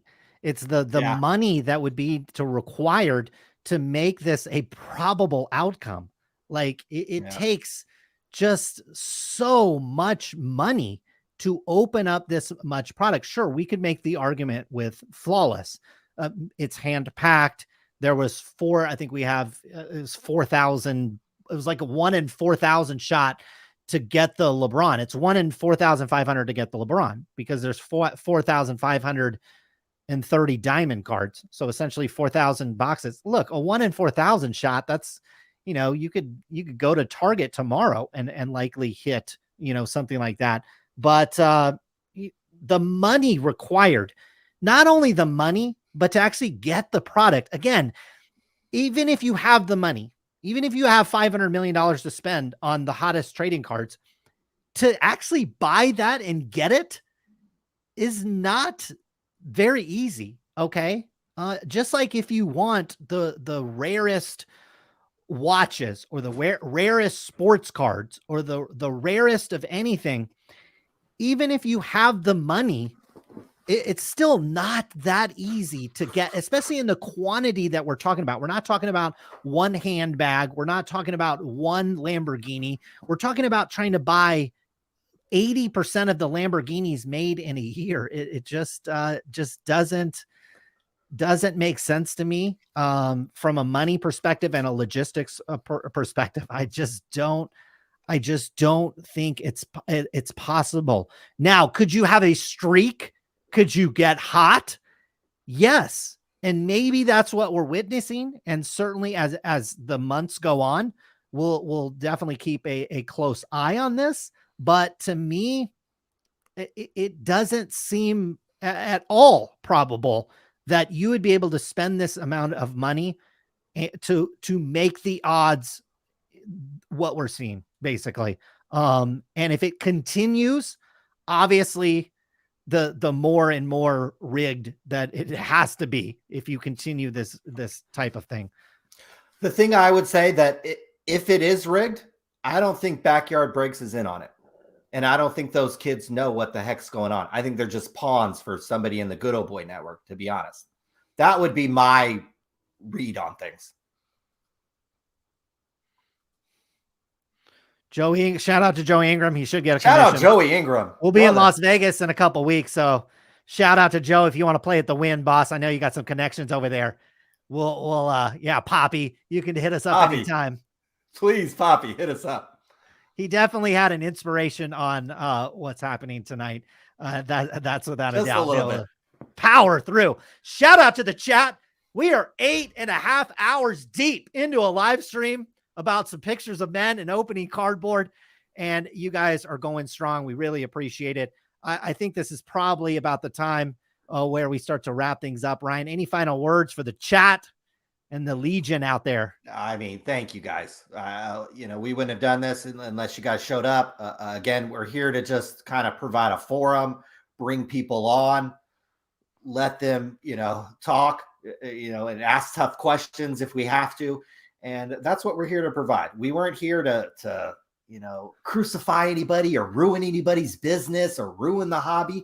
No, we just want to get some of this stuff out in the air and kind of, talk about it. Hey, this is, regardless of how you feel, this is a really weird occurrence. These guys have hit some remarkable cards over the last 5 months. They've scaled this business like no group breaker has ever seen. So what they are doing on some respect is impressive. And I don't think it's wrong for people in the industry to wonder what's happening, how it's happening, what's going on. Is it legit? Those are all things in an unregulated industry you got to ask. So you people out there who are like, oh, you guys are too negative, you shouldn't say anything. That's why we're going to go through all those boom and bust cycles that we already have, because you got a bunch of dumbass idiots who come in and buy cards and buy into breaks. They lose all their money, and then they drop out of the hobby. We got to educate people. Educated collectors spend more money. People who are deep into the hobby and love this shit and love these cards spend more money. So let's educate them. I get if you're a group breaker, you just want the wool over people's eyes and you just want to buy into stuff and not know the odds, not know how hard it is to pull stuff, not know that the print runs have gone up, not know that it's impossible to pull anything good. I get it. And if you're addicted to these cards and addicted to these breaks, you've got to realize that you're hooked on crack, heroin, cocaine, fentanyl. And that your opinion on these matters probably doesn't hold a whole lot of weight, because you look at backyard breaks the same way somebody looks at a drug dealer that's addicted to drugs. So I think we kind of, got some of this stuff out in the sunlight, let people talk about it, let people hear about it. And, the chat is just absolutely freaking fire. And again, we try not to block people or mute people. If people are making fun of us, that's fine. First of all, they can come on the show and make fun of us to our face, literally face to face almost, if they want to do that. So we're not here to block anybody's opinion, block anybody's idea. If they disagree with us, we want to hear that. We literally want to hear that.